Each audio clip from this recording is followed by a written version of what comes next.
Chapter 1. The Daily Life of a Middle School Student. The neighbor's POV. Recently, I've been spending my days without meeting the older man next door. The reason isn't clear to me. Maybe his regular schedule has changed, or the way he does his work. But he's definitely been away from his apartment much more frequently. Maybe he was laid off and has begun working late-night shifts at a construction site. I don't know. I don't know at all.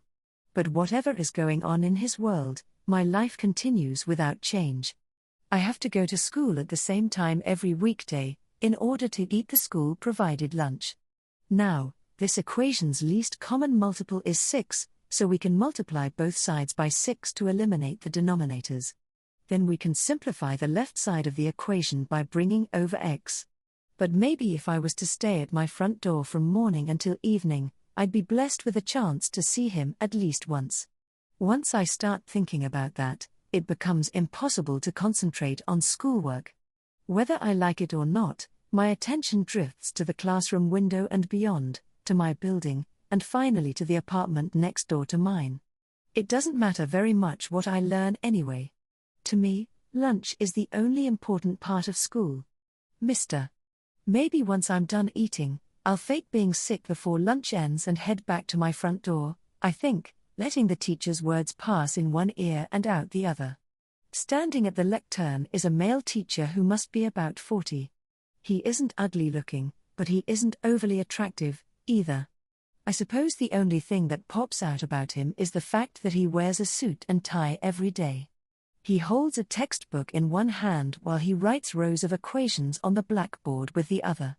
Now we'll solve some word problems. The most important thing about word problems is to figure out what is constant. This word problem is asking for how long it will take for the brother to catch up to the sister. The constant here is the distance the siblings have walked, so he's the same gender and age as the man next door. The suit and tie kind of remind me of him, too. But I don't feel anything for him, further convincing me that he is special. Class passes like that, and eventually, the bell rings to signal the end of fourth period. The boys who had been fidgeting throughout class raise their voices in excitement, and the classroom comes to life.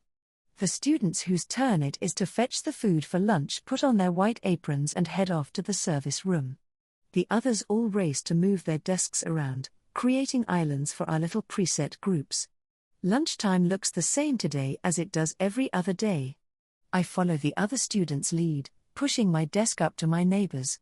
Today's school lunch includes creamed stew and a steamed vegetable salad, with chilled mandarin slices for dessert. Every day at lunch, the boys practically fall over each other racing for seconds, and the food always runs out.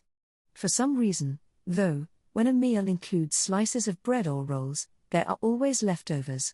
I don't know how it is at other schools, but in mine, this phenomenon occurs in every grade. Many female students return their trays having eaten only one of their 2 bread slices and leaving behind the crusts. And today, our lunch includes bread slices. Seeing it piled on our trays lifts my spirits a little. After all, any leftovers are going to be mine. About 20 minutes later, the other students finish up their meals, saying goodbye and scattering off into the hallways. Those on meal duty clean up the trays and utensils, then head to the service room with the empty cart to put it away. During lunchtime, most of my classmates play in the courtyard or gymnasium, while some stay at their seats and chat with friends. Occasionally, 1 or 2 read a book on their own, slipping out amid the crowd of rowdy students. I head for the service room, where I would find the returned meal carts. My school runs its own cafeteria inside the building, and there is a small elevator inside the service room for ferrying the carts from the cafeteria to the other floors. This process, however, creates a short period of time between when the students return the carts and when the cooks take them back. For me, that tiny gap is vital for procuring food, making sure nobody else is watching. I sneak into the service room. Seeing all the carts from each classroom inside, I pick one and rush over to it. My aim, naturally, is any serving tray with bread in it. I sift through the plastic wrapping and find what I'm after. Nice. The bread slices look the same as when I had last seen them, stacked together in a neat pile, untouched. Occasionally, I'd find other food mixed in with them, and it made me want to kill the students on delivery duty. Today, though, they haven't been contaminated as far as I can tell, and there are quite a few pieces left, pristine, lined up nice and neat. With this, I should be able to get by without my stomach growling for a day or two. I chuckle to myself. This is something I've been doing ever since moving up to middle school whenever there's bread on the menu. I reach for the plastic bag in my skirt pocket and hunch down as I peer into the carts. At the same time, the door to the service room clatters open. Startled, I pull my hand back out of my pocket and straighten up. My eyes shift immediately to the source of the sound. My mind starts working at a blinding pace, trying to figure out how to deal with whatever happens next. I can't let them catch me stealing school meals. I could deal with awkward stares from my classmates, but if they decide to lock the service room from now on, that would be terrible. I intend to keep relying on the school's resources like this until I graduate. Kurosu? What are you doing in here? Soto, a boy from my class, appears in the doorway. He stands out a lot in the classroom and is always the center of attention. Every day, our classmates crowd around him, chatting and having fun. His good looks mean he's popular with the girls, too, not only the boys. For obvious reasons, I've never interacted with him. What's a kid like him doing here? He's not after my bread, is he? Were you looking for something? He asks. Yes, something like that. Oh, then I'll help you out. What are we looking for? Great, I think. Shouldn't have said that. I'm looking for leftover bread. My position in our class hierarchy is pretty low, exemplified by how hard I am trying just to secure food. I don't have any friends I get along with, either. I never have the time, or the money, to go out and do things with people. Even just talking to classmates who are all about fashion or entertainment is a real struggle. TV shows and online videos are all completely out of reach for me. My only exposure to media is when I read books in the library. No one wants to talk to someone as boring as I am. In fact, in elementary school, I got bullied over everything I did.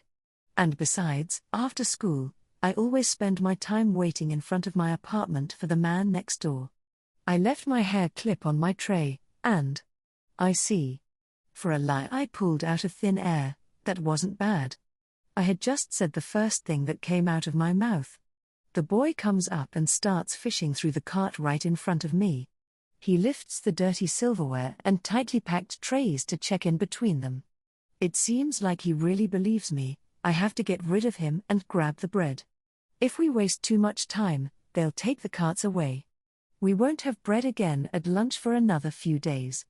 I couldn't rely on him forever, so I want to get at least 3 pieces, no, at least 5. I had also spotted a few extra milk cartons left by another class that I really wanted to get my hands on. I noticed you're always by yourself, Kurosu. Is that bad? Oh no, I didn't mean it that way. We still have a few minutes until the older ladies in charge of our meals arrive. I have to send him back to the classroom before then.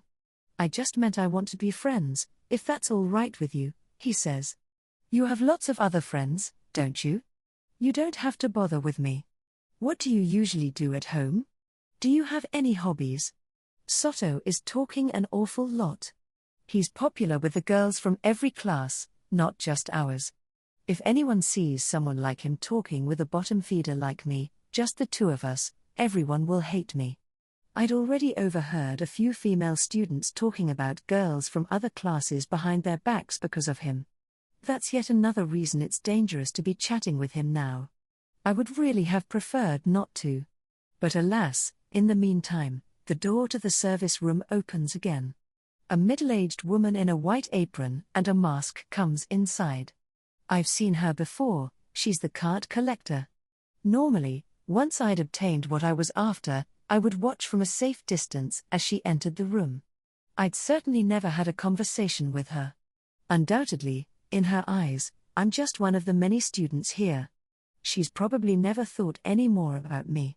Oh? What are the two of you doing in here? I'm sorry, says Soto. Her hair clip might be lost in here somewhere. Oh no. Is that right? Could you let us look for it? Well, I suppose I can bring the others away in the meantime. Thank you. Soto does all the talking for me. I'm glad for the extra credibility it gives my lie. Still, with him right in front of me, I can't reach for the bread. There's no other choice now. Soto, could you go check inside my desk in the classroom? I ask. Huh? I think I might have left it in there. I mean, I'm not sure I should look in a girl's desk without. There isn't really anything in there.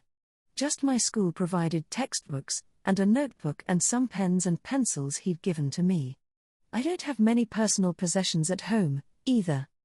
How would he react if I told him I'd never picked up a wallet before? Naturally, there is nothing I wouldn't want him seeing. If anything, the problem is others seeing Soto fishing around in my desk. If some girl with a crush on him spots it, they'll probably come to me demanding answers. Still, I can usually just bow my head and apologize to settle things. Since such girls are usually acting on emotion, saying sorry right away would diffuse them. As long as I don't say anything sassy, it won't escalate into bullying. At worst, I could always grovel. The most important thing is the bread. The weather would be turning colder in the coming days. I had to build up some fat. It's okay. Can you do it? Sure. With a meek expression, Soto nods and leaves the service room. After making sure he's gone, I turn back to the cart. The cart collector is in front of the room's small elevator, pressing its buttons. Since she can only ferry one cart at a time, I have a few minutes before she gets to the last one. That interval is my last chance. I squat behind the cart to hide my hands from her sight. Taking the plastic bag out of my skirt pocket, I quickly stuff 5 pieces of bread into it, as planned. This plastic bag is from the man next door. He had once used it to give me some sweet bread. It's opaque, making it perfect for hiding the contents from others. Finally, I use my hands to press down on the top and decrease the volume of the bread. I appreciate how you can flatten bread to half or less of its original size if you squeeze it. It doesn't taste as good afterward, but it's just as nutritional, so I don't worry about it too much. In fact, it seems to fill me up a little better, since the texture is firmer. Everything up until now has been the easy part. Normally, I wouldn't even need a few minutes. The issue now is bringing the filled plastic bag back into the classroom and getting it into my school bag. Before, there had never been anyone around to notice the plastic bag or ask about it. My skirt pockets could become pretty stuffed, too, and nobody would ever question it. Maintaining that environment is another reason I keep to myself at school. But Soto is here today, and he has a persistent streak. He'll definitely question me. I hadn't had a plastic bag at all until a few moments ago. It would stand out. I tried putting it in my pocket as a test, but even though I've squeezed the bread down, the 5 pieces make a very obvious lump. Anyone would be able to tell I'd taken something from the service room. And if my bread theft is exposed, they'll lock up the room from now on. It would be a disaster for me. My mind spins frantically. I still have the woman collecting the carts to worry about. She is making steady progress sending the carts downstairs to the cafeteria, and now she is closing in on the one I am hiding behind. She seems unusually efficient. She barely even glances at the elevator buttons as she pushes them. She must have been working here a long time. Grabbing the milk cartons from the next class's cart is a hopeless endeavor. I have no choice, I have to give up on it. But I want, at least, to secure the bread. As I'm rushing through possible solutions in my head, my eyes happen to drift to the window facing outside. Past the glass is a balcony. All the classrooms on this floor are connected by a balcony, and students use it to travel around. The service room is no exception. And then it hits me. I could hide the plastic bag outside for a little while, then collect it from the balcony. Aha! A divine revelation. It'll work. I head over to the window. Best to strike while the iron is hot. When she hears the clack of the sliding window's crescent lock opening, the lady taking the carts away looks over, but she doesn't say anything to me. If she were a male staff member, she'd have been all over me. I hide the plastic bag with my body, so I'm in the clear. I stick my head out the window and quickly check for any witnesses. Good. Nobody's out there. Probably because it has gotten chilly lately. That is great from a food sanitation perspective, too. I lower my haul down from the window. With a rustling sound, the bread-filled bag drops to the corner of the balcony. I peer down. It just looks like some garbage, blown there by the wind. Nobody would want to investigate it. If I left it, it would probably stay there for months. Wonderful. I doubt I'll have to worry even if someone sees it. What's wrong? Looking out the window at something. Ah, yes. Did you find what you were looking for?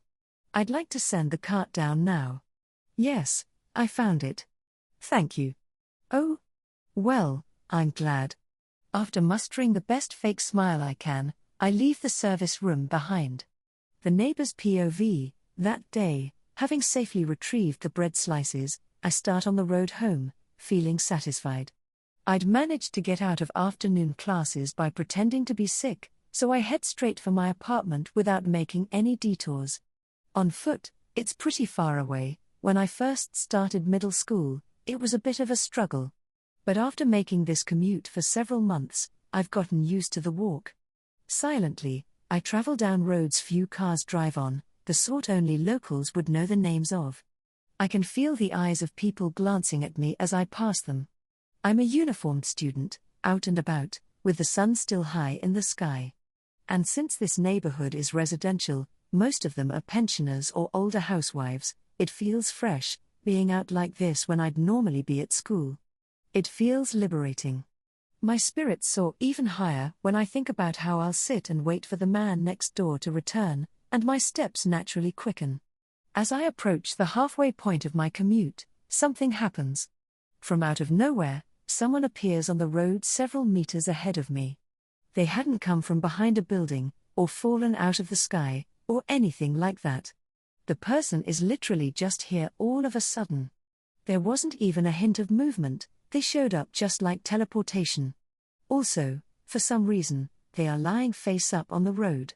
Naturally, at first, I think I'm seeing things. But that doubt vanishes a moment later, when I get a better look at the figure. Their gut is split wide open, and their ribs are jutting out, as if they'd been pulled apart. I can't see any organs from the gaping hole in their stomach. I mean, I see something in there, but it's very badly damaged. It's like they got mauled and devoured by a wild animal. I can also make out damage to their clothes, like they'd been ripped away. They seem to be already dead, they aren't moving an inch. From the neck up is another terrible sight. The whole head is completely misshapen, like someone has taken a chainsaw to it. All that's left is pulp. Still, I can tell from the barely remaining hair and the skirt on the lower body that the remains belong to a woman. When I see all this, my spirited pace comes to a hard stop. I immediately want to scream, but all I can manage is a squeak. I desperately fight back the heat rising from my stomach to my throat. I can't let my lunch go to waste like that. A moment later, an older lady near me on the road lets out a shriek. She'd been walking in my direction from the other side of the dead body. Judging by the white plastic bag in her hand and the green onions sticking out of it, she'd been on her way home from the supermarket. The police arrive soon after that. I don't know who notified them. Meanwhile, I try to get away as quickly as I can. If some ferocious beast has broken out of a zoo, it'll be too dangerous to stick around. That's certainly what looks like happened to that body. But then the woman who had screamed starts talking to me, and I lose my chance. It's an ordinary residential street corner. Patrol cars drive up in swarms, and onlookers begin to gather nearby. The police lay a vinyl sheet over the corpse and string up yellow tape that says "Keep out." A police officer questions me at the scene. Not only do they want to know about the sudden appearance of the body, but they, frowning, also ask why a student like me is walking around during school hours. Once I give them the whole spiel about not feeling well and having been on my way home, however, their attitudes soften. Because of this, they let me go a little earlier than the woman who had been screaming. She had been declared the first one to discover the body and excitedly explains the whole thing from beginning to end. Freed from the questioning, I get right back on the road home. Right before my eyes was an unsolved case, the investigation just getting underway. It's possible the criminal is somewhere nearby. The best course of action for me is to get away from here, fast. The police had told me to go straight home as well. But just as I'm leaving, I notice something. There are some people moving around the scene in plain clothes, in the midst of all the uniformed officers. Another one of these sudden deaths. Same psychic as the last one, you think? Yeah.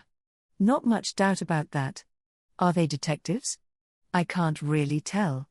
But I remember reading in a book from the school library once that police officers with certain duties don't wear uniforms on the job.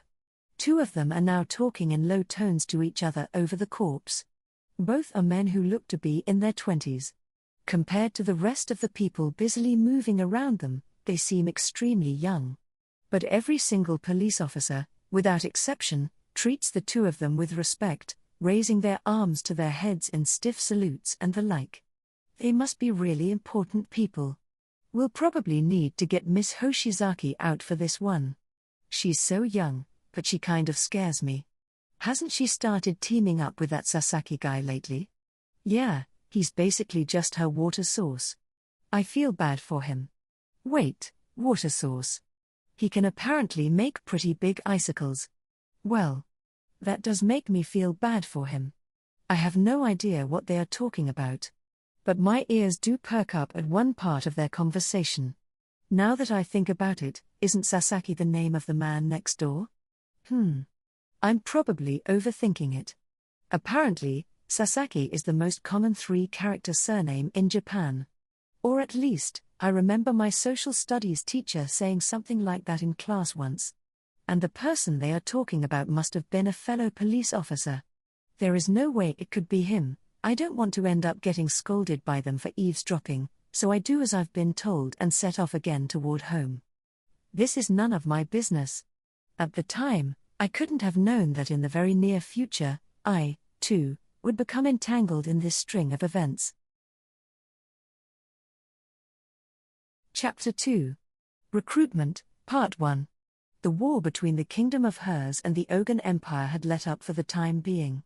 After spending some leisure time in the otherworld, I returned to modern Japan with the help of Peeps's magic. As usual, we ended up in my cheap studio apartment. Right after hopping across worlds, I got the feeling something was wrong. I had initially planned to spend time in the otherworld equivalent to 1 or 2 days here, and as far as I knew, that was what I had done. But when I immediately went to check the time on my laptop, I saw that I was meant to return to the office the very next day. It was always possible our calculations had been off, but time had passed over twice as fast as we had predicted. Peeps, what do you think happened? The two of us stared at the clock in the corner of the screen, racking our brains. I double-checked the time zone, verified that it was connected to the NTP server, and confirmed a few other things, but the display time remained unchanged. I was struck by the same feeling I got when my alarm clock didn't go off, and I realized, still in bed, that I was already late for work.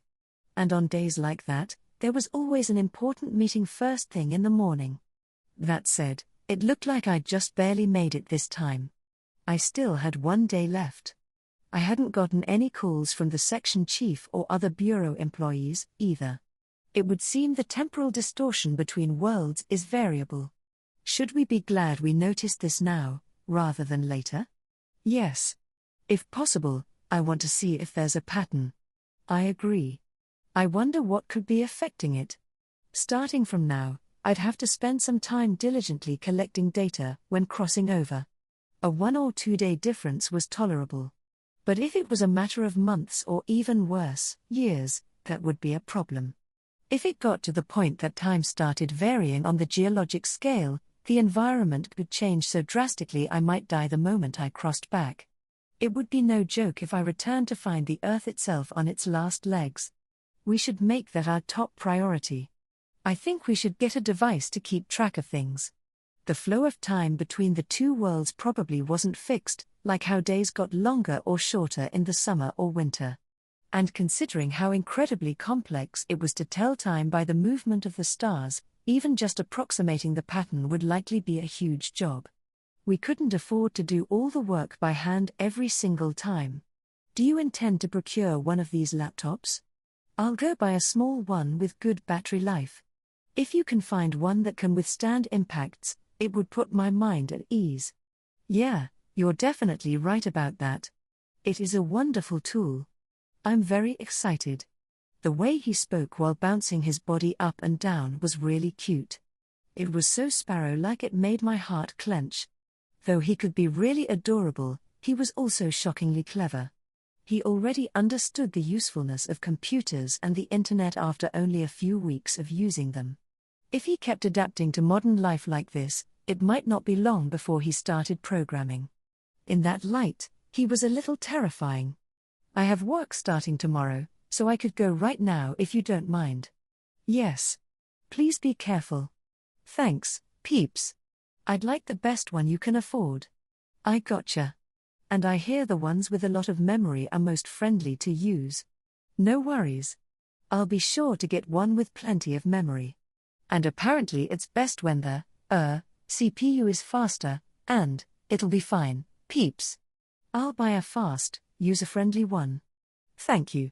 He really looked like he wanted to come with me. Unfortunately, I couldn't bring him. Sorry, Peeps. With the day's plans decided, I headed over to the Akihabara neighborhood to buy a machine for use in the otherworld.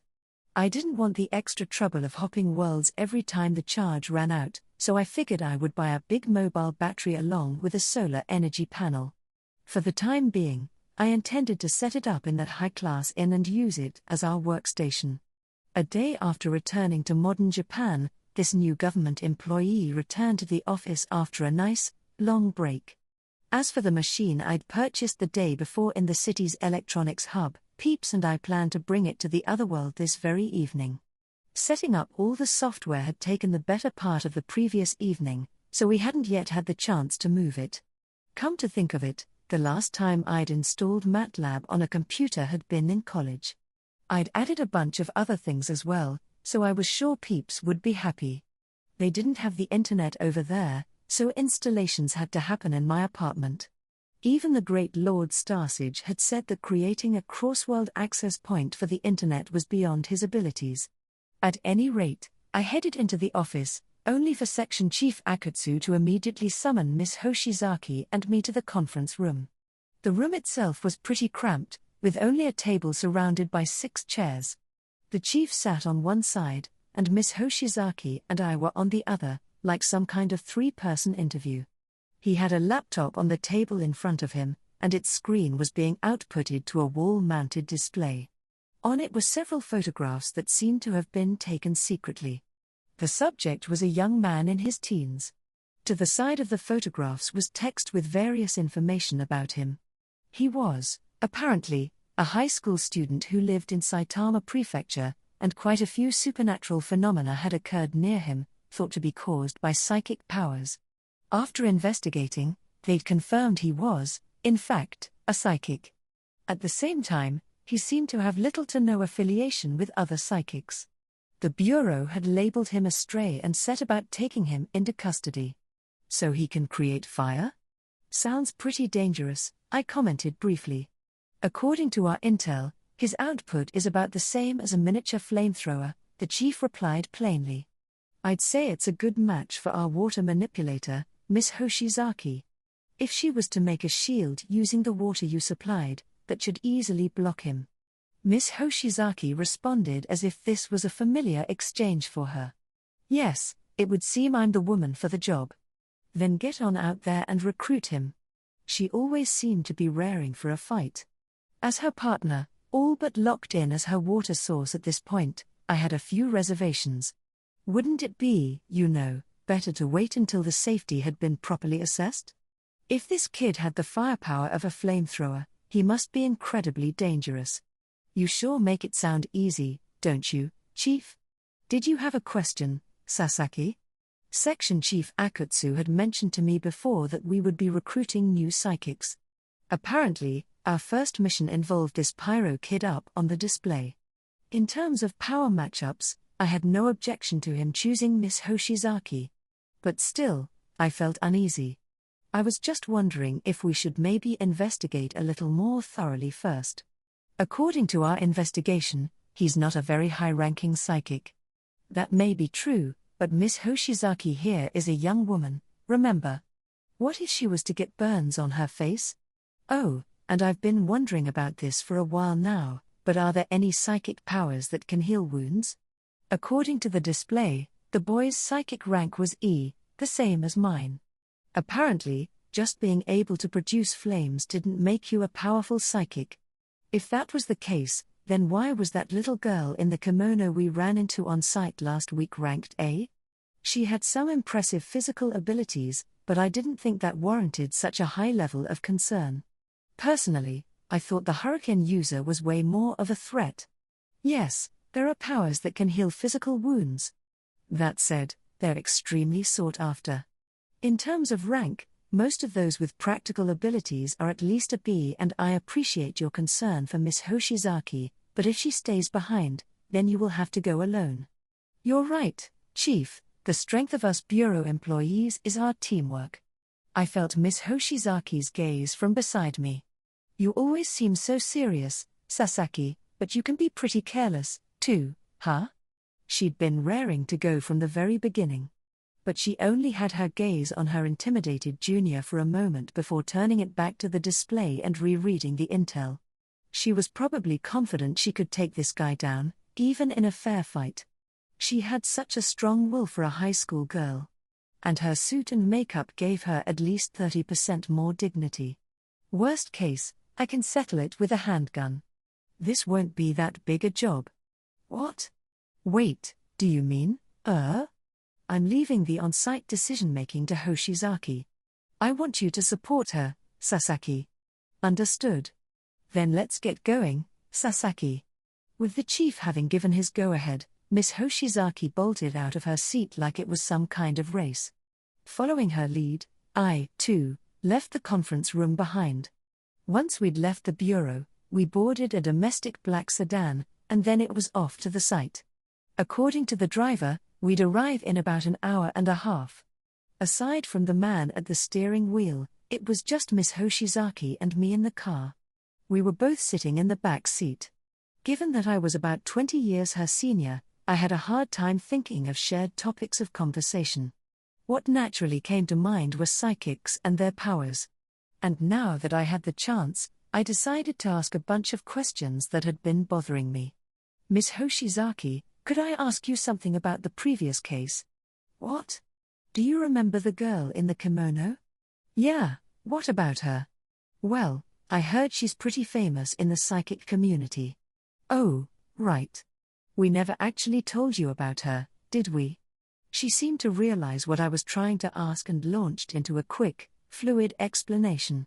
Apparently, the little girl possessed an extremely powerful psychic ability for one-on-one fights. And despite her young appearance, her actual age was in the triple digits. Her power, which I'd been wondering about, allowed her to drain energy. She was able to drain something akin to life force from any opponents she touched and make it into her own. Her strikingly youthful appearance and her superhuman physical abilities were both derived from that energy. Still, she was near the bottom of rank A, very close to B. In which case, how insanely strong were the ones who were in the middle of rank A or even higher? It was frightening to think about. Adding to that, the leader of the group that the kimono girl and the hurricane guy belonged to was a real, genuine rank A psychic. However, the Bureau didn't have any detailed information on their ability yet, and they remained shrouded in mystery. There sure are a lot of different types of psychics, aren't there? It's a literal miracle we managed to survive her targeting us and getting close. I see. So that was why she had been smirking back then, I thought, remembering the little girl arrogantly folding her arms across her chest. But in group versus group situations, things change. In that situation, for example, the telekinetic psychic with her was way more threatening. That's why she waited until things settled down before revealing herself, only showing up after our numbers had thinned. Make sense? It did seem like she took a while to show up. The big restriction on her power is that she needs to touch her target directly. Don't you have the same restriction, Miss Hoshizaki? I target water, so it doesn't actually make things that difficult. I suppose not. The reason she's treated as a rank A psychic is actually because of how long she's lived and how much knowledge, experience, and mental fortitude she has, not her ability. I imagine the best role for her is really as a secret agent or an assassin. Can't say I like the sound of that. Actually, she's often cited in connection with such incidents. Now that I'd heard what Miss Hoshizaki had to say, I keenly understood that my decision at the time had been the best one possible. The ideal tactic for dealing with the little girl was to shoot her down before she got too close. That made my lightning magic the perfect countermeasure. She'd probably realized that, too, and decided to back off. I have no idea why they'd just leave like that, though, she mused. Maybe their goal was to put a dent in our combat forces? Doesn't make sense to let me live, then. Well, I wouldn't be surprised if they had some kind of reason to keep the Bureau around, some kind of ulterior motive. Or perhaps they wanted us to serve as messengers. Yeah. I didn't want to talk about what happened at the bowling alley any more than this. I was scared of accidentally letting something slip if I did. Miss Hoshizaki was not a very expressive woman, and whenever she stared at me from up close, it felt like she was seeing straight through to my innermost thoughts, and it made me want to tell her everything. Along with the thick makeup she used to conceal her age, I found it kind of eerie. And so I steered the conversation in another direction. By the way, it's a weekday. What about school? The Bureau is in contact with my school, so taking days off isn't a problem. My plan is to stay employed with them after graduating anyway, and the chief told me they'd let me graduate as long as I still went to school on days I don't have to work. I see. He also told me they'd get me into a university if I wanted to go that route. A backdoor school admission? With government support, that was probably an easy task. Maybe the Bureau we belonged to had even greater power than I'd assumed. Thinking about that sent a chill down my spine. I'm a little surprised at how much they're willing to give, I said. If they didn't, they wouldn't be able to secure psychics. It's not just the irregular psychic groups they're contending with. The employment of psychics is a total seller's market, both in Japan and abroad, so if the Bureau acted like it didn't care, they'd all get snatched up by some other country. Wait, really? It happens even at our Bureau. Every year, a few people get pulled away overseas. I didn't know that. Even in the normal, non-psychic marketplace, and especially when it came to human resources, Japan lagged behind the rest of the world. We're probably on the defense constantly when it comes to psychics, too, I thought. And that got me thinking. For example, it was possible, likely, even, that the irregular group we'd encountered was backed by a nation antagonistic toward Japan. If so, then it cast their refusal in a different light. We may treat them as irregular, but they were likely a legal organization as far as the other country was concerned.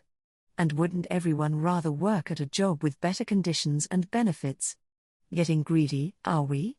No, not at all. Well, unlike in other areas, Japan takes great care of its psychics. The chief and the old-timers at the Bureau do a lot for us. We get treated just as well as we would in other countries, at least. That's why I can be so positive about my work. I see. Good thing I didn't do anything rash. After passing the time talking about psychics and their powers, we arrived at our destination. By finding a common topic, I had managed to keep things from getting awkward between this active duty high school girl and me. That, at least, was something to be happy about. Before getting in the car, I'd been pretty worried about what I'd do with myself during the journey. That took longer than I thought, said Miss Hoshizaki. That's traffic for you, replied the driver. According to the materials we'd been provided, this was somewhere in Iruma, in Saitama Prefecture. Right after getting out of the car, we heard the roar of an airplane flying overhead. It had probably taken off from the just base here. When I looked up into the bright blue sky to check, I found the plane was quite a bit bigger than I'd expected. This was my first time visiting the area, so I was shocked to see one flying so low to the ground. What's wrong? Nothing. just surprised the plane was so close to us. Right. Miss Hoshizaki nodded, looking skyward as well. It was a little before noon, and the sun was high in the sky with not a cloud to be seen. It felt pretty darn good. There were fewer tall buildings than in the middle of Tokyo, too, so you could really get a sense of how huge the sky was. If not for work, this would have been an amazing change of pace for me. Let's get moving, prompted Miss Hoshizaki. Lead the way. My senior had showed no reaction to the airplane. Seeing her already moving away, I followed along in her footsteps.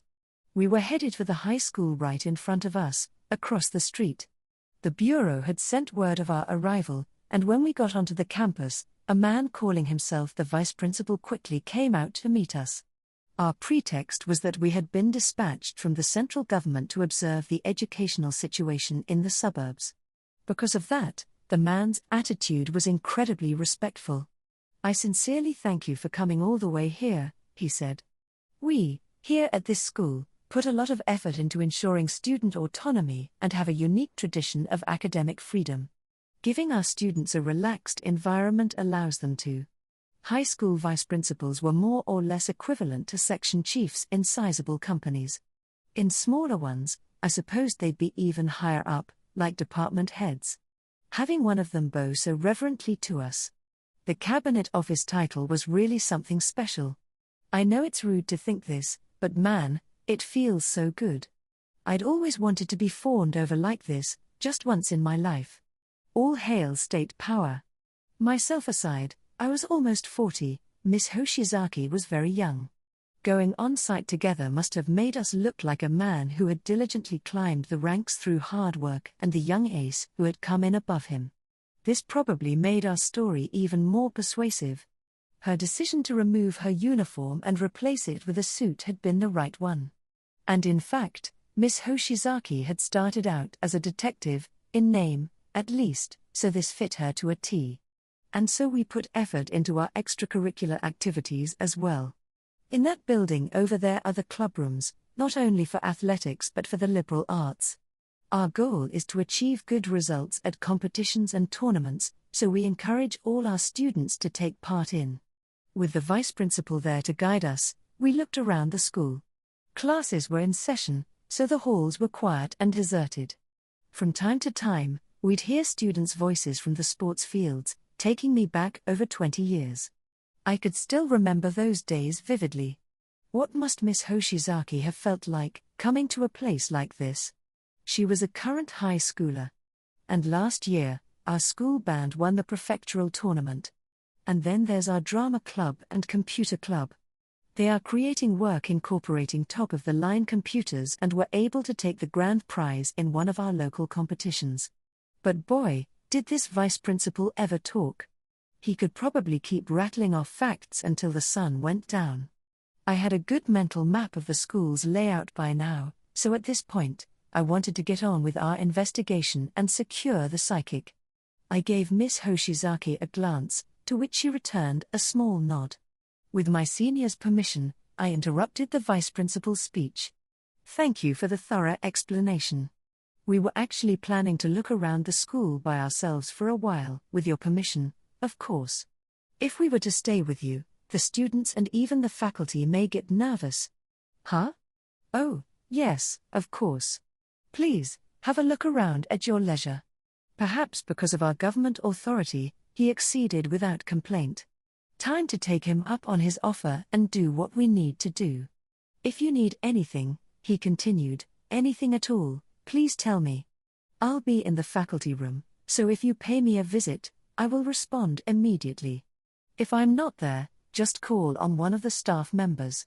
I've explained the situation to them. Thank you for your kindness. Please, it's no trouble at all. Now, if you'll excuse me," he said, giving a respectful bow and disappearing down the hallway. After watching him go, it was time to start our on-site investigation. First, I confirmed the plan with Miss Hoshizaki. We both wanted to get this job over with and head back to the office before sunset. "How should we handle this?" I asked. "Let's look around the school a bit more. Did something catch your eye?" "Just preparing, in case a fight breaks out." Understood. She was being surprisingly proactive. I thought for sure she'd dive right at the kid and bring him in by force. Especially since he was both lower rank and at an elemental disadvantage. And why are you giving me that look? She asked suspiciously. No reason. Just thinking that you're a dependable colleague. Sasaki, are you making fun of me? Of course not. After this short back and forth, we set off walking through the school. A little while later, we heard what sounded like students' voices. We'd left the school building by that time and were checking around the campus. After the bell rang to signal the end of classes, we started seeing more students around. To avoid being seen, we'd gone around to the rear of the building. The hell is this? Why do you only have 5,000 yen? I'm sorry. The rear of the building housed a few special classrooms, such as the science labs and the home EC rooms. And there, we found several students surrounding another student. The location got little sunlight, and nobody was around, the perfect spot for those up to no good. Fortunately, they didn't seem to have noticed us. You're sorry. You totally screwed up our plans. But I don't get any more allowance than this. Then get it out of your dad's wallet. The scene was very easy to understand. It seemed we'd come across bullying in action. The one being bullied was a timid-looking male student wearing glasses. Around him were the types you'd expect, hair dyed brown, uniforms worn improperly. These bad boys, and a few girls, were likely high in the school hierarchy. The boy who looked the most prone to nasty behavior was in the process of threatening the kid in glasses. The others watched, smirks on their faces. The boy didn't seem to have any allies. But if that was all this was about, we wouldn't have paid attention to it. Student issues were the school's problem, and the school's issues were the teacher's problem. Outsiders would do better to keep quiet, and besides, if things went south, it could cause trouble for the section chief. However, this time we couldn't just let it slip, because the student being bullied was our target, the rank E psychic who had the power to produce flames. Sasaki, let's go. No, let's stay back for now.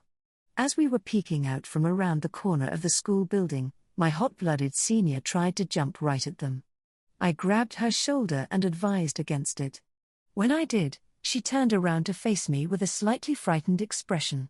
Why? According to the chief's report, no instances of spontaneous fire have occurred at school.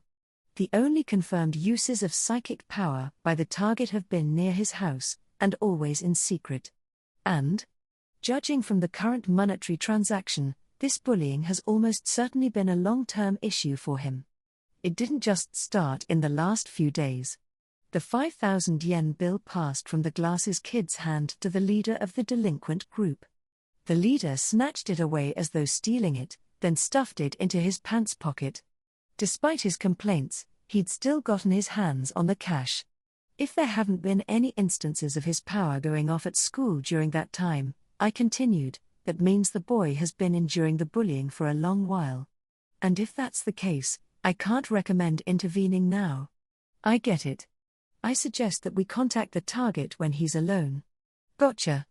We'll use your plan, Sasaki. Thank you. Still, I was more than a little worried about what we'd have to do if those kids got violent on our watch. And it was always possible that on this very day, at this very moment, he would make his psychic power high school debut. But once the delinquents got what they had come for, they quickly left the area behind the building. Actually, remarked Miss Hoshizaki, I have a plan of my own. What's that? I want you to leave contacting the target and all the negotiations to me. Are you sure? If you're right about this, the negotiations won't be hard. In fact, it would better if someone close in age was to approach him, without an adult along, that should lower his resistance. Yes, I believe you're right. Once we've finished watching over him, I'll head to the hotel the bureau booked for us. After that, I'll make contact with the target. In the meantime, Sasaki, I want you to put in a report to the chief about the bullying. It wasn't in any of the intel they gave us. Sounds good to me. The delinquent group was walking in the opposite direction from us, so we didn't need to hurry and could watch until the end. Only the boy in glasses remained, looking down at his feet, fists clenched. The scene was painful to watch. That was why I wanted to avoid any situations that would damage his pride or self-esteem. Nobody, whether young or old, man or woman, wanted someone else to see them in such a miserable state. Especially not if he might end up a workplace colleague in the future. After making sure the glasses kid had gone back to his classroom, we withdrew from his school and headed straight for the hotel arranged by the bureau. It had been reserved for lodging in case our job wasn't finished within the day, or for use as a base of operations. Naturally, it was a reservation for 2 rooms, one for each of us. Miss Hoshizaki had said she'd be making preparations right here for recruiting the glasses kid into the bureau and to contact her by phone if anything happened. With that, we began our separate operations. It didn't take long for me to write up the report, so I soon had some free time. Miss Hoshizaki had said I could do whatever I wanted, as long as it was in the neighborhood, until she called me. What a considerate workplace senior. She'd actually said, and I quote, "You can go to a pachinko parlor, a brothel, whatever you want," a statement that gave me the impression she had a rather difficult home life. I got the feeling I now understood how she viewed middle-aged men. At any rate, I had a whole lot of free time on my hands. Now what? I murmured, sitting on the bed in my hotel room without anything to do. If Peeps had been here, we'd have had plenty of options. We could chat, I could help him with a bath, or we could even hop over to the otherworld for a quick visit. But I wasn't able to take him around on the job. Going on an official trip with a birdcage would be suspicious by anyone's standards. With nothing else to do, I spaced out for a while. Having no work in the middle of the day while my co-workers were all doing their own jobs made me helplessly restless. Especially when my partner was a younger woman. Still, I didn't feel right doing as Miss Hoshizaki said and going out to enjoy myself. After a little while of thinking about it, I eventually decided to go buy Peeps a souvenir. That way, I wouldn't feel guilty about slacking off. My relationship with Peeps deeply influenced the work I did for the bureau. Keeping things happy and pleasant with him was an important part of improving my work performance. With that array of excuses firmly tucked into my back pocket, I headed out. I ended up wandering to the supermarket near our lodgings. Suburban areas had much bigger stores than those in the middle of the city, and I was excited to visit one. Passing through the enormous parking lot and entering, I walked around the store, lively and filled with people, and found that even without anyone next to me, I was still having fun. 1 head of cabbage for 98 yen. Very cheap. A tomato for 69 yen. That was insanely good. 1 bundle of green onions for 100 yen. I wanted to bring some home with me. After I glanced around the produce section close to the entrance, I headed up to the 2nd floor. That was where the home goods, sundries, and toys were sold. Bedding lined one aisle, then in another there were sparkling new cooking utensils. Taking in the rows of products was endlessly entertaining. I imagined myself moving to a new home, and what my life would be like there. Getting out of my current studio with a kitchen, and the cheap lifestyle that went with it, was like a distant fairy tale before. But now that I'd gained the title of government employee, even that seemed within reach. I bet I could even take out a pretty hefty loan. Considering my blessed lifestyle in the otherworld, maybe there was no reason to try to improve my situation here. My profits from the interworld trade were astronomical. Meanwhile, with no way of converting valuables from the otherworld into yen, the cost-effectiveness of trying to improve my life here was abysmal. Still, since I'd been born a Japanese man, I wanted to have my own house here anyway. I wanted to be the king of my very own castle. I'd have a big, detached house and live there with a super-friendly golden retriever. That was my dream. After walking around the 2nd floor for a while, I spotted a video arcade. Since it was after school, I saw a lot of kids in there. Most of them were in elementary or middle school. A few women were among them, probably housewives, and some older folks who were likely retirees sat dotted sparsely around the medal game area. It was the perfect spot for killing time. How long has it been since I've gone to an arcade? I thought, drifting over. I didn't have any video games at home, either, So it had been quite a while since I'd had any contact with gaming culture. I stopped at the newest version of a machine that had been getting updates ever since I was a kid. Sitting down, I searched around for my wallet. As I did that, someone familiar popped up in the corner of my eye. Oh. It was the Flame Psychic, the very same one Miss Hoshizaki and I had seen at the high school this afternoon. His bowl-cut and black-rimmed glasses were still fresh in my memory. And given he was wearing the school's uniform, there was very little doubt it was him. A female student, in a uniform from another school, was next to him. Her hairstyle stood out, 2 braids hanging behind her. She wore glasses like the boy did, hers big and round, which made her come across as rather plain.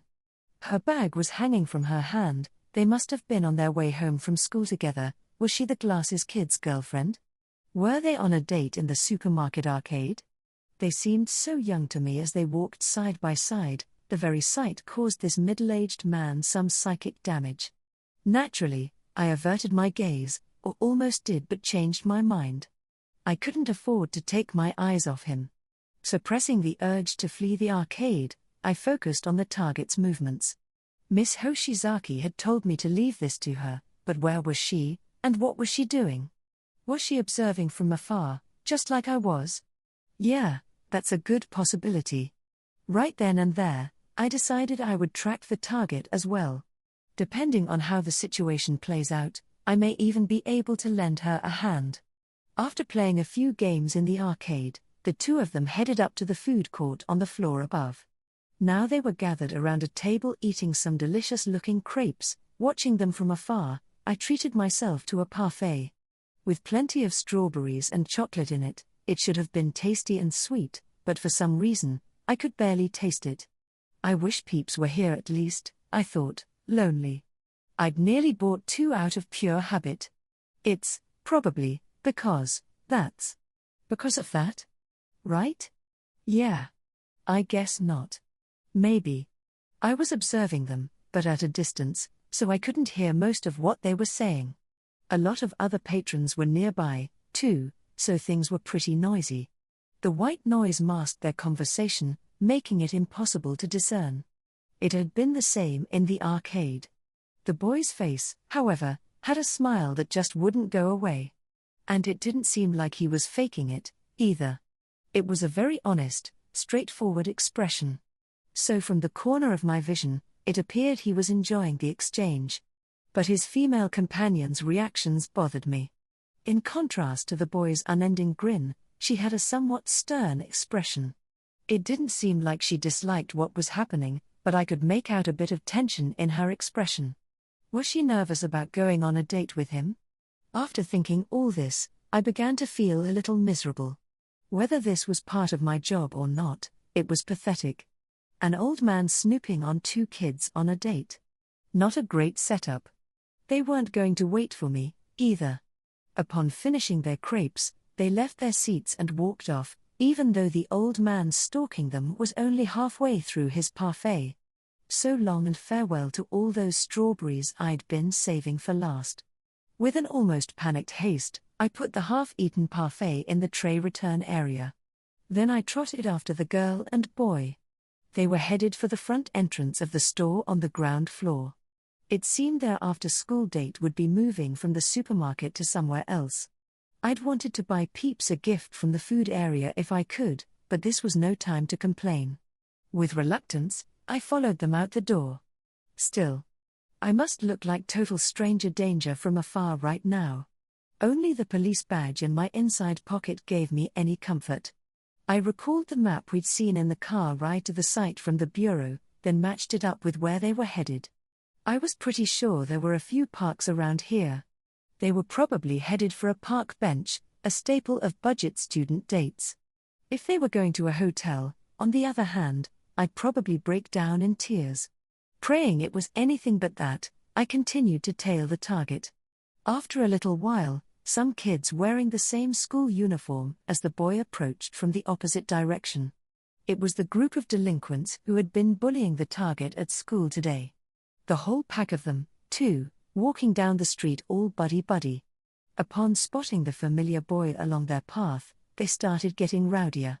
I got the feeling the glasses kid was in for some more trouble. The delinquents immediately walked over to him, crowding around him until they had him surrounded. It wasn't hard to guess what would happen next, judging by the smirks on their faces. How could I not feel bad for the kid? Hey, now, wait up. What's this?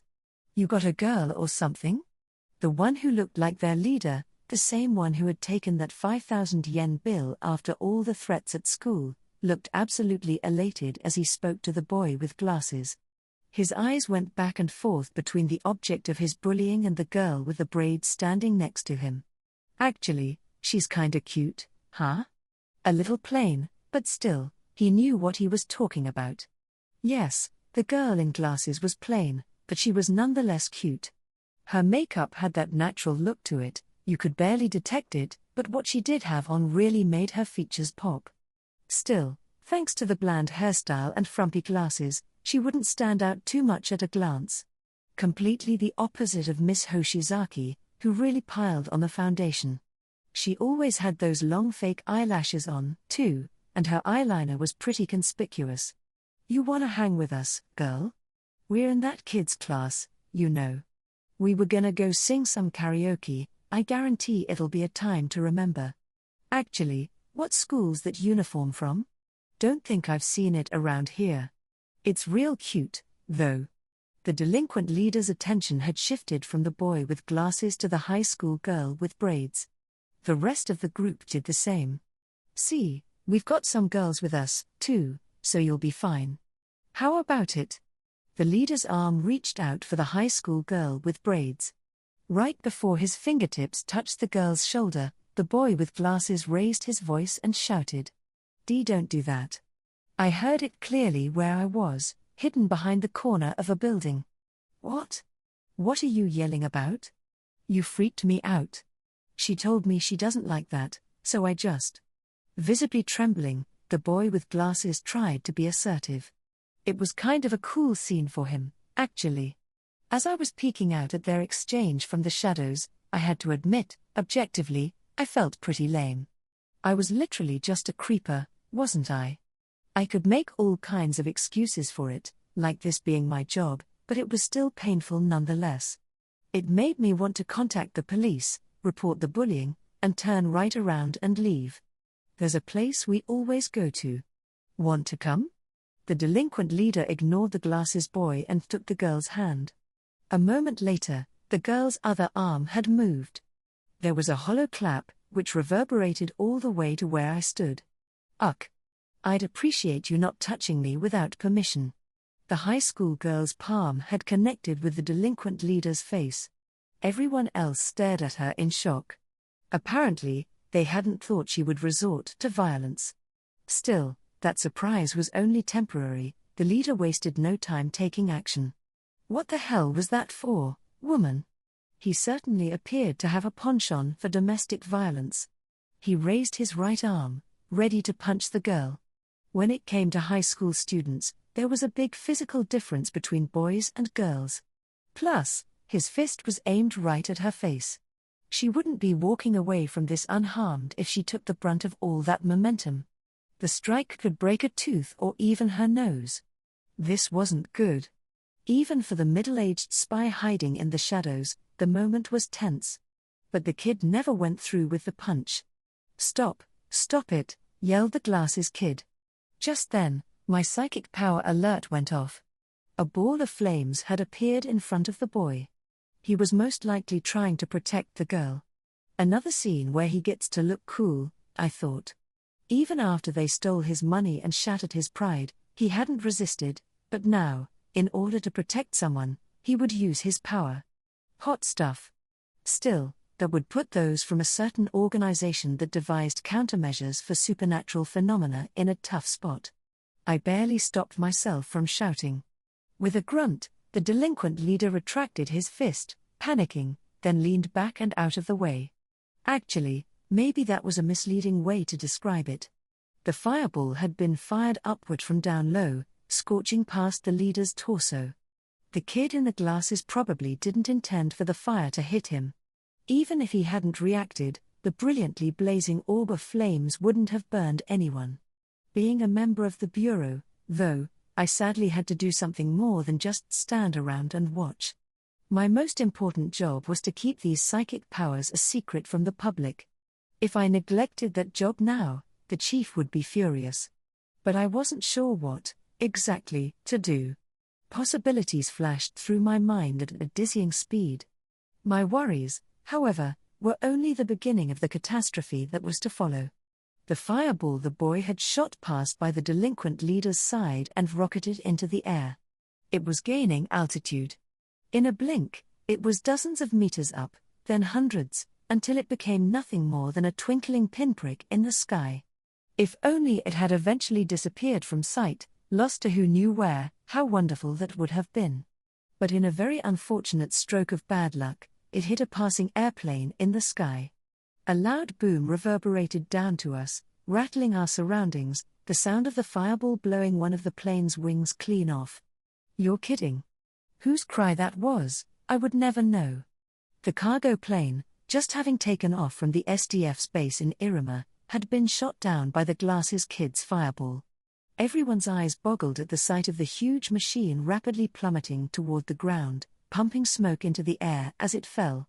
And if it kept moving along its current course, I got the terrible feeling it was going to fall right where the Glasses Kid and everyone else were standing. I was well within the impact zone, too, only a dozen or so meters away, peeking out from around a street corner. The shrapnel would be flying straight at me. This scene of a plane speeding toward the ground spurting fire from its ignited fuel chambers was something I'd seen many times on TV. Now I knew exactly what it felt like to be at ground zero. Running away was the proper choice in this situation. I was never here. If I insisted on that, it would solve everything. The whole incident could be pinned on a stray psychic going out of control. But that wouldn't work if I, a member of the Bureau, had seen it happen. Why hadn't I been able to stop it? Had there been a mistake in the investigation? All sorts of troublesome questions would crop up, and I'd be pressed for answers, most likely. I couldn't have that happen. It would be a huge blunder that could cost me my position. Because, in concrete terms, a plane like the one hurtling down now cost billions of yen. If I gave up on the lives of the Glasses Kid and his schoolmates, I could avoid such a blunder. I could casually go right back to the food court in the supermarket, order another parfait to replace the one I didn't finish, and go back to the hotel at my leisure. With the target's death, my job would end. Psychic powers would have never been revealed to the public. It was possible to play this crash off as a mechanical failure or something like that. At the very least, that would be what the Bureau would do. I'd just have to make my report say whatever the higher-ups wanted it to say. It was a tempting scenario. If Section Chief Akutsu had been here, he'd probably order me to do just that, but I hesitated. Would I be able to go home after that and face Peeps in the same way? Would I be able to give him a souvenir from my business trip guilt-free and go on a short trip to the otherworld like we always did? That would be difficult. This middle-aged man wasn't built that tough. More importantly, if I nurtured my personality in that direction, I'd be ill-suited for the Lord Starsage's partner. Thank you, Peeps. It's because of you that I can live proudly from now on. Sorry, Peeps. Looks like we'll be spending most of our time in the otherworld for a while. Goodbye, my life in society. Hello, my life in another world. Damn it, I shouted, bursting into a run. The next thing I knew, the plummeting plane was right in front of me. Facing it squarely, this newbie magician cast his barrier magic. With the boys and girls trembling in fear behind me, I deployed my honest-to-goodness intermediate spell. After this string of bad luck, at least my incantation had made it in time. But would this be able to block the whole thing? I was very anxious about that. I longed for someone to cling to. In spite of myself, I thought of what had happened just a few days ago in the otherworld. I recalled Peeps fighting a person with purple skin, a member of the highly advanced demon folk race. Seeing it in my mind's eye gave me the willpower to dig in, so as not to lose out to him. I focused completely on my magic, putting all my determination behind it. A moment later, a flash of light blinded me. Then a massive thud. The barrier had gone up in a dome shape around not only me but everyone else present as well. The plane must have crashed into one side of it. The flaming cockpit flew right up to me. The pilot had evidently ejected from the plane, since it was empty. Counting that as a blessing, I took the collision head-on. As I did, a blast wind ripped through, blowing flames everywhere. The blindingly bright flash and the impact that hit at the same time whipped up the entire area around us like a dust storm. I couldn't help but flinch at the grating, roaring noises. I immediately shut my eyes and tensed. Even so, nothing came flying in, no shrapnel or flames. It looked like my intermediate magic had pulled through.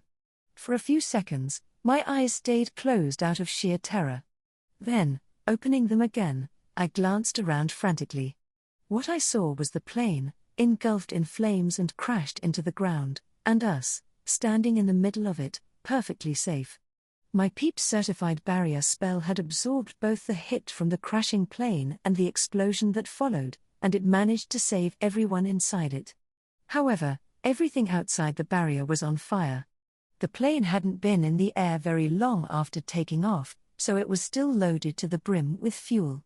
It was bursting all around us, creating incredible firestorms. Sasaki? And then, suddenly and unexpectedly, my name was called. It was a pretty common last name, so I thought at first they were calling someone else. But I also recognized the voice. "Is that you, Miss Hoshizaki?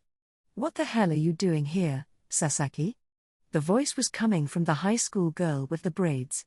She'd been the one on the date with the glasses kid up until now, although she'd used a gentler, more refined tone of voice with him. And her conversation with the boy had been just what I'd expect from a high school girl. The kind of voice I would expect, for example, from a girl who always had her nose in a book. Now, for some reason, her eyebrows were raised, and she was calling a middle-aged man by his last name with no mister. That was probably the reason I was able to tell right away that this high school girl in front of me was, in fact, Miss Hoshizaki. "Isn't that my line?" I muttered. "And what is all this?" She was gazing at the invisible wall covering all of us. It was my intermediate spell. It had isolated us from the burning plane as it crashed. Otherwise, we would all be flat as pancakes from the impact by now. And with the raging flames crackling just outside, we would have been burned to a crisp as well. The wrecked airplane and its surroundings were still fiercely ablaze. But we were nonetheless unharmed, thanks to the bowl-shaped barrier creating a safe zone. The invisible wall was blocking all the flames from getting in, as if we had been carefully cut out from the rest of the scene. "Is this your power, Sasaki?" No, I have no idea. How do I answer this?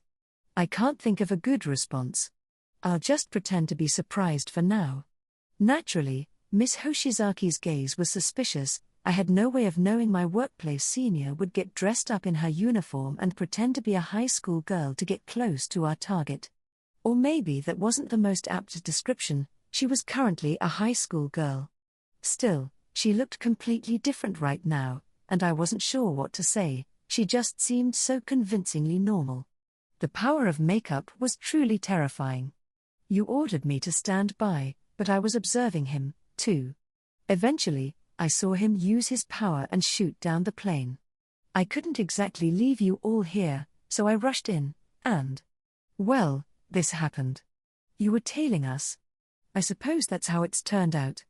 But I had no idea the student with him was you, Miss Hoshizaki. I know you said you had a plan, but I had no idea you'd put on such a cute disguise. Oh, shut up. I thought this would work for sure. What now? How do I tell her? The secret of this translucent bowl enclosing us. And when it comes down to it, I'm still scared of losing my life in society, Peeps. Well, whatever. For now, we should concentrate on covering all this up. Covering it up? How will we do that? Right next to us sat the glasses kid and all the bullies, collapsed to the ground in terror. We couldn't exactly make it so a massive disaster like this never happened.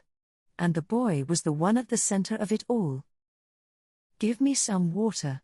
As much as you can." "All right. I produced some icicles. At this point, it might have been faster just to use my hose magic for the water. But I held off on that, instead supplying her with icicles like last time. There was still a possibility, however slim, of placing the blame for the barrier spell on another psychic. I created several human-size icicles and lined them up in front of her. Miss Hoshizaki touched them, converting them into liquid.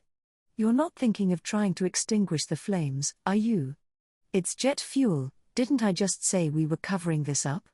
The mass of water floated into the air, reaching out like tentacles, heading for the boys and girls there with us. And then, in a surprising twist, it engulfed their bodies. Naturally, they couldn't breathe in there. Though they desperately writhed and struggled, they couldn't get out. After a minute or two, everyone, the glasses kid included, passed out. That should about do it, murmured Miss Hoshizaki, pulling the water away from the children's bodies. They all crumpled to the ground, unconscious and still. She'd done it all without even batting an eye. What a frightful high school girl. They weren't going to die from that, were they? Wait, no.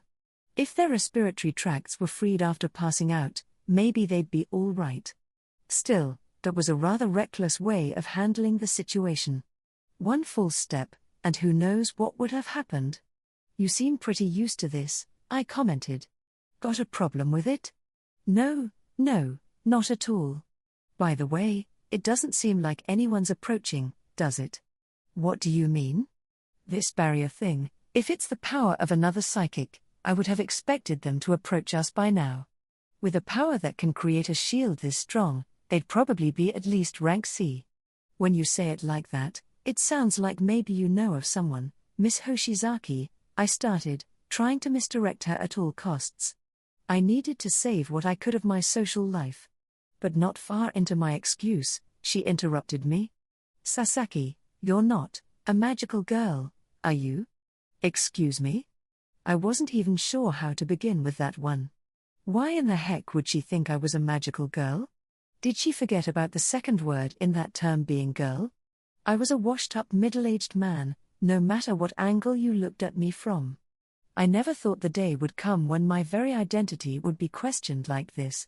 If she'd demanded if I was a magical middle-aged man, my heart would have skipped a beat. Because that couldn't have been more correct.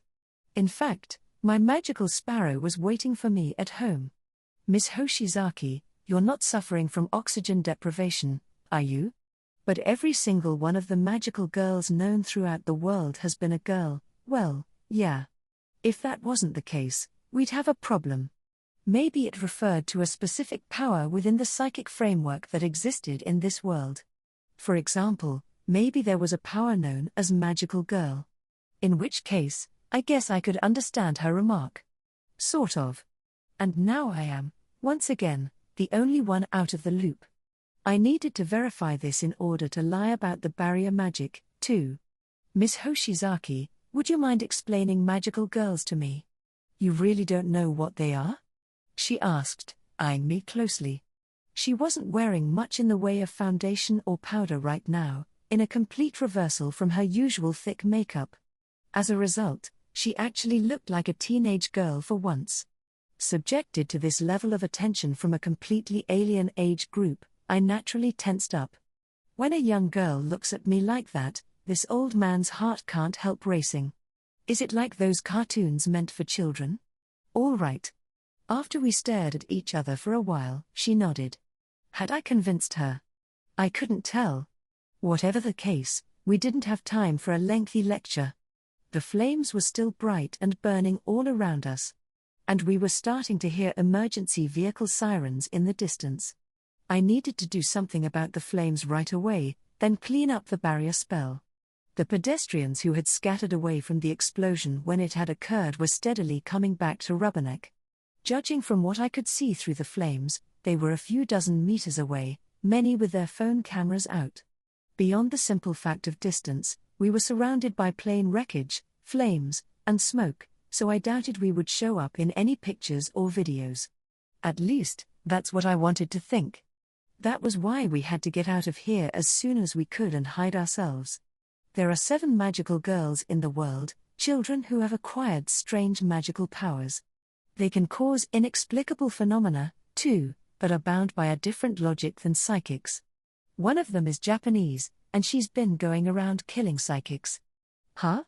Yet another incredible story. I found myself as curious about her backstory as I had been about Peeps. I'm sure you have plenty of questions, but can they wait until after this? For now, we have to do something about this barrier. If pictures or videos go up on the internet, things will get dicey. I want to avoid a pay cut at all costs. I see. A respectable viewpoint, indeed. If my bonus ever got lowered, my motivation to work would plummet with it. But how could I resolve this? Letting down the barrier spell without a plan would mean certain doom for us. Plus, we had unconscious children right next to us to consider. I doubted we'd be able to carry them out without drawing attention. But then, as I was thinking, something happened. All of a sudden, the entire area was engulfed in a brilliant light. I could see the atmosphere outside the barrier shaking. It felt like the spell Peeps had fired in the otherworld a few days before, the one that had sent the entire Ogan Empire contingent to its grave in one shot. It couldn't be. The magical girl? Huh? Miss Hoshizaki had said magical girl again. Together, we strained desperately to see what was happening. A few seconds later, our surroundings began to change. As the roaring died down, the light outside the barrier faded. The flames that had been burning just seconds before had been quelled, blown out by the beam-like light. Plus, the airplane wreckage was totally gone as well, vanished into thin air. The only ones around were those of us still protected by the barrier spell. Ugh, I knew it, said Miss Hoshizaki bitterly. She was gazing out at a single figure, someone, as it happened, I was familiar with. Her clothes looked like cosplay, with plenty of cute frills. But they were covered in stains and tears, with some places unraveling. Holding together her pink hair, slicked with grease, were a pair of rabbit-shaped hair clips. In one hand, she had a white plastic bag she'd gotten from somewhere, bursting at the seams. It looked like there was quite a bit in there. I caught a glimpse from its opening. What was that? A yam? Yams grated over rice is simply delicious. In other words, her appearance was extremely distinctive. So there was no doubting what my eyes told me. She was the homeless kid who called herself a magical girl. And with her staff in one hand, she was looking at me. Miss Hoshizaki, wait, you mean to say that she's a magical girl? Sasaki, we need to run. Huh? Magical girls are powerful. We'd need several rank B psychics to take her down, or the assistance of an A rank. Even with your support, I can't hold a candle to her as I am now. Lasting even a minute or two would be a miracle. But wait. She was going on and on, rattling off her words. Her expression as she did so was unusually serious. It reminded me of what I'd glimpsed from her last week at the bowling alley. As a result, I realized that this young homeless girl I'd encountered in my neighborhood wasn't dressed like that for show. I didn't have a clue about the particulars, but it seemed magical girls actually existed, just like psychics. Officer? She murmured. She seemed to have noticed me, too. Sasaki, wait, do you know her? I ran into her fishing around for scraps of food near my apartment and chatted. I had no idea she was related to psychics at the time, so I showed her my police badge and asked if she wanted to go to a police box. Then maybe this magical barrier was to save you, Sasaki. When you say magical barrier, it's one of a magical girl's abilities. They fly with magical flight, shoot rays of light with magical beam, and put up shields with magical barrier. Your average psychic can't do a thing about them. Magical girls are superior in both offense and defense. I see. How many times had Miss Hoshizaki just said magical? It was all so very magical. Maybe the magic that had driven off the flames just now had been magical beam, then. If that was true, then the girl had attacked us with the clear intent to kill. Miss Hoshizaki was misreading the situation, but thinking about it that way, it was pretty frightening. Each of the 7 magical girls also has their own unique power. It differentiates them from one another and has been deemed dangerous enough to require the mobilization of rank A psychics. Are they different from psychics? Yes, they are. Magical girls are supernatural existences with a different set of rules than the ones psychics use. Although psychics have existed for some time, magical girls have only started appearing recently. I think I get it. Another world, psychics, and magical girls. There was a lot more variety in the universe than I had thought. I felt like my worldview had rapidly expanded after I quit my job as a corporate drone. I was a little afraid even more things might emerge if I took the time to look. The magical girl active in Japan is always hidden inside her magical field, so we can't lay a hand on her. She, on the other hand, shows up wherever she wants and wreaks havoc. She hates psychics and goes around hunting them. You did mention that before. Sounds awfully unpleasant. I don't know how it is in other countries, but Japan's magical girl is the enemy of all psychics. Is that right? Yes. As soon as she finds one, she'll attack without question. Meanwhile, as Miss Hoshizaki was speaking, the girl moved. Her body floated up into the air and approached us. It didn't seem much different from the flight magic I'd learned from Peeps. I wondered how fast she could move around in the air. Now wasn't the time for that, though. According to Miss Hoshizaki, she was an extremely capable killer of psychics. "Officer, are you a psychic?" she asked, looking into my eyes, her face like an emotionless mask. Those cute features definitely belonged to the girl I'd run into near my apartment. But what would be the best thing to say here? As before, the barrier magic was still up. Since it had turned the magical girl's beam away, she probably thought it was some sort of psychic power. Meanwhile, Miss Hoshizaki seemed to think she'd been protecting me with it. In the distance, I could see rubberneckers, too, so we had to be careful with all this psychic power, magical girl stuff. Which made this a very difficult situation to act in. Still, thanks to her magical beam, the existence of my barrier magic remained hidden from the public for now. This barrier spell was colorless and transparent. Without the flames licking around it, it would be tough to notice it at all. Now that the plane's wreckage and the smoke were gone, nobody would spot it from a distance. Considering that, her attack had been a stroke of unexpected luck. It meant, at least, that Chief Akutsu would have one less thing to scold us about. After stealing my nerves, I decided to talk to her. What are you doing here? I saw a ball of fire in the sky, the girl interrupted. Ball of fire? Are you sure you weren't just seeing things? Miss Hoshizaki was terrified, so I would have to handle this. If I left it to someone like her, we'd most likely end up fighting it out.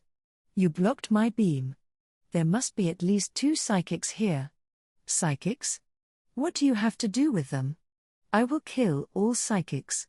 I won't let them escape, my senior was right. She'd actually come for our heads, hadn't she? Seeing such a young girl speak so dispassionately felt like something out of a horror film. If my barrier spell hadn't blocked that beam earlier, what would have happened? Do you live around here? There's a big store nearby. They throw away a lot of food, so I come here sometimes. But today, when I was looking for food, I saw flames shoot into the sky and hit a plane. I see. It seemed this neighborhood was her territory. Going by what Miss Hoshizaki had said, she was usually inside a strange space called a magical field. The people from the bureau probably couldn't get a handle on where she was or what she was doing. She could have been going to every shopping market and convenience store in the country for all we knew. Were the other 6 magical girls like her? Officer, are you a psychic? It was that same question again, from the psychic murder machine. If I said yes, she'd fire another magical beam at us. She hadn't hesitated with the first one. I didn't know why she was after psychics, but her intent to kill them was palpable. And even more worryingly, she didn't seem to care who saw her. You gave me cake. Was it to trick me? No, I'd never do something like that. Then what are you doing here, officer? She asked, her magic stick at the ready. At a glance, the thing looked like something you'd find in a toy store. It was pretty well made, And you could see work put into the details, too. It was both cute and cool at the same time. That said, like her clothes, it was dirty in a few places. And the magic that came out of it was devastatingly lethal. That much we understood properly. If I was to face her head-on, what would happen? I could deal with her magical flight with the flight magic I'd learned the other day. My barrier had stopped her magical beam. Her magical barrier was still an unknown, though. It would probably force me to respond with lightning magic. If my attack could pierce her barrier, that would decide the match. If it didn't, we'd be at a standstill, neither of us able to deal the finishing blow. On the other hand, if she ramped up her magical beam's output, and it cracked through my barrier spell, I'd lose for certain. I really didn't want to have to dodge her magical beams with flight magic. Flying always gave me horrible motion sickness. Virtual reality headsets couldn't hold a candle to the real thing. Considering what Count Muller and Prince Adonis had thought of me, this girl had the specs to be considered a talented magician even in the otherworld. Miss Hoshizaki was right to be so scared of these magical girls. Plus, the girl had one extra unique magical ability that we still hadn't seen yet. That lined up with her being equal to a rank A psychic rather than a rank B. I really wished someone had told me about this during training. Officer? It's an officer's duty to come running when there's trouble. Officer, do you know what psychics are? She really didn't want to let the subject of psychics go. Her repeated questions made that clear enough. If I answered honestly, the Glasses Kid and Miss Hoshizaki were probably doomed. They wouldn't stand a chance against this girl. Once she knew their faces and affiliation, she'd soon ambush them from within her magical field and take them out with her magical beam. Thinking about it like that made these magical girls all the more horrifying. Despite her adorable face, she was an assassin, a killer. She had a penchant for the underhanded and immoral. Which was why I wanted to keep the situation from worsening at all costs. Psychics? I heard you say that before, but I was keeping my responses vague, stalling for time while I thought about what to do. If I could manage to get this girl alone, away from the Glasses Kid and Miss Hoshizaki, I might have a chance. But just as I began to take action, something happened. What is this? A magical girl has come out to play. From behind the magical girl came a voice addressing us. Clacking footsteps approached. It was a figure I recognized. The first thing I saw was the kimono, made of a deep purple cloth. With her sleek, waist-length black hair swaying, she continued to walk, clapping along on the ground. Her imposing mannerisms were no different than when I'd met her at the bowling alley in the suburbs. The kimono girl. What was her name, again? As I was wondering this, Miss Hoshizaki cried out, Futurishsuka. Apparently, her name was Futurishsuka. Probably. She was the rank A psychic belonging to that group of irregulars. Miss Hoshizaki had explained to me that she could drain some sort of energy from anyone she touched and make it her own. Despite having the appearance of an elementary schooler, she had superhuman physical abilities. Her name is Futurishsuka. I asked. Yes, that's right, responded Miss Hoshizaki. Another odd name. It's not her real name. Oh? We call her that because of the color of kimono she likes to wear. I see. Apparently, the name came from her choice of clothes. Futurishsuka referred both to a flower and a deep shade of purple, the same purple as her kimono.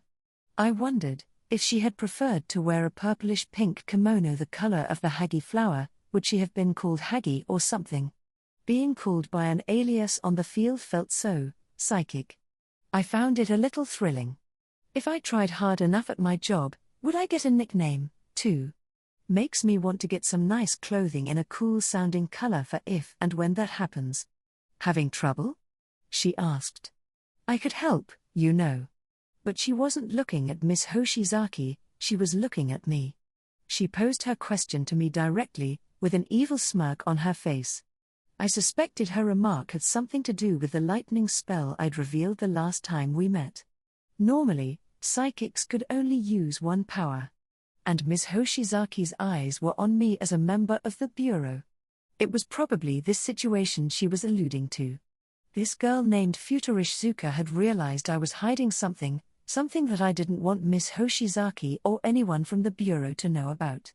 That was why she was grinning, I was sure of it, and why she had made such an offer. But why would she be offering to help? "Are you a psychic?" asked the homeless magical girl in the meantime, her reaction evident. She had spun away from Miss Hoshizaki and me and pointed her staff at the girl in the kimono. "If I said yes, what would you do, child?" "Kill you." The magical girl moved immediately. She held her staff aloft and fired her magical beam, showing no hesitation. As we looked on, a burst of light engulfed the kimono girl. The attack shook the very air around us. Due to the plane crash, no one remained in the affected area, they were all watching from afar. As a result, no bystanders were caught up in the blast. That is, except the kimono girl, who had been swallowed up in the light. My heart was pounding as I watched it happen. The magical beam roared for a few seconds, then quickly faded. Now there was no one standing before the magical girl. Only a stretch of asphalt remained. No cars were coming, either, they were probably being directed elsewhere. But then, from right next to me, I heard a voice. "Pingo?" I quickly looked over to see the kimono girl. She seemed to have crashed into the invisible wall created by my barrier spell. Her hands were over her face as she rolled on the ground. Apparently, she'd zoomed right toward us with her incredible physical abilities to avoid the magical beam. But she didn't seem to have completely avoided it, and part of the hem of her kimono had been scorched. "What is this?" she muttered. "Something's here." Ugh. At the kimono girl's unexpected approach, Miss Hoshizaki made a move. She ran toward Futurishzuka, and using the water she'd knocked the kids out with, she created several sharp icicles. To her, both the homeless magical girl and the girl in the kimono were equally hostile. And while the barrier prevented anything from getting inside, you could simply walk out of it. Without giving me a chance to stop her, Miss Hoshizaki darted toward the kimono girl and closed in on her outside the barrier. "Coming all the way out here? You're making this easy for me." Miss Hoshizaki grunted as the icicles she fired went straight into Futurishzuka's gut. Her opponent, however, approached without stopping, a choice probably made with her incredible regenerative power in mind. "Why, you?" Miss Hoshizaki, meanwhile, began spitting. She hurled her saliva, and in the blink of an eye, froze it and shoved it through the girl's eyeball from point-blank range. "Sasaki, get out of here," in a rare streak of maternal instinct, Hoshizaki ordered me, her junior, to withdraw. A moment later, Futurishzuka's fingertips touched her forehead. This was probably her energy-draining technique. No sooner had Miss Hoshizaki said my name than she was crumpling to the ground. I'd witnessed the same sight last time. The effect happened so quickly I couldn't help but feel uneasy. "Miss Hoshizaki." The high school girl fell to the asphalt with a dull plop. After sparing a glance at her face, the kimono girl said in a detached voice, "Do not worry. She has only lost consciousness." Upon closer inspection, I could see her chest moving up and down. She was breathing. "Otherwise, you'd be in trouble, right?" "I see." It seemed she'd done this out of consideration for my position, to help me avoid the eyes of the bureau, that is. I hadn't expected her to go to such trouble to set me up. "Why do all this?" I asked. "I had a favor to ask of you, actually." "A favor?" "That is correct." "Were you watching us?" I was, indeed. That was another surprise. I hadn't noticed her at all. This girl seemed just as much an assassin as the magical girl did. How long had she been watching us? If she'd witnessed anything going on in my apartment, she could have even learned about Peeps. Meanwhile, the homeless magical girl was reacting to our conversation. With her magic stick still at the ready, she spun back to face me. Her expression seemed just a bit tenser than before. "Officer, do you know this psychic?" she asked, giving me a pointed glare.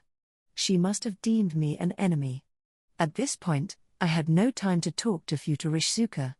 The request she mentioned made me curious, but I had to focus on surviving first. If I wanted to live to see another day, if I wanted to save Miss Hoshizaki and the Glasses Kid, I had only one choice. Understood. For now, let's work together. Well received, responded Futurishsuka simply, a smile crossing her face. A moment later, a magical beam struck. By some unknown logic, she had narrowed the beam as she aimed at us.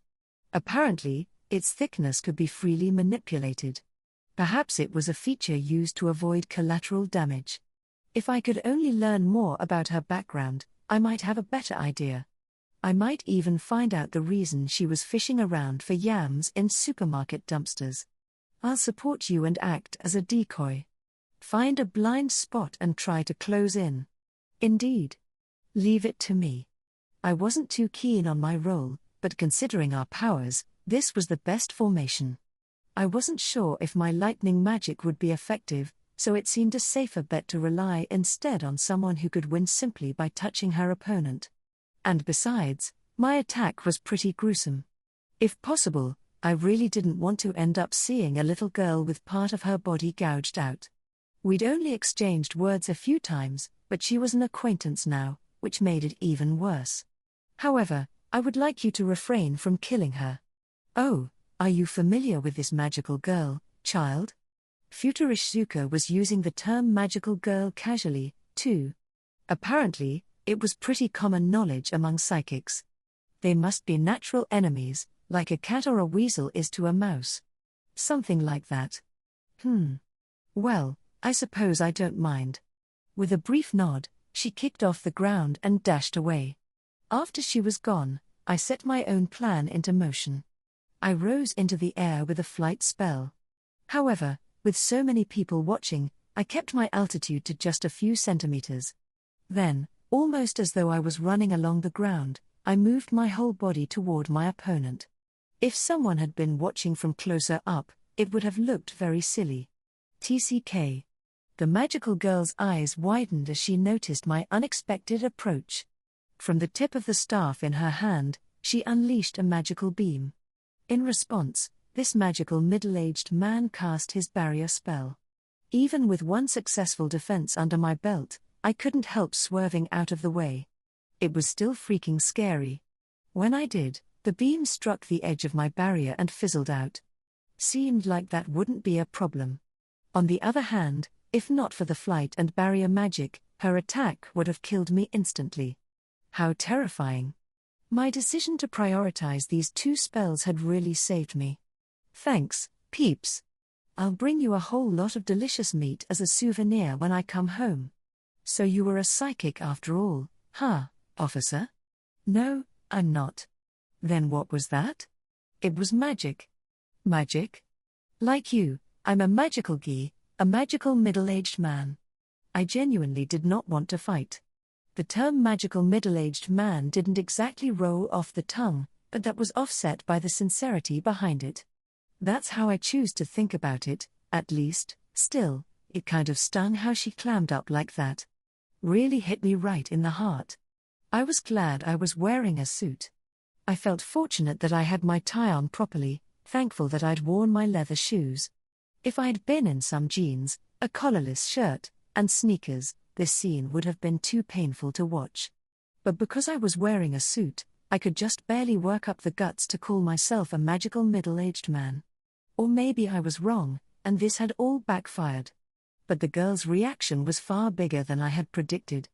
I readied myself for another magical beam any moment, but the homeless magical girl just stood there, shocked, and repeated the awkward phrasing I'd just given her, magical, middle-aged man? Psychics can only use one power.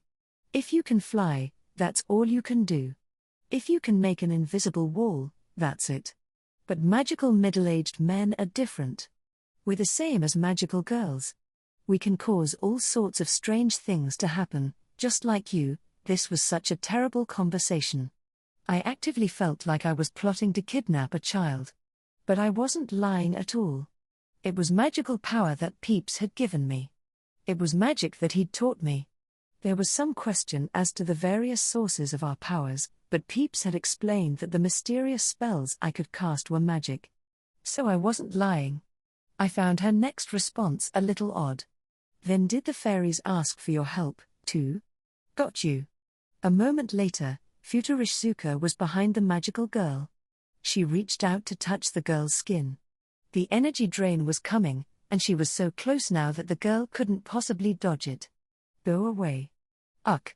But she couldn't land a decisive blow. A moment before touching the magical girl, Futurishizuka was repelled by something invisible, probably the magical barrier that Miss Hoshizaki had mentioned. The kimono girl even went in a second time, aiming for the face, and was knocked to the ground. They called her a rank A psychic, but looking at her like this, she was kind of cute. Having to touch her target directly must be a huge nuisance when they had barrier magic or anything similar. To be specific, she had gotten a massive nosebleed. Her cute face was bright red, and the color was staining her kimono, too. Which meant it was time to pull out the lightning magic, but I hesitated to fire a spell at the girl that would unquestionably rip her body to shreds. I'd seen what it could do back at the bowling alley. If I could get by without using it, I would rather not. That was why I had put my hope in Futurishizuka. Officer, why are you with these psychics? Well, now that's a good question. The magical girl's interest had turned to me. That was a good sign.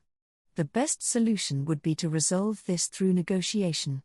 In the meantime, Miss Futurishizuka was still going at it against the magical barrier surrounding the girl. It looked like she was doing pantomime. She tried punching it, scraping against it. Ah, that'll never work. This was a huge shift from her previous attitude. Now she was a sorry sight, and it was adorable. She had seemed so incredible in our last encounter that she appeared even clumsier now. In comparison, the magical girl kept staring at me, waiting for me to continue. I, the magical middle-aged man, watched her in turn. Then something occurred to me, the curious phrase that had fallen from her lips. Then did the fairies ask for your help, too? The two especially important words there were fairies and help. This seemed like information that would aid my understanding of what magical girls were. It seemed certain, at least, that some sort of creature calling itself a fairy was backing her, like a sponsor. Just a month before, I would have laughed at how ridiculous that sounded. Where is the fairy who spoke to you? I asked. They're not around anymore. Did they go home to the fairy kingdom? I offered, making up a country I wasn't sure existed out of whole cloth. Her answer was plain. I killed them. Huh? I killed them. This is their fur, she said, pointing to the stole around her neck. At first glance, it looked like it had belonged to a weasel or something along those lines. Wow, I thought. That is some excellent tanning work for someone her age. At first, I'd planned to act like I understood her situation in order to get closer to her. But her answer was a little more violent than I'd been expecting.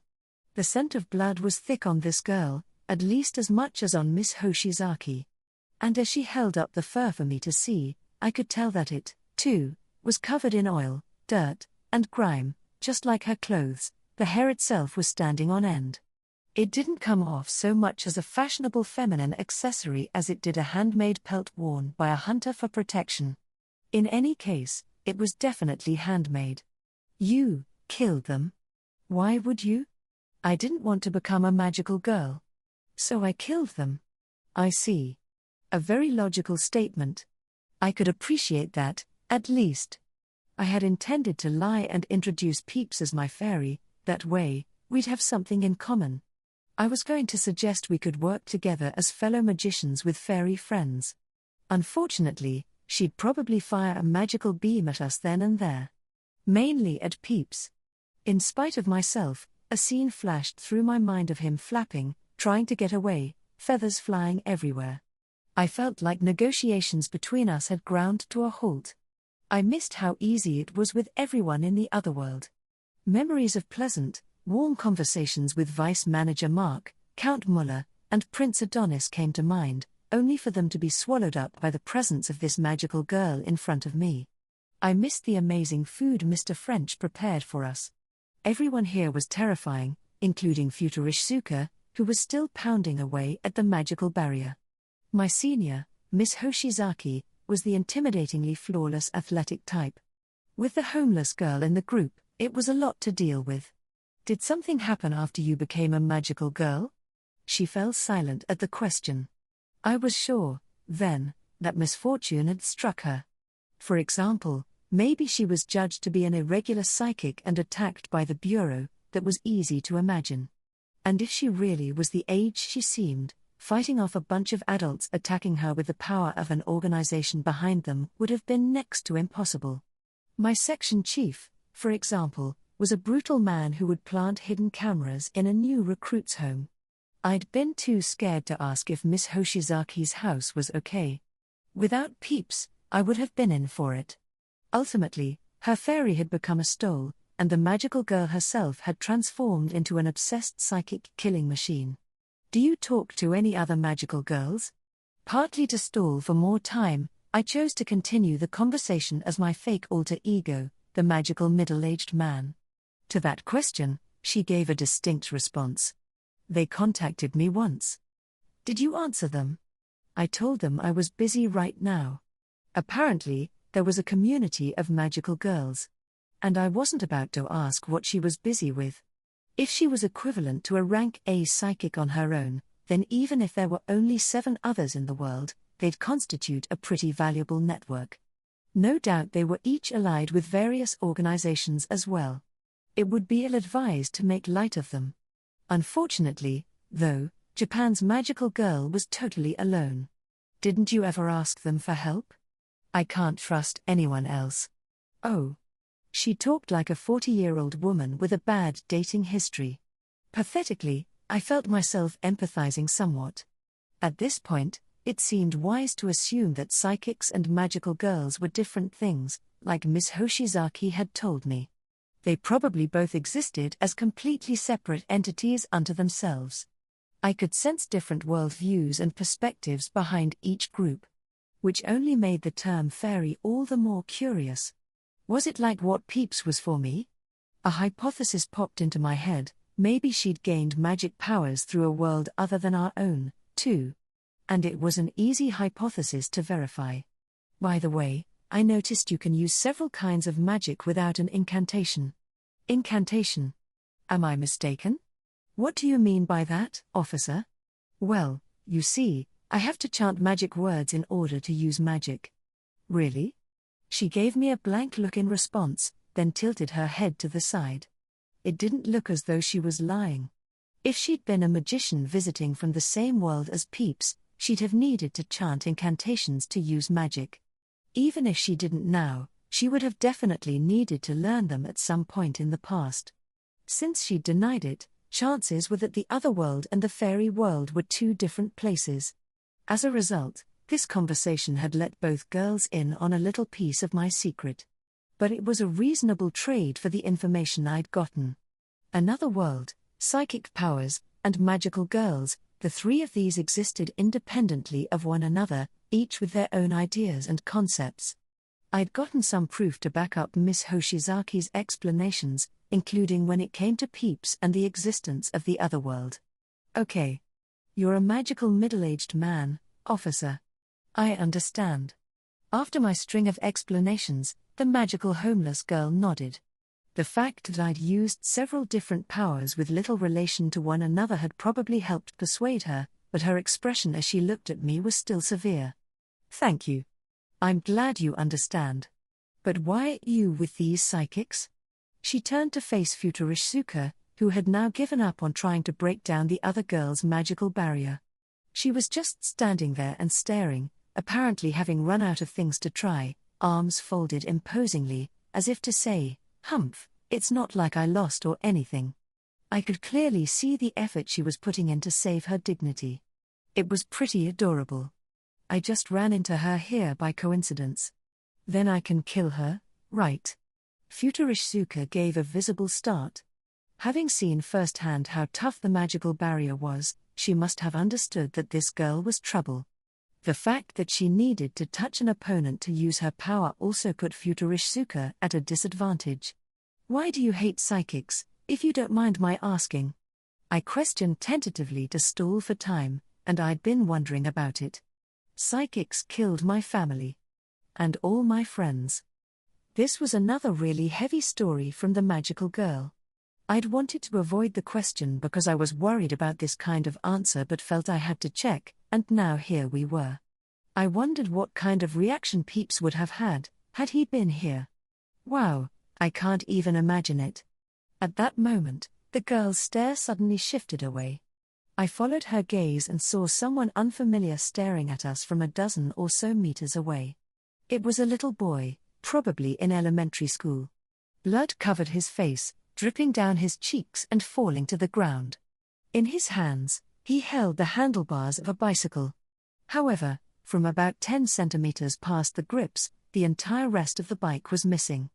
The kid had come from around the corner, and now he was staring at us in a daze, saying nothing.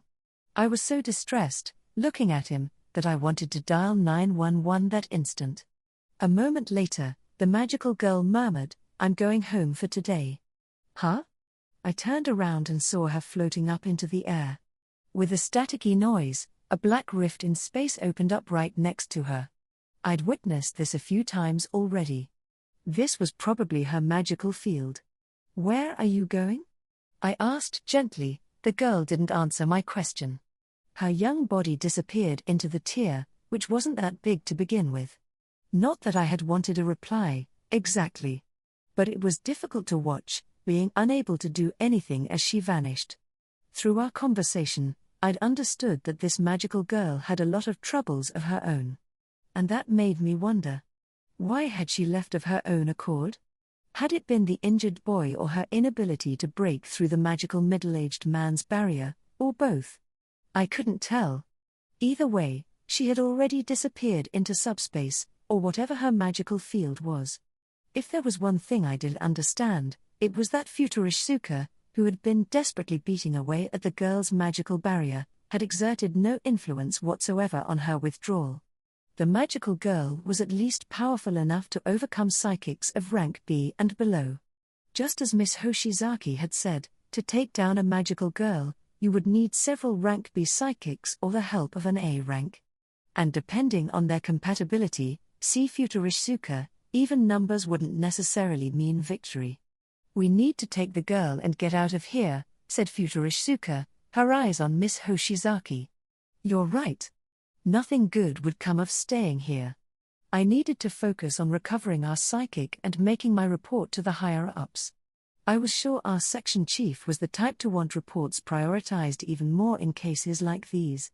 He might have already heard about the airplane coming down. After fleeing the scene of the crash, we headed for our hotel room. For some reason, Futurishsuka helped me carry Miss Hoshizaki and the glasses kid.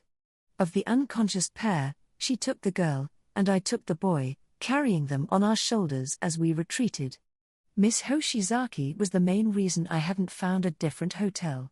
If she woke up, and we were checked in somewhere else, despite the hotel the bureau had booked being located right nearby, she'd definitely start getting suspicious about all kinds of things.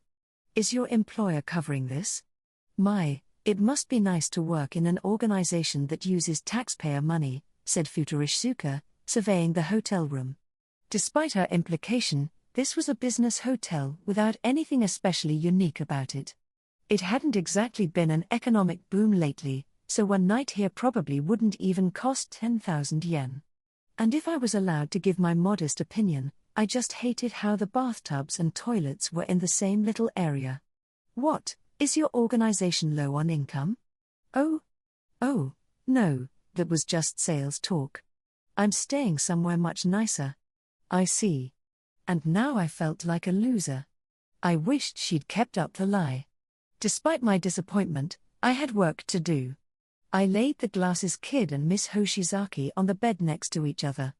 Because of how the layout worked, I had to put them both on the semi-full-size mattress, which was a little smaller than a full-size one. They were basically sharing the bed. At a brief glance, they would have looked like a couple of corpses. They were still out cold, after all. My conversation with Futurishsuka was happening right next to them. "In any event," she said slowly, in the manner of a much older woman, "are you willing to hear me out now? I don't mind listening, but I can't make any promises. Is that right? I do feel bad telling you this after letting you help with everything. However, you must understand I do not call the shots. I've only joined the organization recently. As such, my options are severely limited. Even with my new job, I was still a rank-and-file employee, albeit for the government this time, I supposed. My status hadn't really changed at all. Naturally, I wouldn't have any of the rights of an administrator. That meant I couldn't use a single yen of taxpayer money on my own. If I was going to do something that involved business expenses, I'd need to clear that with a section chief or department head. I wasn't particularly dissatisfied with that reality, but it made negotiations like this a pain. It bore a close resemblance to those unexpected deals that had to be made with a client without any managers present. Of course, when someone with decision-making power was present, the discussion might abruptly turn into agreements and contracts, which was its own kind of trouble. Foreign companies especially tended to give whoever they put on site a lot of money and discretion.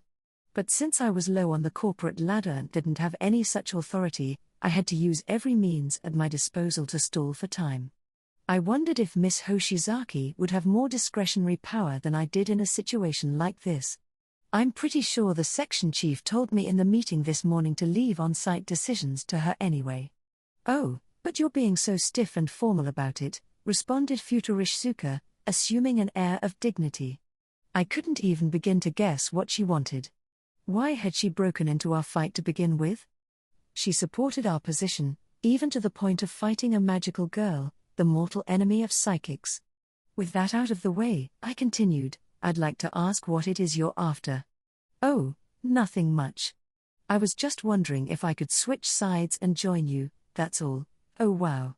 Yet another sudden request. Chapter 3. Recruitment, Part 2. The girl I'd risked life and limb to fight just the week before had come to me with an unexpected request for a job transfer. Color me shocked. I didn't even know how to answer until a moment later. When you say switch sides, do you mean you have an interest in the bureau I work for? Yes, that's right, she replied. I happen to remember your remarks when last we fought. And now I, too, desire to stick with the biggest player after so long. Of course I couldn't simply consent, so I hesitated to respond. Several terms such as trap and fraud and blackmail started whirling around in my mind. If I accepted her request, would scary-looking Yakuza guys suddenly burst through the door and ask me what the hell was going on? I'd worked so hard to live quietly up until now, too. I'd heard the damages for impropriety normally ran in the millions of yen. I apologize, but I don't have the authority to make a decision one way or another. Then would you mind talking to your superiors about it? Well, I thought. What now? Considering our relationship thus far, the proposal had more drawbacks than benefits. Most of all, I couldn't imagine what kind of situation would make her capitulate like this. Your bureau lost personnel in the previous incident, she said. From their perspective, the prospect of gaining a powerful psychic would be too tasty a morsel to pass up, surely? And you say you lack the authority, but wouldn't you be rewarded if our discussion led to successfully acquiring such a psychic? It doesn't matter how strong the psychic is, if they're not trustworthy, there's no point in recruiting them. I am quite strong, you know. Yes, and that power is exactly what took so many bureau lives. I suppose that does make it difficult. I had some experience helping with employee recruitment interviews from my last job, the kind of first-round interviews given by non-administrative employees. While managers, section chiefs and above, would evaluate the candidate's personality and character, they'd rope me into appraising their actual abilities. But this was my first time meeting an applicant with such high attack power. If I asked her about her strengths, her reply would probably involve a pretty brutal display. If I was unlucky, I might end up dead. Frankly, even just talking to her like this had me on edge. A single touch, and her power would suck out my life energy or whatever. It was no exaggeration to say she had a genuine insta-kill ability. Oh, what are your strengths? I'd ask, and she'd reply, draining energy. Personally, she was a talent I wanted to immediately recruit and then drop in the section chief's lap. I really wanted to see that stupidly attractive middle-aged face of his twisting into shock. "I promise I won't harm you," she said. "Can I ask you to do this for me?" Well, the interviewee's resolution was firm. She was basically telling me to hire her by fair means or foul. I wondered if the group she belonged to was not actually paying her that much. Then again, she did just say their choice of on-site accommodations was far more luxurious than the bureau's. And last time she'd invited me to go with them, hadn't she? What was this all about? May I ask your reason? You fascinate me. Yikes, what a curveball. Trying to attract the recruiter's interest, eh? Someone sure knows their way around an interview. All that stuff about her actual age being in the triple digits seemed to check out. I began to consider that, with how straightforward she was being, it might actually be best just to hire her already. She'd be a valuable combat resource, usable immediately, that much was for sure. Viewing it in the long run, though, left me uneasy. What interest could you have in a person like me? I'm just your average middle-aged man. You jest. It has been a very long time since someone has overwhelmed me to that extent. Has it? She had to be referring to the incident at the bowling alley. Apparently, she had found what transpired there a lot more stimulating than I'd assumed. As a higher-ranked psychic, maybe she was holding a grudge over her defeat. Thinking about it like that, I should probably keep my distance. What if she killed me in my sleep or something? Scary stuff. Could it be, she remarked, that you're hiding your power from the Bureau? Now what? She hit me right where it hurts. She was correct. I was sure she was sure, despite her prefacing her comment with "could it be?" And that was why she'd come to the negotiating table in the first place. Why do you think that? They wouldn't have assigned you to support another psychic otherwise. I considered Futurish Suka's background. Miss Hoshizaki had told me about it on the way here. In addition to her psychic power, she also possessed the experience and knowledge that came from a longer-than-average lifespan. That history was why she'd been assigned rank A, and now that I was speaking to her face-to-face, it all made sense. In addition to your ability to create icicles, you can unleash lightning and even float into the air. I cannot even begin to imagine what sort of psychic power would give rise to all that. And the power that stopped the magical girl's magical beam, did that not belong to you as well? Who knows? Suddenly, hearing fanciful terms like magical beam in the middle of a relatively serious conversation was throwing off my rhythm. It made a certain magical homeless child seem a lot more irregular, for a variety of reasons. It was so out of left field, I wondered for a moment if this was all just a prank. If you introduce me to your superiors, I will remain silent about it. Is that a threat? Do you think I would threaten you after saving your companions? That's some pretty obvious blackmail. But it did have me on the defense. If not for Futurish Zuka's intervention, Miss Hoshizaki would have found out about all those things. She'd already done plenty for me. If talking to the section chief was all she wanted in return, it was a good deal. In fact, that was probably part of why she'd intervened. I was glad I'd been confining my interactions with Peeps to my apartment as much as possible. I felt a belated sense of relief at the fact that I had done so much on my own, such as buying the laptop for use in the otherworld. I was all but certain she'd been observing the apartment for the last few days. Before I take this to my superior, there is one thing I'd like to confirm. And what is that? Why do you wish to leave your current job? Are you curious? Well, naturally. It isn't a good work environment. And by that, you mean? That, and well, I was being bullied, too, a little. I see. Though, I suppose it started all at once after that last incident with you. Her position in her organization must have plummeted after the previous week's disaster. When I thought back, compared to the one making all the hurricanes, she hadn't actually done that much. At the same time, she had come out basically unscathed, while he had lost the whole lower half of his body. About the man using telekinesis back then. Thanks to you, he'll be attending classes in a wheelchair for the time being. Everyone in the group is working around the clock to procure a high-ranking healing psychic to get him back in action. I'm sure they aren't happy with me going about as I please. I see. And well, even before, in the past, we have had several differences of opinion. Futurishsuka's story was about what I had expected. It seemed she wanted to quit her current job because her position had worsened. A pretty common motive for a career change. And that is why I would be very happy if you were to accept me as one of your own. Again, I don't have that kind of authority. If you would allow me, I could do so much for you. Do you dislike young bodies, I wonder? My small size makes me perfect for squeezing. No matter how puny your manhood, it will be squeezed tight. Yes, very tight, another stimulating proposition. However, it would take more than that to make a clever amateur virgin waver. Virgins are made of different stuff, you know.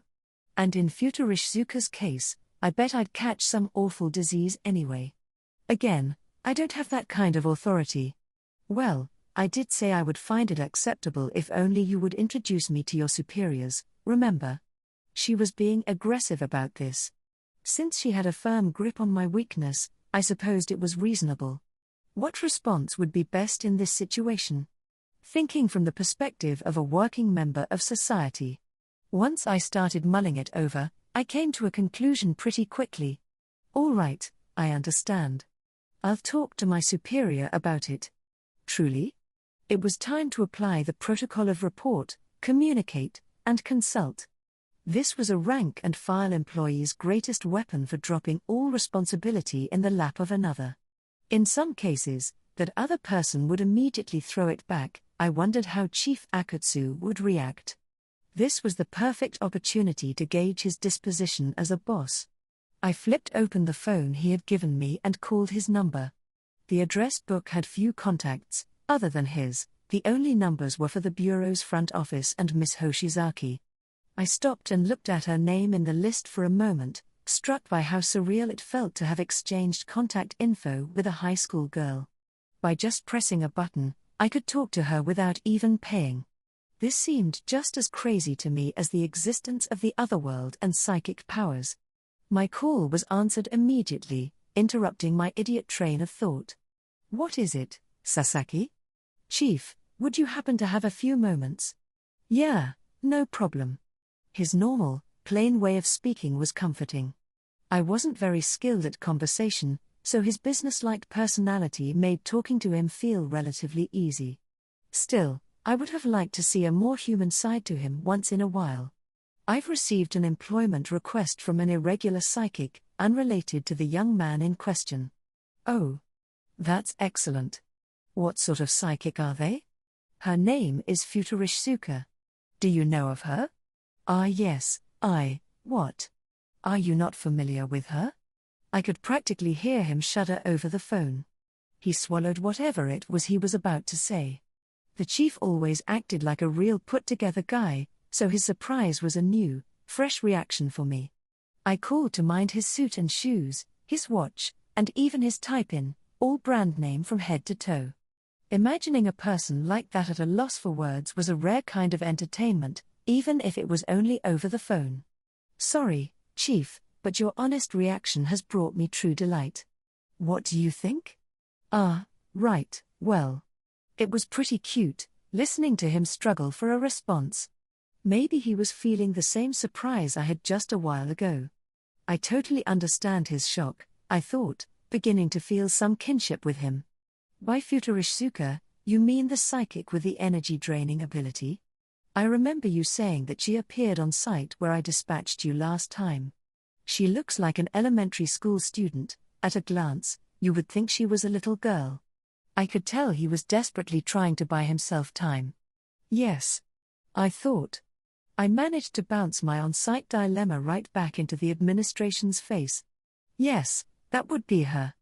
I thought she was a member of an anti-government organization. Forgive my bluntness, but may I take her back to the bureau with us? Chief? I'm interested in her motive for applying. Has she told you anything? She says she wants to stick with the biggest player. Even the chief would never expect that she was standing right next to me. This was getting more and more fun. Since you are familiar with her, you must know there isn't much I can do here. With her background, I believe it would be best to respect her decision as much as possible. Would you at least be able to prepare a place for an interview? I couldn't have him thinking we were conspiring behind the scenes, so I made sure to imply that we weren't. I wanted him to know that I was nothing but the messenger here. I was just the lowly little subordinate, but what did he want to do? He was going to be the one accountable here, and I had said as much between the lines. Immediately, he fell silent. His capture during the bowling alley incident was taking its toll, no doubt, Chief. The last operation had been a failure for the chief, so his mind was probably boiling with conflict right now. Any other person would have wanted to keep a low profile for the time being, slowly but surely building up a list of contributions. I bet he hadn't emerged unscathed, even if he was a section chief. Nothing had been made public, but he was most likely being forced to take responsibility in some form. Is she friendly toward you? Well, that was one point in particular I hadn't determined yet. According to Miss Hoshizaki, this girl had been alive since before World War II. She had several times the amount of life experience I did. While I could understand the story she'd given me, to an extent, I still didn't have a clue what she was really thinking. She was still leading us around by the nose. I can't be certain, but I know she is interested in us. And the fact remains that we need more people at the Bureau. If we can secure her cooperation, I believe it would allow us to expand our operations. If I fooled around too much, my work assessment would suffer. I couldn't have my bonus decreasing. Now it was time to make it seem like I was somewhat competent, but only somewhat. If you'd allow me to make a proposal, how about conducting the interview via video conference? It's only natural you'd be apprehensive at the idea of meeting her face to face. But I believe, considering the nature of her power, keeping your distance should alleviate those concerns. Does that work for her? I can't have her bothering you, Chief, so I can try negotiating with her myself, I offered, shooting a glance at our prospective applicant. When I did, Futurishsuka gave a small nod. Apparently, she wouldn't have a problem with a video chat. In fact, if I believed what she said about only wanting to be put in touch with my superiors, an objection would have roused my suspicion. Her answer here made sense, and I had expected it when I made the suggestion. Would that work? I'd like to hear Hoshizaki's opinion as well. Is she there right now? She was injured in an encounter with the magical girl. She's unconscious at the moment. I heard him suck in air from over the phone. Oh right, I thought. I didn't tell him about us running into the magical girl. Poor Akutsu was getting hit by one surprise after another. Miss Futurishsuka provided some assistance at the time. I see. So that's how it is. What do you think? All right. I'll get back to you with a specific date, then. Understood. Great, I managed to get him to promise an interview. He didn't make any reference to the plane crash. The information probably hadn't reached him yet. It hadn't even been an hour since it happened, and the chain of intel was held up somewhere. As a result, I'd been able to swing the conversation to my advantage. How is Hoshizaki looking? No obvious external wounds. I believe she'll wake up by herself before long. In that case, good. I'd like you to get a report together later. I'll have it for you by the end of the day. Thank you. Now, if you'll excuse me, I have some things to deal with on site. Right. With the chief having agreed, I lowered the phone from my ear and hung up. He'd probably call me back before long. Planes weren't cheap. I wasn't looking forward to that conversation. And that was why I wished Miss Hoshizaki would hurry and wake up. Then the responsibility of reporting to the section chief would naturally fall to her. I looked over to the bed where she lay next to the boy with glasses. She was still unconscious, and though I watched for a short time, she didn't show any response. They looked like siblings, lying next to each other on the semi-full-size bed. After a cursory glance, I continued my conversation with Futurishsuka. Was that to your liking? I asked, putting the phone back into my pocket. Yes. Thank you, she replied, sounding satisfied. The way she smiled like that was cute. Looking at her now, she was just a little girl, a scary thought. It was hard to imagine those small hands having killed dozens, if not hundreds of people. I mean, it was so easy to picture her, an elementary schooler's hard leather backpack over her shoulders. Now, there's no guarantee you'll be hired, I said. No, my thanks were to you, for connecting me with your place of work. Ah. In that case, maybe I could ask her for a small favor, too. I just didn't have enough information, especially when it came to magical girls. By the way, there was something I wanted to ask. What is it? Feeling in the mood now? I was wondering if you could tell me what you know about magical girls. I hear that you've lived much, much longer than I have. If you have any knowledge about magical girls in general from your past experience, could you share that with me? Oh, so cold. Please. Futurishsuka, still sitting on the chair at the hotel room's desk, was acting coquettish. I was lightly sitting on the edge of the bed that contained Miss Hoshizaki and the glasses boy. A good position, just in case. After all that about being what was it? A magical middle-aged man? You're asking me now? That was more of a figure of speech to protect myself. Actually, I had another reason for asking her about magical girls. The person in front of me probably saw me as a psychic with unknown powers. At the same time, she was also lightly suspicious of the possibility that I was a magical girl, well, magical middle-aged man. In the future, then, just in case she did learn of Peeps's existence, and I could no longer pretend to be a fellow psychic, I wanted to lay the groundwork for my position as a magical middle-aged man. In order to do that, I had to heavily imply that I didn't know the first thing about magical girls. I suspected Futurishsuka would read into this in just the way I wanted. You are a member of the Bureau. I'm sure your superiors have told you all about them. As I said previously, I am a rookie who just recently completed his job training. They haven't given me much in the way of information. They might tell me if I asked, but I want to gather as much intel as I can as soon as possible. A tenacious one, you are. Will you?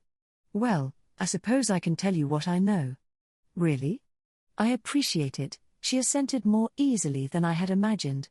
For some time after that, as we sat in the hotel room, Futurishsuka gave me a lecture on magical girls. To cut to the chase, she was able to provide more than what we'd seen at the airplane crash site. She said she'd spoken with other magical girls outside of Japan before, and as a result, she had quite a bit of information. It seemed as though this fairy world existed separately from our own. Messengers called fairies would leave their world and come here, then use their powers to transfigure certain individuals, who then became magical girls. Worldwide, 7 magical girls had been confirmed. This I'd heard from Miss Hoshizaki as well. However, Futurishsuka said it was believed more existed who hid their identities. Their areas of activity, aside from Japan, included the US, China, Russia, Germany, and France. The last of the 7 didn't confine herself to a specific place. Futurishsuka didn't seem to know very much about the fairy world. According to her fragmentary knowledge, magical girls worked with the fairies to do some specific sort of work in this world.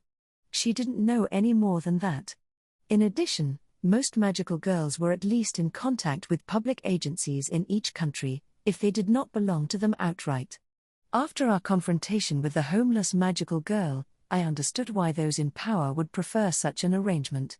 One of the few exceptions to this was Japan's magical girl, who had personally explained her reasoning to us already. I see, so that's how it is, I mused. Yes, it is quite troubling how hostile Japan's magical girl is towards psychics. What about other countries? I've never heard of one going around killing psychics, at least. I'd learned more about magical girls than I had expected.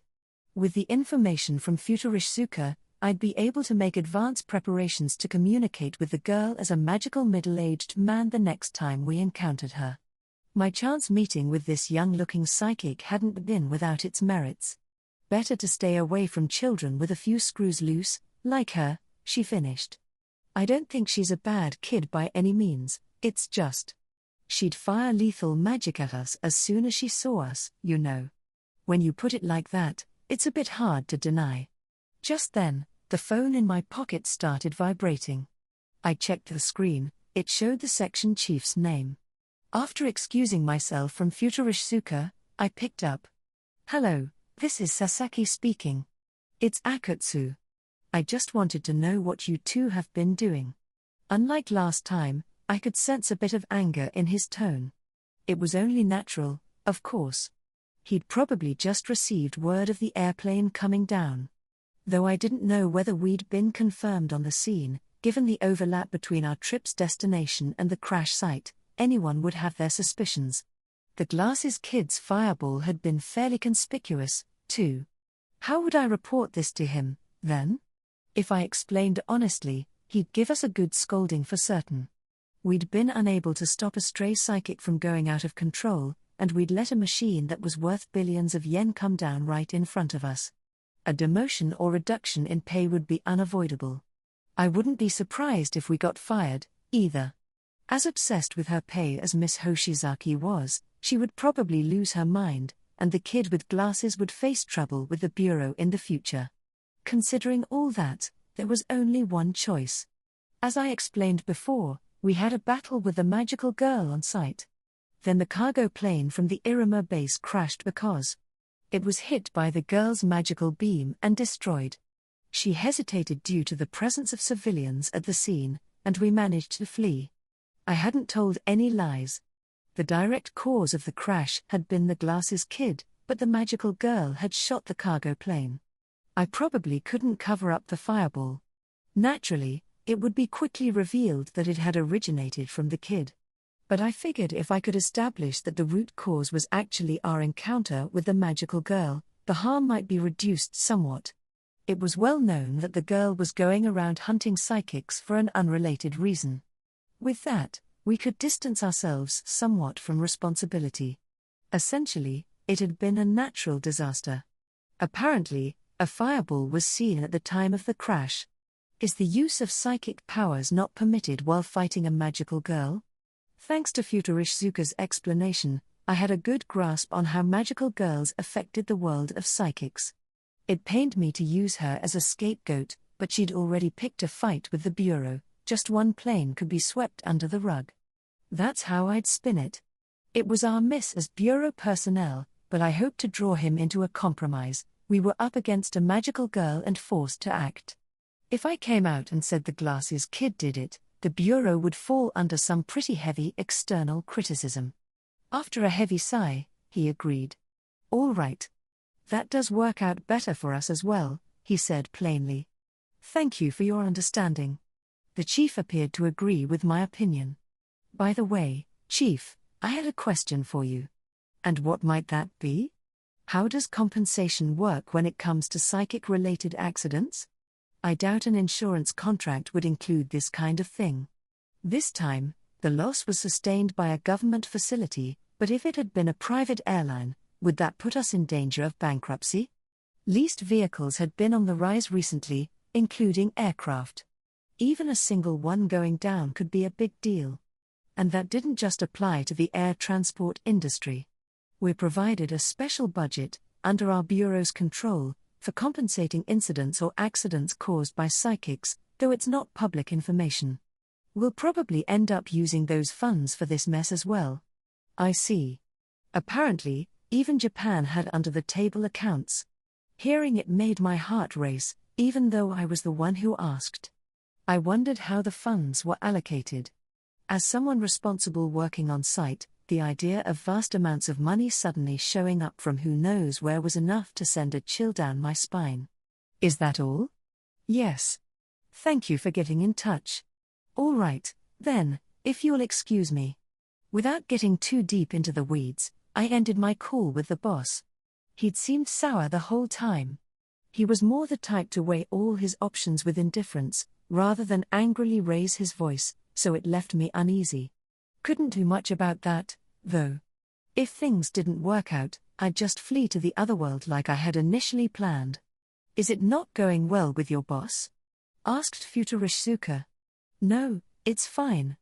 If I am allowed to defect, then he will be my boss as well, yes? Perhaps it is for the best to get a read on his character before interviewing with him. How about it?" In exchange for my information on magical girls, could you tell me about him? Yes, I wouldn't mind that. Preparing for interviews was absolutely critical. The best method was to use industry news or social media to gauge someone's personality, but that wouldn't work when it came to our bureau. I'd actually searched Mr. Akutsu's name at home and gotten 0 results. Considering he was a section chief in the cabinet office, not seeing anything about him was pretty impressive. On a hunch, I'd searched my own name, too, and found the results I was used to seeing had all been deleted at some point. I was still able to find the cached pages, but I was sure those would soon be gone as well. That said, I've only known him for about a month, so please keep that in mind. And so I told Futurishsuka what I knew about the section chief, that he was young for his position, that he was good-looking, that he cared about how he looked, and that his personality was chilly and detached. Putting it into words like this made me realize that, yeah, I only knew about surface elements. I wonder if Miss Hoshizaki would know more about him, I thought. Maybe I should ask her later. Oh, and one other important bit of info. What is it? This is only for if you get hired, though. The chief will arrange for hidden cameras to be set up in your home or your base of operations, whatever you put as your address. I know it's creepy, but you'll want to choose a time to find and destroy them. Ah, so bureau employees have that sort of thing as well, do they? They've had several spies in the past, so they're probably on edge. It's against the rules for me to tell you like this, but I'm pretty sure they'll consider you a spy for now anyway, so I thought I'd inform you while I had the chance. I am quite used to such tests. I doubt I would have had much of a problem even if you hadn't mentioned it. And to be quite honest, all organizations do something similar. But I do thank you, sincerely, for telling me in advance like this. If the person in front of me went on a rampage, even I'd be in danger, despite my steady acquisition of intermediate spells. I couldn't exactly have my barrier magic up 24/7. The Bureau's caution toward Futurishsuka was incredibly well placed, so I didn't want to do anything that would unnecessarily set her off. Did you have any questions? I asked, now that I'd told her roughly what I knew. But as soon as I spoke, it happened. Sasaki, was all that true? Huh? The question had come from right behind me. I turned around in surprise to see Miss Hoshizaki looking at me, her eyes wide. She was still lying on the bed, only moving her eyes. It seemed like she was merely pretending to be asleep. How long had she been awake for? Good morning, Miss Hoshizaki. Sasaki, was what you just said true? What part of what I just said? She got up slowly, perhaps out of consideration for the glasses kid. Then, despite being in her school uniform, she assumed a cross-legged position on the bedsheet. Her expression was the same as always, a flat countenance, absent of any emotion.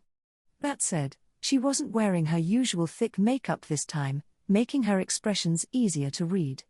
I noticed my senior's cheeks were flushed slightly red. About the chief setting up surveillance cameras in bureau employees' apartments, at those words, I became sure of it. Yep, it's gotta be that, right? The chief's home must be chock full of erotic videos featuring high school girls. Sasaki, answer me right now. Is it true that the section chief puts hidden cameras in bureau employees' apartments? It isn't that you're an exception.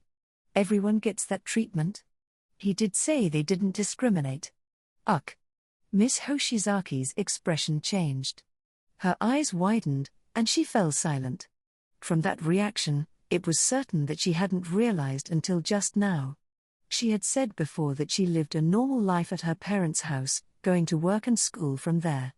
Of course, she would have been doing all the things a regular high school girl did there without a care in the world, changing clothes, studying, hanging out with friends, and depending on the situation, inviting a boyfriend over to try to fulfill more sexual needs.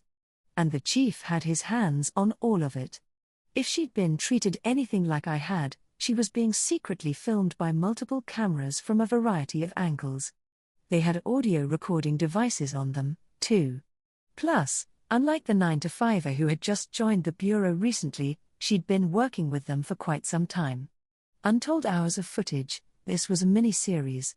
Miss Hoshizaki, I don't believe the chief puts them there for any shameful reasons.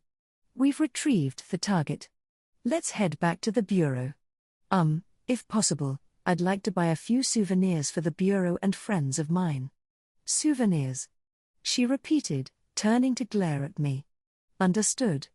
The section chief probably had his hands full dealing with the airplane crash, but this looked to be even worse. All I could do was watch from a distance. I definitely could not let her find out I was a little excited about the whole thing. Sorry, Peeps. Doesn't look like I'll be able to get you a gift from Iruma. And here I'd heard of a new brand of meat, saiboku, which is supposed to be delicious. Was looking forward to it, too. Before the day ended, we returned to the bureau with the glasses boy. We had parted ways with Futurish Suka back in Iruma. We couldn't exactly bring her back with us. Instead, we exchanged contact information. Though we'd used a car on the way here, we took a taxi on the return route. Miss Hoshizaki told me we could put it down as a business expense later. That allowed both of us to relax, despite the long distance. It was a stark contrast to my old job, where they'd refuse to pay the difference if I had to take a train that wasn't on my designated route to visit a client. Kudos to the Cabinet Office's Paranormal Phenomena Countermeasure Bureau. Still, the entire trip back was awkward. At least she hadn't heard any of that magical middle-aged man stuff. When I'd asked, she'd told me that right after waking up, she'd been hit with the news about the hidden cameras. I was very pleased the damage caused by her feigned sleep was limited to the section chief. In terms of where everyone sat, I was in the back seat with the unconscious glasses kid, while Miss Hoshizaki was riding shotgun. The boy had remained asleep the entire time, so I'd needed to carry him around while we moved. After a stretch on the Tokyo Expressway, we arrived back at our base of operations in Tokyo. Miss Hoshizaki got out of the car first, breaking into a run as soon as her feet hit the ground. She was headed for our department with a ghastly expression. I wasn't confident I could carry the boy all the way by myself, so I had the taxi driver wait there. Even just bringing him from the hotel room to the taxi had really done a number on my hips. If I didn't have healing magic, it would have been outright impossible. Once we returned to the bureau and talked to the department in charge of taking in psychics, our mission would be over. They knew we'd been out recruiting, so it wasn't hard to coordinate with them.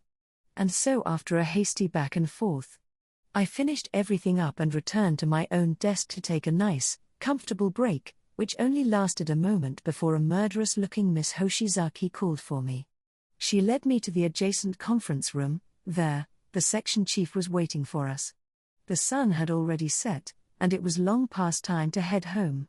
Our boss, however, was still working at his desk like it was the most natural thing in the world. How very like a government employee, I thought. I really wish he'd gone home, if only just this once.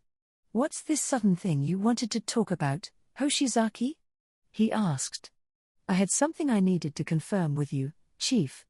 "I don't mind. I had things to ask you as well." While Miss Hoshizaki was huffing and puffing like she'd just run a marathon, the chief also seemed to have something he needed from us. I could hazard a guess as to what that was. It probably had something to do with taking in Futurish Suka. He had promised to set up a meeting with her in the near future. "Is it all right that Sasaki is here, too?" "He's the one who told me," said Miss Hoshizaki, not even trying to hide how irritated she was. I wished she wouldn't get her junior employee involved with workplace quarrels. "He said you dump a bunch of hidden cameras in bureau employees' homes." "Oh, yes. What about it?" That took her aback. The section chief didn't even bat an eye as he answered. Like it was a matter of course, as far as he was concerned. Personally, I kind of thought he'd react like that, so I wasn't exactly surprised.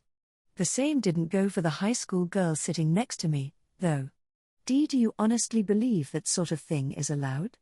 "Yes, it's allowed. I have that authority." "What?" His tone was indifferent, as always. He probably wouldn't change it even if Miss Hoshizaki was kicking and screaming. Futurish Suka had informed me they did similar things in many places, so I sort of figured we couldn't do anything about it. I'd avoided any personal damage, thanks to Peeps, so this matter was completely unrelated to me. Please, don't worry. I would never leak it to anyone else. That's not the problem here. Then what is the problem? So are you into that kind of thing, Chief? Oh, that's what you meant. Of course it was, shouted Miss Hoshizaki, pounding on the conference table and rising from her seat. If I didn't know any better, I'd say she was about to use her power. The chief was totally unfazed, however. Her repeated questioning hadn't bothered him a bit. He had likely foreseen all this in advance. Maybe it had even happened before. With her being a psychic, and one with offensive capabilities, at that, she might as well have been holding a gun up to his forehead. And yet I couldn't even see the slightest break in his flat expression.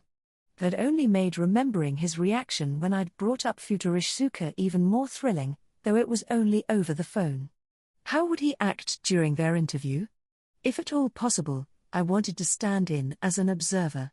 This is sexual harassment, yelled Miss Hoshizaki in utter rage. The chief's response was very businesslike. You don't need to worry about that. I'm gay. I have no interest in women. Huh? The chief chose that exact moment to come out to us, of all things. Miss Hoshizaki's eyes were wide with shock. I'm far more excited by men my own age in suits and ties than high school girls in student uniforms. The wrath on her face vanished in an instant. As it did, she stole a glance at me. I sensed by the suspicion in her eyes that this had created something of a misunderstanding. Wait. What if it wasn't a misunderstanding? I suddenly felt like the fire in Miss Hoshizaki's yard had hopped the fence into mine. The clamorous conference room fell quiet. Miss Hoshizaki had stopped her questions. Now she was looking back and forth between the two of us. This was so incredibly uncomfortable. It made me want to bolt right out the door and flee. But wait. I have to clear up the misunderstanding. Chief, putting it that way will cause confusion. Why is that? Because I'm the one who told her about this. What a candidly indifferent reaction for someone spying on a minor's private life. He really didn't seem to think it was problematic. Maybe those who had fought hard to move up the ladder really were different from the rest of us. I didn't want this to complicate my relationship with my co-workers later on down the line. I wanted to clear this up while Miss Hoshizaki was here to see it. I had to make it clear to everyone present that there was nothing going on, gay or otherwise, involving me. Is that so? He replied. Yes, it is. In that case, you don't have to worry about what you're thinking. Are you certain? Yes, positively. Wonderful. Glad to hear it. You're not my type anyway. Your subordinate is desperately racking his brain, trying to clear this up, and what kind of reaction is that? I didn't even confess, and yet it feels like I just got one-sidedly rejected. Was this his way of asserting dominance? I mean, I understood. Considering my looks, this attractive middle-aged man in front of me would be a prize well beyond my reach. Then be a little more considerate here. Now the peanut gallery is just gonna feel sorry for me. What's the matter? He asked. Nothing. Nothing at all. I didn't have a shred of interest in him, but I couldn't help suddenly wondering about stuff like plastic surgery and weight training, probably because I was, from head to toe, very weak when it came to romance. People only toughened up when others desired them. The absolute nerve of him asking what's the matter. After telling me I wasn't his type spoke volumes about the strength of his mindset. You're wounding your poor subordinate, here. But given my complex feelings on the matter, I wasn't going to voice any complaints. As you can see, I am not foolish enough to start a relationship with someone in the bureau, Miss Hoshizaki. Even so, hiding surveillance cameras is. I've rooted out a significant number of spies with those surveillance cameras. Have you considered that aspect? This bureau isn't like other ministries and agencies. If anything, we're closer to being a public security organization. The chief's admission had taken most of the sting out of Miss Hoshizaki's attitude. For someone with his title, the facts he just laid out were reasonable. Still, considering the context, the words public security rang extremely dubiously in my ears. Like something an FBI agent would say in a B-movie. Do you have a question, Miss Hoshizaki? As always, the chief spoke smoothly and with a high-handed tone. His expression hadn't changed one bit. Staring at him, Miss Hoshizaki replied, I believe the Bureau has already gotten enough information regarding my identity. If you really don't get off to voyeuristic recordings of women, Chief, then could you have the hidden cameras removed from my home by the end of the day? All right. I'll arrange it immediately. The chief easily agreed to Miss Hoshizaki's request. I happened to glance at her face just then. Under the table, her fists were clenched. I was pretty sure her anger hadn't subsided at all. Maybe I should be extra considerate to board her for a while. Also, Sasaki, regarding a schedule for the interview. Oh, right. This was one exploitative company. I wanted to hurry home and talk to Peeps this very instant. My weary heart longed for some communication with my pet bird. I wanted to have fun surfing the internet together. At the same time, though, considering how desperately Miss Hoshizaki was trying to hold everything in, it seemed likely there was a bonus in our future. I felt pathetic getting excited about it. It was tough to be poor. Once our meeting with the boss that day was finished, we left. I wouldn't be coming back into the office until the next day. The boss had arranged an interview with Futurishizuka first thing in the morning, before anyone showed up in the office. I contacted her again by phone, and she jumped at the offer. She said she'd already left her old workplace, so she was just kicking around without any plans for the time being. At last, this public servant was heading home. Or at least he tried to.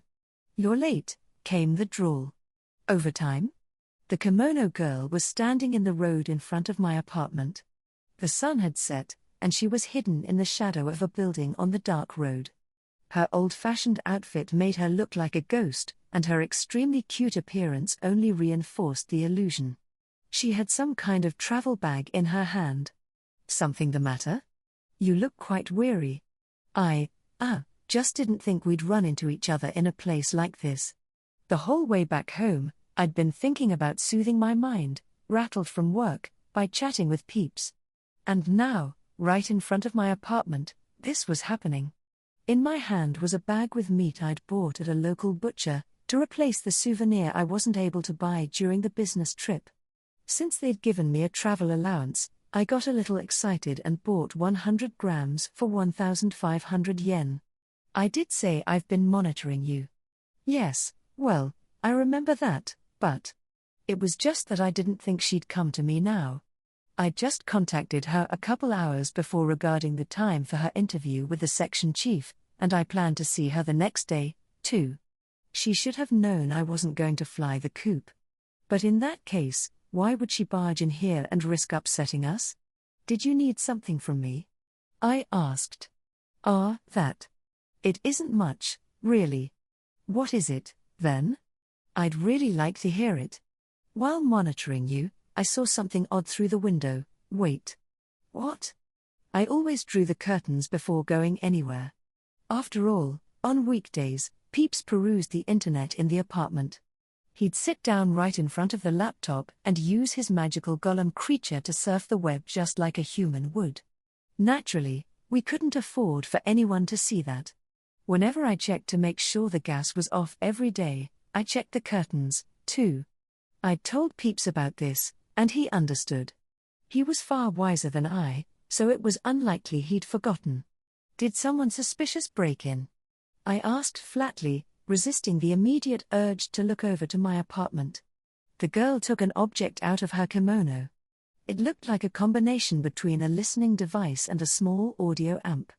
The rectangular, metal case had several handles on it, and it was connected via a cable to a tool that looked like a bug. It had to be one of those microphones that could pick up sound through walls. Any idea what this is, Not really. What is it? People from detective agencies used them for investigating illicit relationships. They could pick up sound even from the other side of a thick metal door or reinforced concrete walls. I had heard there were certain conditions where they couldn't be used, but as for my apartment, a layperson like me had no way to know. Of course, I'd proceed on the assumption she was bluffing. Even if she had picked up on Peeps's voice, I could just tell her a friend had come over to visit. I could pass off any conversations related to magic or whatever as being about an anime or a video game, and she'd have no way of establishing the truth. In simple terms, it's a listening device. Then if you were listening in on my apartment, did you find anything? No, this tool alone was insufficient. Then she opened up the travel bag she was carrying and plucked out an object from within. At a glance, it looked like a video camera, though the manufacturer's label on its side didn't match any of the well-known makers. It wasn't a video camera she'd just taken out, it was a thermal imaging camera. This device could create a picture by detecting infrared light, then building a heat map that showed temperature differences in the space imaged. The manufacturer's label on the body of the camera belonged to a company that made equipment like this. They were known worldwide. I knew this because I had experience handling some of their products for work. Thermal imaging cameras were astronomically more expensive than video cameras. The one Futurishizuka was holding was an industrial model, too. It must have cost 300,000 or 400,000 yen. Even then, they usually only had VGA levels of resolution. The ones with high definition cost close to 1 million. A video camera? It's pretty big, though, I said, playing dumb for now. So what if she had a thermal camera? You must have heard of thermal imaging cameras, right? They show up on TV quite often. This particular one is surprisingly simple to use. Depending on the sensitivity of the device, it can safely be used from farther away than normal surveillance cameras. All right, then what about it? Using the camera and the microphone together, I have discovered something. What? You seem to quite enjoy conversing with someone, a bird, it would appear. Are you sure you're not mistaken? Oh? That voice might have been from the next apartment over. Audio collected by a microphone can be affected by pipes, among other things, and I hear it's common for sounds from other rooms to get mixed in. In an apartment complex, it's easy to confuse sounds from your own place and your neighbors, don't you think? I saw and heard it all in broad daylight. All your neighbors, in every direction, were absent at the time. And I notice you're not denying that you own a pet bird. It left its cage all on its own and seemed to be doing as it pleased on your desk. The room isn't full of bird droppings, is it? Wait. That didn't make any sense. No matter how pricey that thermal camera had been, she wouldn't be able to observe the inside of the room through the windowpane. Neither the heat from the laptop nor Peeps's body heat would have made it to the lens he was showing me now. I wasn't aware you could observe infrared light from a living creature across glass. Most window panes would block the amount of infrared light given off by a human body. If you absolutely had to detect that kind of temperature change, you would need to target some pretty small wavelengths. To do so would naturally require a higher target temperature. If Peeps's temperature was 400 degrees Celsius, it would certainly be possible. But then he'd be Yakitori. Oh, come on. Hold on. Was she asking leading questions? But then how did she know so much about Peeps's behavior? He did get on the desk to surf the internet, after all. I had wanted to show a little tact, but now I seem to have put you on your guard. Either way, Futurishizuka definitely seemed to know about Peeps. But then, what had she come here looking for? If she intended to harm us, I might have to settle things before the next day's interview. At this distance, I could potentially ward her off with my magic and join forces with the Lord Starsage. If we captured her and banished her to the otherworld, our secret would be safe. I apologize, but I let myself into your apartment the other day. And? The camera I placed there was fairly clear about what it showed. Well, crap. Now I can't laugh at Miss Hoshizaki. This middle-aged man had just been expertly caught on a hidden camera. It was true that several days had passed since meeting Futurishizuka at the bowling alley. During that time, Peeps and I had been out of the house for a significant amount of time, including both outings here in Japan and our activities in the otherworld. I couldn't deny the possibility that she had waited for an opportunity and sneaked inside. Actually, if she was visiting me like this, she must have. Deep in my heart, I prayed she hadn't captured anything indecent. What have you come here for, Futurishizuka? Would you mind it at all if I stayed with you for the night? And to make things worse, she had yet another troubling proposition for me. She seemed embarrassed, but it had to be an act. Her psychic power could instantly kill an opponent just by touching them. Naturally, I had to be wary around her, but so did Peeps. In the unlikely event that anything happened to him, I wouldn't be able to keep my cool. That was another reason I hesitated to let her into my apartment. It's an owner's responsibility to protect his pet bird. Based on what you told me this afternoon, your lodgings are more luxurious than the bureaus, right? Why come stay at a cramped old apartment, then? I promise I'll get in touch with you for the interview, so.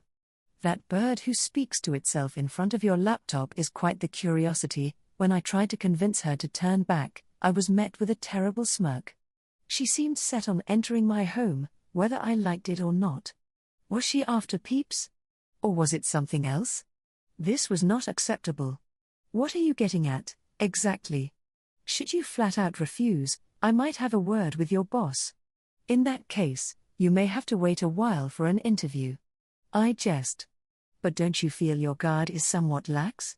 Did she come all this way just to tell me that? Taken with everything that had happened in the past, I couldn't seem to get a handle on this girl. Honestly, I was ready to give up. They said she'd lived much longer than I had. I'd never had an eye for people, really. How was I supposed to figure out what someone like her was up to? That was why I tried to pass the buck to the section chief, and now this. It's a rare opportunity to be personally targeted by a rank A psychic, I said. For this, it wouldn't have mattered if I was a psychic or not. Isn't it your side that's more adept at covert operations? Your bureau's generous non-psychic support staff is its strong point, I should think. Even I grasped what Futurishsuka was implying. My boss had, in fact, planted surveillance cameras once already. Unfortunately, I couldn't just move without the money to do so. I'd considered relocating to a house with more security several times since meeting Peeps. I wanted a big living room and a big dog to play with. But considering the bureau's power, I'd need more than a run-of-the-mill property. The boss would definitely take advantage of his government-backed authority to boldly waltz straight into his subordinate's house in broad daylight. Unless I had guards standing watch at all hours of the day, there wouldn't be much point. And if I went that far, it would stand out too much. He'd wonder, who the hell is this guy? In that light, I was content to live with the status quo. But considering the existence of irregular psychics, the girl's point stood. Here I was, being threatened by one right now. If I'd been living in a high-class estate with surveillance cameras on the property, maybe this situation could have been avoided. It would pose an issue if your magical girl status was to be revealed to the Bureau, would it not? Messengers from the fairy world visit this one by possessing the flesh of beasts. The bird I witnessed talking in your apartment must be such a messenger from the fairy world, and your partner, no? And then, unexpectedly, the term magical girl was on her tongue. I was grateful for the misinterpretation. It seemed she believed my bizarre magical middle-aged man spiel. No, it would be more accurate to say she was hoping to add a side dish to this magical girl, a fairy world collaborator. As I'd imagined, pretending Peeps was a fairy messenger was a very convenient way to hide his true identity. I was glad I'd set this up beforehand. I thought for sure she'd figured out about the existence of the otherworld. At the same time, I felt like I understood why Futurishsuka had come here, even if it meant revealing the hidden camera. Assuming she really did want to gain employment with the Bureau, she must have been trying to take the initiative by seizing upon this weakness. There was no doubt she was interested in the fairy world and the powers magical girls wielded, too. This unabashed forwardness was just like her. To tell the truth, I, too, would like to pay a visit to the fairy world. Based on the content of my conversations with Peeps in the apartment, I calculated that Futurishsuka must have planted the camera during all that noble title nonsense. Otherwise, she would have easily figured out that Peeps's original world existed separately from the fairy world. And it had been the day before when I returned to Japan. This morning, I'd been flustered by the acceleration in the passage of time and had ended up going straight into the office. In the meantime, The only thing I'd done was go out alone to buy a laptop for use in the otherworld. I'd been hard at work that night setting it up, so I barely talked to Peeps at all. We did mention the time difference between worlds, but from this girl's point of view, that must have been irrefutable proof of the fairy world being real.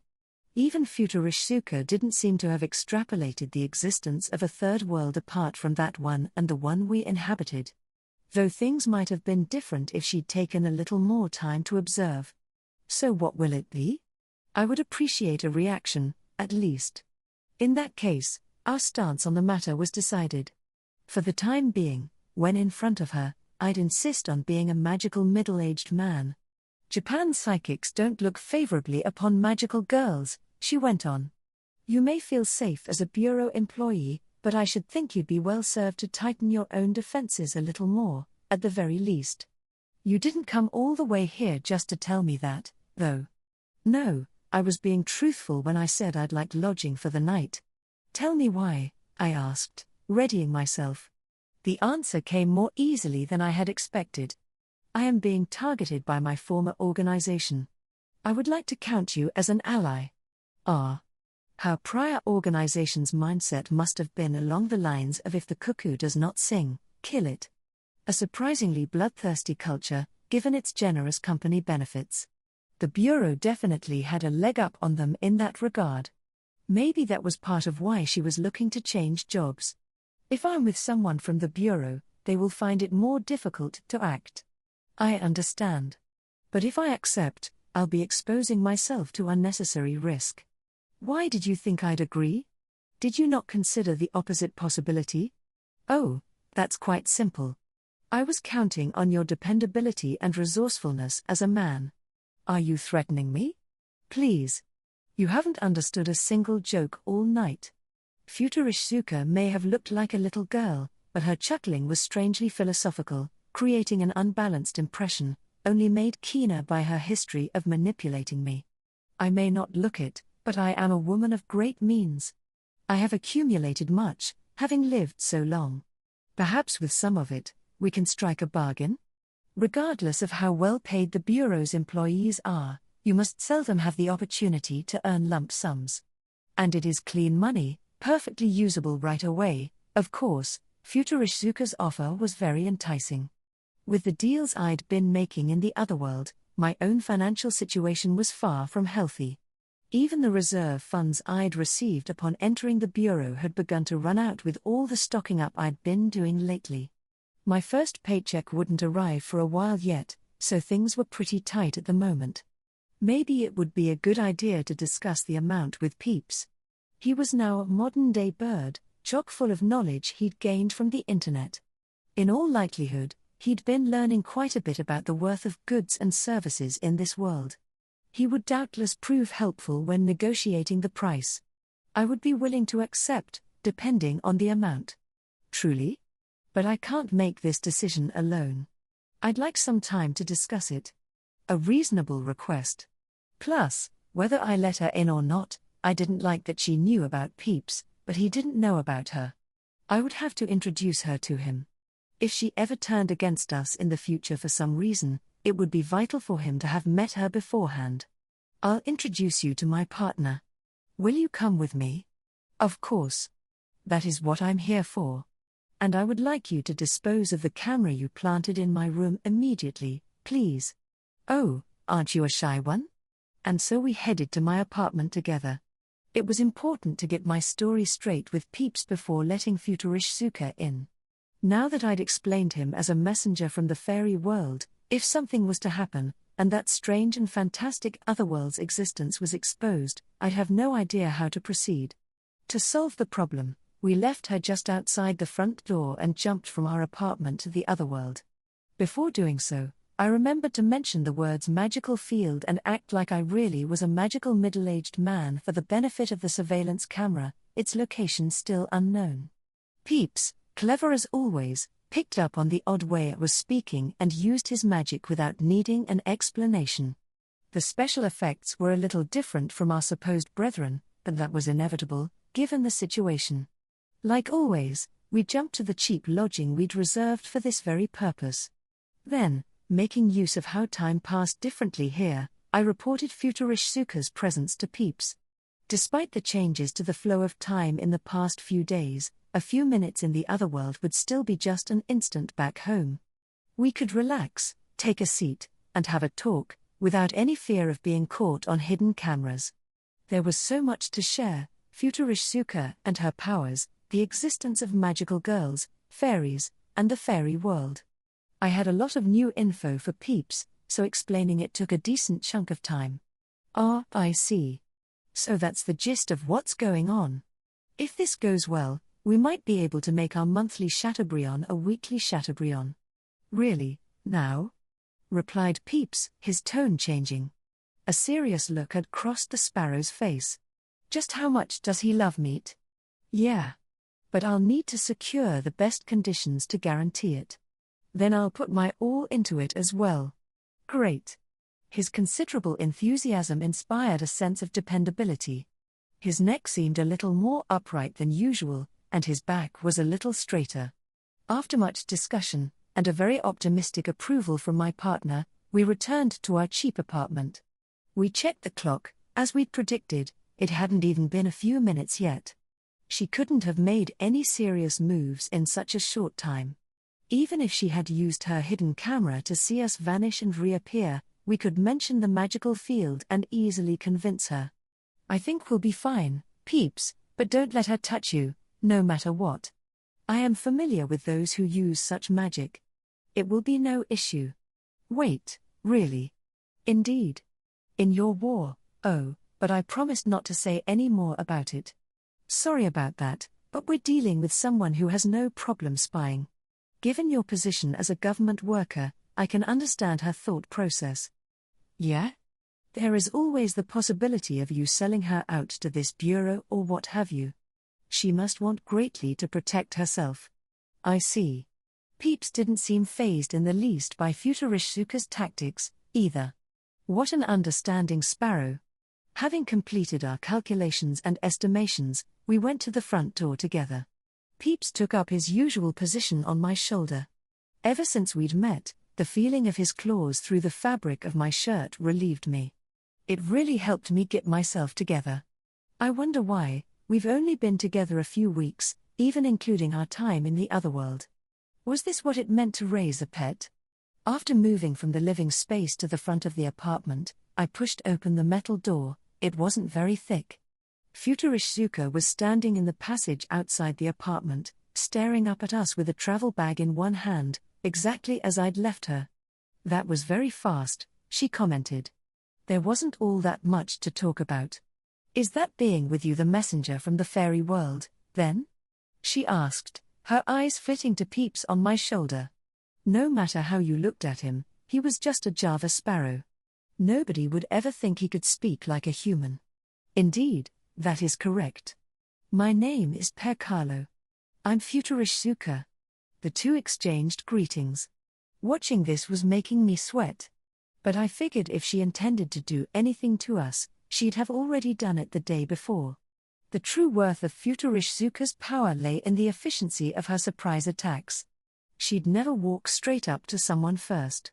I understand you wish to stay here for a time. That's right. How much would you be willing to pay in exchange?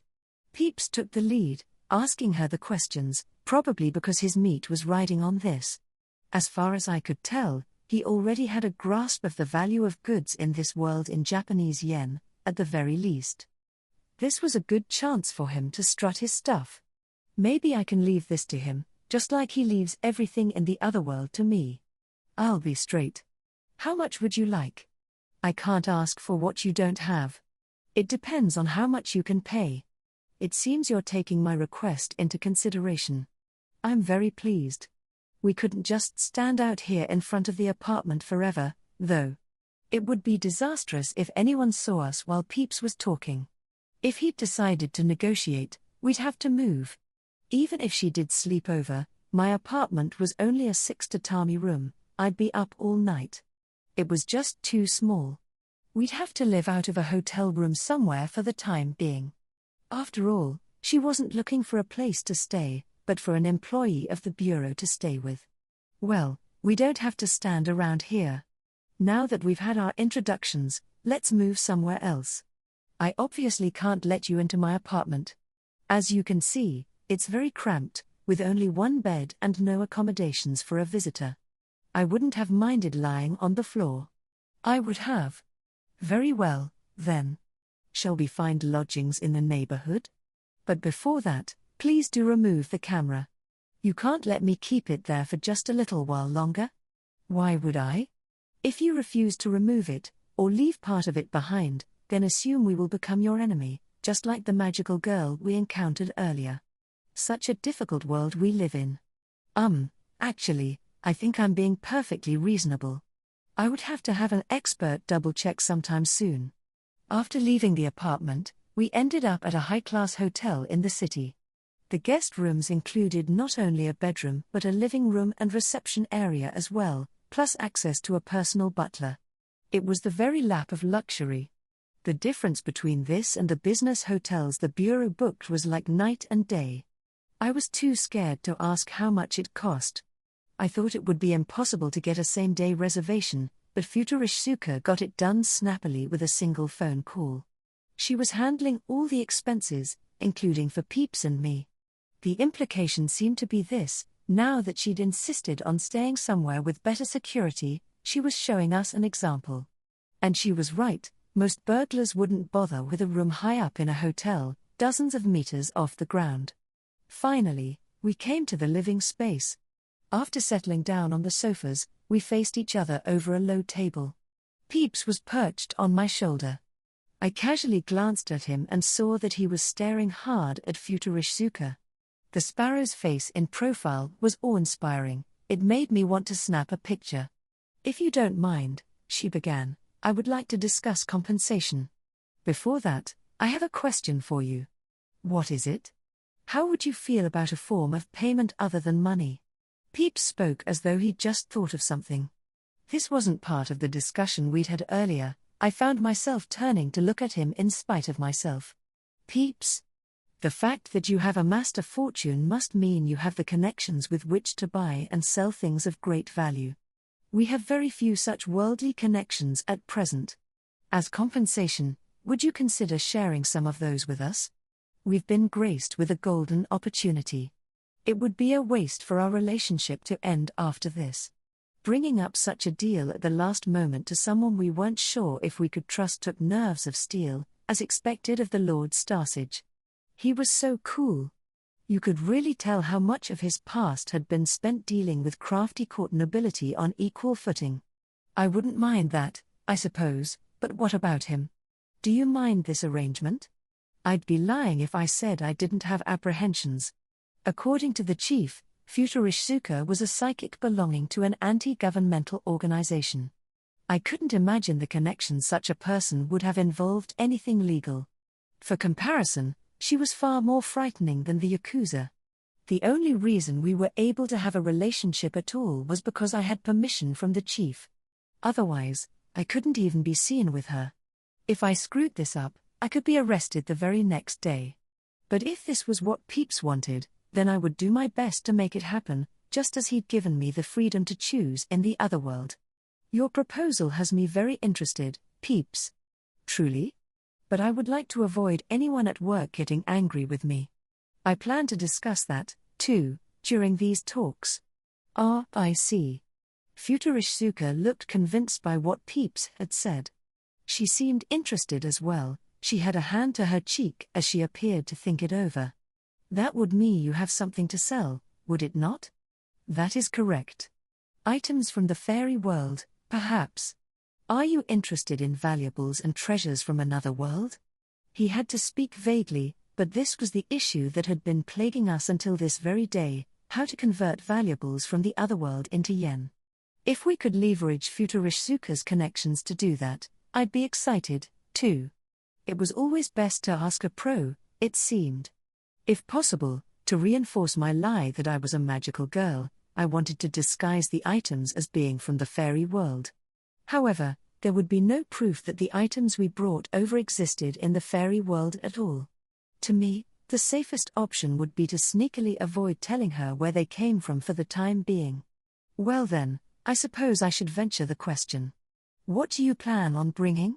For now, we have our sights set on precious metals. Of the sort that exist in our world, Would you prefer types that didn't? There's no telling what could happen were you to bring me something ill-advised. That would be most unfortunate. Peeps seemed to understand that much as well. He continued, speaking plainly. I see. Still, that idea does certainly whet the appetite, added Futurishsuka. Ms. Futurishsuka, we have no issue making a deal with you, but we will not act outside the bounds of Japan's rules and regulations. I hope you can understand that point. In the worst case, we would have to throw you to the wolves. I didn't know how effective it would be, but I warned her regardless. If any problems were to occur as part of my relationship with Futurishsuka, considering Mr. Akutsu's personality, it was easy to imagine a future where he cut us both off. That was why I hoped making myself clear right from the start would prove meaningful. For the time being, I wanted to lead a lazy, idle life as a phony government employee. I had never imagined that being someone who didn't have to go to work every day at the same time could be this wonderful. I could avoid being packed like a sardine on the train, and I didn't even have to wait until I learned teleportation magic. That alone felt like it put me in a special class of person in modern Japan. At the same time, this was an important matter that would directly impact Peeps's Chateaubriand lifestyle. It isn't as though I'm pawning off suspicious drugs, all right, she said. It will depend on the item, but there are many ways to handle such things. It is difficult to move large amounts of money, but it shouldn't be an issue at all to move our living headquarters to this hotel. I see. Still, I must say, you are quite a straightforward person. I just couldn't think of a better threat, that's all. She then gave me a concrete number, which shocked me. It was way higher an amount than anything I'd been expecting. I had thought if I could secure about as much as the reserve funds provided by the Bureau, I'd be over the moon. But her proposal was 2, if not 3 digits more than that. I could hear my heart almost explode. No matter how you looked at it, this hotel was in the 100,000 yen range. The person in front of me seemed to be much richer than I'd imagined. How much had she managed to stow away? At a glance, she was just a small child. This enormous gap in perception made the whole conversation very weird. Either way, she continued, I cannot make any promises before confirming the goods.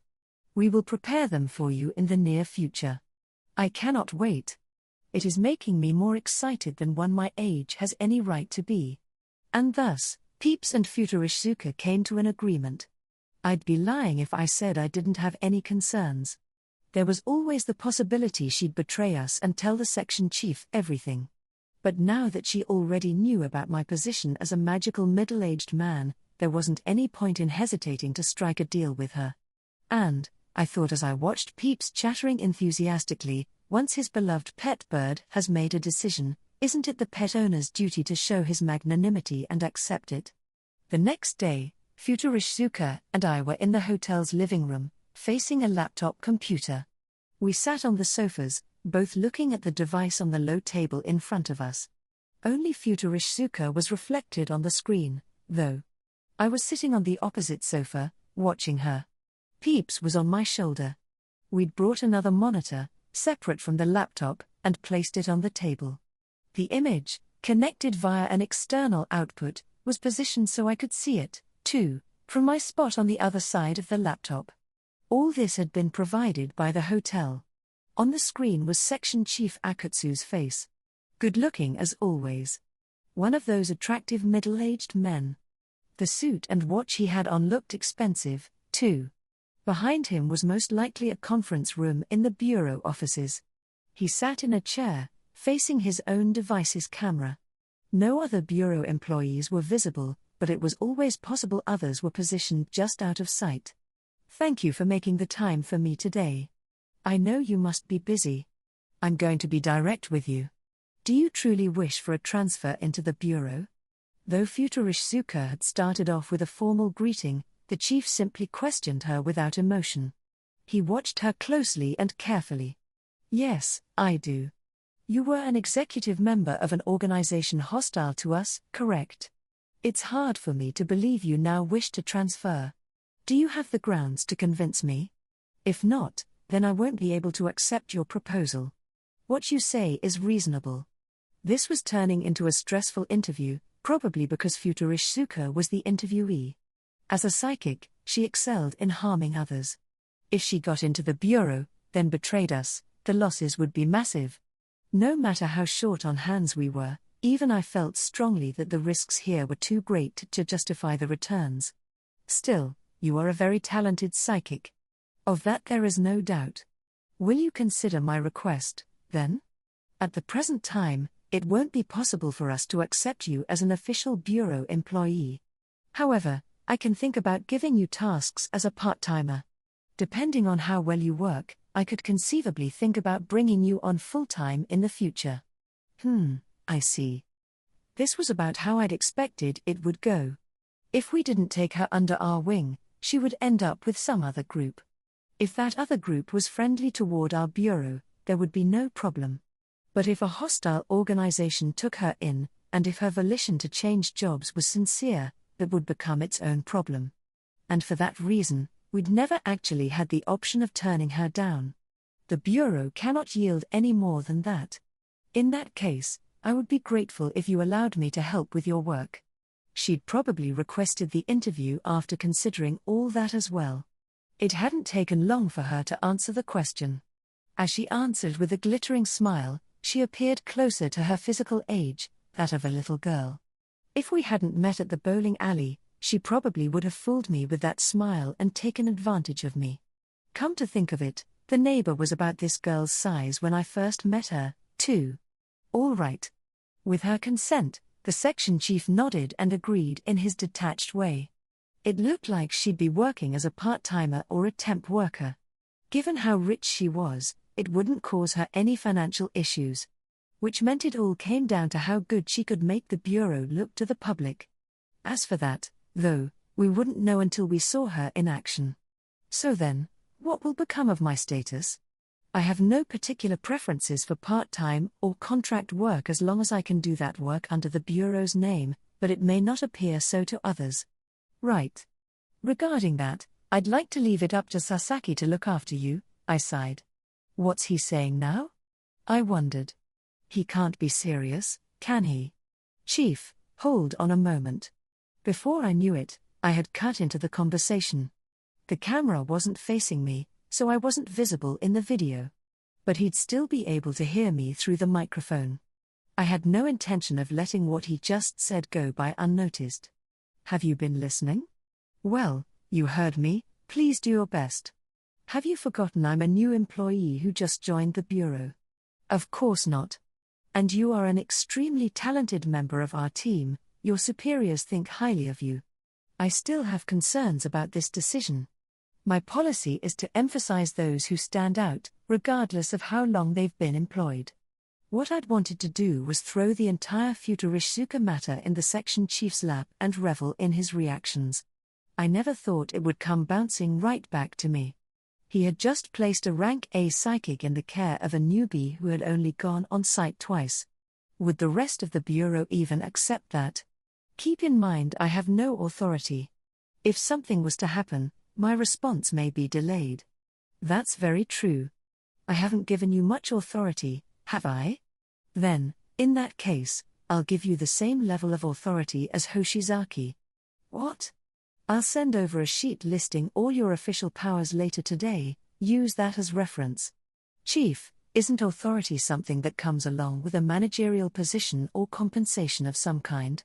I don't think I need to tell you this, but human affairs here at the Bureau are different from those at the Cabinet Office. I'm entrusted with the whole kit and caboodle. Isn't this a good thing, Sasaki? You've been promoted twice only a couple weeks after being hired. It's virtually unprecedented. Still, Chief, and she's someone you invited in, right? You'll take responsibility until the end, I'm sure. Acting like this is only going to cause her trouble. We await your work for the betterment of the Bureau, Sasaki. I want you to give this your absolute best.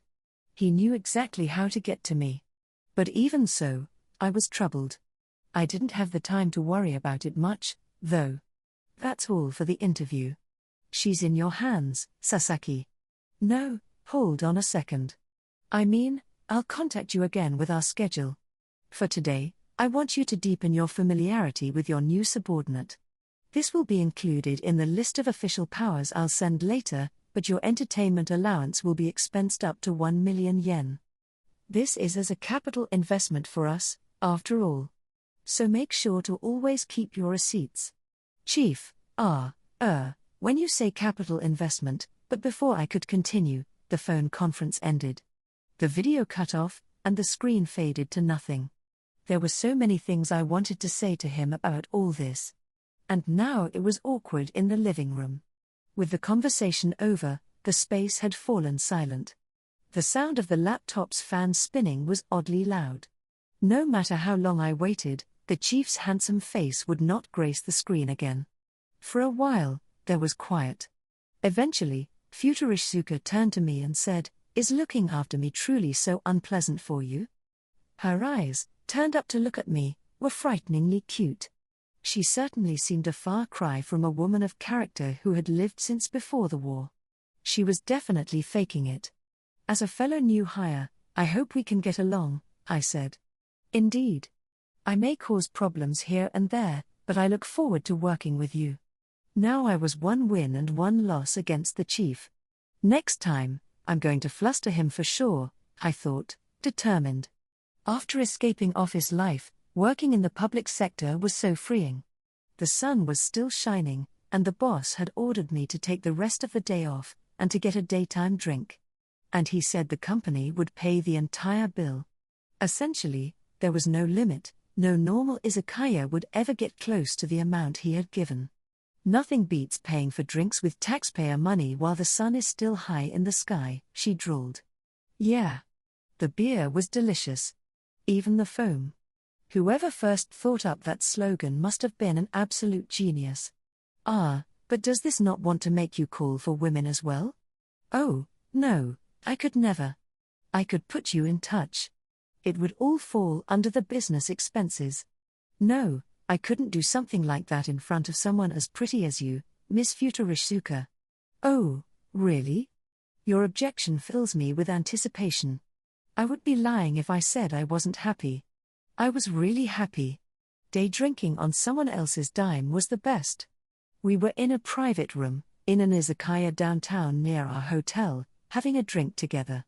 More and more places like this were serving alcohol in the daytime, just to get people in for a drink or two, that kind of thing. Of course, when we first entered the shop, they'd refused Futurishsuka's order because of her appearance. She had then shown them her driver's license. What stood out to me was that it was up for renewal next year. The clerk figured it was a forgery, but after she showed them her passport, too, he took her order without any further issue. I only heard later that both of them were forgeries. She'd already lost her real passport, she told me it was no longer extant, or something. I bet it was filled with stamps from countries that didn't exist anymore. "May I order the fried chicken and potato salad?" asked Futurishsuka, her tone languid as always. "I'm surprised you seem to prefer common food. Alcohol hits you hard on an empty stomach. I'd rather eat a bit first." "In that case, is it all right if I get this assorted sashimi platter?" "Oh. Yes, please do. It's all company money, so order as much as you want." "My, how generous. In that case, we're going to eat and drink until the cows come home." If there was one thing that bothered me, it was Peeps's absence.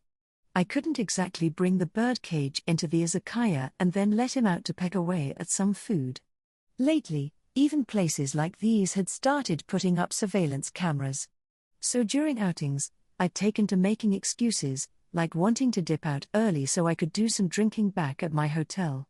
The Lord Starsage had accepted this, thankfully, in exchange for me bringing him Kobe beef Chateaubriand as a gift. I planned to take advantage of the occasion and make my own dent in the entertainment expenses for Futurishsuka. Normally, taxes were only something I had to pay.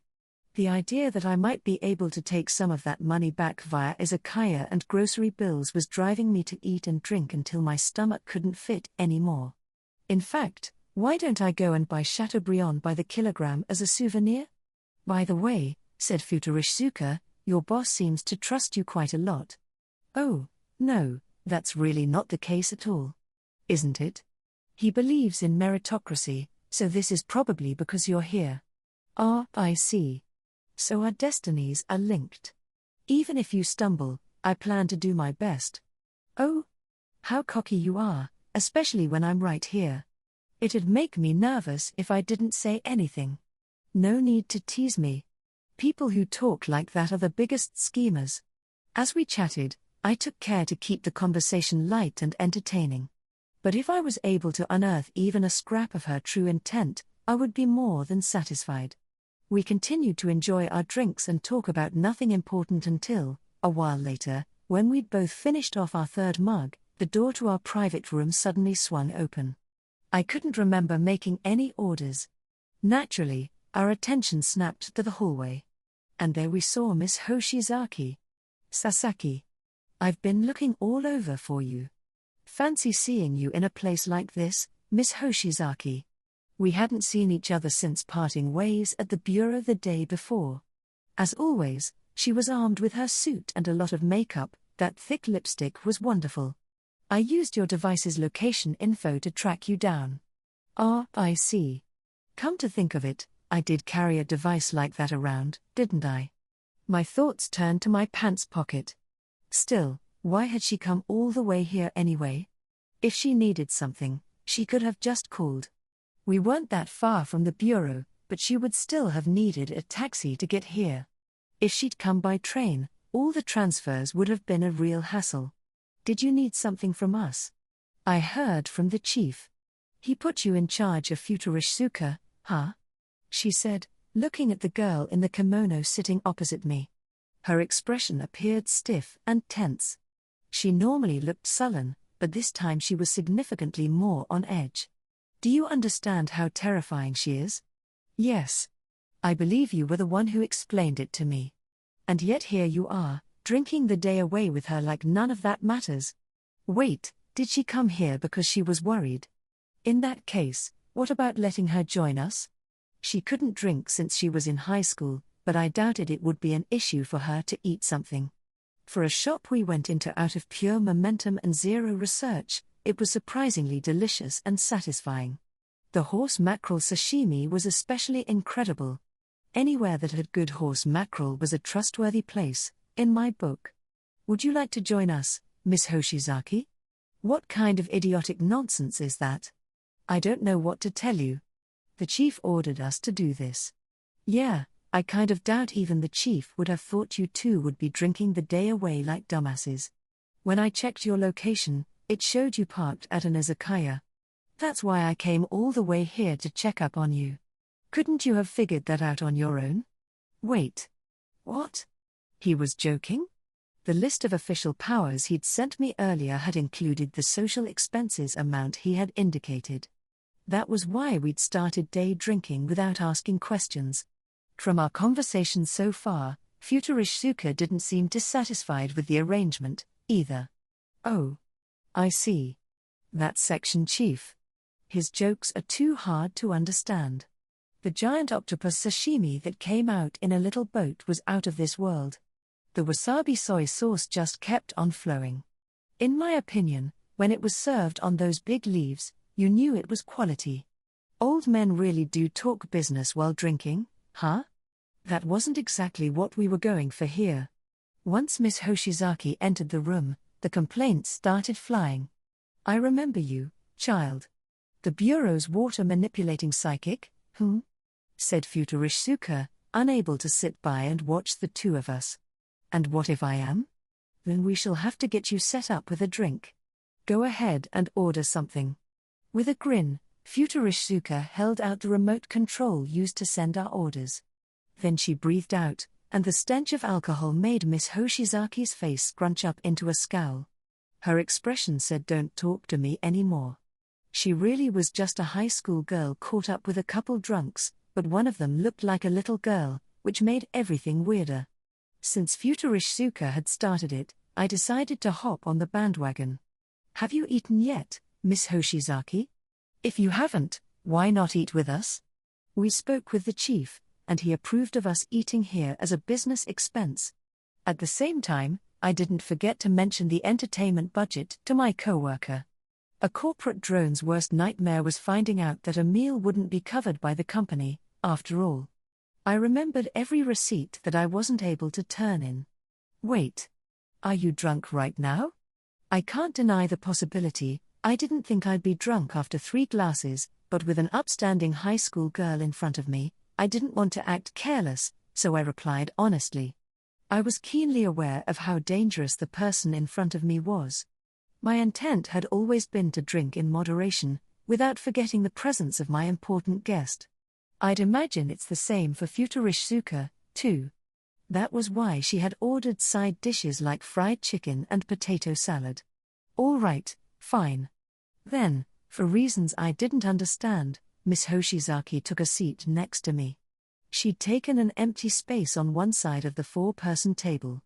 Miss Hoshizaki? I ventured. You invited me, remember? I don't have a problem eating here. I see. Well, thank you. You know, said Futurishsuka, you're more reasonable than I'd assumed. Normally, the high school girl's tone was conspicuously brusque, but maybe her true personality was more caring. Or was she just worried about her good-for-nothing junior? Either way, I was more than happy to accept the generosity. It happened at the izakaya when I got up to go to the bathroom. As I was walking down the hallway, someone called my name from behind. Sasaki, could I talk to you about something real quick? What is it? Miss Hoshizaki trotted over to catch up to me. I figured she was hesitant to be alone in the private room with Futurishsuka. I couldn't say I didn't understand. I wanted to put as much distance as possible between her and me, too. Being here without Peeps was forcing me to put in the effort whether I liked it or not.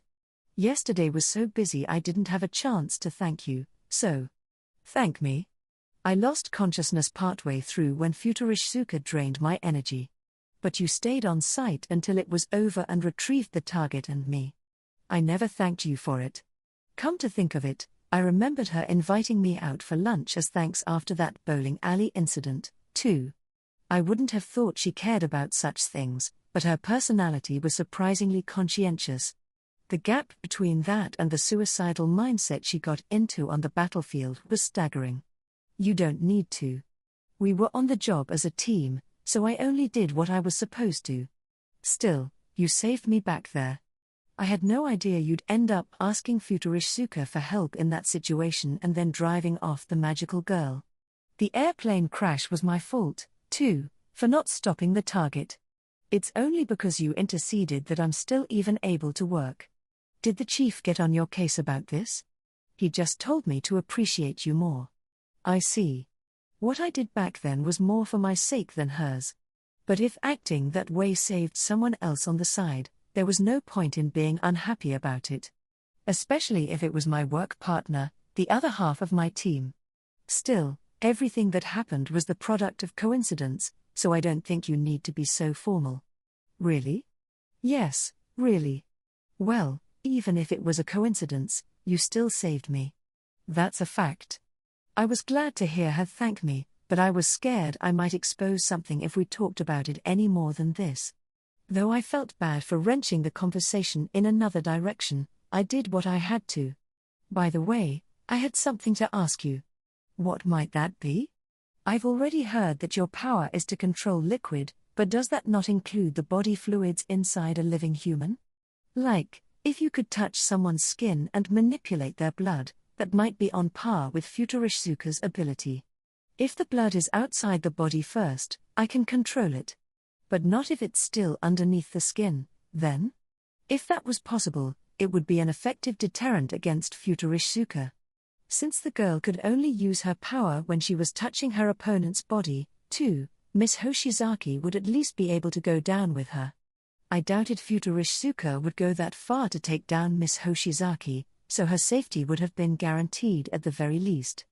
But alas, I've tried doing stuff like that a bunch of times, but it's never worked out. The same goes for liquid that's been partly absorbed into the ground, and water vapor. I can't control those, either. I see. Guess it really was impossible. Though I supposed it would be pretty scary if she could do it. Still, I'd like to get to that point one day. That's possible? Who knows? Sometimes a psychic's power grows as they use it. Now that I think about it, I do remember learning that during training. Although psychics couldn't awaken to new powers, they could cultivate the one they already possessed.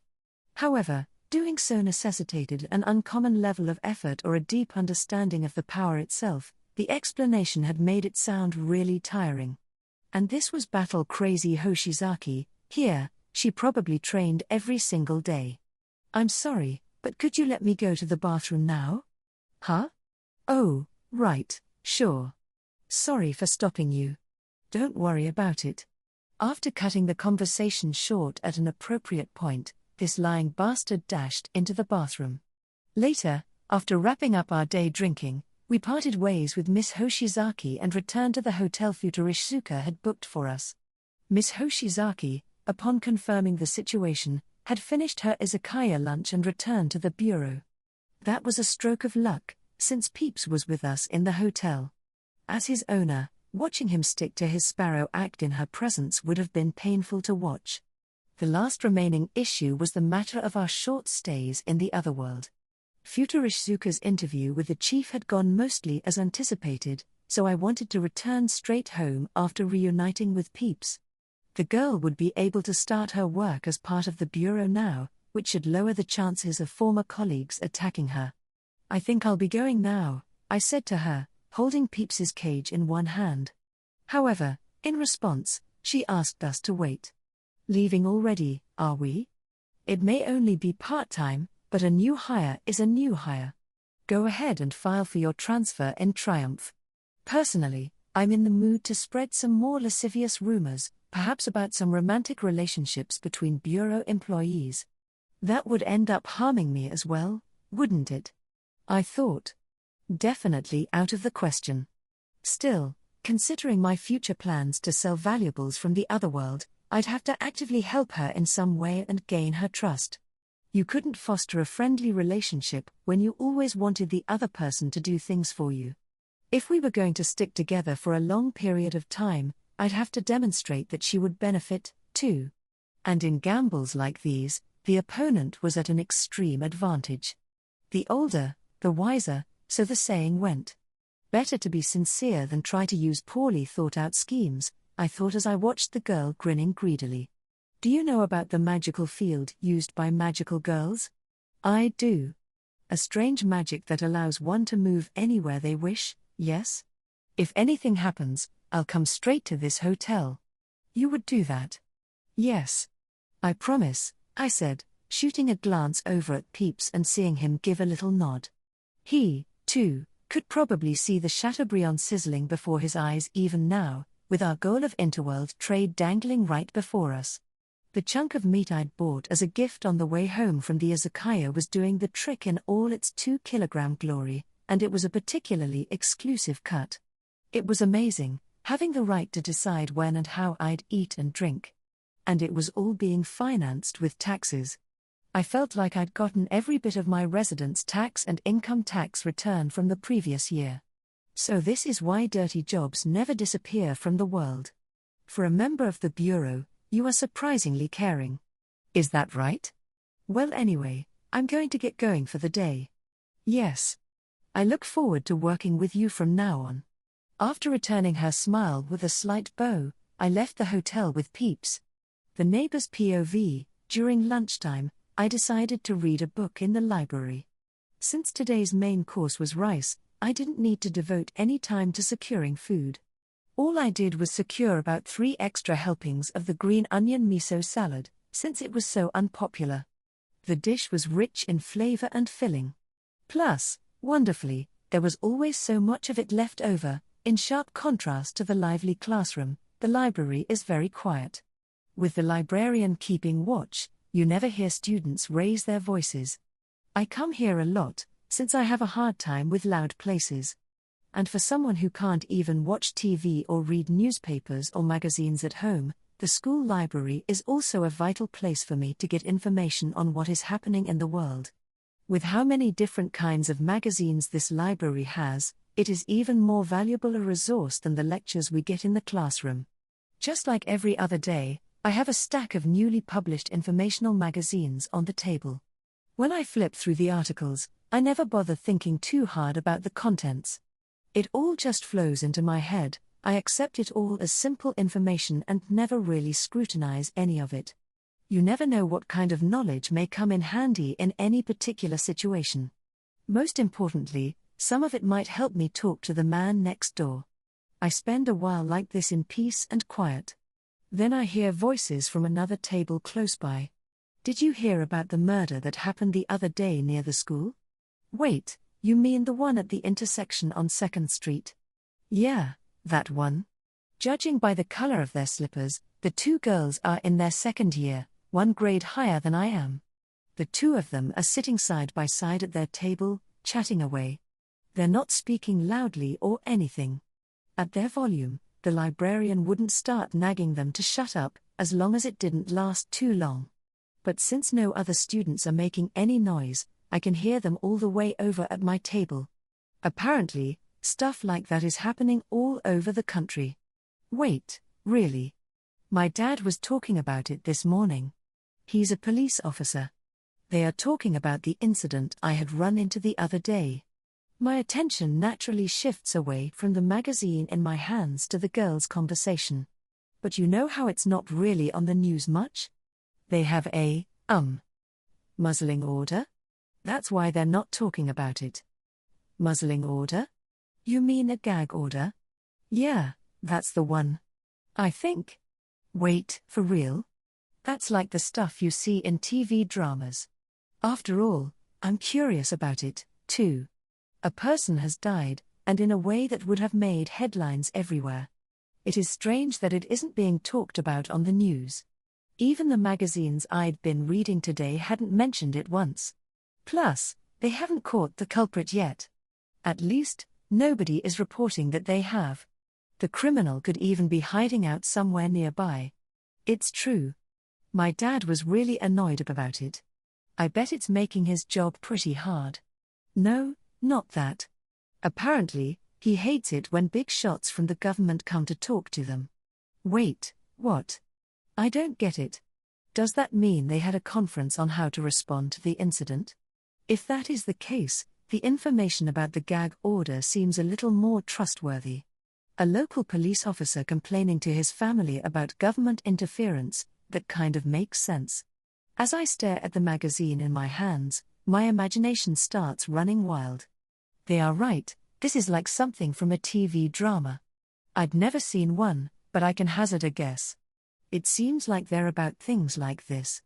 I only get to listen to their conversation for a few moments, though, since the bell rings, marking 5 minutes until the end of lunchtime and the start of 5th period.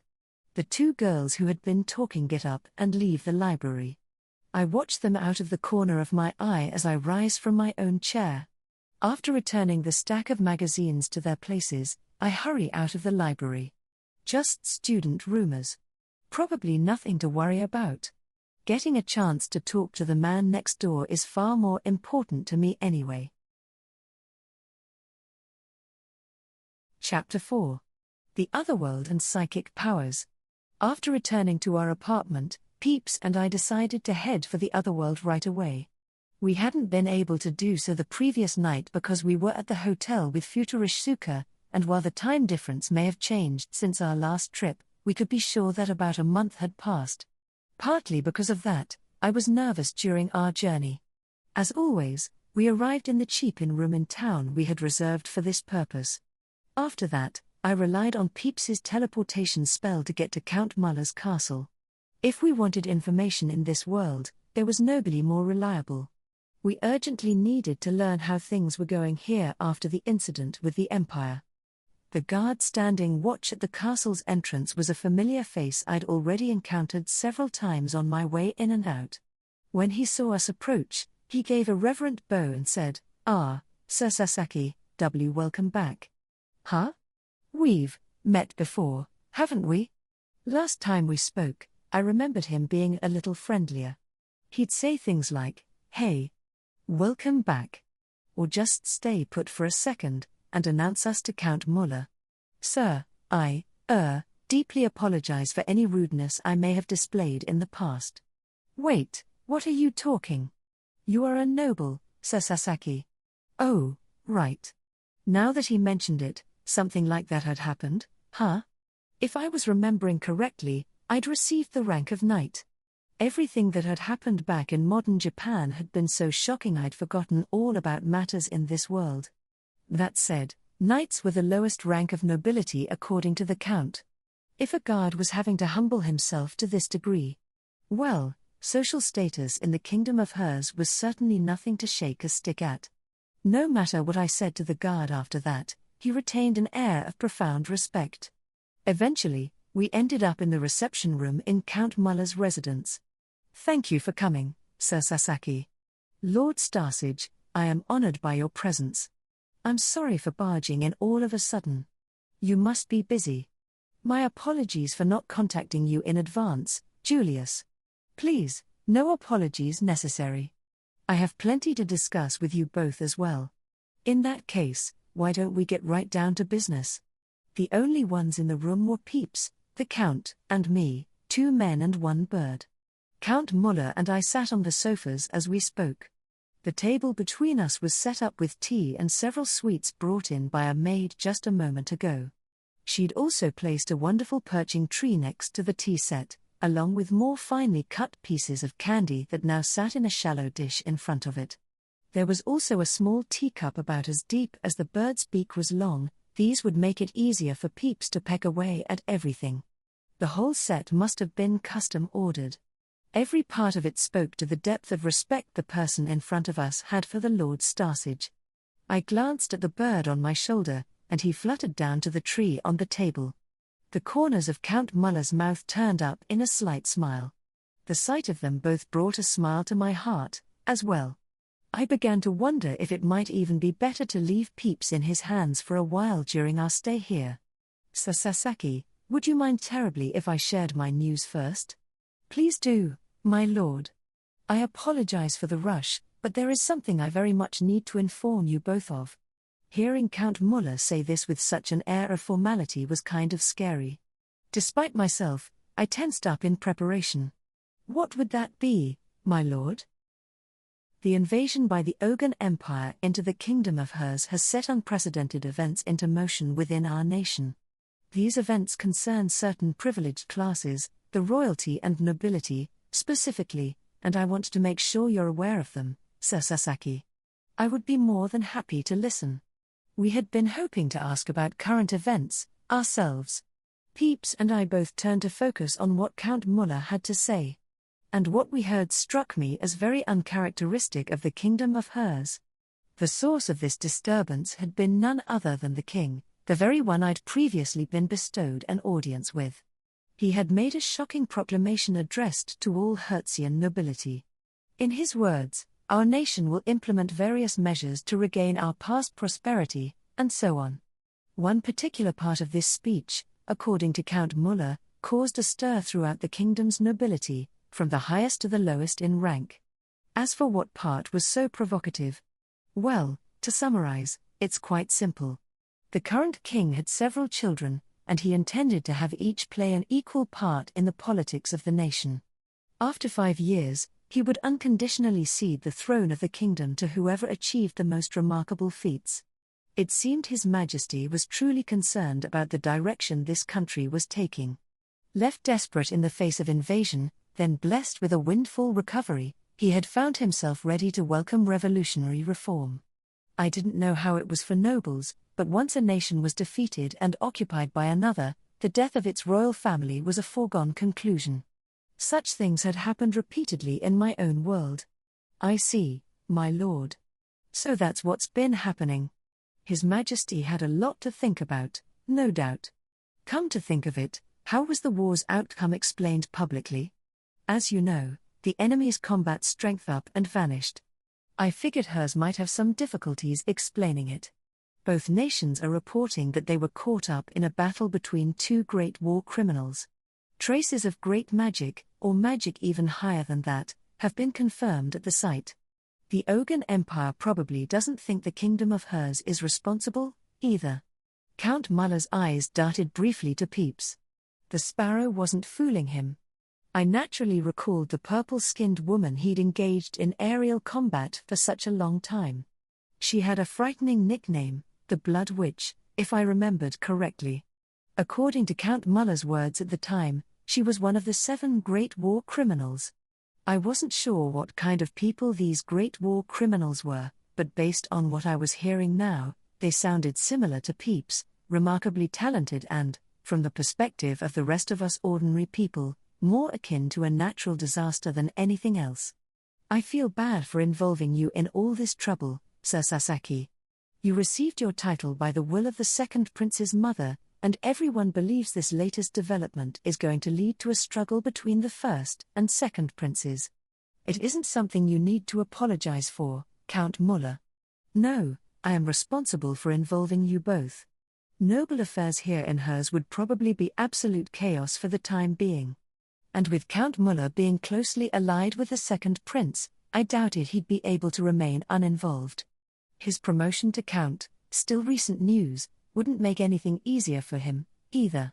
From what I'd heard in the past, the first prince had appeared recently and shown great talent, and was now rumored to be next in line for the throne, but before that, the second prince was far and away the favorite. There was little doubt the forces assembled around the second prince was still significant. Count Muller, I personally hold Prince Adonis's love for his country in high esteem as well. If the prince heard me say this, he would probably be angry, but there is really no need for you to be concerned with us. I think I have a good understanding of your position, Sir Sasaki. That was why I wanted to tell you about this as soon as I could. Thank you, my lord. Still, to think that things had turned out that way. After saving Prince Adonis's life on the battlefield, Count Muller had ascended to the rank of Count and become very close friends with the second prince. He was his confidant now, and that seemed to place him right in the middle of the vortex, the struggle for power that had begun swirling in the court and was just now picking up even more speed. I'd seen it many times before, a newly appointed section chief being overloaded with work from other departments. That work would inevitably trickle down to his subordinates. It made me think about what a company was really supposed to be, what the term management really meant. In that sense, my position wasn't altogether safe. I also wanted to discuss something with you, Sir Sasaki. What is it, my lord? You should leave the country as soon as you can and head for the Republic of Lunge. Count Muller, I am confident you will be wildly successful there. I've never had a single section chief say something like that to me, I thought. In fact, I'd only ever heard the opposite. As a result, Count Muller's proposition stirred my heart. I got butterflies in my stomach, despite my age. Lunge is famous as a country where goods flow and business transactions are made, he continued. And I have a few connections there myself. I can set things up to send you to them. What do you say to using this opportunity to travel the continent, experience the cultures in other cities, and broaden your knowledge? How could I simply agree after all that? I wanted to keep playing this game of being a corporate drone under a really good boss. Naturally, my mind shifted to the bag resting on the floor next to my sofa. Then my eyes drifted over to Peeps, who was perched on the tree set up on the low table in front of me. I would ask the great Lord Starsage for his opinion. The answer came right away. The sparrow gave a slight nod. What an adorably cool and sophisticated bird.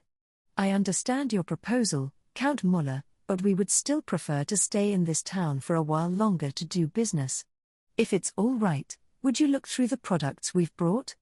I stocked some extra transceivers, too. But, Sir Sasaki, can we interest you in this purchase? I asked the Count, staring straight at his attractive face. Then his expression broke into a bashful smile, and he nodded. Normally, Count Muller was able to exude an air of authority without much change in his features, so whenever he showed real human emotion like that, it was always clear and bright. I'm sorry. You don't know how much I appreciate your thoughtfulness. I was beginning to understand why Peeps had so much concern for this man. After we'd confirmed the state of affairs in the otherworld, and the Count had confirmed our products. Our business was settled for the moment. No problems came up during the exchange, as the items I'd brought this time were all ones I'd sold before. Since I'd had to deal with Futurishsuka, I hadn't had time to pick out anything new. The final purchase amount was more modest than on previous occasions, too, at a few hundred gold pieces. And with that, our business talk wrapped up for the time being. The next topic to come up was Mr. Mark, vice manager of the Herman Trading Company. "While I'm thinking of it," said the Count, "I had something to ask you about, Sasaki." "What would that be, my lord?" "Have you seen Mr. Mark of the Herman Trading Company recently?" "No, it's been some time since I've seen him." "I see. Has something happened?" "I have several things to discuss with him, so I figured I would wait until the next time he visited the estate. However, I haven't seen him since the week before last. He pays the estate a visit every week, so I'm a little concerned. I hadn't met up with the vice manager since our previous short stay in this world, so I doubted I could be much help to Count Muller. I'm sorry, I haven't seen him since last month." "No, don't worry about it. I'll send a messenger to his store, as soon as tomorrow, perhaps." This was only conjecture, but I imagined the man was very busy with what Count Muller had explained earlier. Mr. Mark had not only heard about the Count rescuing the second prince but also had information from me, too, so I figured he was making every possible effort to profit from it. After a little less than an hour of talking about this and that, there suddenly came a knock at the door. It was a knight, and one, it appeared, who personally guarded the Count on a regular basis. I'd seen several knights on guard duty in the estate in the past. Of them, it seemed one of them was always waiting just outside the reception room. No sooner had the man been admitted into the room than he began speaking, almost in a shout. "Count Muller, we've received an urgent message from the Herman Trading Company." "An urgent message, you say? Shall I convey it to you now, my lord?" the knight asked, glancing in my direction. It must have been pretty vital information. Count Muller, however, nodded without hesitation. At this point, he saw us as participants in the trading company. As an outsider starved for information, I was extremely grateful. "Yes, please do. Here will be fine. Mr. Mark, the vice manager of the company, has been arrested for the crime of disrespecting the nobility." Another piece of sensational news: apparently, the man had offended a noble somehow. From the knight's tense expression, I'd guessed it wasn't good news beforehand. But I never imagined that a friend of mine had been placed under arrest. However, disrespecting nobility seemed very uncharacteristic for the vice manager. I hadn't known him for that long, but I couldn't even imagine him defying someone of the upper classes. He was always such a humble, unassuming person. "Is that true?" asked Count Muller, his eyes wide in surprise as well. He seemed to be thinking, "No, that's impossible, just the same as I was." "Shall I send a messenger to the store, my lord?" said the knight. "Yes, please do." "Understood, my lord." I had a feeling more trouble awaited us. The messenger from the Herman Trading Company told us the details in Count Muller's reception room. It seemed there had been some internal trouble at the company. The issue was more involved than I'd thought. Apparently, the manager was the one behind the vice manager's fall. The manager was striving to set up a new storefront in the capital in order to move their main functions there. In contrast, the vice manager had been working in the store here, right in Count Muller's lap. It was inevitable that the two would come to a disagreement on something. However, this was a little abrupt even then, wasn't it? When I asked a question along those lines, the messenger replied that the vice manager's actions had been the cause.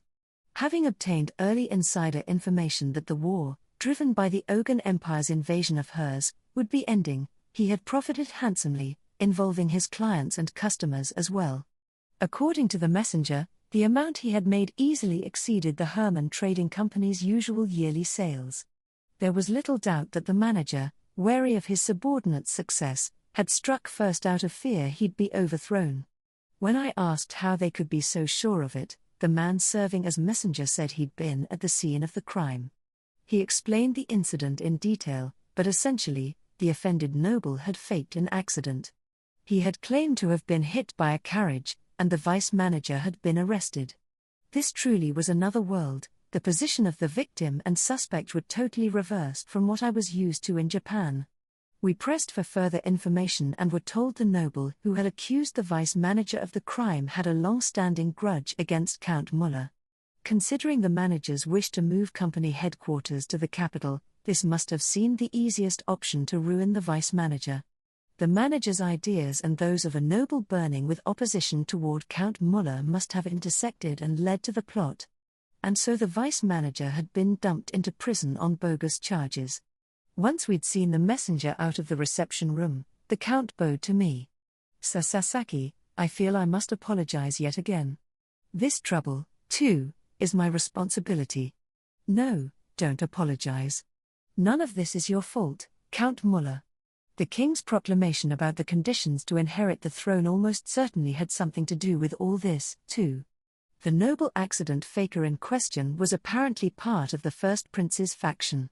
That was motive enough to attack Count Muller, who was friends with the second prince, even disregarding the Hermann Trading Company's internal affairs. Hertzian noble society was quite the hornet's nest. I'd like to pay a visit to the noble in question as soon as possible. In that case, I believe I'll go and see Mr. Mark, my lord. That will ease my mind. Thank you. I couldn't exactly enjoy my easygoing life in another world in this situation. In any case, I would be too anxious to eat until I made sure the vice manager was safe. I also trusted Peeps would understand. "Sir Sasaki, I want you to hold on to this." The Count held something out to me from across the low table. It was a sheathed dagger.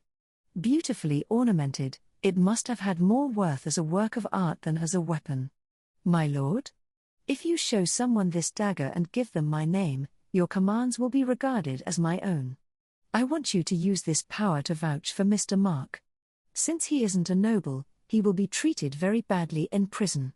Many who have been accused of disrespecting the nobility end up dying before their sentence is passed."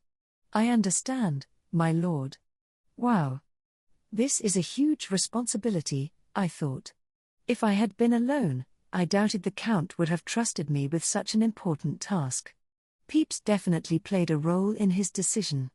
That meant I needed to give this my all, so as not to harm Peeps's reputation. No, that's not right. The vice manager's mental and physical health were more important than anything else. He was a good person, and I'd rescue him by fair means or foul. We took a carriage to get to the prison where the vice manager was being held. Count Muller had arranged for it, along with everything else, ensuring that we arrived safely at our destination without losing our way. Peeps may have been knowledgeable, but he probably didn't know where the prison was in every single provincial city. Once there, the dagger loaned to me by the Count had its chance to shine. I showed it to a man who appeared to oversee the prison, and I received the red carpet treatment as I was guided in. That said, while the facility itself was located in the town Count Muller governed, the vice manager had been arrested for offending a noble of at least the Count's rank. Because of that, it didn't look like we'd be able to do whatever we wanted with the accused.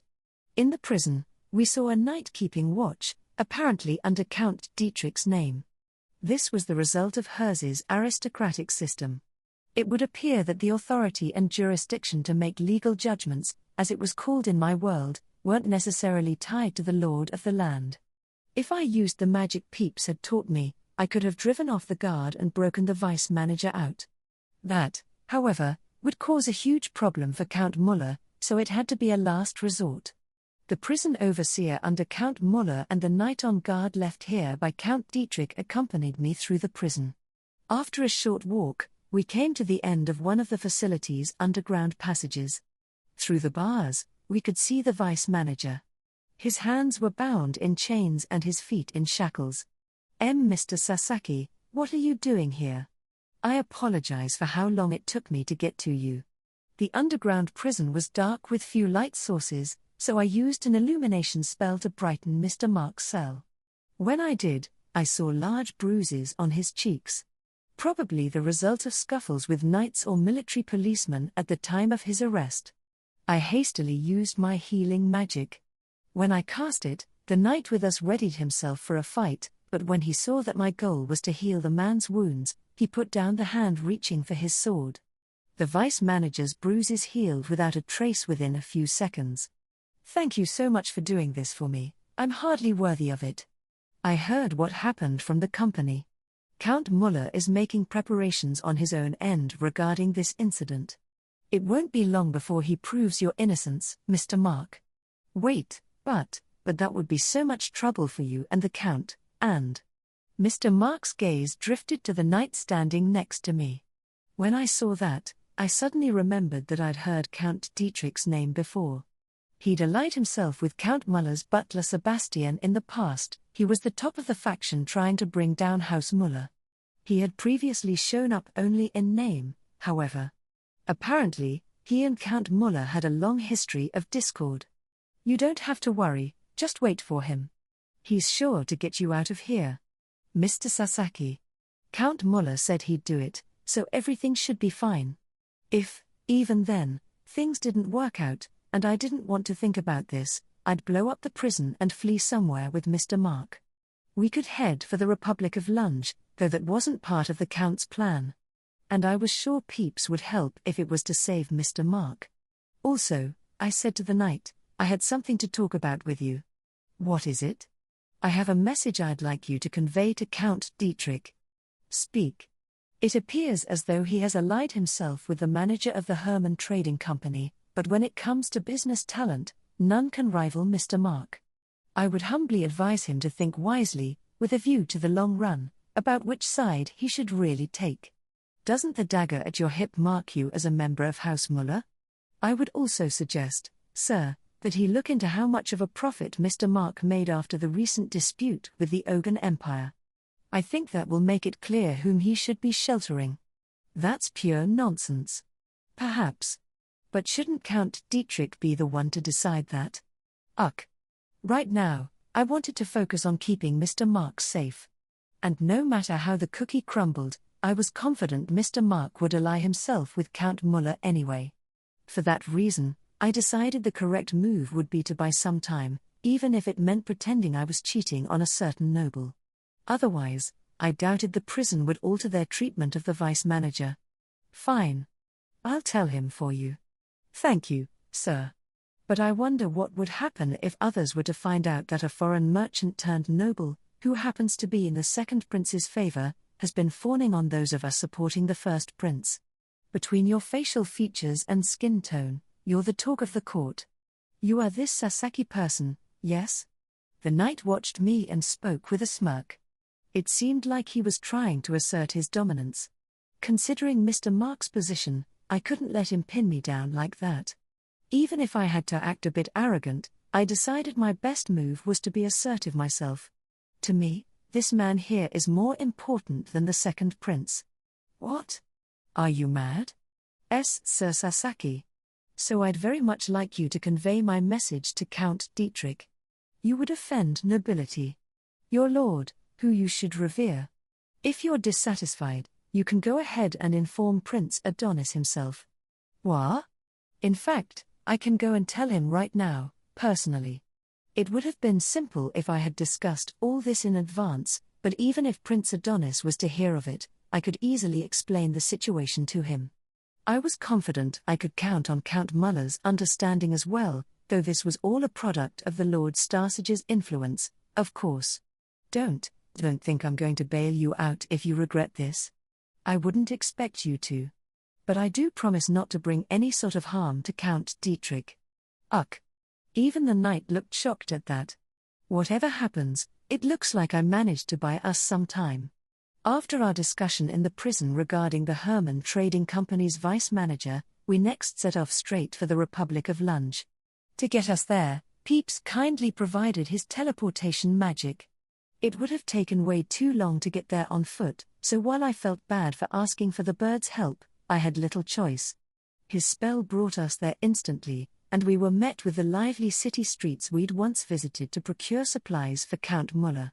This place was so bustling and crowded, it surpassed not only our home base of Batrium, but hers' capital Alestos. I simply doubt there will be anything here that will help that man. I think it's worth a shot, Peeps. Really? That said, it will take some work to reach our goal. As I chatted with my beloved pet bird, I gazed out at the people going back and forth on the main road. Mr. Mark's social position was on the line this time, so I wanted to do everything I possibly could. Thankfully, I had over 100,000 gold coins on hand, more than enough to go for the only opportunity I could think of.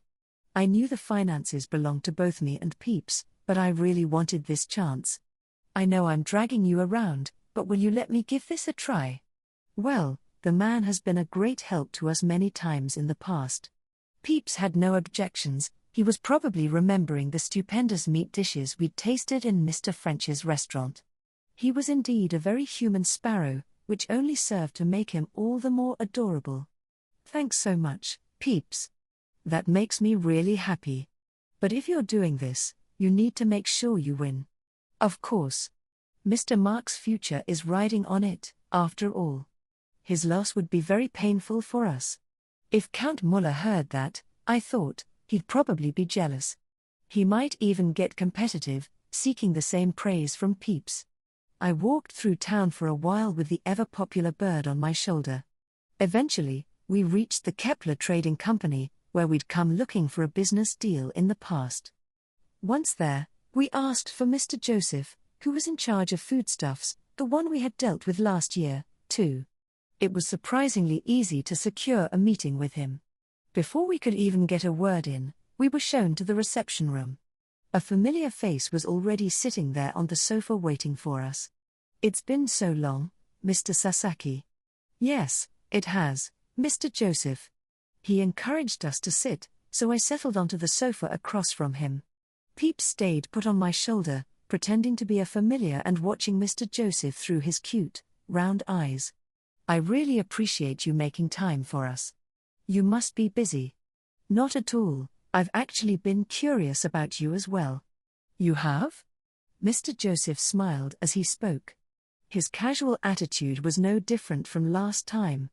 I've been in charge of this store for a long time, and it's very rare that someone is able to fool me so thoroughly. It made me very interested in who you are. To think you weren't from the Ogan Empire at all, but from the kingdom of hers. His eyes, however, stared at me so fixedly it was like he had forgotten to blink. It had been over a month since the Hers Ogan disturbance. They'd probably gotten plenty of news about it here in the Republic of Lunge as well. Naturally, they'd been looking into the merchant they had made such an investment in. You said previously that you were in charge of foodstuffs. To be more accurate, I am also in charge of foodstuffs. I see. Apparently, this man was much more important than I'd initially assumed. It seemed like his position was closer to store manager. If that was the case, maybe my buy and run tactic had been a little short-sighted. Still, considering the personal interest he now had in me, I felt like my decision had worked out in our favor. Thanks to you, I said, we should be able to maintain peaceful relations with the Ogan Empire for the time being. From our perspective, the reprieve seems like the perfect chance to do even more lucrative business with you. That is my reason for coming today. May I ask the specifics? I'll be upfront with you. We're thinking of opening a trading company in this city. We came here to discuss whether Kepler would be willing to invest in it and provide support. After all, this is a different country, and it has its own rules and customs. You don't actually believe we'd consider something like that, do you? Though the kingdom of hers had repelled the Ogan Empire, it was only a temporary reprieve. In truth, Peeps's magic had handled everything. Naturally, other nations wouldn't be changing their opinion. Hers was still experiencing terrible deterioration, making any investment a big risk. Even so, in this case, I intended to keep pushing. Thankfully, we had with us a whole array of rule-breaking items to trade. Consider this a request from me personally, not from the kingdom of hers. Oh? Mr. Joseph's expression shifted slightly. Poor hers, I thought. He's less averse to personal business with me. I believe that you will, in fact, accept this proposition, Mr. Joseph. Then by all means, please, show me the basis for your confidence. The goods we deal in are of a rather unusual variety. Before coming here, we borrowed several of the items Count Muller had purchased from us from the estate. Specifically, calculators and other mechanical goods the likes of which would be difficult for this world to develop and manufacture. I showed these to Mr. Joseph. What are these? Allow me to explain. I had two broad reasons for coming to the Republic of Lunge. The first was that I figured it would be hard to do very much in the kingdom of hers in the future due to the discord between Mr. Mark and the manager of the Herman Trading Company. I didn't know how any of that would shake out, but it wasn't hard to envision roadblocks in our future. The second was that asking for an investment within hers seemed like a lot of trouble. It was way too scary to think about borrowing money within the kingdom. The nobles and rich people who supported them were already on edge because of the feud over the royal inheritance. And so I gave Mr. Joseph a rundown of the products we'd brought with us. We started with the calculator, then moved on to the transceiver and the motion sensor camera that ran on dry cell batteries. This time, we'd also brought with us a breathalyzer that had been sleeping in a closet in my apartment, along with a toy camera and a batteryless film developing device. I'd always figured I'd use them at some point, never thought it would be like this, though. As I explained, Mr. Joseph's expression turned serious. That smile from before disappeared without a trace. We plan to deal in products such as these at the company we'd like to establish, I said. Mr. Sasaki, before we talk about that, can I ask a question? What is it? Why us? Sure, the Republic of Lunge is fairly well off, and we're proud of it. But if you were merely looking at scale, surely there were many other contenders? He stared at me, his expression dead serious. It didn't seem to be a good time to joke around with him. It goes without saying that the Kepler Trading Company's capital strength is significant. But you also have excellent financial muscle, and we've already made a successful business transaction in the past. For these reasons, we would like to explore the possibility of forming a long-term relationship. To be perfectly frank, I wouldn't balk at approaching other trading companies as well to accomplish my objective. I decided to casually drop some flattery in my answer. It was a common tactic used when dealing with startup companies that were doing well but still had an inferiority complex toward bigger corporations. I didn't know exactly how large the Kepler Trading Company's operations were, but if other large trading companies did exist, I doubted that would pose an issue. Well, I'm honored to hear that. First, I would like you to understand that I have already done business in these goods with the Herman Trading Company in the kingdom of hers. However, I would personally prefer to limit my wholesale to a single client and develop something like a brand awareness. That said, I would also like to stay on good terms with the employees at the Herman Trading Company. Unfortunately, it seems there are hard-headed people everywhere you go, and it's become more difficult to keep things friendly and profitable. I see. So that's what's going on. And most importantly, Peeps had introduced me to this place. He was staying perched on my shoulder again this time, watching closely, not moving very much. Throughout the conversation just now, he hadn't seemed to react at all. I assumed that meant he was fine with all my propositions thus far. What do you think? I understand what you're saying, Mr. Sasaki. I appreciate it. However, this deal would present a significant risk to us as well. I know it's rude of me, but you are from the kingdom of hers. Considering the situation with the Ogan Empire, we can't be sure of what lies ahead. I think it's natural for you to be concerned about that. Though we made a deal in the past, it was a one-time affair.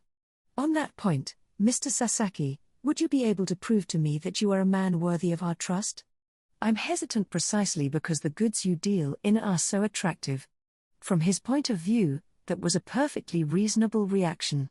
Any observer would have seen a merchant from a defeated nation who had come crying and begging. Both Ogan's defeat on the battlefield and hers' extended lease on life were, to the public, merely the result of getting wrapped up in a fight between dangerous war criminals. It was a temporary windfall, and nothing more. Everyone probably believed the two countries would clash in the near future. Or maybe another nation would attack hers instead. The kingdom had mobilized a significant number of troops during the war effort. It wouldn't be strange at all if war profiteers picked this time to swoop in and reap the benefits. That was precisely why the king of hers had issued so many new measures. Even I, an outsider, had no trouble imagining the worst. In that case, I have a proposal for you, I offered. I very much like to hear it. The next time I come here, I will sell my products to the Kepler Trading Company in bulk. However, we'll divide the payment for those goods, setting some of it aside for after our company is established, which you can keep as collateral. I see. Unfortunately, we didn't have anything to offer them other than our goods. If he said no to this, we'd end up leaving quietly and visiting other trading companies. And come to think of it, if a merchant from one country made profits somewhere else, how would taxes work? I'd have to check with Peeps later. Will we be able to discuss the numbers on each individual product you plan to sell, then? Yes, of course. In that case, then yes, we would be happy to cooperate with you. Thank you very much. Mr. Joseph broke out in a smile. It seemed he would approach this with an open mind. It would have been a pain to visit other trading companies at this hour, so I was glad we got Kepler to accept. Having to explain all that again from the start would have been really annoying. I also wanted to keep my presence here as quiet as possible. If I went around asking other companies, rumors about me would spread in the blink of an eye. That would be about as troublesome as having someone run away with the goods I had left as collateral. I'd like to ask a little more about your circumstances, said Mr. Joseph. Do you plan to serve as representative of this new trading company? No, there's someone else who's better suited for it. I see. I'd like to meet them soon, if possible. I'll do my best. In that case, let's begin the negotiations for management rights based on the amount of investment, as well as profitability. I appreciate it. Let's get right down to the details. If this conversation went smoothly, I could potentially secure a place for Mr. Mark as a merchant, should he be left with no alternatives. Considering Mr. Joseph's reaction, it didn't seem impossible for him to carry over his personal relationships, either. After that, we fell deep into conversation for about half a day. We were able to discuss most of the practical details of setting up a trading company. Oh, but first, I began, as for the name of this new company, I'd like to call it the Mark Trading Company. Is that the name of the person who will be its representative? Yes, it is. I understand. I'm looking forward to the day I get to meet him. Finally, after communicating our desired name for the business, Peeps and I left the reception room behind us. Our negotiations with the Kepler Trading Company had gone smoothly. After leaving, we took a stroll around New Zonia, the Lunge Republic's capital city, looking at all the trading companies along the road, as well as at the ubiquitous open-air shops. The reason for doing this was to hunt around for otherworldly valuables we could use in our dealings with Futurishsuka in the modern world. I was determined to find something as cheap as possible to buy that would fetch the highest price possible. The Kepler Trading Company was in a pretty clean and neat area, but downtown is kind of chaotic, huh? Everything's all jumbled together, honestly, I can't tell what's what here. Personally, I feel a certain charm from the sheer variety of shops all standing side by side. Yeah, I think I can understand that. It reminded me of other places I knew that had little shops all mashed together, like Akihabara's Electric Town or Shinjuku's Golden Town. If I called this a fantasy version of those, it would be all the more fascinating for a modern person who grew up with a passion for certain media. Just walking around looking at everything is surprisingly satisfying. Oh? You understand its charm, then? I don't know if I have the same impression of it as you, Peeps, but… For a person from our world, it's the kind of place you grew up knowing in your heart, always wishing to visit but were never able to. What an odd perspective. You might understand once you get more used to our world. That does certainly whet my curiosity. If he turned his passion for the internet away from electronic dictionaries and academic sites and toward manga and anime, the day might come when he felt the same. But no, maybe that was hoping for too much. Oh, would you mind discussing what we plan to stock? What is it? I can't help but think gold would be good. Any grounds for that? In our world, gold always goes up in price whenever there's a war or an economic crisis, any big problems that come up. Since it's not feasible to synthesize gold, there's only ever a fixed amount of it. So even in a society as advanced as yours, humans still seek value in gold? Maybe it's because nothing can replace it. My world had seen many new items and mechanisms crop up, such as bonds and Bitcoin, meant to preserve value. However, gold was always king whenever something happened. Platinum and palladium were relatively expensive, but gold had a far better conversion rate. Wouldn't more valuable metals like orichalc or mithril work? Peeps, we don't have stuff like that. You don't? I see it mentioned on the internet every once in a while. I think you were looking at fiction. So that was it. These subtle differences in perspective really marked him as a bona fide otherworlder. It was possible he'd gotten some mistaken information, too. Maybe it was best to broaden the range of our topics when we chatted to compare and reconcile information. It was a little scary to think some minor misunderstanding might lead to a fatal mistake. So you're not sure about gold? No, in that case, let's start off with gold. This is just based on what I've seen on the internet, but the amount of gold flowing in your world is, as far as I can tell, far less than in this world. In that sense, it would be a good decision. Really? Yes. I'd already been considering it as a candidate. In fact, I remembered seeing an article on the internet that the total amount of gold in the modern world, including what was saved in storehouses, was about 200,000 tons. It seemed as though this number might fluctuate based on advancements in mining technology, but for now, the article said that was basically everything. The possibility of gold losing its value in the future due to humans learning to synthesize it like pearls or diamonds, or as the result of some revolutionary new mining technology, wasn't zero. However, at the present moment, it was still an extremely reliable investment.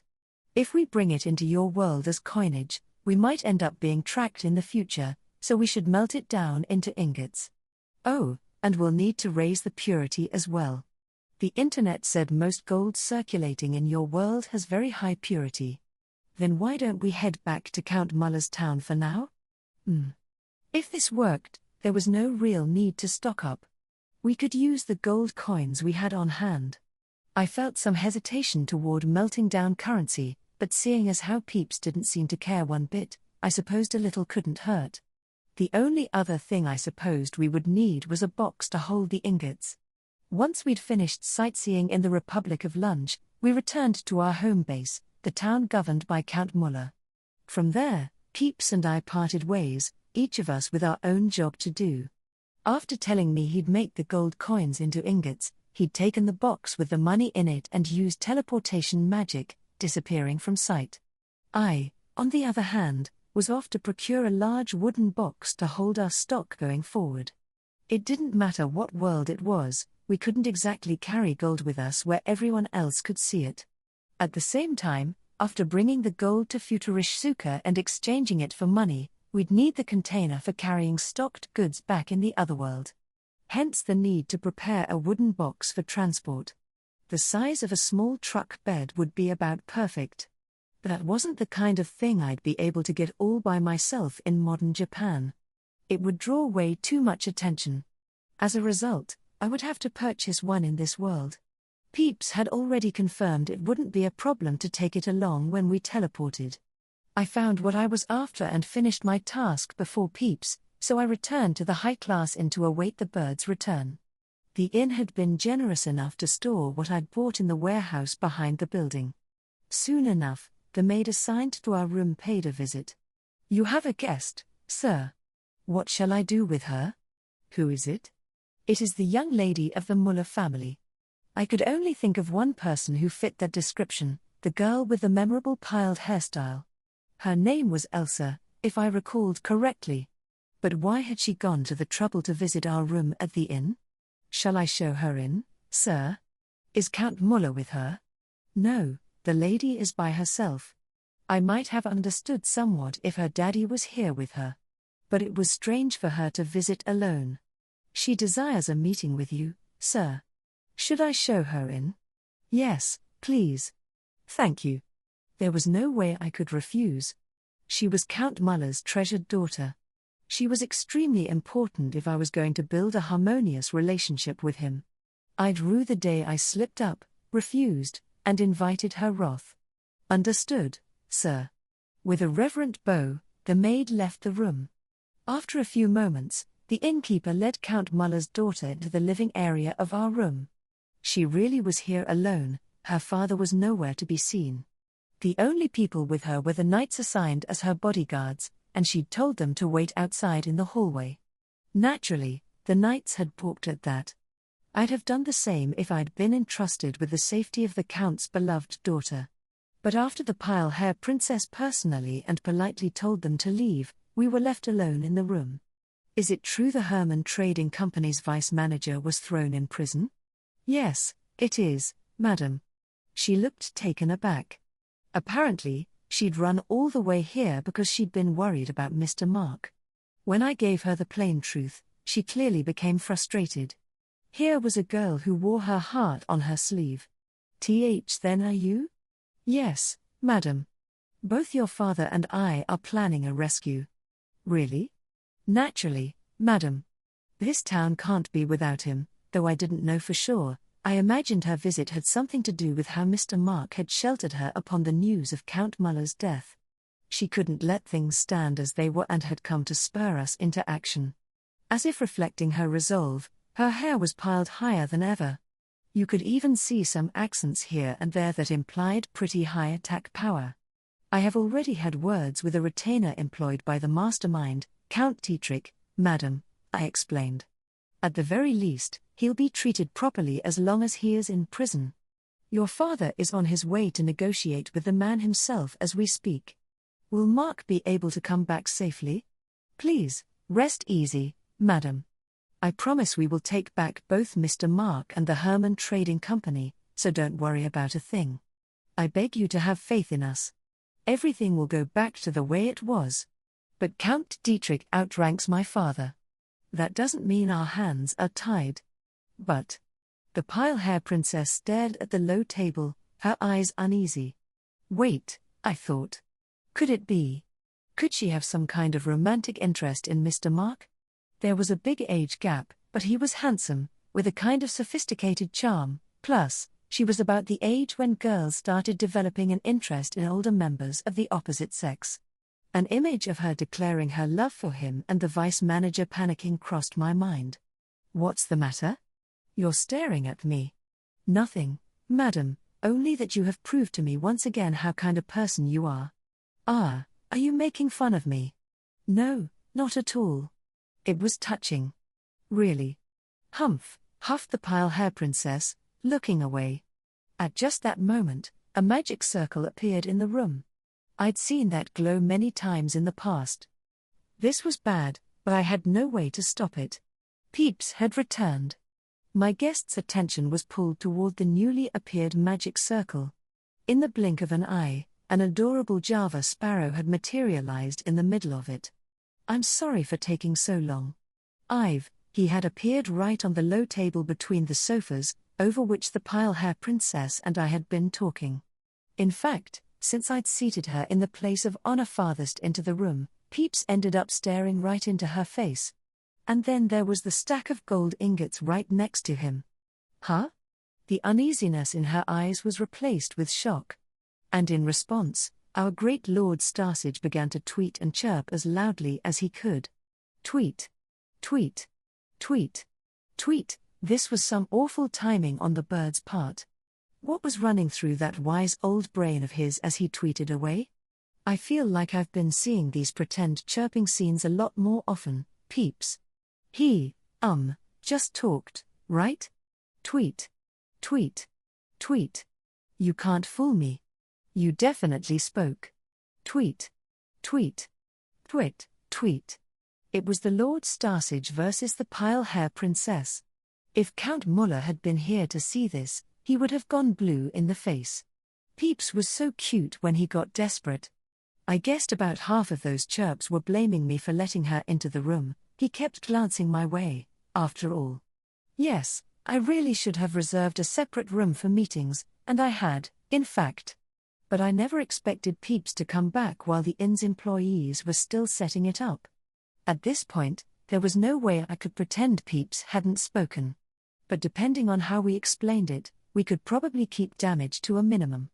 Thankfully, magic in this world was astoundingly versatile. Familiars who could speak seemed to be exceptional here, but Lady Elsa was a noble without much knowledge of magic. Considering her dad had introduced me as a magician come merchant, it shouldn't be impossible to convince her. Lady Elsa, may I have a moment? What? My familiar is somewhat special, you see. He's able to speak and use high-level magic. That makes him quite rare, and thus a ripe target for others. I would like to ask you to please never speak of what you just witnessed to anyone. Are you being honest? I am, madam. I was by no means lying to her. He was the greatest sage in the land. But just now, he showed up out of nowhere, didn't he? He is equipped with such a spell, madam. My different skin color and facial construction was handy in situations like this. Even she could tell that I was from a foreign country. She also understood that we were on friendly terms with her dad. As a daddy's girl, she was sure to hesitate before pressing any further. If the public learns of this, madam, we will need to leave this town. You can ask Count Muller as well, if you wish. He is aware of our circumstances. If you wish to know more about our situation, please feel free to ask. She seemed taken aback. I felt bad for phrasing it like a threat, but I really couldn't have her blabbing about my lovely sparrow's secret. If, somehow, the public did learn about the Starsage being alive, things would get very problematic. The slow life he desired would forever remain a dream. All right, fine. I won't tell anyone. Thank you very much, madam. Lady Elsa gave a small nod. She must have understood my feelings on the matter. I was relived the pale hair princess had such a straightforward personality. In response, Peeps took a step toward her and introduced himself. I go by Star, Peeps. Please call me Peeps. That's a really cute name. My name's Elsa. The sparrow stood there, his tiny body atop the low table. At a glance, he was totally bird-like, so no one would suspect he could talk. Even I'd been flabbergasted when he first introduced himself to me. It was ridiculously cute how his mouth popped open and shut when he used his voice. Still gazing at the bird, the pale-hair princess continued. I'm really sorry for hurting you last time. I am fine. There is nothing to worry about. She was referring to the time at Mr. French's restaurant when we ate together. Her fingertip, which she'd been using to pet Peeps, had accidentally hit him in his big, cute eyeball. At the time, the shock had made him cry out in his real voice. Would the day ever come when he could call himself Per Carlo in front of others? I wondered casually, seeing the bird come so dangerously close to slipping up. Peeps and I had been treated to an unexpected visit from Count Muller's daughter at our base of operations in the high-class inn. But after explaining to her that we were busy with our own work, she obediently headed out. Despite her formidable manner, she was considerate about such things. With that, we were able to get to work right away. As for the nature of our task, we were devising a way to transport gold from this world back to my own. That should just about do it. Yes, I think so. We'd borrowed the inn's courtyard to prepare our cargo. Since we'd requested that they keep people away, nobody was here except Peeps and me. As guests who stayed in these pricey rooms for multiple days in a row, we were apparently considered VIPs. When we asked an employee about it, he immediately provided us a workspace. In one corner of the courtyard sat the large wooden box I'd procured. Just in case, we'd lined the inside of the box with some dried grass I'd also purchased, then placed the gold ingots provided by Peeps into the middle, hiding them from sight. At a glance, it looked like feed for livestock. The idea of bringing dried plant material over from this world was, to my way of thinking, pretty scary in a number of respects. We still had some pretty terrifying diseases in my world, like swine fever and foot and mouth disease. Because of that, once the transfer of the ingots was finished, we'd want to burn all the grass as soon as possible. When I'd purchased it, I was told it had already been smoked to kill any insects so that it could be used as bedding. But there was no harm in being extra careful. If the worst was to happen, we wouldn't be able to stop an invasion of otherworld insects in Japan. Shall we head to that world, then? Oh, hold on just a second. I haven't nailed it shut yet. You are being quite strict about this, aren't you? We really have to cover all our bases here. It might have been unlikely that the box would tip over, spilling out the contents mid-transport. However, I still wanted to limit the possibility of someone inadvertently seeing our goods as much as possible. That was why I'd gotten enough nails, plus a hammer, while out buying the wooden box. As I was working, I suddenly heard someone call my name. Sasaki, I'm terribly sorry for interrupting you. Oh, yes, what is it? It was the maid who had announced Lady Elsa's visit earlier. She was standing in the covered passageway facing the courtyard. In this world's time, she'd been with us for several months now, more or less. We'd had nothing to do with each other aside from short work-related conversations, but she was starting to become familiar to me. You have a guest, sir. What shall I do? Who is it? A Mr. French. Whoops, it's the chef. He'd probably heard about Mr. Mark's imprisonment just like the pile-hair princess hadn't come to visit us about it. In which case, I would have to explain the situation. He and Mr. Mark were probably both involved in management of the restaurant. Normally, I should have been the one to contact him. Would you mind bringing us to him? Of course not, sir. The maid nodded with an air of reverence. We followed her, leaving the courtyard behind us. As I'd expected, Mr. French's business with us had to do with Mr. Mark. Apparently, he'd heard from some of his regulars that the man had been thrown in prison, and unable to sit still, he came to me. I gave him the same rundown we gave the pile-hair princess. Several times, he asked if there was anything he could do.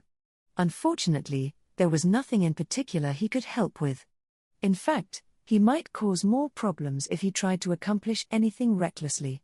After promising him we would rescue Mr. Mark, we sent him back to the restaurant. I did feel a little bad about it, but this was one thing I couldn't do much about. Still, the meeting showed me that he and Mr. Mark were on good terms. I felt assured that leaving the restaurant in their hands was a good decision. Thinking of it that way, things weren't all bad. I decided to try to be positive about our current situation. After parting ways with Mr. French, we returned to the inn's courtyard, and I hastily finished putting the nails in the wooden box's lid. Then, as originally planned, we used Peeps's teleportation magic to switch worlds. The destination for our shipment was one of many wharfs dotting Tokyo's coastline. We brought the cargo into a very large warehouse, which was packed in among lots of other very large warehouses. We had contacted Futurishzuka as soon as we arrived, and she had immediately responded that she would receive the goods this very day. She seemed to have a lot more free time than I had thought. Quitting her previous job had probably helped. Peeps and I transported the cargo together, using Peeps's magic. Because Futurishzuka had prepared a destination away from prying eyes, we were able to carry it inside much more easily than initially anticipated. Since I'd introduced the teleportation magic as a magical field, I didn't have any hesitation using it in front of Futurishzuka.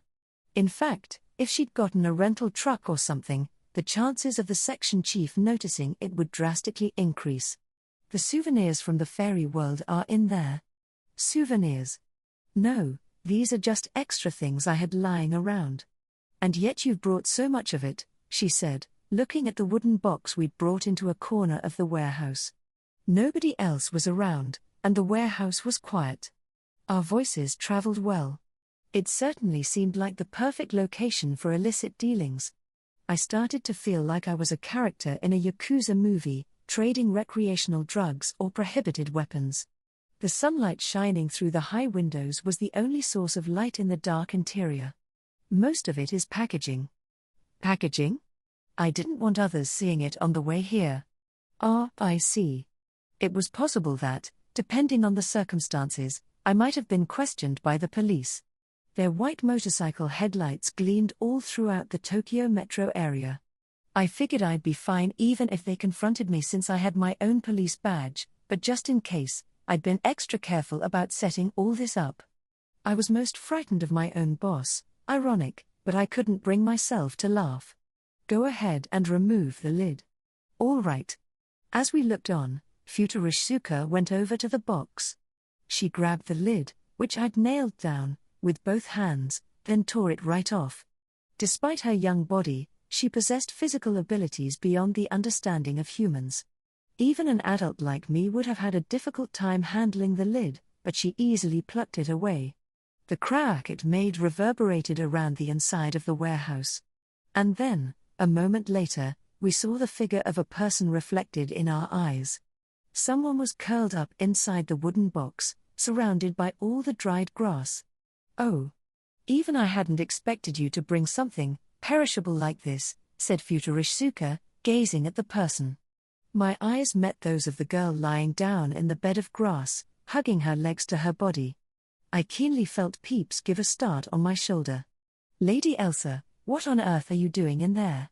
I was just curious about what you were doing. So. Oh no. I never expected the pile-hair princess to stow away in the wooden box. I thought for sure she'd gone home to her estate without a second thought. Her piles of hair were tangled in the dried grass, a total mess. Naturally, our attention shifted to Futurishsuka, who was staring at the unforeseen stowaway. What did she think of the girl covered in plant matter? Would she believe that this was a cute messenger girl who came from the faraway land of the fairies? No. That would be far too convenient for us. Excuse me, I said to Futurishsuka, but is it all right if she and I had a word in private? Oh, but I'd very much like to hear what she has to say. It is going to be a pretty complicated discussion. I've never heard of a human living in the fairy world before. It seemed humans didn't live in the fairy world. Another piece of trivia regarding magical girls, in the bag. Personally, I hadn't the slightest intention of pretending the products we wanted to sell to Futurishsuka were from the fairy world. In the first place, we had absolutely no idea what kind of goods they'd even have in a world inhabited by fairies. This girl is the daughter of a friend of mine. Why has the daughter of a friend of yours sneaked into your cargo? The wooden box was shut nice and tightly with nails. Don't tell me you have one of those perverted fetishes where you find pleasure in locking young children up in enclosed spaces. She probably slipped inside when we weren't paying attention during the loading. In fact, I bet it had happened while we were talking to Mr. French. We'd finished loading the box up by then, but we'd only hammered in the nails afterward. It was highly probable she'd sneaked in while we were distracted. My, look at those outlandish clothes. If this is your idea of role-playing, it is sophisticated, indeed. Those metal accessories she wears, could they be genuine articles? Their colors have an oddly beautiful sheen to them. The way she was threatening me, it was clear she wasn't backing off anytime soon. I hated the way she was smirking at me like that. At this point, it seemed like it would be very difficult to deceive her. I had no way to guess how much she had figured out or what she was thinking. If my intuition was wrong, and I judged poorly, it would come back to bite me in the butt, especially up against a wily old girl like her. Seems like I'll need to change up my strategy, I thought, throwing a glance toward my shoulder. Peeps nodded to me. Given how Mr. Mark's life was on the line, we could not afford to botch this up. I had to go for a bit of a power play here. Normally, I was a good little yes man, a devoted corporate drone, but I could, at least, tell when I'd need to take risks. I'd bring Futurishsuka to the otherworld with me and make her an accomplice. If she betrayed me now, the drawbacks would be massive. However, significant gains were possible, too, considering the deals we could make in the future. Since she had no way of crossing between worlds, we also had the option of casually abandoning her on the other side and going about our business, if it came to that. And who knows? She might actually prefer living there. I'd considered doing so already if she ever tried to blackmail us over our business dealings. It would be a huge hassle if the section chief was to find out about these valuables of unknown origin. In that case, it was better to let her in on our profits. Lady Elsa, would you mind explaining yourself? All right. Fine. I shifted my gaze from Futurishsuka's smirk to the downcast eyes of the pile-hair princess. She had left the box and now stood right in front of us. Under the stares of everyone present, she sighed in resignation and began to mumble out her explanation. It wasn't all that complicated. If her words were to be believed, she actually did plan on returning home at first. But then she changed her mind, thinking that maybe there was something she could help us with, after all. And so she'd slipped past the watchful eyes of her bodyguards and headed back to where we were, only to find us in the courtyard. Naturally, the big wooden box we'd put in the yard had drawn her interest. After seeing us stuffing gold ingots into it, she'd grown suspicious that Peeps and I might be involved in Mr. Mark's imprisonment. Come to think of it, considering our conversation immediately prior, anyone might have found our actions suspicious. It would seem as though we were preparing to fly the coop, only saying we intended to help. In short, the pile-hair princess had thought we'd gotten all that money from selling out Mr. Mark to Count Dietrich, and that now we were trying to flee from Count Muller. In that case, though, she'd been inside the box the entire time Futurishizuka and I had been negotiating since we'd returned to Japan. That was no short length of time. Her eyes were drooping slightly, and they were red. She'd probably been crying, unbeknownst to anyone. She was so scared of us finding her that she couldn't call out for help. She had just quietly stayed hidden. I was sure she'd been sobbing in there, all alone. And finally, she'd brilliantly exposed what we were doing. Belatedly, I felt like I understood her fiery admiration for her dad. I suppose I can't blame you for looking at it that way, madam. Was I wrong? You were, madam. But then where is this? She asked, looking across the dimly lit warehouse. All around us were dozens of huge metal containers. Each one of them was designed to be exactly the same, and given their awesome size, it looked kind of spooky. It was probably overwhelming the pile-hair princess, too. This is something we need to do to save him. What? How is that? The gold we packed in this wooden box is the money we'd saved doing business in your father's town, madam. We were going to use it to make a deal with this girl here, then use our profits to buy back Mr. Mark's former position. Is that true? Without any real evidence, it was only natural she'd still be suspicious. Which meant I just had to deal with her faithfully and honestly. Unfortunately, now that you've appeared, madam, we risk the deal falling through. If you think anything of Mr. Mark at all, I hope you'll remain quiet and do as I say. Otherwise, you may come to regret it very much in the near future. Ugh. When I spoke a little more forcefully, her expression changed. Hesitation spread across her lovely face. It looked like my lecture had worked. Innocent kids like her were easy prey for no good, deceiving adults. If only Futurishizuka had been this straightforward, it would have been a lot easier to deal with her, too. Please don't worry, Lady Elsa. I am an ally of your father's, of Count Muller's. No matter what happens, I will never do anything to betray his trust. Mr. Mark is an important friend of his, too, and I am not about to abandon him. Sasaki, can I truly believe what you're saying? I'd like to be friends with Count Muller and his family for a very long time. I see, answered Lady Elsa. I'd answered Elsa with complete sincerity, given it my all. I'd put my whole heart into it. Apparently, my zeal had affected her. Though she still looked reluctant, she seemed to understand and accept what I'd said. I figured we'd at least escape any situations where attack magic would start flying. Unfortunately, she only had a moment to pull herself together, because then Futurishizuka did something unexpected. She kicked off the ground and leapt forward, reaching a hand out for the pile-hair princess. This was bad. You've given yourself away, girl.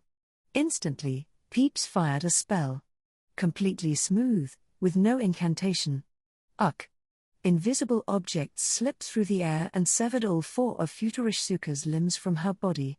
Blood spurted out, dyeing the surroundings red with its spatter. A few of the drops struck Lady Elsa, causing her face to convulse in terror. Without anything to support her, Futurishizuka fell to the warehouse floor with a thump. The sight of it reminded me of that day at the bowling alley. No, this was even more gruesome. Peeps's attack had been particularly vicious, perhaps because I'd warned him about Futurishizuka's physical abilities. You were going to lay a hand on her. What for? Ugh! What was that? I didn't see anything. Peeps spoke with composure. Seriously, what a dignified sparrow. The fluffiness around his belly seemed 30% plumper than before. As he looked down at Futurishsuka on the floor of the warehouse, his gaze was like that of a soaring eagle that had just spotted its prey. Wait, no, that wasn't right. Look at those cute round eyes. What a lovely little sparrow. Sasaki. What was this girl trying to? I'd like to ask the same question. At Lady Elsa's prompting, I addressed the girl in the kimono. She definitely just tried to use energy drain on Lady Elsa. Oh, Futurishsuka, you just had to cross the line, didn't you? What exactly were you attempting, Miss Futurishsuka? There was an insect on her shoulder. Where is that little thing? Don't you worry, child, I'll take care of. I wouldn't mind finishing you off right now. When Peeps said that, her shoulders jerked. Ugh! Her arms and legs were already starting to heal, I could hear the flesh hissing. However, it seemed like regeneration would take some time, and she wouldn't be able to fully recover instantaneously. She'd need some more time before she could start moving around to her satisfaction. I am now going to place a curse on you. A curse? What does that mean? Upon receiving this curse, you will become obedient to us. It is very inhumane. What was it you called it in this world, human rights? It rejects them utterly. It will be lethal and humiliating. Now prepare yourself to receive it. Oh, well, that does sound scary. Could you possibly show a teensy bit of mercy? Seeing Futurishsuka so visibly ruffled was a new experience. Still, I'd never heard of curses before, either, so I was just as frantic as she was. Wondering how cruel it would be, I turned toward the bird on my shoulder in spite of myself. Futurishsuka had been the one to betray us, but I was still hesitant about anything too intense happening right before my eyes. Incidentally, Peeps had probably learned the term human rights from using the internet in my apartment.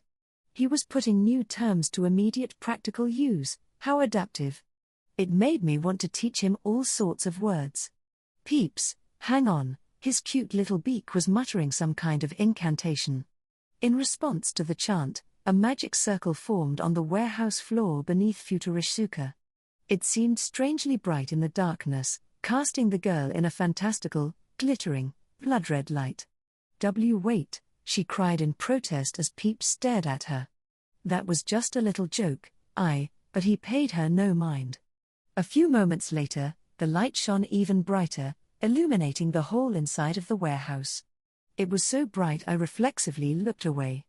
Ugh! No flames raged, and no gusts blew. We only heard Futurishsuka softly groaning from the other side of the light. Compared to the grand magic I'd witnessed on the Ogun battlefield, this seemed rather plain. Eventually, when the light dissipated, we saw her limp on the floor, her arms and legs regrown. What did you do to me? Take a look at the back of your right hand. Futurishsuka did as she was told and looked down at her hand. From where I was, I could see some sort of emblem, like she'd just been tattooed. What is this? That crest will rapidly eat away at your body in response to any hostility or malice you may harbor toward us. Right now, it is only on the back of your hand. However, it will eventually proliferate over your entire body, quickly, at which point you will meet your end as a misshapen lump of flesh. What?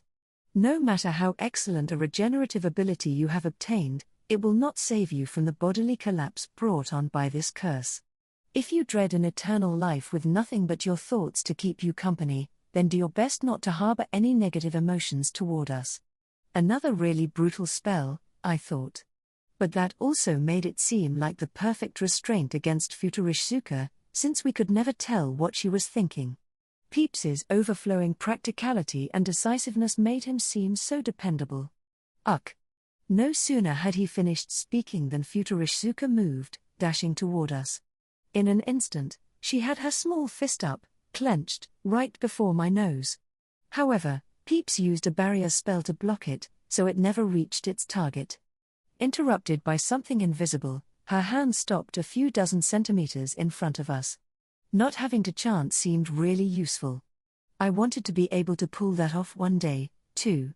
The pattern emblazoned on the back of her tightly clenched fist began to change before our eyes. It writhed like a living creature, increasing in complexity. The sight of the tattoo's organic movements made me feel a little sick. Overall, it seemed to have grown a little larger. While before it had been limited to the back of her hand, now it was like a bracelet, wrapping around her wrist as well. The design itself was actually pretty cool. At a glance, you'd think it was a trendy tattoo. It might bar entry to public bathhouses, but I doubted it would garner any criticism. It seems you were telling the truth. And you seem to have a very decisive personality, responded Peeps in admiration.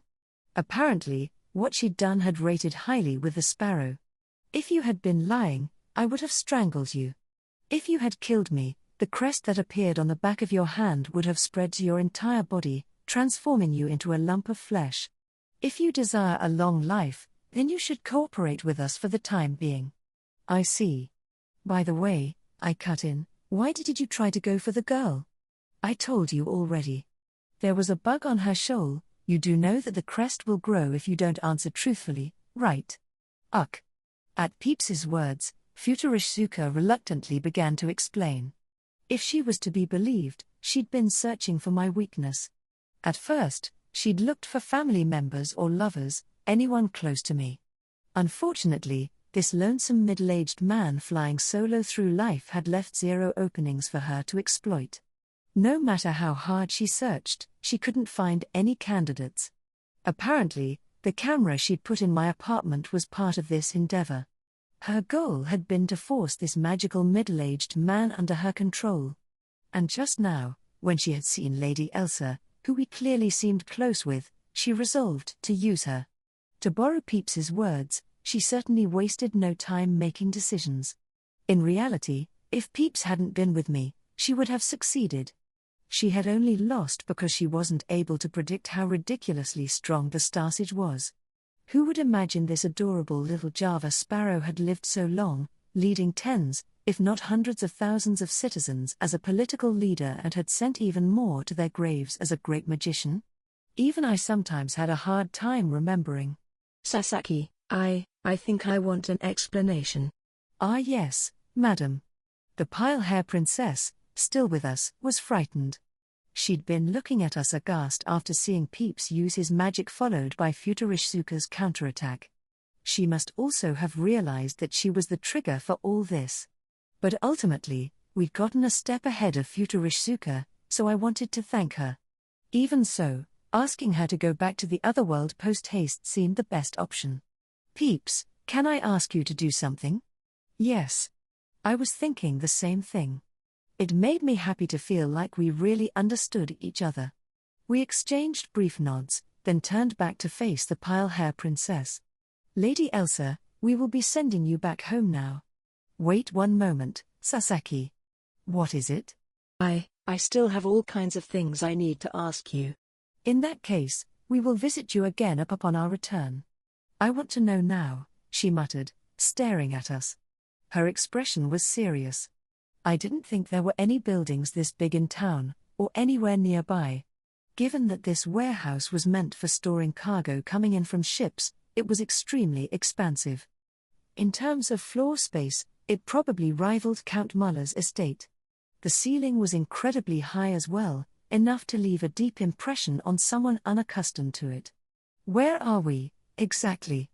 Now, then. How to go about answering that little question? Peeps's offensive spell had also served to put the pile hair princess on her guard. She must have had a lot of doubts concerning her visit to this world, as well. It was very possible that her back and forth with Futurishsuka had only expanded those doubts. Our relationship with her would greatly affect our relationship with the Count.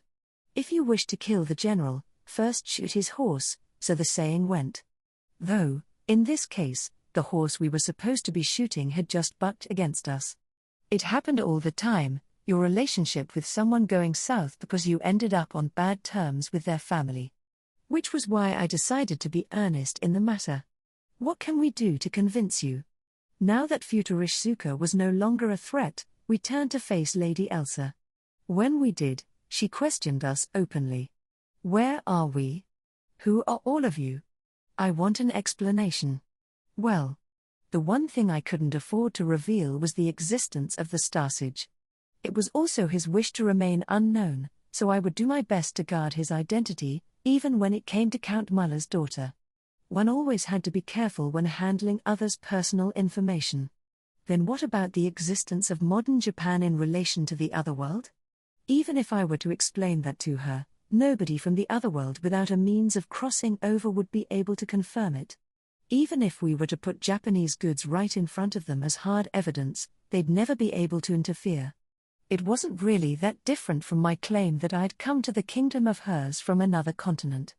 I would have liked to have kept it a secret, but even if I admitted it, this fact was of no importance when compared with the existence of the Starsage. All right, Lady Elsa. Allow me to show you my homeland, where I was born. Really?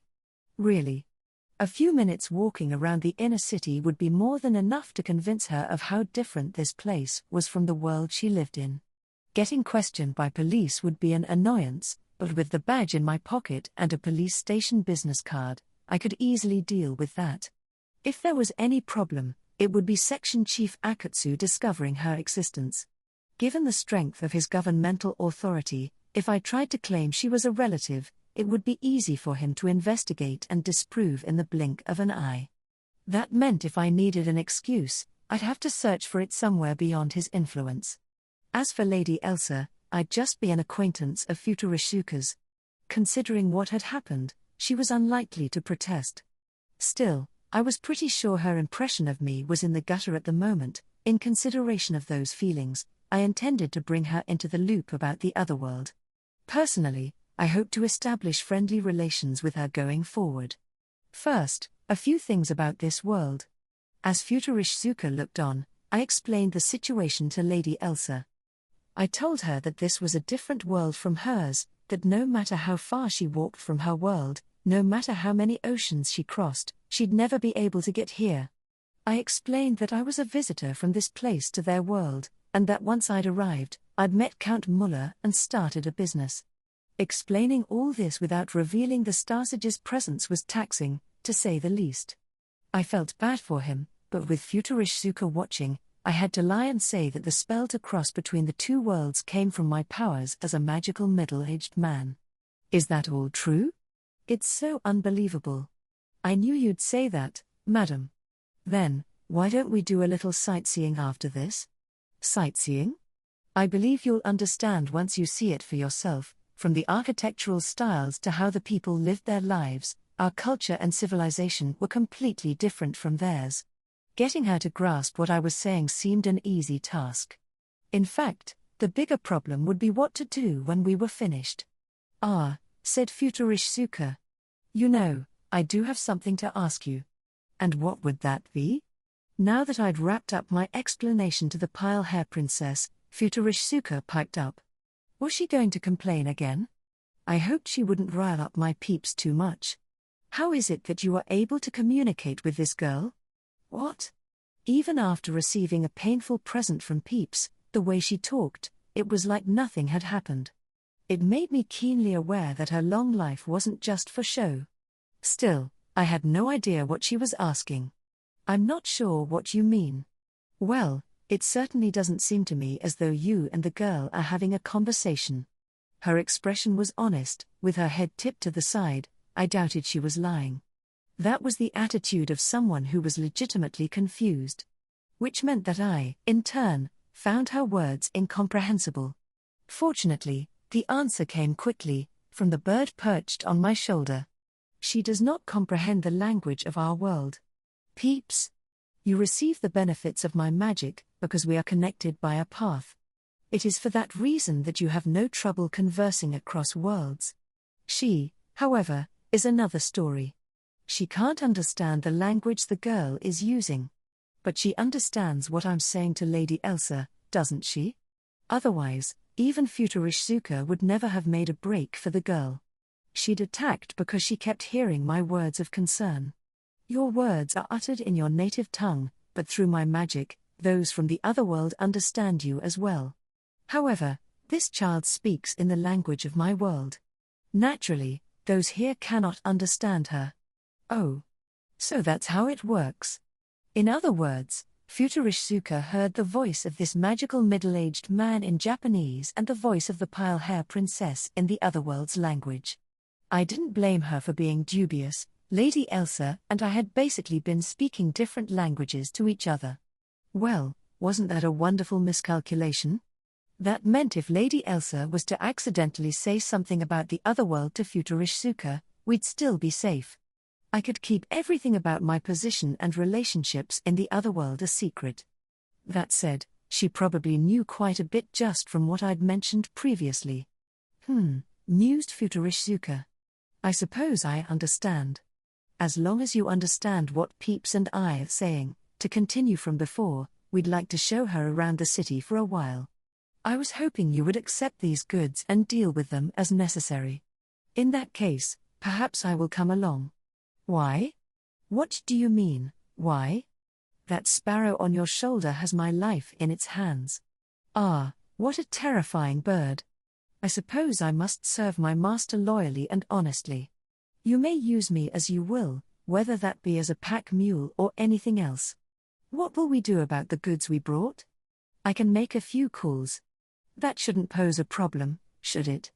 I suppose I don't mind. It was like the lethal curse wasn't even a big deal to her. I didn't know what she really thought about it, but the aloof, unconcerned way with which she spoke was just the same as it always had been.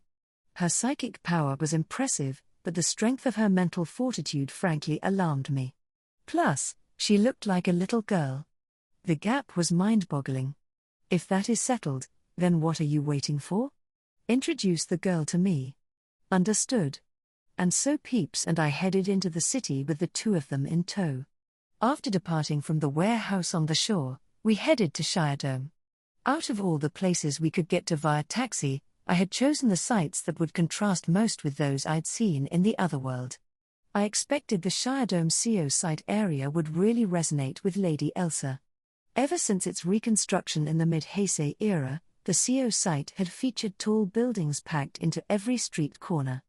It had been some time since their construction, but every single one was quite the sight to behold. Not a bad choice, in my opinion, if you wanted to give someone a basic impression of Tokyo. Plus, unlike Roppongi, Shibuya, or Shinjuku, there were, conveniently, fewer people around. Looking back, I could remember being overwhelmed by this place when I'd first arrived in the city. And just as I'd planned, the cityscape had easily captured Lady Elsa's heart. Your explanation was correct, Sasaki. I am certain there is nowhere like this anywhere in the kingdom of hers, nor in any nearby nations. And the people roaming the streets look like you, a slightly deeper skin tone and less defined facial features. Do you understand now, madam? This truly is your homeland, isn't it? Thankfully, since it was a weekday, most of the people quickly crisscrossing the streets were wearing suits. Still, I did spot a few people in more casual clothing, who looked like they were here to sightsee, same as us. This area was filled with high-class condominiums geared toward the overseas employees of foreign companies. You could see a lot of pale-skinned families in the nearby supermarket, too. And now that more and more people were visiting from overseas on vacation, Lady Elsa's blonde hair and blue eyes didn't seem to stand out at all. Of course, we'd already found her some clothing more suitable for this world. We had her change up her hairstyle to something simpler as well. Finally, we had her raise the hood on her sweatshirt, making her extremely inconspicuous. Incidentally, I'd given her a brief rundown of our relationship with Futurishsuka before setting off. I'd said she was my business partner at the moment. Lady Elsa probably wouldn't have any chances to meet her after this, so our explanation wasn't that important. These automobiles surprised me, but the buildings along the street are even more shocking. Does it make you more inclined to believe me? We found a pedestrian walkway connecting one cluster of buildings to another and looked out across the city. Through the clear enclosure, you could see the flow of traffic on the road below us. Up above, you could see quite a few high-rise buildings, too.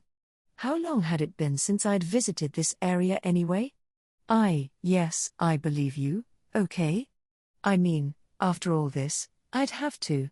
I'm grateful that you understand, madam. For our outing, I'd placed Peeps in his carrying cage. We'd gone to grab it from the apartment using his teleportation magic. But then, why did you visit our world, Sasaki? What do you mean? What would someone from such a prosperous nation want from a world like ours? Well. I hesitated at the pile hair princess's insight. It didn't feel right to say I'd gone there to do business as a side gig. Her and our respective motives, if you want to call them that, were of two entirely different orders of magnitude. A corporate drone, tired of serving his organization, had paired up with a Java sparrow, their goal being to seek out delicious food and a tranquil life. This girl, though, was worried about the fate of her home nation. I was sure she was considering what would happen if we were to invade them. I suppose you could say it's to ensure our worlds have a positive relationship. Really? Yes, really, madam. I hadn't lied, per se. But I didn't want to stay on this topic. By the way, would you mind if we asked a question as well? What is it? Only you know about what I've told you. And we won't tell anyone other than you, Lady Elsa. If anyone in your world, aside from us, was to learn of it, assume that it will mark the end of our relationship with Count Muller and his family. What about that black-haired girl? Asked the pile hair princess, looking over at Futurishsuka. She was right, she had been around for that conversation. She lacks the means to travel between worlds. And we won't ever be taking her there, either. Hence, should what we talked about cross the barrier between worlds, we will determine that it was something done at your behest. MGH. Yes, I understand. The pile hair princess nodded with an audible gulp. I felt bad about phrasing it like a threat. But being so firm with my request would ensure her silence for the time being. And even if she did spill the beans, it would probably only be to Count Muller. And we'd told him about the Starsage and everything, so we wouldn't have any issues there. Hello? I would like to join this conversation as well. Futurishsuka, unable to comprehend Lady Elsa's words, was requesting a translation. Elsa and I were walking side by side, while Futurishsuka always trailed a few steps behind. She was just talking about how wonderful the kimono you're wearing is. Is that true? Yes. She says the color is splendid. Oh well. That does make a lady happy. I just flattered her randomly, and now she's squealing with joy like a little girl. The pile hair princess shot me a suspicious glance but didn't say anything in particular about it. I'd already explained to her that while she and Futurishsuka couldn't understand each other, my words were intelligible to them both. She seemed to realize what I was getting at. Exactly the social acumen you'd expect from a young noble like her. In that case, does the child wish for me to pick out a kimono for her as well? Oh, no, we can't exactly do that.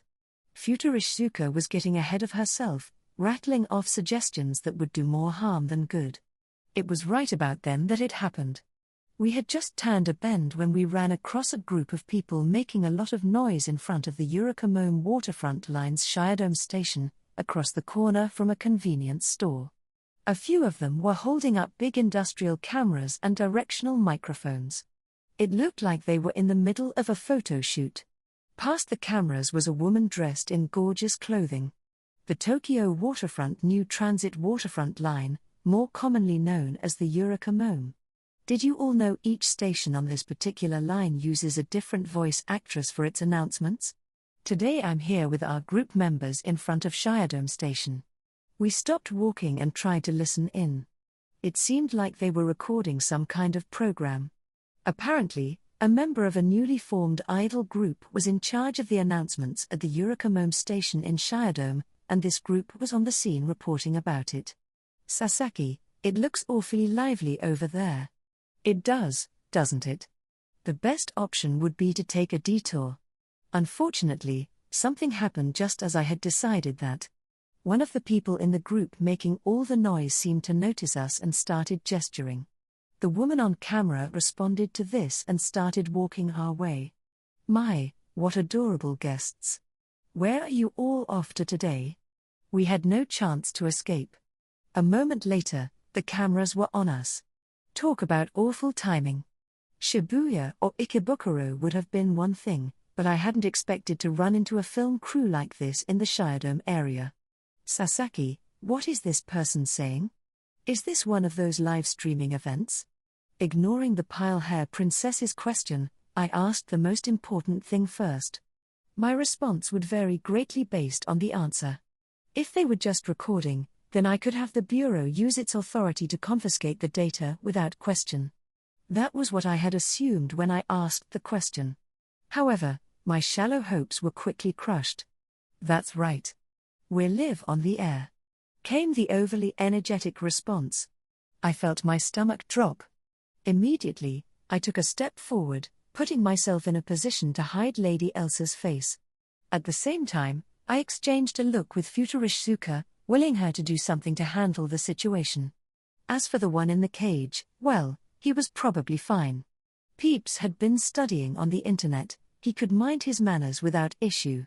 I'm sorry, but could I ask you to point the camera elsewhere? I told the woman plainly. The crucial thing here was to not make the situation any worse. This person was an idol, apparently, and such people always had some number of zealous fans attached to them. I didn't want to imagine what might happen if we somehow earned their ire. If they whipped up an internet frenzy, things would not be easy. Scandals involving government employees already stood out. But if I could deal with the situation calmly, we would be all right. The name of the idol group they mentioned was one I hadn't heard of. They probably weren't in the major leagues, as it were. There was a low probability this was being broadcast on cable. If this was an internet stream, they wouldn't have that many viewers watching in real time. Later on, if the Bureau went behind the scenes and took control of the upload site, the information wouldn't spread very far. I was glad Futurishsuka was here. If I requested a takedown using a rank A psychic's presence as the reason, it should be possible to gain approval. I was seriously glad I had approved her request to come along with us on this little outing. Please, Mom? Oh, yes. I'm very sorry for suddenly stopping you. She seemed to be experienced at this as well. She immediately averted the camera to the side. She'd turned its lens toward the ticket booths and the train platform. Probably a conscious choice, given that their other option was an unattractive convenience store. The woman doing the reporting then quickly placed herself back in front of the camera. Naturally, our attention was drawn in that direction. And then, as everyone was watching, an accident happened. A mother and her child were just about to come down the staircase. "Mama! TV! There's TV people here," shouted the young boy as soon as he saw the big cameras. Then he took off running. And of course, he slipped impressively and took a dive, and from pretty high up. He was headed toward the base of the stairs with considerable momentum. He lost his balance, and his body tipped forward and down. There were over 10 stairs between him and the ground. Depending on where he landed, it could be a disaster. Ack! The first person to move was the pile hair princess. Taking a step forward, she raised her voice in a shout. Levitation. Hearing her treble voice, I could definitely imagine it lifting something into the air. And then the boy's body literally started to float. I remembered this spell. I had learned it from Peeps not long after I'd first visited the otherworld. It temporarily made the target float. It wasn't difficult to learn, and many people could use it without an incantation. Its effective duration was extremely short, however. Apparently, it was used as a part of daily life, such as when moving furniture or for construction work. If the target was able to use magic, it could also be easily blocked. And it was exactly this spell that gently caught the falling boy. His small body floated through the air, drifting, until he landed at the bottom of the stairs. It had taken only a few seconds. The entire event happened very quickly. However, the camera lens had been pointed straight at it the entire time. "That could have been dangerous," said the pile hair princess, exhaling, as though she'd just finished up a good day's work. The filming crew, on the other hand, was frozen in shock. Somehow, we'd landed in even more trouble. "My, you're in for it now," aren't you?" came Futurishsuka's mean-spirited voice from behind me. She was right, though. This was it. At this point, I could only throw up my hands. Lady Elsa's magic had been live-streamed to the entire world. She may not have personally been in the shot, but you could definitely hear her spirited shout of levitation. And see the boy float safely to the ground. Oh, but wait, she was speaking the otherworld's language, so maybe everything's fine. Was everything fine? What's the matter with you? Why do you look so surprised? Well, Lady Elsa, that was. Spit it out. Do you have some complaint about my magic? The pile hair princess spoke coolly, as though she'd only done what anyone else would have. This time, however, her utterly straightforward personality had put us in a tough spot. Her pure heart, immediately willing to jump in to save someone, had done massive damage to our social lives. No, that was wrong. This was all my fault. I couldn't blame her for anything. I'd never told her what magic meant in this society. For her, and others from her world, magic was a normal, omnipresent phenomenon. There were so many other things I had needed to tell her that I'd forgotten that simple fact. Or perhaps I, too, had been infected by the otherworld's magical culture. All I'd had to tell her was to please not use magic in this world. More than that, I hadn't even expected her to be able to use magic. She'd told me herself that she had no talent for it, so it had slipped my mind. She might not have had talent for it, but that didn't necessarily mean she couldn't use it. At the same time, considering her disposition, I knew she probably would have used magic even if I had warned her. She had saved the boy without even thinking. It was probably like a conditioned reflex. And right now wasn't the time to ponder all this. Whatever the case, I had to cover up the evidence. She wasn't a psychic, but without knowing the context, it might as well have been the same thing. Intending to carry out my responsibilities as a member of the Bureau, I very hastily slipped around behind the man holding the camera, who was currently engrossed with a confused boy standing at the bottom of the stairs. "Miss Futurishsuka. You're a rough taskmaster." I'd learned during training how to respond to a situation like this. According to the manual, I was to preemptively gain total control over the situation. The Bureau would take care of the rest. Just the other day, after the incident in Irima, I had witnessed just how good they were at wiping their employees' asses. I imagined this must be what it felt like to use one of the latest bidet toilets. This was why employees on site could make decisions with confidence. "I cannot abide you taking videos without permission," said Futurishsuka, her hand touching the cameraman's back. A moment later, the man's body collapsed, drained of its energy. It had happened so quickly he didn't even have time to cry out. I doubted there was a power as handy as her energy drain for reliably disabling living creatures. As he fell, so, too, did the camera on his shoulder. It struck the paved concrete, smashing against it. The plastic cover came off, sending little fragments scattering in all directions. Just to make absolutely sure, Futurishsuka stomped the camera underfoot. With her superhuman strength, she crushed the whole thing in one go. "Hey!" the woman reporter cried out, almost screaming. The situation had shocked her, and her eyes kept darting between the fallen cameraman and the young girl who had crushed their footage. Her expression made it clear she had no idea why any of this was happening. Futurishsuka wasted no time in making her next move. She dashed, closing the distance in an instant. And then, just like she'd done with the cameraman, she touched every single one of the film crew members present, starting with the girl dressed in idle clothing. As they were touched, they each fell unconscious. I, on the other hand, pulled my phone from my pocket. Not the Bureau provided one but my personal one. They were always monitoring the location of the former, so I made a point to carry it as little as possible whenever I was doing anything with Peeps. According to what I'd learned in training, if I dialed a specific extension from the center of the city, they'd have people here within 20 or 30 minutes. I'd tell them I encountered a stray psychic. "Wait, Sasaki. What's the meaning of this?" "Lady Elsa, listen carefully," I said, keeping my voice down lest it be picked up by microphones on any surveillance cameras in the area. What? Magic doesn't exist in this world. What are you saying? You use it, too, don't you? My magic is something I learned when I came to your world. To make a long story short, what you just did is as incredible as a sparrow speaking where you come from. Wait, really?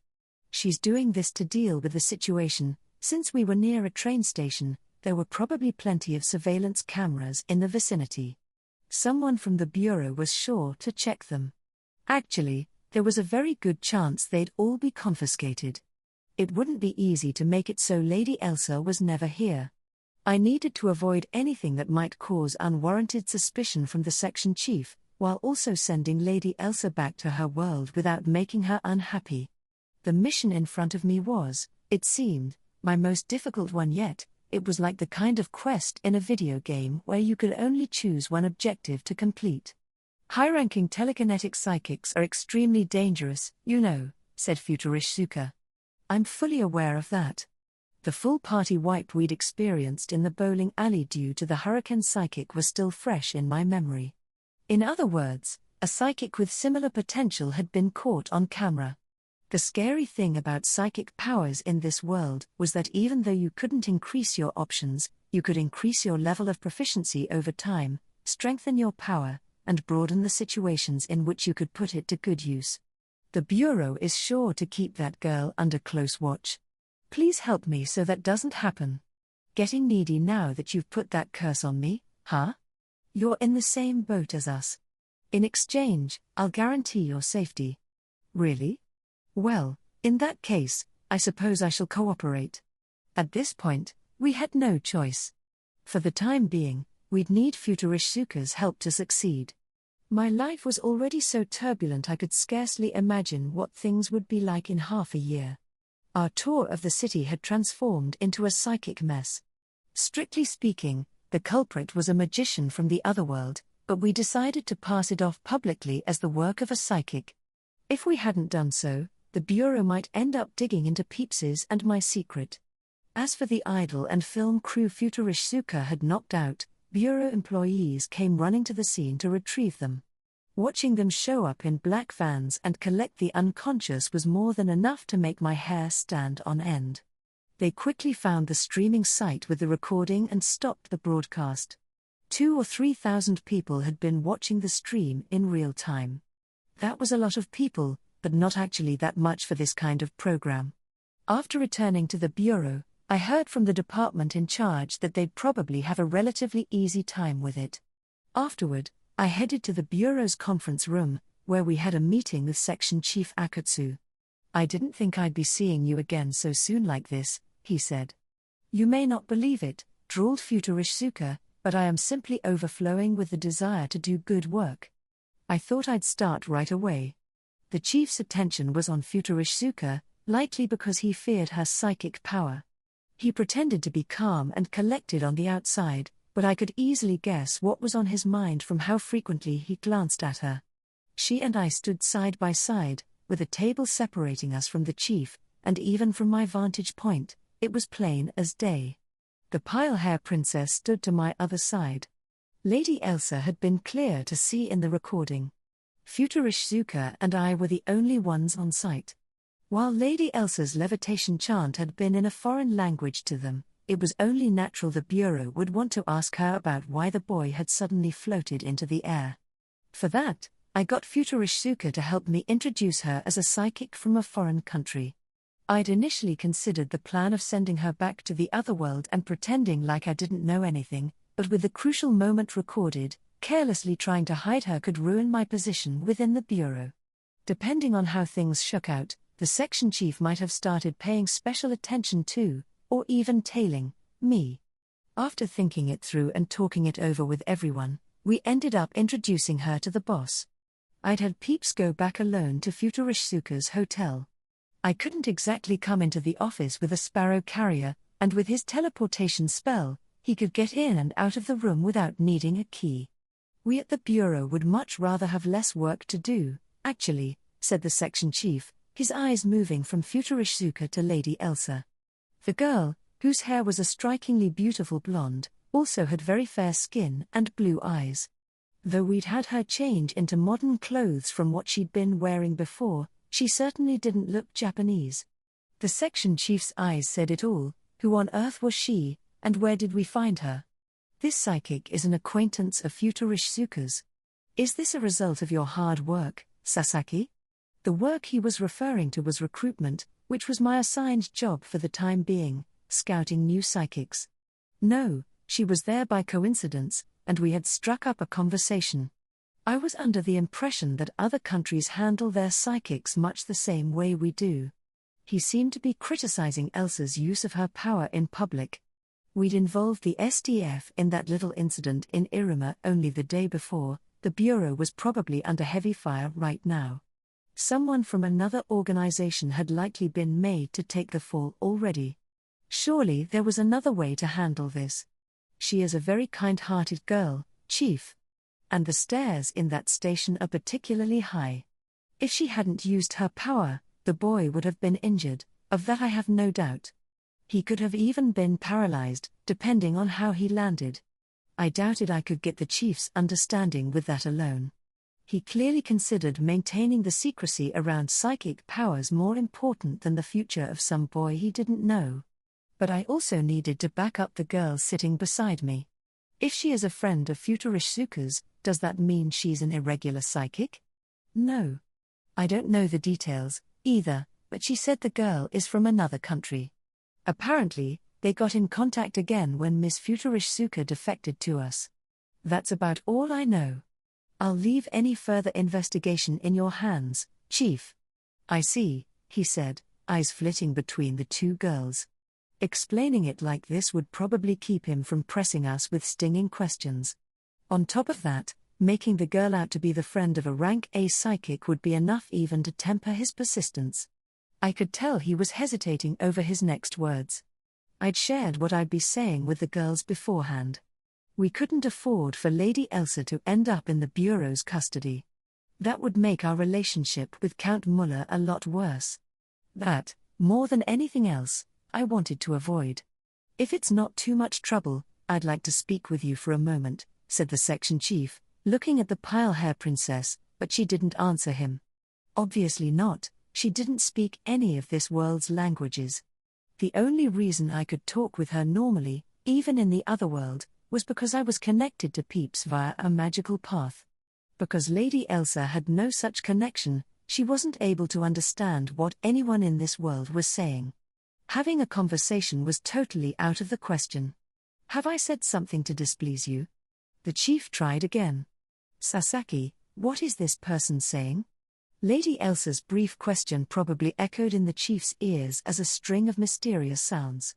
And that went both ways. Naturally, they both turned their gazes toward me. What did she just say? What language is that? Sasaki, is he trying to talk to me? I didn't want to speak to Lady Elsa here.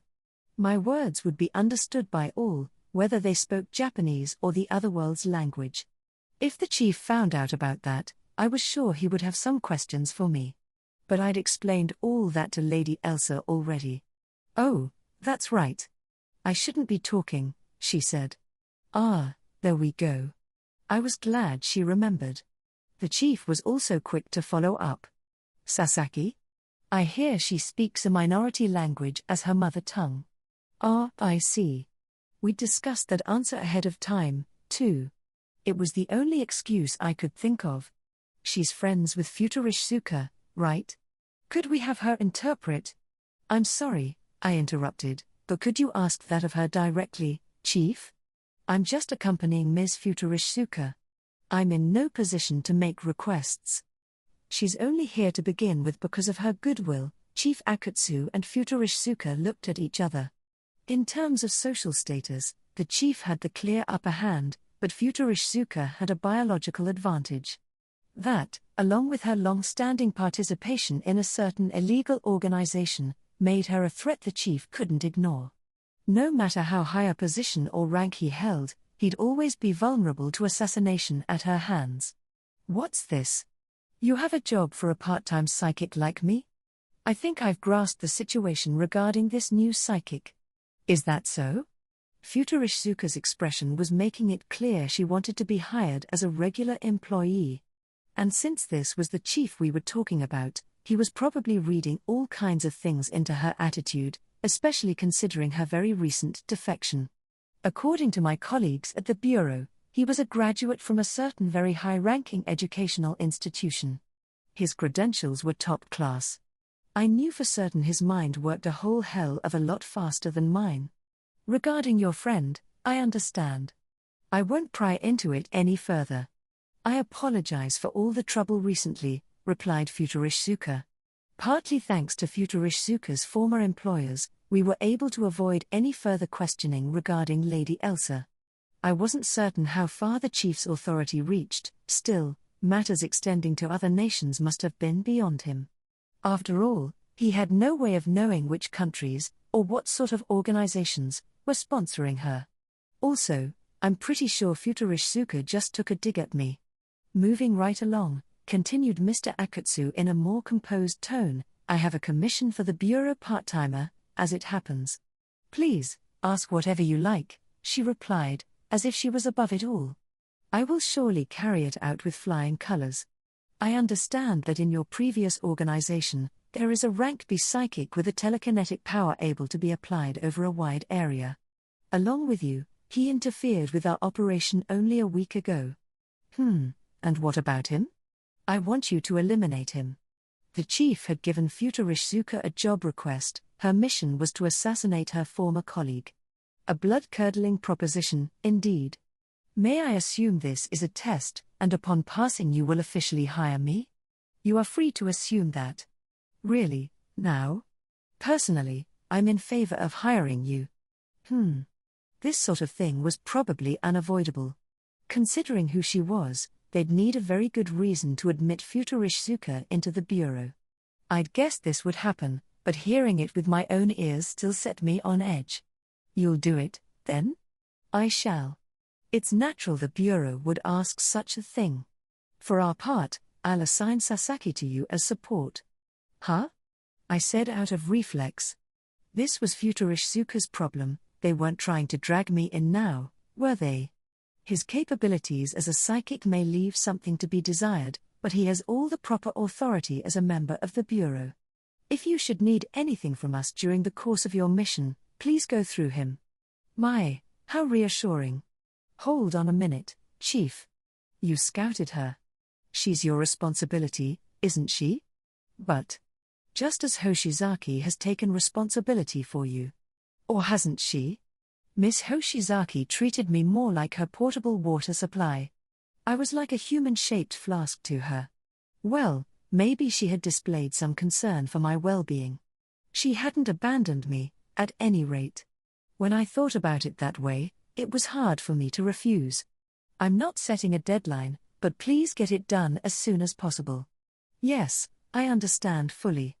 I will return in no time with his head in hand. Future Ishizuka had agreed, without even a hint of hesitation.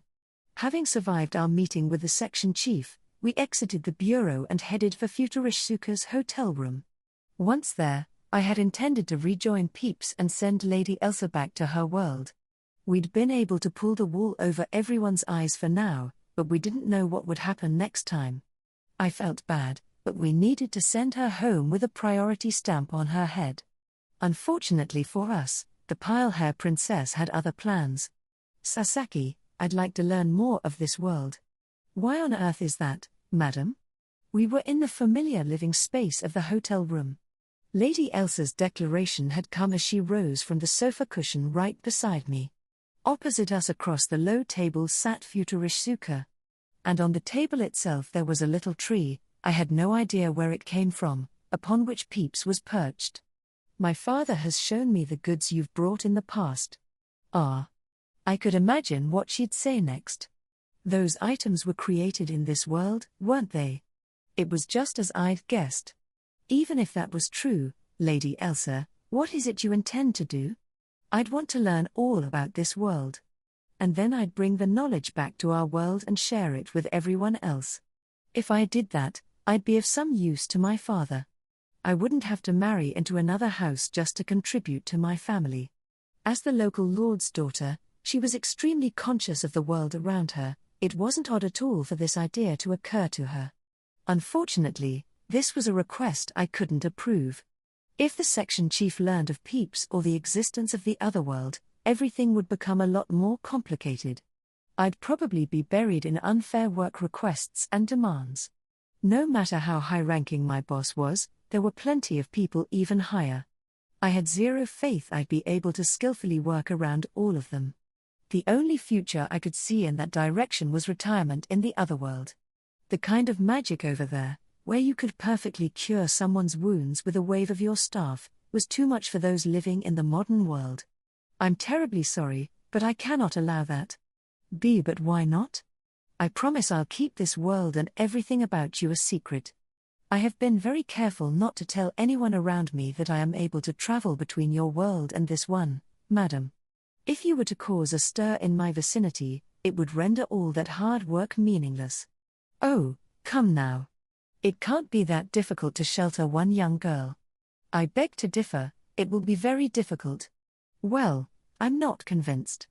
As you already know, Lady Elsa, this world is more advanced than yours in many respects. One of those respects is how we manage our people. Each one of us has an identification number issued by our government, allowing for absolute supervision. Is that even possible?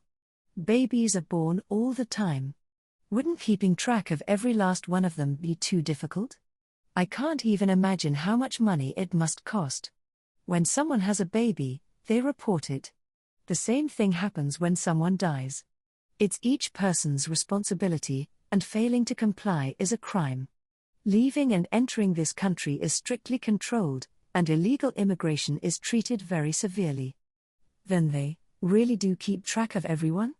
If something happened, and a member of the military police was to question us, they would notice that you look foreign and realize you don't have one of our identification numbers. Without an explanation, we would be taken into custody and thrown in prison, that much is certain. To make matters worse, the man we just spoke with works for the government, and his job is to oversee people. In your world's terms, consider a head minister, then count down a few links in the chain of command. That's who he is. You can think of him as equivalent to a count, part of the nobility.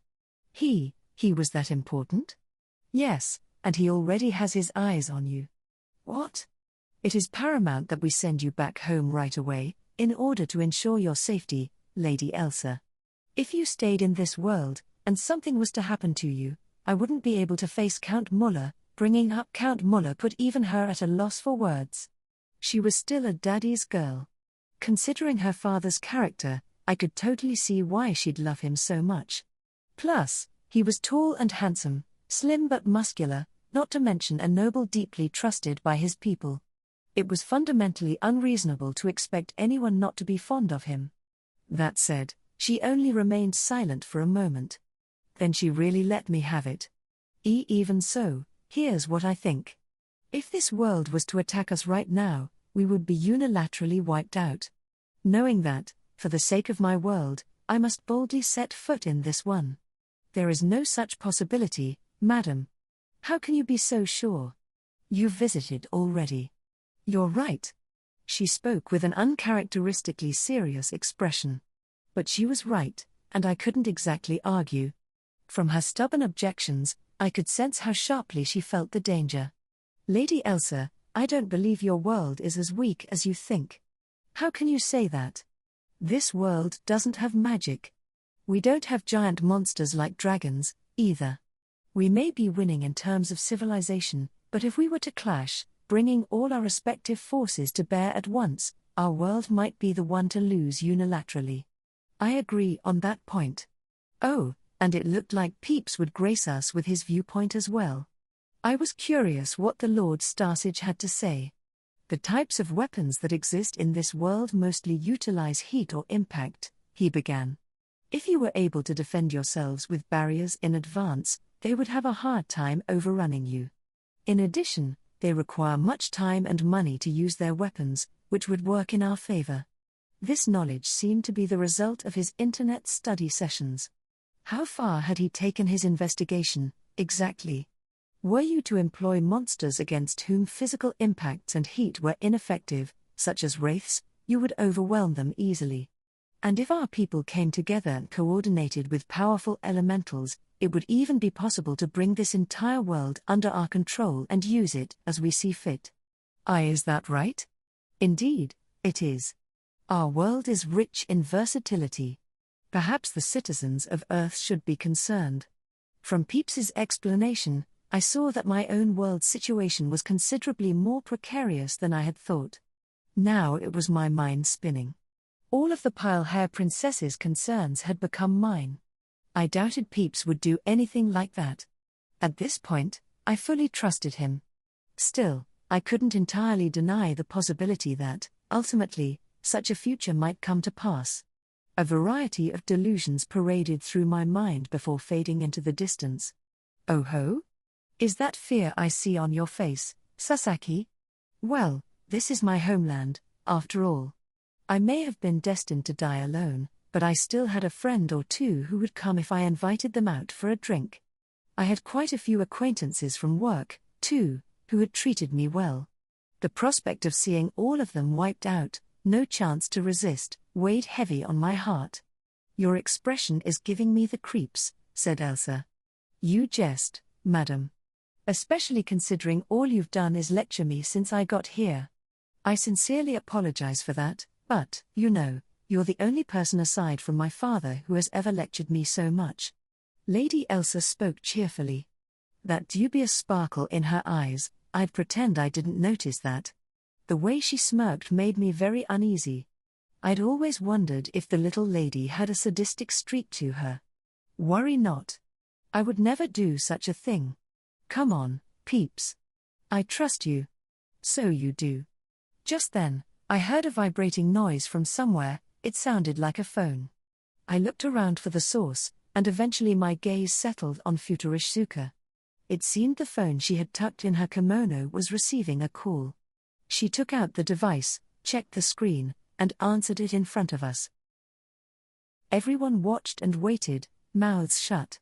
The call only consisted of a few words. After nodding a few times, Futurishsuka ended the conversation. A moment later, after returning it to her pocket, she said, "The merchandise you brought has been checked." It seemed our goods had been appraised. Since we had brought her gold ingots of unknown origin, Futurishsuka requested earlier that she have someone confirm the authenticity and purity in advance of cutting a deal. She'd wanted to conduct tests using X-rays and ultrasound. Apparently, the call was to inform her that it was finished. It looked like gold from the otherworld would pass as gold in this one, too. As for the price, she said, I am fine with what we discussed earlier. Thank you very much. I'd like to leave it in your hands. How would you prefer the payment? Actually, I wanted to discuss that with you. Go ahead. If possible, could I receive a portion of the payment in specific items? I won't ask you to get anything difficult. I just don't want to make a huge, conspicuous shopping trip. Is that all right? Will I receive pay for this labor? Yes, of course. In that case, I suppose I can be somewhat flexible. That will be a big help. Thank you so much. Continuing to make big purchases under my own name was sure to get me tracked. I could easily imagine the section chief, or someone along those lines, questioning me about it. I hoped Futurishsuka would be able to provide assistance on that front. This, along with purchasing the valuables, would prove an invaluable source of support. As things stood now, it seemed we might regain custody of Mr. Mark very soon, indeed. Chapter 5. Otherworld Business Negotiations, Part 1. Futurishsuka and I concluded our deal within the day. Since the items I was looking for were all commonplace goods in modern Japan, she was able to procure them without much trouble. In terms of volume, she quickly filled the wooden box I'd brought from the otherworld. The easy flow of commerce in modern times was a big help. Our desired merchandise in hand, we left Japan and headed for the otherworld.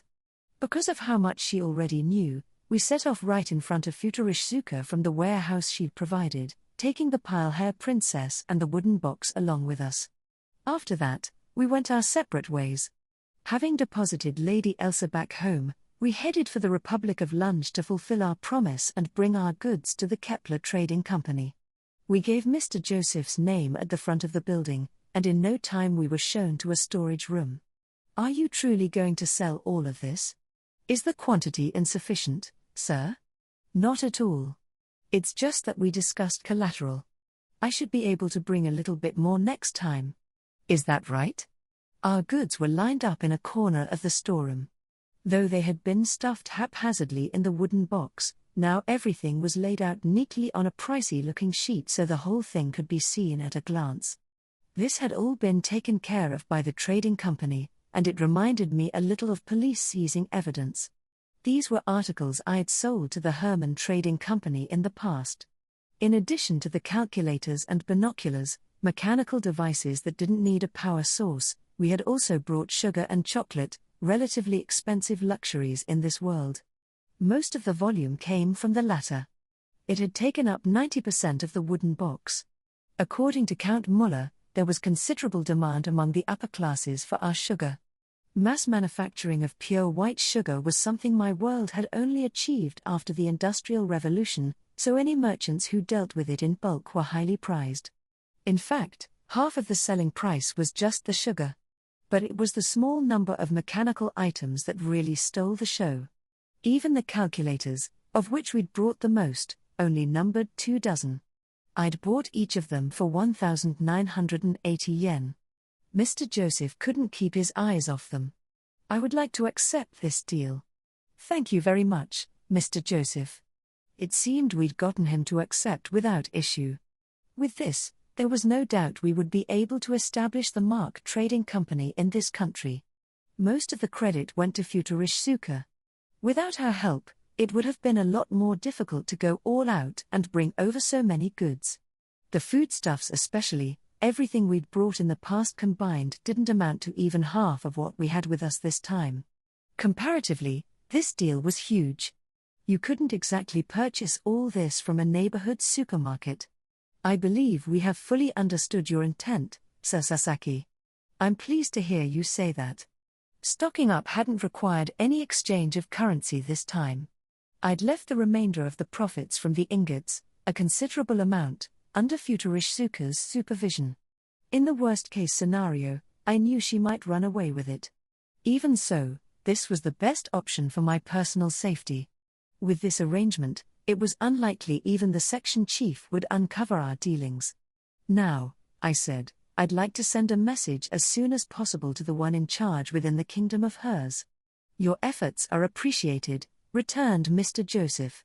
I can't promise a specific date, but we will advance matters as quickly as possible. With Mr. Joseph's approval, our work in the Republic of Lunge was over for now. Since national borders were involved, it would probably take some time. But it was possible the situation would have progressed by the next time we visited. Actually, there is one thing I'd like to ask you, Mr. Sasaki. What might that be? Why do you support the kingdom of hers? I'm not sure I understand. Forgive my rudeness, but you appear to be from another continent. He was probably referring to my olive skin and flatter facial features. This question involved Peeps, so I didn't want to discuss it too much. But for now, the plan was to establish a good business relationship with this man. A poor lie could remove us from his good graces, and I wanted to avoid that. Especially after we'd already tricked him once. Certain interpersonal relationships have led me to give them my support. Would that happen to include others from your homeland? No, I'm referring to those who have shown me kindness since I arrived here. Ah, I see. Is there something you were curious about? I was wondering if there was a community on this continent, somewhere, of those who share your homeland, and if so, I wished to ask if you could introduce me. If that's what you meant, then I must confess I ended up here by pure accident. I have unfortunately lost contact with anyone outside this continent. I see. I apologize for prying. I remembered giving Count Muller some story about a shipwreck and my drifting here. That conversation was in limbo already, now that he knew about Peeps, but I would probably be best served by sticking to my story. I didn't want him asking any more questions, so it was about time for me to change the subject. I actually wanted to discuss my next shipment, I said. If you're referring to the sugar and chocolate, then please do bring more of it for sale. Particularly, white sugar will be a strong seller. The upper classes tend to prefer vivid coloring in their sweets. I did wonder if a trading company in the Republic of Lunch might have other sources. You can't get sugar this white from very many places. Manufacturing methods are closely guarded secrets, preventing the industry from growing. And either the producers are controlling their outflow or they simply can't produce in large quantities. Either way, the selling price remains high. I see. How much will you be able to sell us? For the time being, I wanted to continue supplying at a fixed rate. According to Futurish Suka, it was easiest if I ordered in bulk. In other words, I'd have to keep the MOQ, the minimum order quantity, at the front of my mind if I was going to continue stocking it in the future.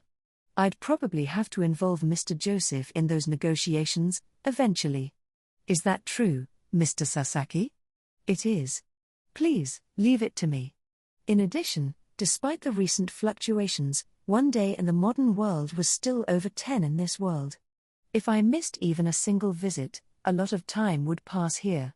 I needed to bring in the products at least once every 2 or 3 days. Thinking about this depressed me. It was like I'd gone right back to my days as a corporate drone. When can we expect another exchange? I wanted to visit like this again within a month. As for the all-important stocking price of sugar, 1 gold ingot would pay for enough to fill several of the containers we used for transport, including the labor fee. On the other end, the profits I made from selling that same amount of sugar to the Kepler Trading Company equated to dozens of ingots. I had calculated this value based on the number of gold coins Peeps had used to make the ingots. If all went well, then starting next time, a single round trip would produce profits in Japanese yen of anywhere from tens of millions to hundreds of millions, and it would all go into our pocket. If I might be allowed to give my personal opinion, this amount of money was so surreal that it made my legs go wobbly. Was it all right to keep going like this? I already felt anxious. At some point, my armpits had started to sweat. A lot. Quite honestly, I hadn't expected so much. I could always bring a variety of other items, should you need any. That is reassuring. I'll avail myself of your offer when the time comes. About the sugar again, if it seems you'll be able to bring a larger amount, I'd appreciate it if you contacted me in advance. Like your more complicated goods, I believe the sugar alone could serve as a core item for your newly established trading company. Thank you for the advice. I'll be sure to look into it. Unlike manufactured products, which were valued for their novelty and rarity, foodstuffs had the benefit of perpetual consumption. If I could leverage them to gain a foothold in this marketplace, the MARC Trading Company's finances would likely be assured. The thought of conflict with other trading companies scared me, but we had the Kepler Trading Company's support, so I trusted it would mostly work out. If any truly precarious situations cropped up, I planned to go crying to the Lord Starsage. I was sure he'd help me out, if it was for that Kobe beef Chateaubriand. After leaving the Kepler Trading Company, we set off from the Republic of Lunge with Peeps's teleportation magic, returning to Count Muller's town of Batrium. Our first stop was the Count's home. I wanted to get a read on any new developments since my last visit. I'd probably also need to explain what had happened with the pile-hair princess. The time difference between worlds meant that she'd been missing for several days. No matter how busy a man Count Muller was, not seeing his daughter for that long must have made him uneasy. I'd brought her back to the estate beforehand, so she'd probably had a little father-daughter discussion with him about what had happened. We'd been pretty honest with Lady Elsa, so I wanted to believe that she would, to an extent, back us up on this one. Whatever the reason, the fact remained that we'd kidnapped his daughter. Given that, I was tense about our visit. However, the first thing he did upon meeting us at his estate was deeply bow his head. Sasaki, I sincerely apologize for my daughter's behavior. Count Muller? I saw Lady Elsa waiting in the wings. We were in the same reception room as always. Ever since the Ogan Empire's invasion, The lack of furnishings had been making the place a little lonely. I couldn't manage anything too expensive, but maybe I could buy some things at the neighborhood supermarket and bring them here at some point. She told me everything. I am truly sorry. But I should be the one apologizing, my lord. We almost let his daughter get taken away. Had Futurishsuka not been there, the situation would have been very dicey. It is my fault for telling her so many things about you, Sasaki. I think that's why Elsa became so curious. But please, could you find it in your heart to forgive her? I will endure any punishment you see fit. I was a little put off by his attitude. This level of formality was simply uncalled for. The pale-hair princess at his side was also in a state of confusion. It's really all right. But times like these called for a few words from the Lord Starsage. I shot a glance at the sparrow on my shoulder. He immediately piped up, addressing Count Muller, Julius, there is no need for concern. We are the ones to blame for this. No, I heard everything from my daughter. This is, without a doubt, my own mistake.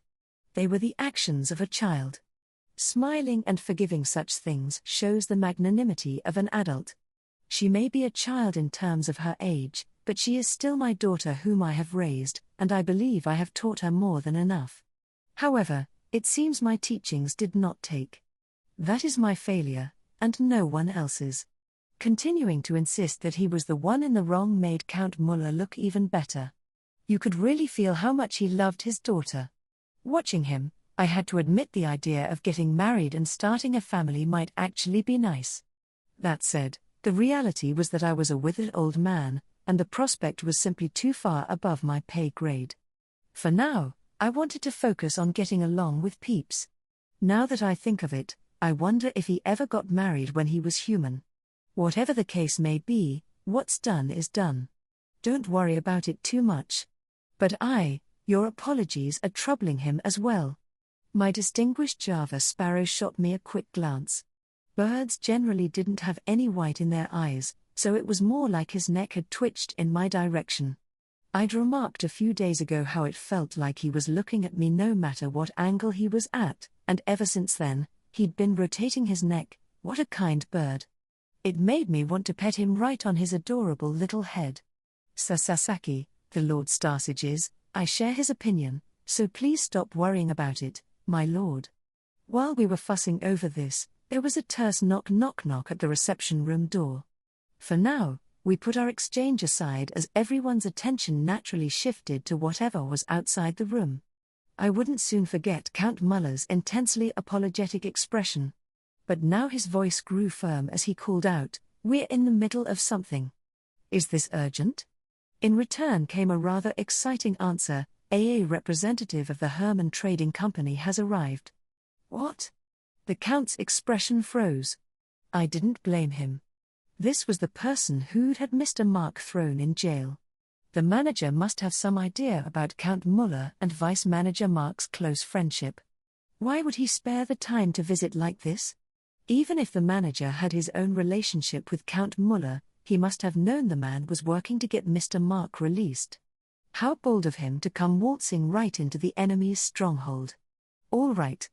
Show him in. Yes, my lord. Count Muller, should I? You're involved in this, Sir Sasaki. I'd like for you to remain, if it's all the same to you. Thank you for your consideration, my lord.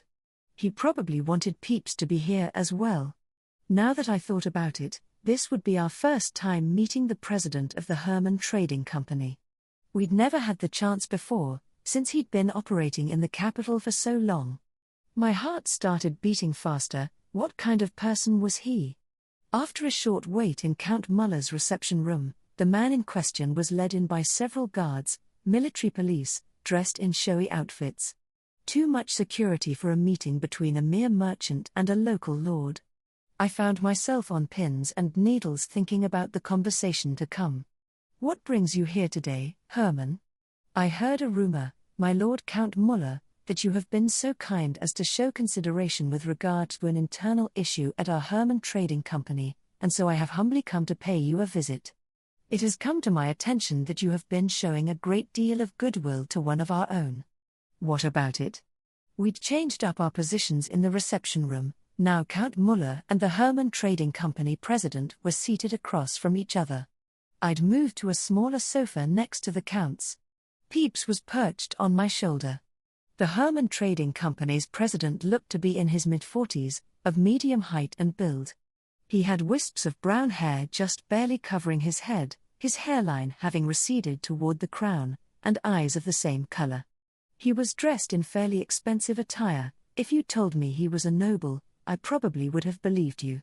Next to the slim, muscular, and tall Count Muller, he appeared a little flimsy, though I was in much the same boat. I briefly considered going to the gym next week, though by now I'd lost track of how many times I'd had that idea and failed. This is all an internal matter, my lord, and the purpose of my visit is to assure you that it is nothing that warrants your efforts. I am sure you are quite busy with your newfound peerage, my lord. I will be the one to decide that. The manager spoke in a very humble way, but Count Muller was blunt. It was so familiar, I was reminded me of how he'd acted the first time I'd met him. While it had only been a few weeks in real time since that audience, strangely, it felt like much more time had passed. However, the manager wasn't about to back down. Then allow me to be straightforward, my lord. What is it? Speak. The issue at hand, my lord, is a charge of disrespecting the nobility, brought by Count Dietrich. It is with him that the authority to pass judgment lies. This town may be your domain, Count Muller, but I pray that you understand this point. I see. So that's what it was. Yes, my lord. The two of them stared at each other. Sparks were flying. If by any chance his location here should pose a problem of some kind regarding the offender, it will mean another discussion, and not with me, but with Count Dietrich. Please understand that the criminal has been transferred from the trading company to the Count. The manager, a commoner, was speaking politely out of respect for the Count's position. His remarks themselves, however, revealed his hostility. Essentially, he was borrowing Count Dietrich's name to threaten Count Muller. In a world where the divide between commoner and noble was inviolable, the way he was speaking to someone who held the power of life and death over him was incredible. He wasn't the head of a trading company for nothing, the man had nerves of steel. But Count Muller wasn't budging, either. He listened to the manager's words with a calm detachment. He must have been used to conversations like these. However, even his face turned at the man's next words.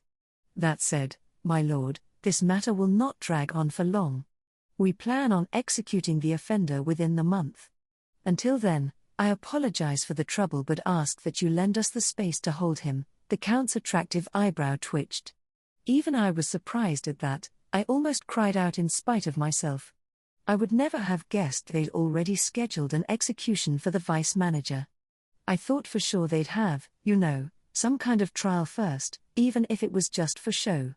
Actually, Count Muller himself had told me such a system existed. I have not yet prepared the criminal's judgment yet. Count Dietrich is in a hurry to return to his own domain, my lord. We have made an exception this time and dispensed with the formality. The incident with the Ogun Empire has not spared him the time for disputes with commoners, the manager said, smirking. This last part was probably the whole reason he visited. I see. Then if you'll excuse me, my lord, I will show myself out. There was little doubt Hermann had switched sides, from Count Muller to Count Dietrich. I guessed that his plan was to bid farewell to this town forever once he'd moved the trading company's headquarters to the capital. Considering the conflict with the Ogun Empire, maybe our geographical proximity to the enemy had factored into the decision. In this world, where setting up shop required keeping an inventory, I could sort of understand his concern. The Hermann Trading Company's manager left the reception room in high spirits with a wide grin. As for those of us still left in the room, what now? Sir Sasaki, it would appear we must hurry. Yes, my lord, it would. This was no time for messing around in the Republic of Lunge. My deal with the Kepler Trading Company had been to save Mr. Mark's social position, since he had lost his base of support here. Now, however, it looked like his actual life might be ending before I could even think about his social life. Once the Hermann Trading Company's manager had left, we burst into action. Count Muller was going to pay a visit to Count Dietrich. I, meanwhile, was going to go see Mr. Mark in prison a second time. Whatever happened next, we had to verify his safety. My plan before all this had been to head straight there once I had finished my meeting with the Count, so this wasn't really a change. That said, my mental state was considerably more strained than I had anticipated then. I took off by carriage, praying that he was all right. Soon, we had arrived at the prison. The guard showed me to the cell I was after. Like before, Mr. Mark was inside. However, he'd gotten much thinner compared to when I had last seen him. The disheveled stubble probably didn't help matters, but his cheeks were clearly sunken. His clothes, too, were covered in grime and sweat, with conspicuous stains here and there. I'm sorry it took so long for me to come visit, Mr. Mark. Ah, Mr. Sasaki? You're back again.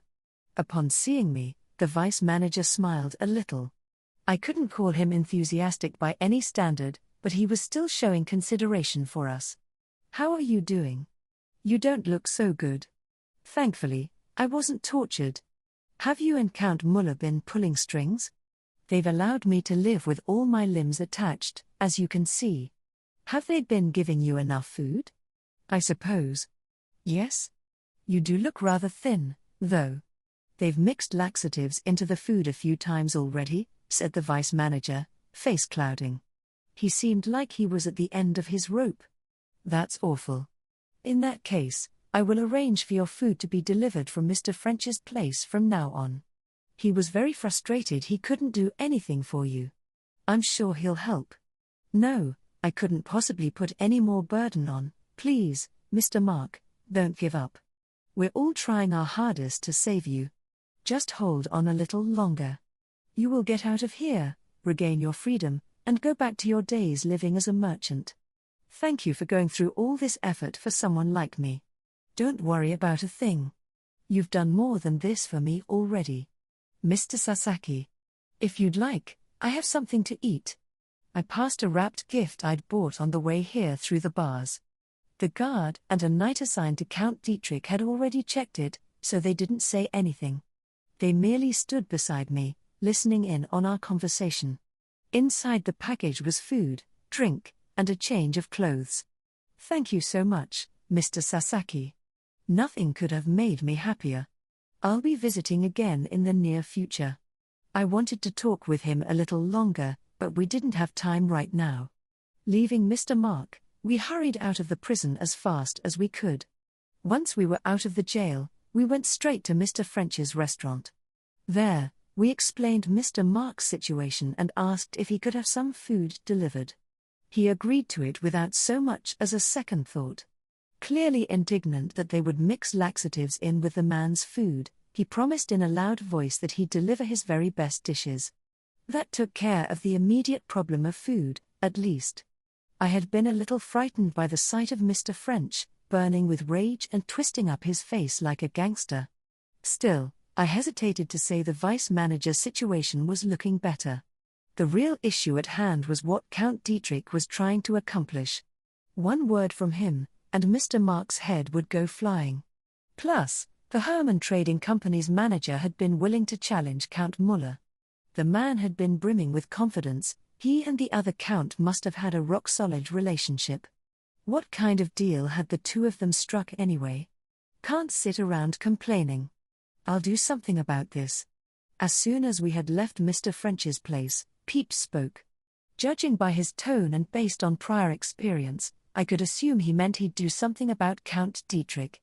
But if he did that, everyone involved would find themselves in a bad position, Count Muller first and foremost. It was our last resort, and one I wanted to avoid if possible. I may ask you to do it in the end, Peeps, but could you wait just a little longer for now? I think there's still a few things I can try. You have a plan? For the time being, let's go see Count Dietrich. If you say so, then yes, I understand. When Sebastian, the man who had been serving as Count Muller's butler, had betrayed his master, he had said Count Dietrich was the one backing him. I remembered the butler seizing the chance to request all sorts of modern goods from me. That was what gave me hope, though it was faint. Could I possibly negotiate with the man using the goods I had on hand? That was my idea anyway, as I hastened toward Count Dietrich's lodgings. The inn where our man was staying was very respectable. I'd figured that when nobles paid visits to other domains, they simply stayed at the estate of the local ruler. However, I was told that Count Dietrich had procured these lodgings himself because of his factional difference with Count Müller. That much I'd confirmed with the Count before my arrival. After reaching our destination, we requested a meeting and waited approximately 1 hour. Using the transceiver to ask for an introduction, I was shown to the reception room. I'd never been so thankful for my noble title as I was at this very moment. Though we'd been made to wait a pretty long time, we were still allowed to meet the Count. If I'd been a commoner, he might have refused. Or he might have just confiscated my wares without meeting with me. Considering that, I had nothing but gratitude toward the second prince's mother. You're the one dealing in all those mysterious items, yes? That is correct, Count Dietrich. I sat on a sofa across from the man in question, a low table between us. This was Count Dietrich. At a glance, he looked to be in his mid-40s. His silvery hair was combed back, and his deep, pronounced facial features and blue eyes made him strikingly attractive. His face was good-looking from every angle. Along with his splendid beard, it combined to lend him a fearsome aura. Count Müller was present as well. He'd come here after our meeting with the manager, and the two had likely been discussing things between themselves. Sir Sasaki, what brings you here? I apologize for acting out of turn, my lord. Count Müller was seated beside me, the two of us facing off against Count Dietrich. Peeps was, as usual, perched on my shoulder. I'd said he was a familiar, and they had let me into the reception room without any questions. That said, the knights on guard had still stared at me with suspicion. I would very much like to join your discussion with Count Dietrich, my lord. I see. I apologize for disappointing you so. No, my lord, that isn't what this is about at all. I felt awful for harming his reputation like this. But with Mr. Mark's life hanging in the balance, I hoped he'd forgive me. I had to avoid everything falling apart in my absence, the worst possible scenario. What are the two of you discussing? Demanded Count Dietrich. Mind letting me in on it? I'm terribly sorry, my lord, I said. I neglected to contact him in advance. Well, fine then. More importantly, onto the matter of your wares. I wasn't sure how his conversation with Count Müller had progressed. But if the other Count's interest was now on my products, there was probably still room for discussion. His curiosity seemed to be genuine. Might you require anything, my lord? I have heard you have an item that enables conversations over long distances. Yes, I do indeed deal in such tools. And you have much more. Devices to see long distances without using magic and items that do calculations quickly using digits from another country. I also hear they must consume a strange metal to work. All these are goods I have previously sold to the Herman Trading Company in bulk. I'll be straight with you. From now on, sell them all to me. My lord? Do so, and I will ensure that merchant lives. I see, my lord. That was the response I'd predicted. If it was enough to save Mr. Mark's life, I was more than willing to comply. I could simply break the promise the moment the vice manager's safety was guaranteed. He could criticize me all I wanted, but with Peeps's help, I could spurn him as necessary. But I couldn't do that just yet. I'd already made an exclusive deal with the Kepler Trading Company, so I couldn't afford to break it and make a deal with someone else. If Mr. Joseph happened to catch wind of it, it would shatter our relationship of trust. Everything we'd talked about might end up falling through. I apologize, my lord, but I would need a short amount of time to consider this. Is there anyone else in a higher position? I hear you are under Count Müller as part of the Second Prince's faction. If you wish to discuss matters, I wouldn't mind at all if you did so right now. Actually, my lord, there is someone other than Count Müller. By the way, I hear you come from another continent. Is that true? Count Dietrich was posing rapid-fire questions at me, wasting no time in between. It must have been a ploy to prevent me from having time to think, though I also felt a more genuine, personal interest from him. It is as you say, Count Dietrich, I have come here from another continent. Is this person also from your continent, perhaps staying nearby? No, my lord, they are from this continent as well. They have treated me kindly, so. I see. I've heard, my lord, that you are quite a busy man. But we will require a bit of time to consider things, and while I know it is very rude of me to suggest this, I still ask you for just a little extra time. Fine, then. In that case, I will prolong my stay here by another month. Thank you, my lord. I very much appreciate that. I hope you will choose wisely. Thank you for your consideration, my lord. I'd been able to get his approval more easily than I'd thought. It definitely seemed that Count Dietrich was essentially in control of the Hermann Trading Company. Otherwise, it would have been difficult for him to make such a quick decision. Thanks to that, we'd won a month's delay. I could even go back to Japan, if only for a day. The negotiations hadn't exactly succeeded, but we'd at least avoided Mr. Mark's scheduled execution at the end of the month. The Hermann Trading Company's manager would have to defer to Count Dietrich as well, so Mr. Mark should be safe. I had managed to buy some additional time, but with that, my discussion with Count Dietrich came to an end. As for Count Muller's negotiations, those had been all but over by the time we arrived. It appears I was not up to the task, Sir Sasaki, said Count Muller. Forgive me for having burdened you like this. No, my lord. I'm the one who should apologize, for sticking my nose into your negotiations. We were currently in a carriage headed away from the inn and toward Count Muller's estate. With its clattering wheels as background noise, we discussed our strategy regarding Count Dietrich. But are you truly all right with this? If you go forward with this deal, he's only going to take advantage of you. You've brought all these wonderful items, but at this rate, you'll end up without any chance to show your talents. That's no reason to give up on Mr. Mark's life, my lord. I am truly sorry. If only I was more reliable. Nothing is decided yet, my lord. I have some ideas in mind, and I intend to try everything I can to save Mr. Mark, right up to the last moment. All hope is not lost. Then you may use me however you see fit, if I can be of help. I'd very much like to join your efforts. Thank you for understanding, my lord. Would it not simply be best for me to deal with this? That's our last resort, Peeps. What a scary sparrow. When the time came, he wouldn't hesitate. And the Hertzian court had even managed to assassinate him, terrifying. I hope the second prince was doing all right. I've always felt that you are surprisingly unwilling to give up. Yeah, that's just how I am. The kingdom of hers was already mired in underhanded political conflicts over the question of succession. Considering our position and that of Count Muller, I wanted to avoid starting something with a noble in the opposing faction as much as possible.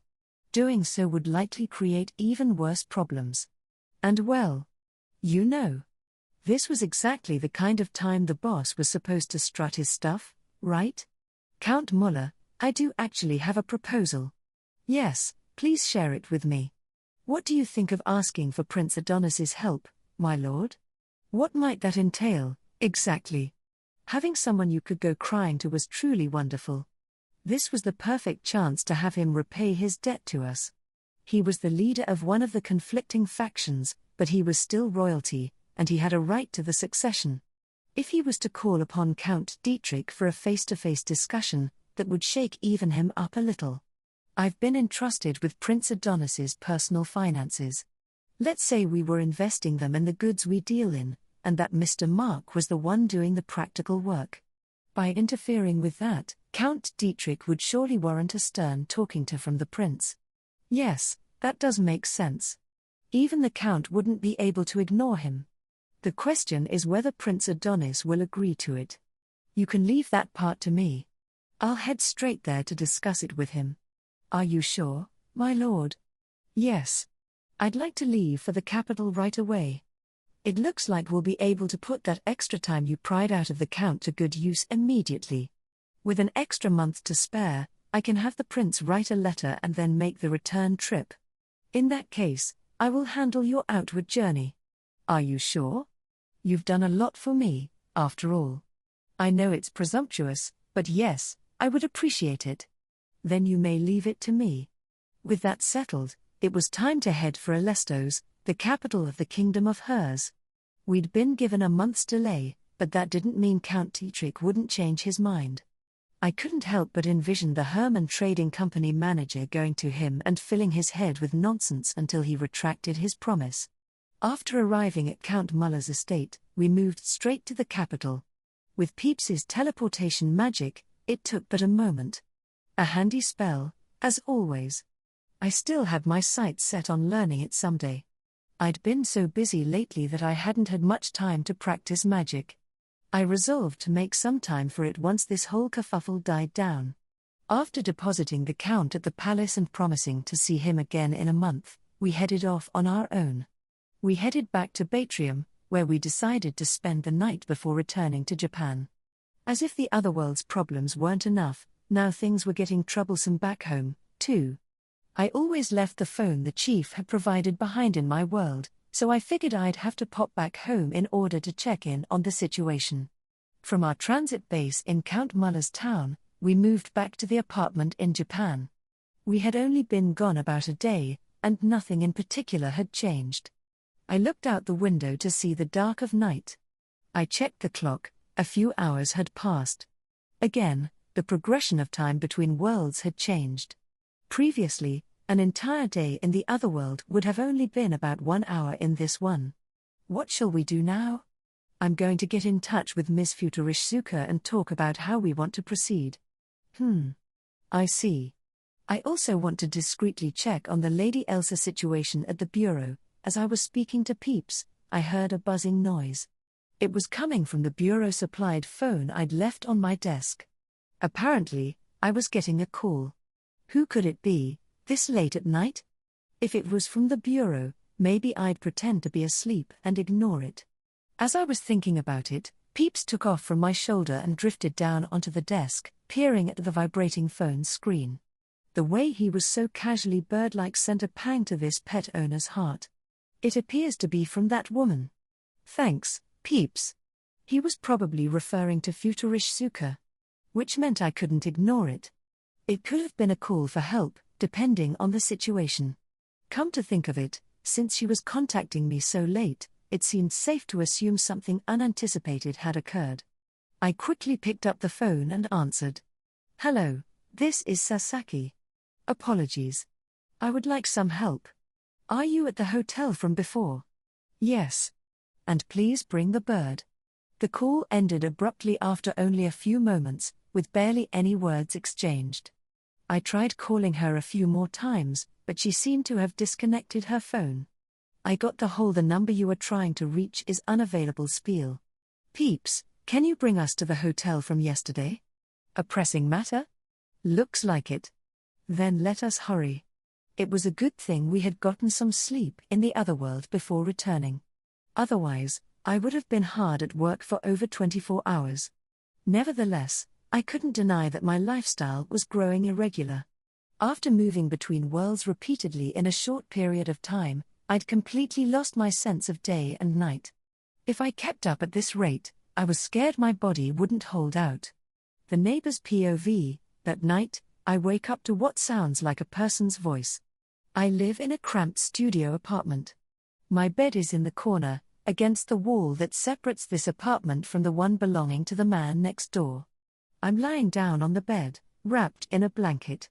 It used to keep me warm when I was smaller, but now that I've been growing, my hands and feet stick out, and I'm pretty cold. My mother is tucked into a futon on the other side of the room, on the other side of the low, round dining table.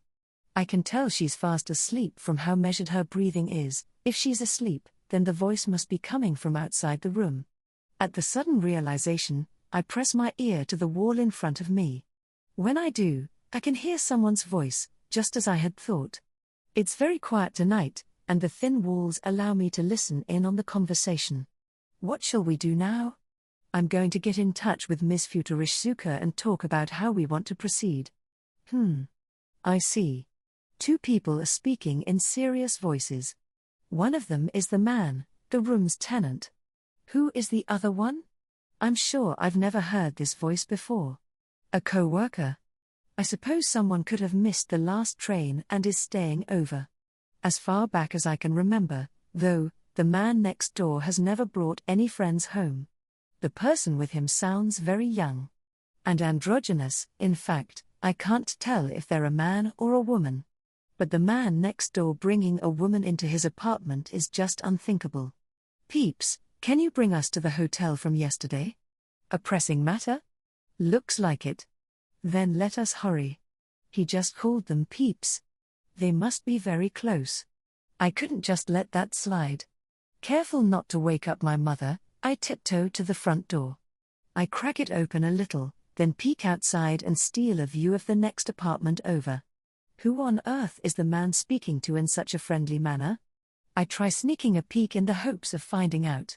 But no matter how long I wait, I never see anyone leave the apartment. Why? They were just talking as though they were leaving right this second. I wait a few minutes before deciding to try to listen in again. I go back into the apartment and over to my bed and press my ear against the wall again. Somehow, the voices I had heard just minutes ago have vanished. I hold my breath, pushing my head against the wall so hard it makes my ears hurt. But I don't hear a single word. In fact, I can't even hear anyone moving around. Suspicious, I make the bold decision to check outside the apartment. I sneak out the front door and creep to the opposite side of the building. I want to try getting a look through the outward-facing window. Huh? I only manage a glance before I gasp in surprise. The lights in the man's apartment are off. It had been hours since sunset. If any lights were on, I would have been able to tell, even if the curtains were drawn. But it's pitch black. No matter how much I strain my eyes, I can't see even the faintest glow from within. I push my ear up against the glass. Like before, I can't hear anything. The outdoor unit of the air conditioner is off, too. But how? How indeed? He'd left at some point. But I didn't even notice him opening and closing his front door. I wouldn't need to have my ear against the wall to hear someone next door entering or leaving their apartment.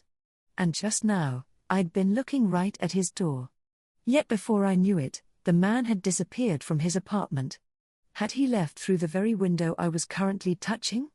I checked the lock on the other side of the window. It's shut tight. If he had left from here, the fasteners would have been open. Maybe it was possible to relock it from outside using thin strings or something. But that would probably make some noise, wouldn't it? And why would he need to do something like that in the first place? He couldn't have noticed me spying on him. I don't know. I just don't know. Mister, all I want to do is talk to you. Why won't you let me into your room? You let that Peeps person in, so why not me? You can take me in whenever you want, however many times you want. Mister, why can't you just be honest with yourself? Chapter 6. Psychic Powers and Magical Girls. With the help of Peeps's teleportation magic, we left my apartment behind and appeared in the high-class hotel room where Futurishsuka was staying. The sight that met our eyes upon arrival was completely different from before. It was a total disaster area. The sofas had been overturned, and the low table now hung halfway out the window, which was broken. Here and there, patches of wallpaper were torn or burnt. Blood spatter was all over the room. It was alarming. Frantic, I tried to cast my barrier spell, but Peeps, wasting no time, had already taken care of it. Instantly, I felt a thin film wrapping around us. I was deeply impressed by his speedy technique. I understood why Count Muller had been so charmed by him. A moment later, we heard an awful sound. Sh-tat-tat-tat. Checking my surroundings, I spied a machine gun barrel peeking out from around a corner in the hallway. How terrifying. Was this really Japan? Maybe I should double-check. The bullets all fell to the ground, blocked by Peeps's barrier. Thanks, Peeps. One wrong step, and I'd have been dead. I must apologize. I should have prepared in advance. Don't worry about it, nobody could have predicted we would immediately be shot at. At this point, what worried me most was Futurishsuka's safety. I knew she wouldn't die from just a pistol shot, but if that machine gun had made her into Swiss cheese, even she might be done for. Quickly, I surveyed the room. I spotted her outside the dining room, hiding in the back of the kitchen. She was sitting on the floor, propped up against the wall. Turning our backs on the ceaseless machine gun fire, we hurried over. "Miss Futurishsuka, are you all right?" "Ah. You really came." "I promised I would." She was looking at us with surprise. She was in terrible shape. Her favorite kimono was red with blood. A closer look revealed several holes in the fabric, and the blood flowing out from them had formed small pools on the floor. It seemed like they'd really shot her up.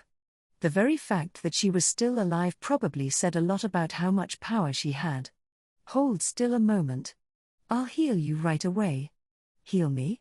She already knew our secrets, including the existence of the otherworld.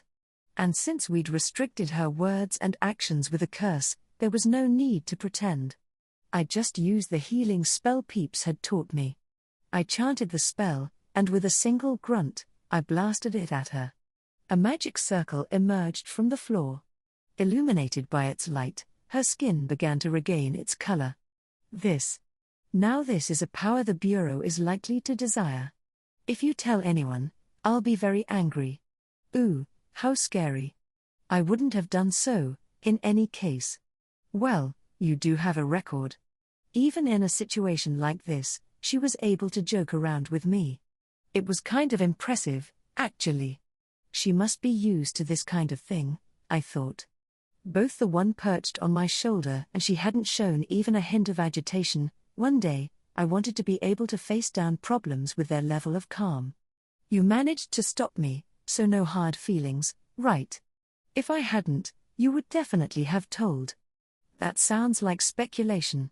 As she stood on her own, she rolled up one of her kimono sleeves to show the back of her hand. The curse mark was inscribed there, courtesy of Peeps, just the same as before. It hadn't changed since its last growth spurt immediately after we'd given it to her. She truly didn't seem to be plotting anything untoward. Look.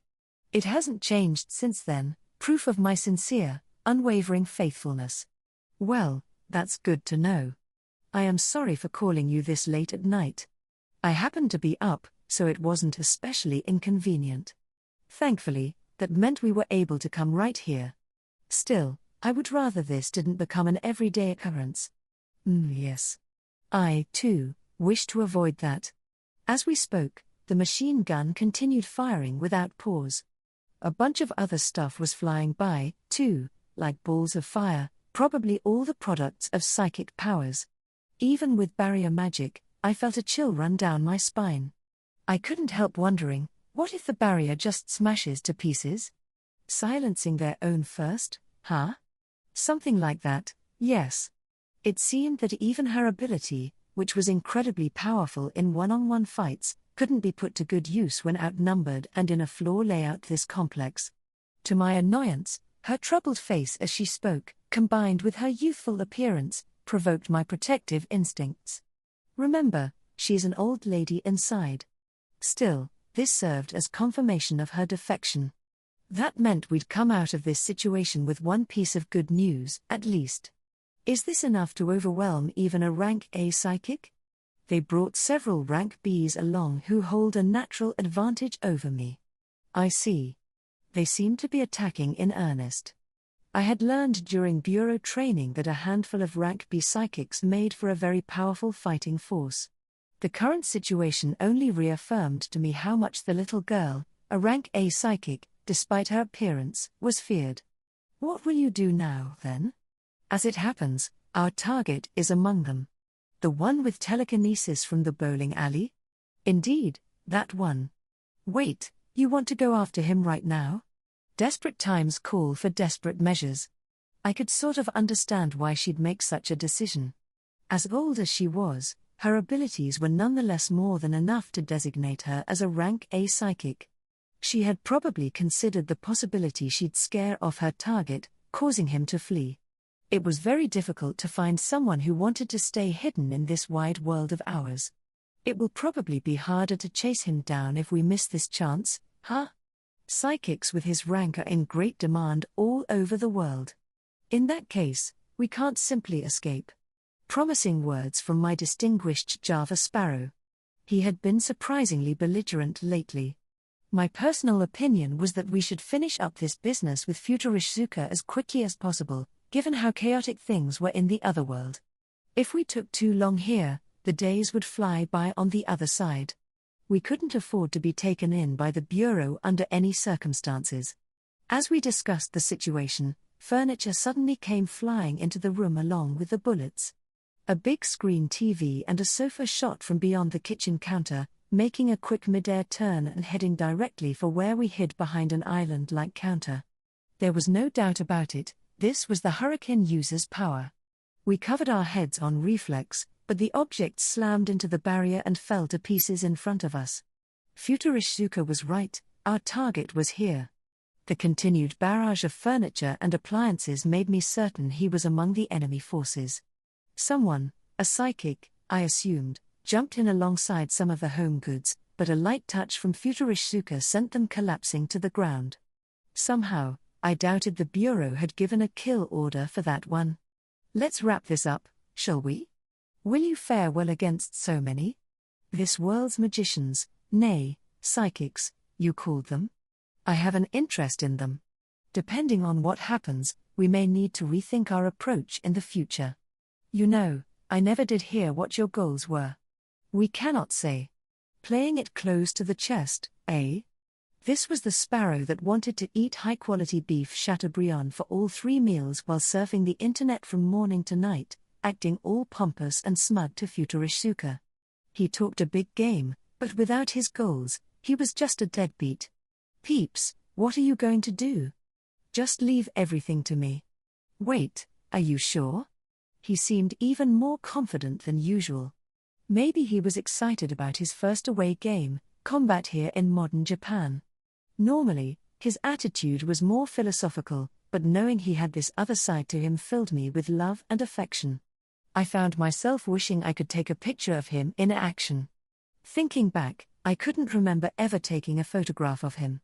I felt a little sad, from a pet owner standpoint.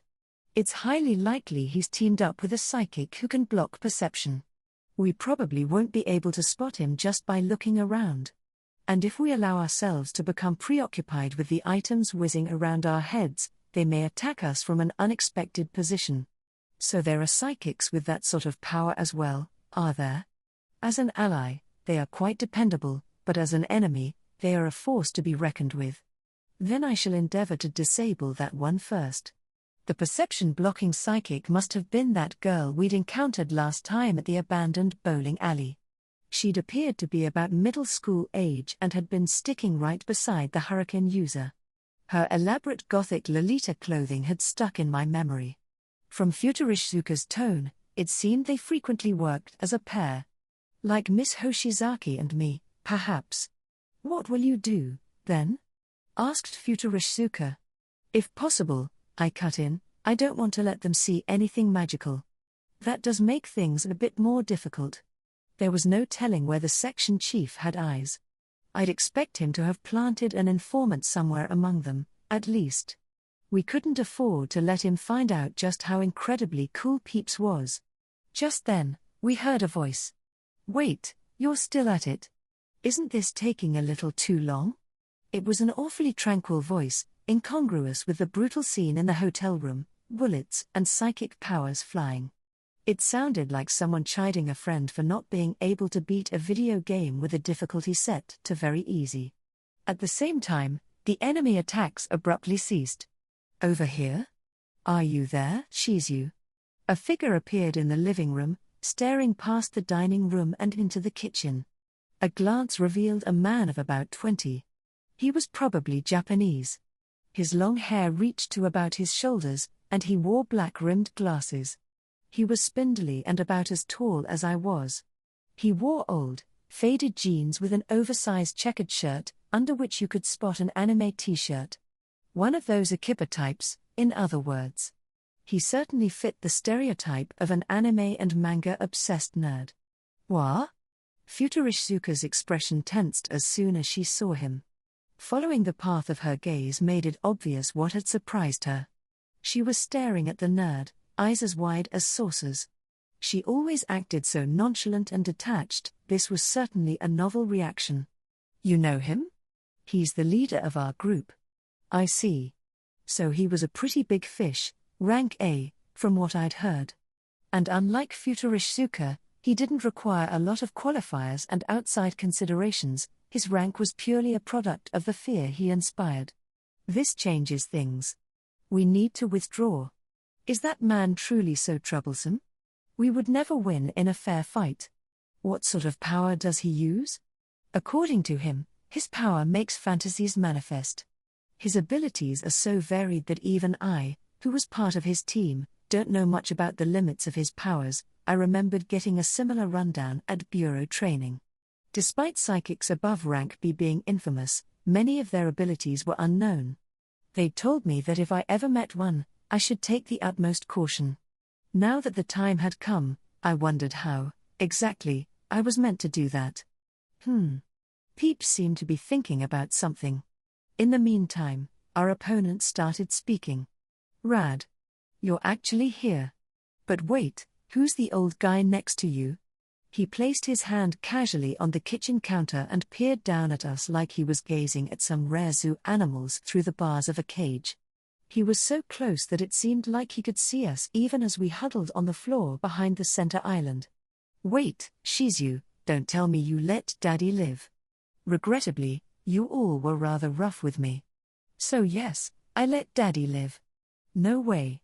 The comedy routine continued. It appeared what she had said about this man being from her group was true. Still, regarding their dialogue, this daddy, who was in no way, shape, or form an actual dad, had a few objections. That seriously makes me sad, you know. I relied on you for so much, Shizu. That may be true of you, but not so for the others, eh? I'm sure they were just jealous. You're stronger than all of them. Is that so? Well, of course it is. This guy was really going hard. He was acting like a hawker in a red light district. Maybe it was rude of me to think this way, but the gap between his behavior and his appearance was really throwing me off. Preconceived biases can really do a number on you. That makes this discussion more troubling, indeed, she mused. Let's talk about the future. I'll be straight, do you have any intention of returning? Not if I was allowed to choose, no. Futurishisuka's expression faltered as she answered. It was pretty clear she had trouble with this guy. That made me curious about a few things, but it wasn't our place to butt into another organization's issues. Instead, Peeps and I just watched over the exchange in silence. If something happened, she'd probably ask for our help. As I was lost in thought, something happened. Well, you'd be a formidable enemy, so I suppose it'd be easier to bid you farewell right here and now. Ag. With that, he moved. There had been no hint of motion beforehand. One moment, the man was speaking in that light-hearted tone of voice, and the next, Futurishisuka appeared in front of us. It was like I was watching a scene from a video game or something. With a low VRRR, a figure suddenly came into focus, out of nowhere, looking exactly like the girl crouched next to us. Even the clothes she wore had the same design. Good to see your power is as distasteful as ever, said the original Futurishisuka. Oh, but I need to fill the hole you'll leave, don't I? Apparently, this was the anime nerd's power as well. She'd said he could give form to fantasies, but there appeared to be surprisingly few restrictions. The copy of Futurishisuka, identical inside and out, couldn't possibly have all the same abilities, right? One wrong move, and even Peeps might have trouble with this one. Miss Futurishisuka, I said, does she have? I hear he cannot give form to things he cannot fantasize, but as long as he can dream it up, he can give it form. Considering my ability is well known among my former colleagues, there's a good chance she can use it. As she spoke, she looked at her double with disgust. Even the bird on my shoulder stared, on his guard. At this point, Maybe we didn't have the luxury of worrying about keeping our secrets. Could I trouble you to help me? She asked. Opposing both my copy and that man would strain me beyond my limit. But with your help, we should be able to escape, at least. If we're fleeing, I replied, that shouldn't take too long. Right? Are you sure? I'm sorry to impose, but yes, could you? All right, then. I wasn't sure why, exactly, but I got the feeling there would be another copy to replace everyone we took down. In that case, the difficulty level of this particular stage would skyrocket, all thanks to Futurishizuka's brutal power. She could kill with a single touch. If we had to face several of her at once, we'd be helpless. If we didn't take the chance to run when we could, we'd regret it for sure. I'd had the same experience countless times when playing roguelikes. I've been curious for a while now, said the man, but that bird on your shoulder sure talks a lot, doesn't it? Do you have a power that gives you a familiar, some kind of little friend you bonded with? Seems more like a power for a cute girl, though. Yeah, I get what you're implying, here. In a magical girl sorta sense. Let's go. Peeps ignored him. With a single shout from the bird, a magic circle emerged at our feet.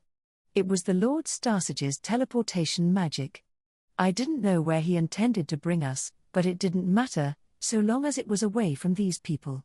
He could unleash all the fantasies he wanted, but he couldn't bring us back from parts unknown. Otherwise, rather than attacking Futurishizuka at home like this, he would have just used his power to bring her to his location. This was just speculation, but maybe he was limited to materializing objects with a clear and concrete form. Farewell, then. The very moment Futurishizuka bid her goodbye, our visions blacked out. The surrounding scenery had changed in an instant. We'd come to the storehouse on the wharf where I'd brought our shipment the other day. There were only so many locations the three of us all shared, so Peeps had naturally settled on this place. The lack of people around made it extremely convenient for us, too. Was this acceptable? Why, yes. You saved me. This time, I truly feared for my life.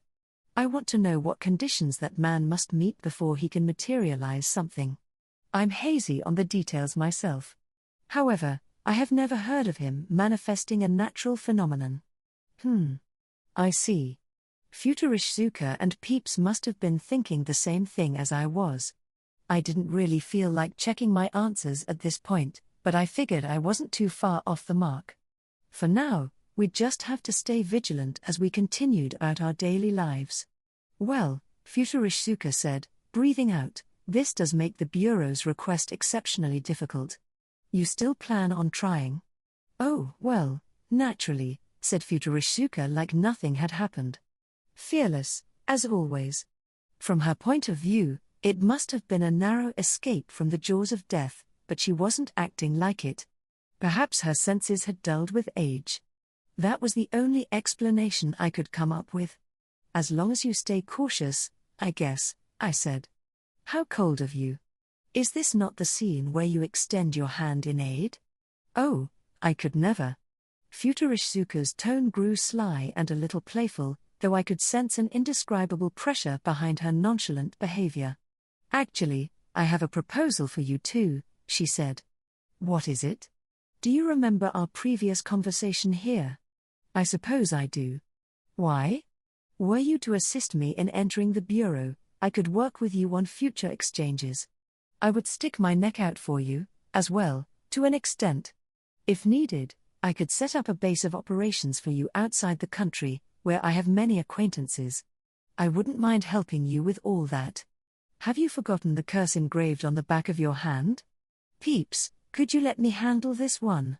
She wasn't speaking arrogantly, but despite her appearances, I got the sense that she was a very proud woman.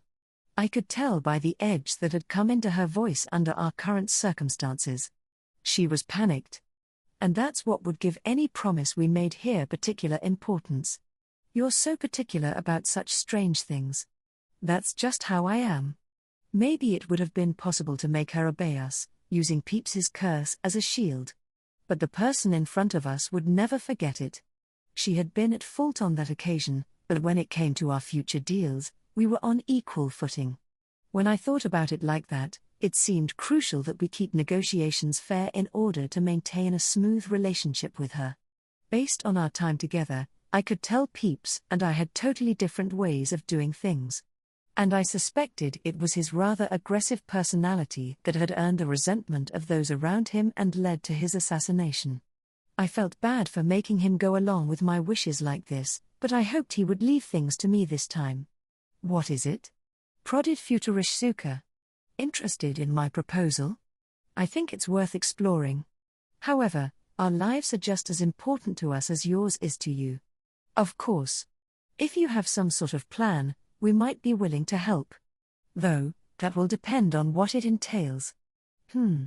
If her tactic put us in danger, I might feel bad, but I'd simply flee. Doing business with her was an attractive prospect, but we could always look for a replacement. And, in the absolute worst-case scenario, I could go crying to the bureau. After a pause, Futurishsuka began to speak, her expression serious. All right. In that case, but she never gave voice to the next words. That very moment, in the corner of our vision, there was a change at one end of the warehouse. Someone had broken through one of the high windows and come inside. At the loud crash of breaking glass, everyone's attention shifted to its source. Right before our eyes, the figure effortlessly dropped several meters to the ground to land softly on the floor of the warehouse. How did you?" shouted Futurishsuka in shock. It was her boss. The anime fan, the one we'd been talking to just a few minutes ago. Right next to him stood the hurricane user. They must have chased us here using his telekinetic power. He'd been tossing around heavy building materials like they were nothing, so a human body was no challenge to him. Location-wise, we were a dozen or so kilometers from the hotel when measured in a straight line. Soaring through the air would get you here in a few minutes. If they had come straight here, I supposed I could understand the entrance. But how did they know about this place? The distress was plain on our faces at the anime fan's sudden appearance. Futurishsuka owned this warehouse, and she told me herself that the others from her organization didn't know about it. She was just as surprised as we were, so it certainly didn't seem like she'd been lying. Naturally, the rest of us were also struggling to decide our next move, clueless as to what was happening. Then, as if in answer to that very question, the anime fan spoke. A good friend tipped me off. This is the first I've heard of such a handy acquaintance. Well, of course it is. I never told you, he said, glancing over at us. Why had he looked this way? Was this acquaintance someone we both knew? No, there was nobody like that. Wait a minute. There was one person who fit the bill. Process of elimination left me with only one possibility. And it was someone fairly close to me, too. One I'd only recently become acquainted with, and someone whose private life was veiled in mystery. But if that was true, well, I couldn't think of anything more troublesome. Oh. Did you figure it out? Asked the man, taking notice of my change in expression. His words and actions held such a relaxed confidence. I would have never dreamed you were secretly communicating with the bureau. I said that mostly to make sure I had the correct read of things. But when I did, a little smile crossed the man's lips. He didn't give me any concrete name in particular, but I had no doubt. That meant Futurishsuka wasn't the only one in trouble. I was, too. I felt a squeezing pain in my stomach, empty except for the acid welling up inside. You're in league with the bureau," exclaimed Futurishsuka. "Looks like you picked the wrong place to go job hunting, Shizu. MGH. The anime fan continued to talk, smirking at Futurishsuka. She'd been completely and totally played. And that's why I was aware of everything you two got up to. That still doesn't explain why you knew of this place, she replied. Thanks to all that state authority, I guess. I don't know the details myself, but they scraped the surveillance cameras and uncovered all your comings and goings. They're really nosing about in their subordinates' business, huh? I could definitely see Chief Akutsu doing that. And it was well within his means. These days, cameras were set up even in private homes and restaurants. He'd probably grabbed all the footage from the day we showed Lady Elsa around the city, working backward until he got to Shiredome Station. But the fact that it was possible didn't mean it was easy. How many people had he mobilized for this purpose? The speed with which he'd uncovered this warehouse was terrifying. When I'd first introduced Futurishsuka to the chief, he'd seemed honestly surprised about it. Had that been an act? Or had this anime fan only made contact with him afterward? I could imagine several possibilities. But given the man's considerable self-respect, I felt the latter was more likely. That flabbergasted reaction of his had been my greatest achievement during the past few days. At the same time, I wondered how closely involved these two parties were. Did their interests just happen to overlap this time, or was this a long-term arrangement? If they'd been like peas in a pod since before I joined the bureau, as his subordinate, I'd probably start to cry. I apologize. I should have been paying more attention. No. There was nothing you could have done about this one. Peeps was so cute, getting all apologetic on my shoulder like that. No, this time, it had been my responsibility. As someone unfamiliar with the modern world, he couldn't have seen this coming. Peeps, let's go somewhere else. Whoa, there. Come on, stick around a while. I decided to request a second helping of teleportation magic from my pet bird. A magic circle appeared underfoot. But the anime fan was already in motion, not waiting for the spell to go off. Quicker than we could disappear, he materialized something directly underneath us. It was a pile of hand grenades. And the pins were all out. Several of them now lay at our feet. These are. Even Peeps seemed to recognize their shape. A moment later, they exploded. A series of booms rang in my ears. I hadn't even had enough time to kick one of them away from us. I thought I was dead for sure. But the shocks never hit me. Nor did my vision fill with smoke and fire. Almost as if the bursts had occurred in a very limited space, like toy firecrackers. Something invisible had closed them up, preventing the blasts from reaching us. It seemed the grenades had been covered with barrier magic. That had to be Peeps's doing, such blinding speed. Thanks, Peeps. Once again, I thought I was dead. It made me sweat a bit as well. I could never have pulled off a stunt like that. It was like he was teaching me that simply being able to use high-ranking magic didn't make you a great magician. It made me want to work hard and study everything he knew, regardless of whether I liked a spell or not. Incredible masters brought out their students' desire to learn. You're not bad. The man's voice came to us this time from atop some cargo stacked in the warehouse. I didn't catch him moving up there. He'd probably done so to escape the grenade blasts. The hurricane user must have moved him away from us with his powers. Peeps, you knew those rolling things were explosives. The internet is wonderful, indeed. They are illegal in this country, yes. The way this sparrow spoke so indifferently about such things gave him an air of dependability. Right there, I swore in my heart that I'd protect my pet's exclusive internet connection even if it cost me my life. Would you like to go look at smartphones sometime? A new one? Did you not just purchase a laptop a few days ago? No, I meant one for you specifically, Peeps. You would buy one for me? As a present. Would you like one? Peeps's tail feathers twitched. I had never seen a reaction like that. I won't force it on you or anything, of course.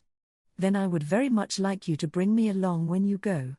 Smartphones are those highly portable devices you always use outside, yes. I hear that with one, you can use the internet no matter your location. And there was actually one model in particular I was interested in. Sure. We can go to the store together. Peeps, you're just so excitable. The way his beak was flapping open and shut was just too cute. I bet he'd found a product he was interested in but was stressing over it on his own, unable to tell me he wanted it. Imagining it made my heart flutter. I should have suggested it a long time ago.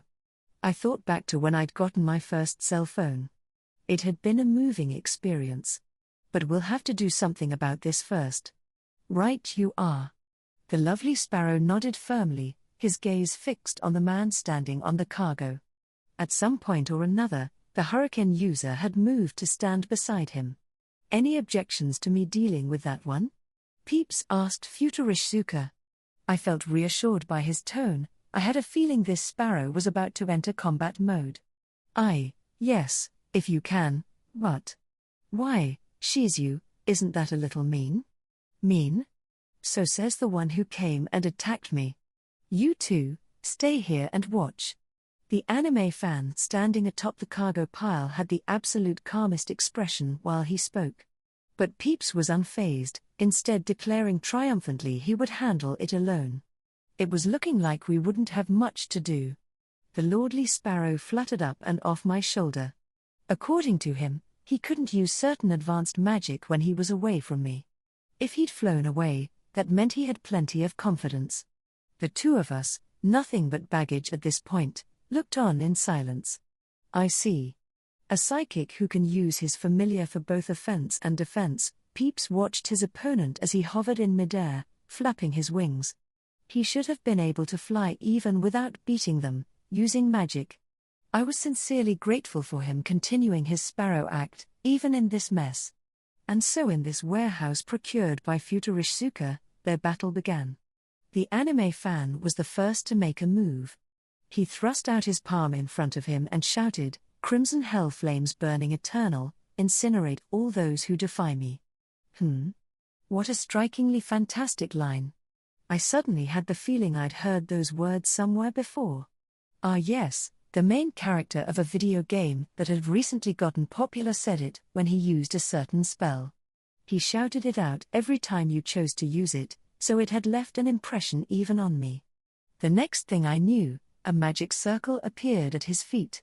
From it burst a round cluster of flames. Oh! Futurishsuka breathed out. What is that? It is almost like the magic you and the bird use. I thought you said he couldn't cause any natural phenomena. I didn't say he couldn't, I just said I'd never seen it. Either way, does that look like a natural phenomenon to you? Looks a bit more like it came from a fairy tale than something in nature. What are you getting at? To be honest, it looks exactly like a spell from a game I played quite a bit of. Oh, so you played that one, too, Miss Futurishsuka? Oh, you too? I'd assumed he couldn't conjure up anything without a solid form. You were part of the same group as he was, so you wouldn't happen to have any info on that, would you? I had assumed the same. Perhaps he'd been purposely hiding it, even from his allies. And now that he was up against a powerful enemy like Peeps, he had to undo the seal, as it were. Or maybe he'd leveled up his psychic powers and recently gained the ability to give form to a broader range of things. No, wait, hold on. If I remembered correctly, you could only use that spell when you had something equipped, more specifically, when you were wearing some kind of ring. If, hypothetically, that was true for him as well, then. In great haste, I checked the anime fan's hands. And there it was, a ring of a peculiar design on his finger. I get it.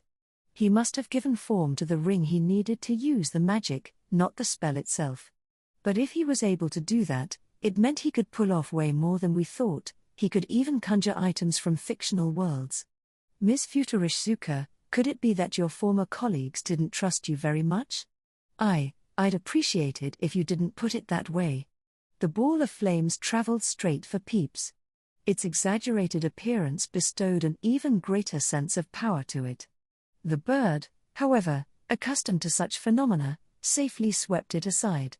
I didn't know what spell he'd used, but the flames dissipated with a flap of his wings. The swelling flames scattering in every direction reminded me of fireworks. Peeps was being especially cool recently. That didn't surprise you? What was there to be surprised about? But the anime fan hadn't given up just yet. Once again, a ball of fire appeared in front of him. And this time, it was far, far larger. His last shot had been the size of a volleyball, but this one rivaled the containers in the warehouse. If that thing exploded, we wouldn't be making it out of here. Wouldn't that endanger the user, too? You two are dead, said Futurishsuka, face visibly tense. Don't kill us off just yet, please, I replied. Peeps was handling this one, so I had faith it would work out fine. But that didn't mean there was no danger.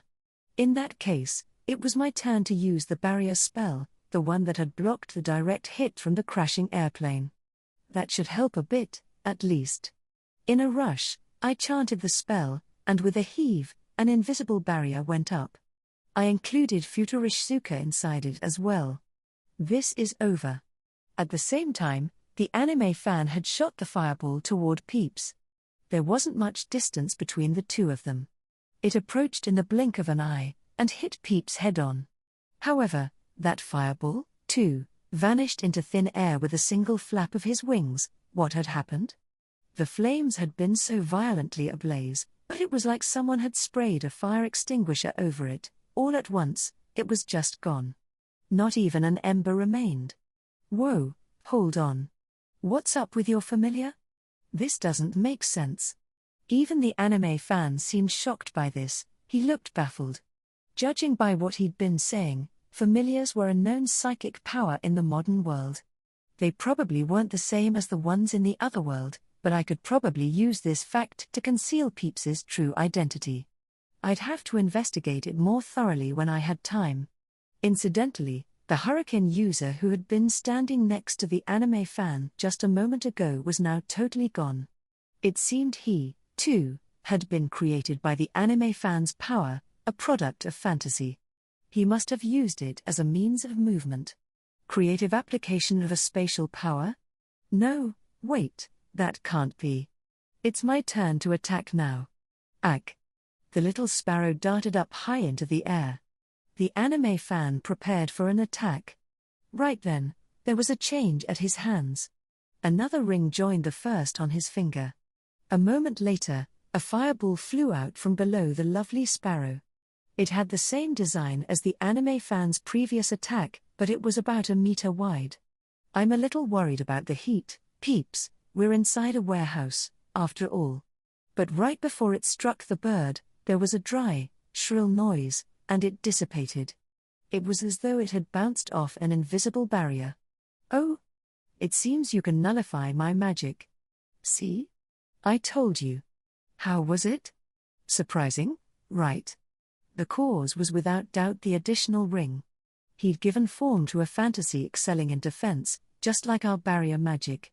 I wasn't sure about the man's physical abilities, but if he could simply equip these strange items and use them immediately, he was a force to be reckoned with. It's that ring, isn't it? Mused Futurishsuka. Even that is the same as the game. You noticed it, too? If you knew, I wish you would have told me. Well, I assumed you'd already figured it out. At this point, the possibilities for what he might use expanded to cover even fictional meta-items like bombs to destroy the world and swords that could cleave dimensions. It was terrifying. My feelings were complicated. On the one hand, I kind of wanted to see something like that. On the other, I most certainly did not. But you know, murmured the anime fan, moving again, this isn't really the time to be watching and waiting. The next change was more conspicuous. This time, his hand gripped a bladed weapon. The blade itself was 30 or 40 centimeters long, and its design was reminiscent of a large knife. Wait. Is that? Oh, you know it. Futurishsuka was the first to react, and she cried out as soon as she saw it. Having lived for so long, she probably had a wealth of knowledge in this field. How reliable.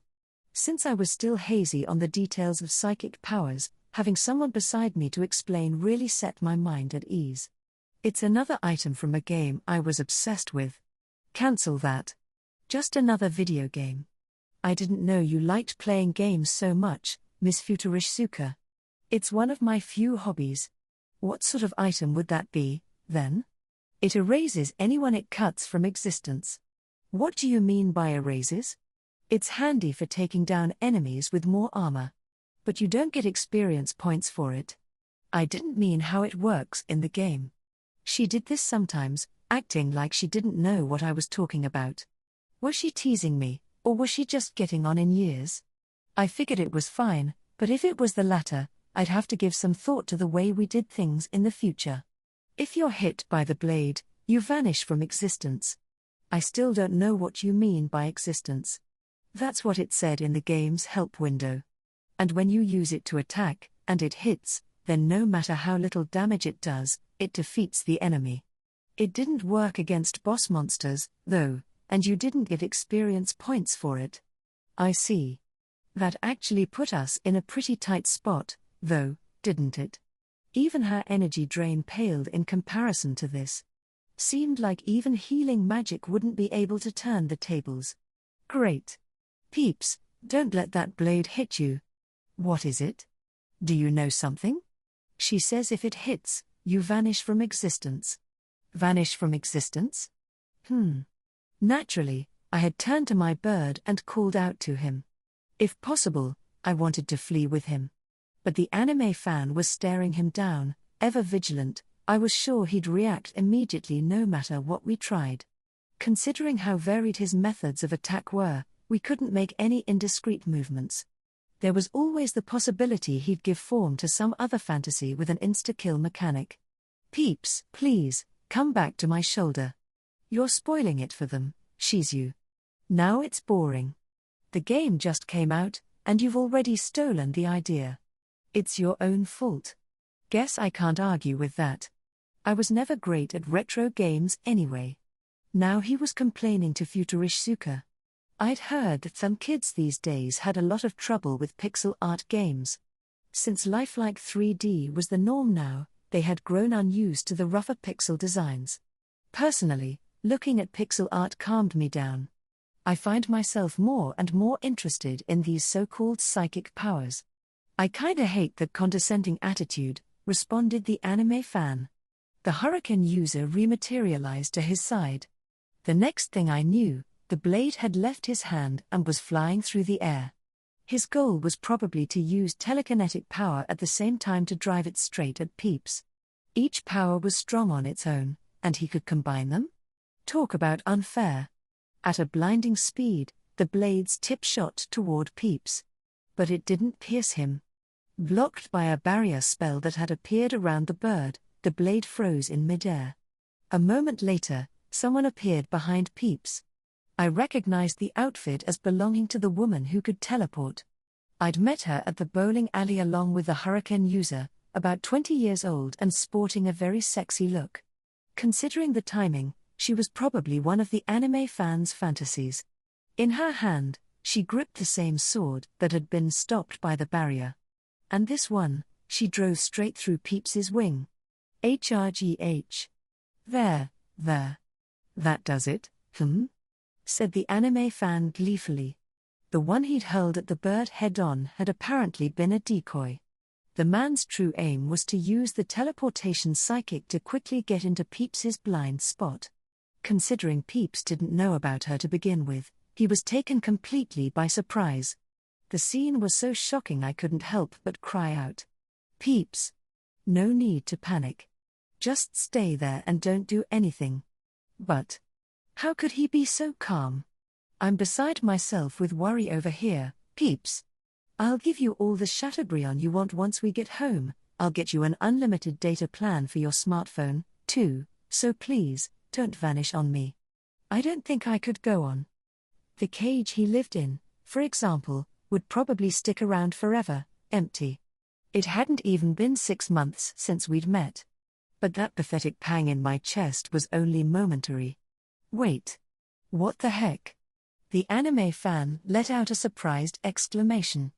His eyes were on the woman who had stabbed Peeps. Was it my imagination, or was her body fading as we spoke? I, too, was astonished.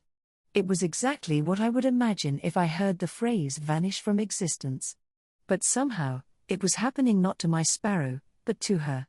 It seems like my powers are effective even against these psychic abilities of yours. Hold on just 1 second. Why is my fantasy vanishing? You must have reflected it just now. How can something that can reflect also use teleportation? That doesn't have anything to do with manipulating space. That's against the rules. Why indeed? That is for you to think about. Ugh. Come to think of it, I remembered Peeps telling me once that he had a defensive spell that could block every supernatural phenomenon under the sun, like magic or curses. That matched exactly with what I had just seen. And now, the anime fan was the one on the defense. If he attacked thoughtlessly, he could easily be the next one to vanish. He didn't know that the cute little sparrow he'd just picked a fight with was a grand magician who could use as many spells as there were stars in the sky. His confidence quickly turned to anxiety. Several other options were available to me, but if that worked, then this will be simple. Peeps, hovering in the air, moved forward a bit as he spoke. The anime fan rushed backward atop the container. What the hell are you? This isn't right. I don't get it. Neither do I. This world is filled with all manner of things I do not understand. Learning about each and every one of them is a joy unto itself. When man ceases to learn, when man forgets his desire to improve himself, what follows is a death of the mind. Eventually, a dead mind will kill even the body. Peeps was so cool when he went into lecture mode like this. In the meantime, the blade piercing his small body dissipated like cotton candy melting away in saliva. Blood had overflowed from the wound, but once he activated his healing magic, it was gone in the blink of an eye. Wait, stop. If you want her that much, you can have her. Have her? Whatever do you mean? She's you. Your bureau scouted her, right? Who cares about this crap? The anime fan gave up on fighting, he seemed completely over it. The other blade hovering in front of Peeps dissipated as well. Finally, he turned on his heel to face away from us in a show of frustration. I couldn't help but think he might still be plotting something. But considering what he stood to lose against his potential gain, the act seemed trustworthy enough. Oh. You're giving up already? It's so not worth it. Risking my life? What do I look like, some kind of idiot? I see. Peeps seemed a little disappointed to me. I hoped it was just my imagination. It was great that he had an amazingly inquisitive mind, but as his owner, my pet's safety was my first priority. I hoped he'd be more careful going forward. The fight between Futurishizuka's boss and Peeps had ended in victory for the latter. That made it all the more important we not let this chance slip by. We were up against the top of a large group of high-ranking psychics. Plus, if he had connections even to Section Chief Akatsu, I wanted to use this opportunity to get to know him a little better. In fact, if I didn't do so right now, my ties to the Bureau would probably turn precarious later. Peeps had worked hard to overpower the man, and now it was my turn. Thus determined, I addressed the anime fan. There is one thing we'd like to talk to you about. I needed to do my best to protect my future life in society. It was necessary to achieve my ideal, relaxed life with my pet bird. And what would that be? What could you possibly want from me other than Shizu's transfer? It involves our future relationship with her. The man stood atop the shipping container, looking down at us nervously. Maybe he was having trouble gauging the connection between Peeps and me. The Hurricane user had disappeared at some point, so he was all alone now. If you're telling me to sell out my group, I can't do that. Strictly speaking, we don't want your head or those of your comrades. We need to provide the Bureau with proof that she has left your group, and I was wondering if you might be able to help us with that. You want me to speak to your boss or something? Essentially, yes. Sounds pointless to me. The person you spoke of is the very one who ordered us to deal with your group. I can't begin to guess his intentions, but is your relationship with him significant enough to put your group in danger? What? Don't even joke about that. Our interests just happened to align. Oh, good, I thought. Looks like they're not on great terms, after all. That said, what was their relationship? It wasn't all that strange, I supposed, if you considered their similar positions. Both of them headed an organization employing a large number of psychics. They'd probably come up against each other time and again. Naturally, exchanging blows wasn't the only way to handle conflict. If I may, I said, have you known the section chief for very long? Do you expect me to be honest about that? Not at all. I just wanted to try asking you directly, since we're all here. Well, I did lose the fight. I guess I could give him a call, at least. Now we just had to wait and see how Futurishsuka's employment exam turned out. In the meantime, I couldn't forget about approaching the anime nerd. By the way, can I ask one more thing? You're still not done? We've been presented with a chance to get acquainted. I'd like to talk for a little while. Are you trying to threaten me? The Bureau is home to a great variety of people, as you well know. For my part, given that your group is where Ms. Futurishsuka originally hails from, I'd like to establish a positive relationship. Not to mention I very much doubt the Bureau poses a threat to you with its current forces. What about that familiar of yours? Like I said, this is my personal viewpoint. The worst possible outcome would be for Section Chief Akutsu to team up with this man and attack us. I wanted to come to an agreement with the anime fan, right here, to prevent that from happening. Peeps had just overpowered him, so now it was my turn to strut my stuff. The section chief was clearly fine with selling out his employees' movements for his own benefit, after all. I don't intend for this to be a one-way deal, of course. Perhaps we can make it a give-and-take situation? Obviously, we have some points on which we cannot yield, and I'm sure you are much the same. However, I think there is still room to compromise. And what would I be getting out of all this? I can't say it's particularly obvious. Thankfully, the abilities I've just shown you are not known to anyone from the Bureau. If you stay silent, we won't have any reason to wield them against you. As a member of the Bureau, I have my own hands full simply providing rear support. How about it? I hastily attempted to secure his silence with an offer of friendship. Any further exchange could be handled through Futurishsuka in the coming days as the situation demanded. If we sought too much from him, the man might try to take advantage of us. Contrary to his appearance, the anime fan had a pretty aggressive personality. Are you unhappy with the Bureau, too, then? No, nothing of the sort. Sure, that's what you say.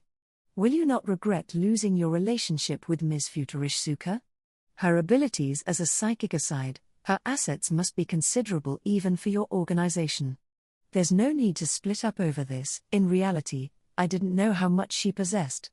Still, I thought it would be best to butter her up here. If I got her involved, she could serve as my pipeline to this man in the future. That would bring us huge benefits. I felt like if Peeps and I were to personally correspond with him, things could get a little dangerous.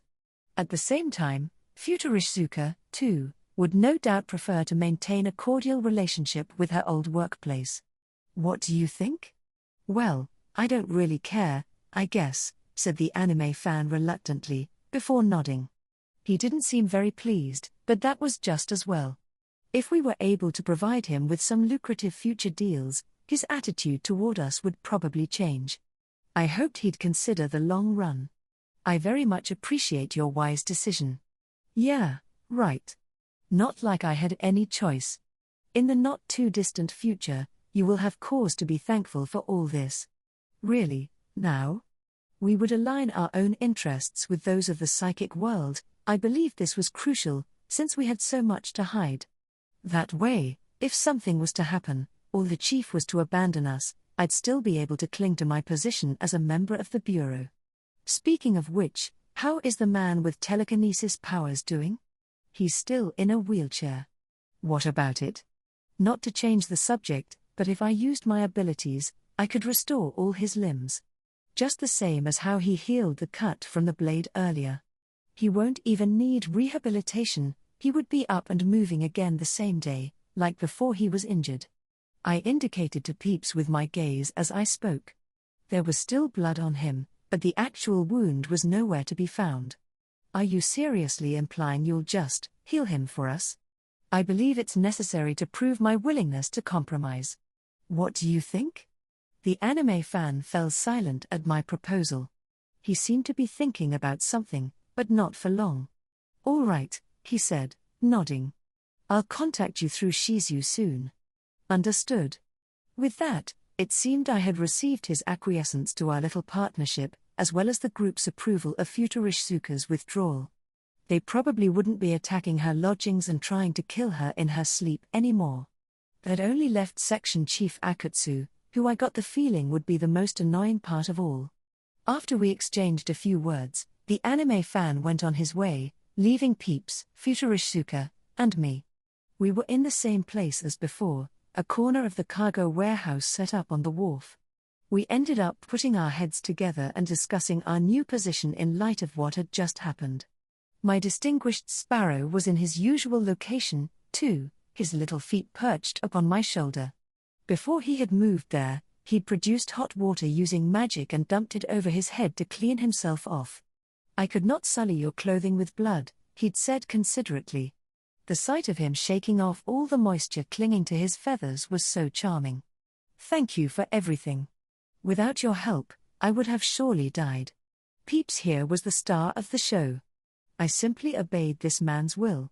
I have no reason to be thanked. Futurishsuka bowed her head in gratitude.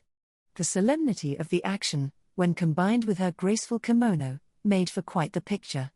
Though as the one she was bowing to, I couldn't help but feel uncomfortable, since I'd relied on Peeps for pretty much everything. Not to mention, this incident has been quite stimulating. What do you mean? That man would be considered quite powerful, even in my own world. Ah. I thought so, too. If I had been mistaken in my responses, I might have gotten in a lot more trouble. That's a little scary to think about. Hearing that from the Lord Starsage himself made me unconsciously stiffen up. But perhaps it was a good thing to confirm this fact at the earliest possible stage. It meant even psychics in this world, if they were rank A, could match top-class pros from the otherworld. I wondered how the man compared to the purple-skinned person Peeps had fought in the sky. If worst came to worst, we might have to secure combat forces from the otherworld. For example, if that anime fan was to join up with another rank A psychic. "It isn't much by way of thanks," said Futurishsuka, "but I have a proposition." "What is it?" Was it time? Time for Futurishsuka to bestow upon us a reward? She was filthy rich, so my hopes were naturally high. "As I said previously, I will fully assist you both going forward." We'd made a verbal promise in the high-class hotel kitchen amid the barrage of bullets and psychic powers. She'd mentioned something about setting up a base of operations for us outside the country, too, if I was to help her handle the Hurricane user as part of her employment exam. It seemed her intentions had been pure, though it couldn't have been a malicious lie anyway, given the curse. "We should secure a base of operations separate from this warehouse with all haste," she suggested. "If you need anything, say the word, and I will bring it there. I promise to be as accommodating as possible. If you're stocking up on bulky goods like sugar, you'll need somewhere to store it as soon as possible, won't you?" That's an extremely welcome proposal. And a commendable attitude. You did save my life. I do, at least, pay my debts. Do you? "I can't afford to keep borrowing without paying back," she said with a chuckle. "Being in constant debt to people like you seems a fearsome prospect." Her proposition seemed incredibly attractive, given how things had been for us lately. After all, if we were going to fill the Kepler Trading Company's requests, we'd need to bring in literally tons of product basically every day. Acquiring the space to do that and finding a stable way to procure the goods had been giving me headaches. For the time being, we'd be able to rely on Futurishsuka, which had been my intention in the first place. But I'd been worried that if it continued for weeks, and then months, she would start to complain. That problem, however, had just been solved quite nicely. In that case, I'd like to procure 300 tons of superfine sugar. My, don't we have a sweet tooth? What will you do with that much sugar? Can you get it for me? I'll have it for you by the end of the week. And you can pay me at a later date. I'd meant that mostly as a joke, but she'd accepted the task, seeming pretty unfazed. Considering the sheer amount I wanted to stock, I'd really have to work at my business dealings, or I might not be able to pay her later. That said, for this sort of foodstuff, the kind that needed to be mass-produced in factories, you could sell however much you could bring, which put my mind at ease. I'll be adding another digit to my stock for the Kepler Trading Company next time. That really does help, Ms. Futurishsuka.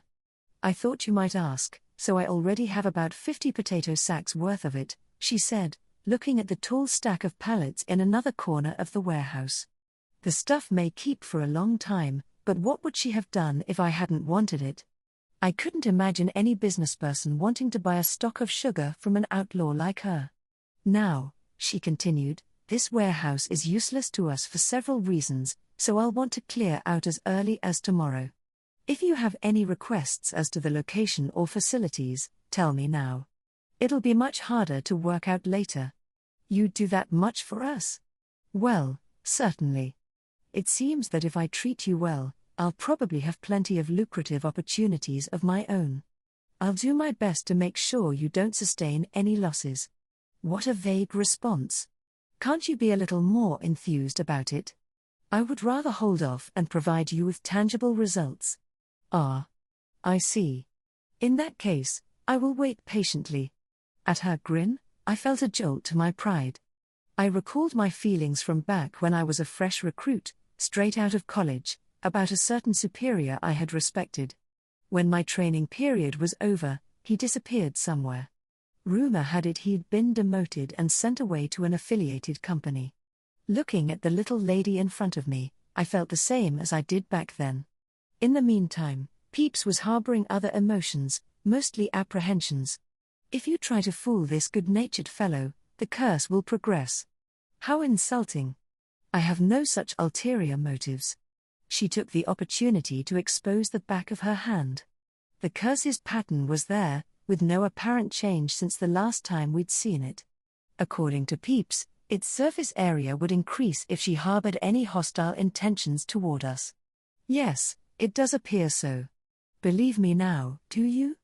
Rest assured, I am your loyal slave. When you put it like that, it actually worries me more. A rephrasing might be in order. I would prefer to at least have the freedom to choose my own words.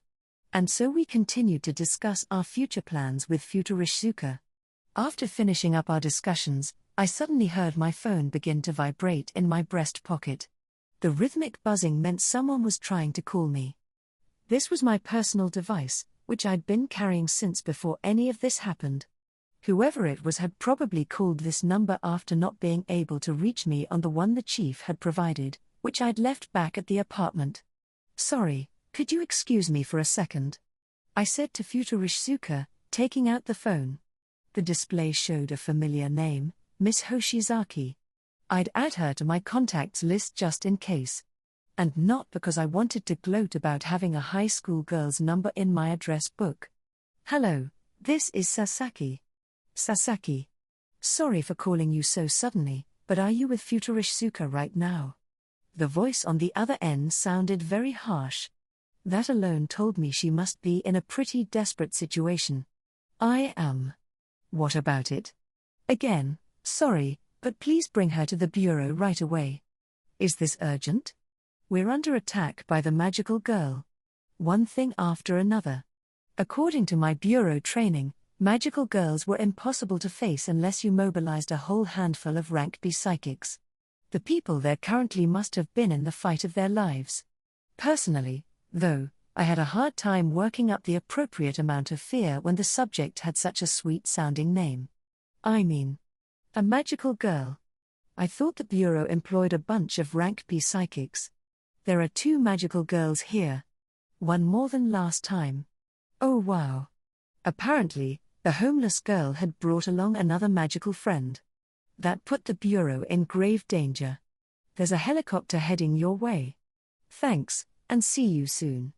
Huh? This was my personal phone, and yet she'd gotten my location data anyway. I was shocked. She had probably gone through the same system used for reporting emergencies. That thing would pilfer your location data whether you liked it or not as soon as you picked up the call. I'd have to be more careful when responding in the future. This time, I had an excuse, the matter involving Futurishsuka. But that wouldn't always be the case. In the meantime, Miss Hoshizaki had ended the call. She was probably in a rush, her hands full with the situation at the bureau. What is it? Asked Futurishsuka. That is quite the odd expression. The magical girl is attacking the bureau, with a friend. Oh. Looks like our little adventure isn't quite over, There's a helicopter coming, she wants you to come along. A taxi was one thing, but a helicopter? They sure had a lot of money to throw around. Or maybe that was just how desperate the situation was. I'd never ridden a helicopter in my life, though, so my heart was already pounding. More work, even though the Bureau still hasn't approved my employment. And what shall I do? I'm sorry, Peeps. Could you go back home ahead of me? Will you manage on your own? My barrier spell works against them, so I should at least be able to flee if needed. I see.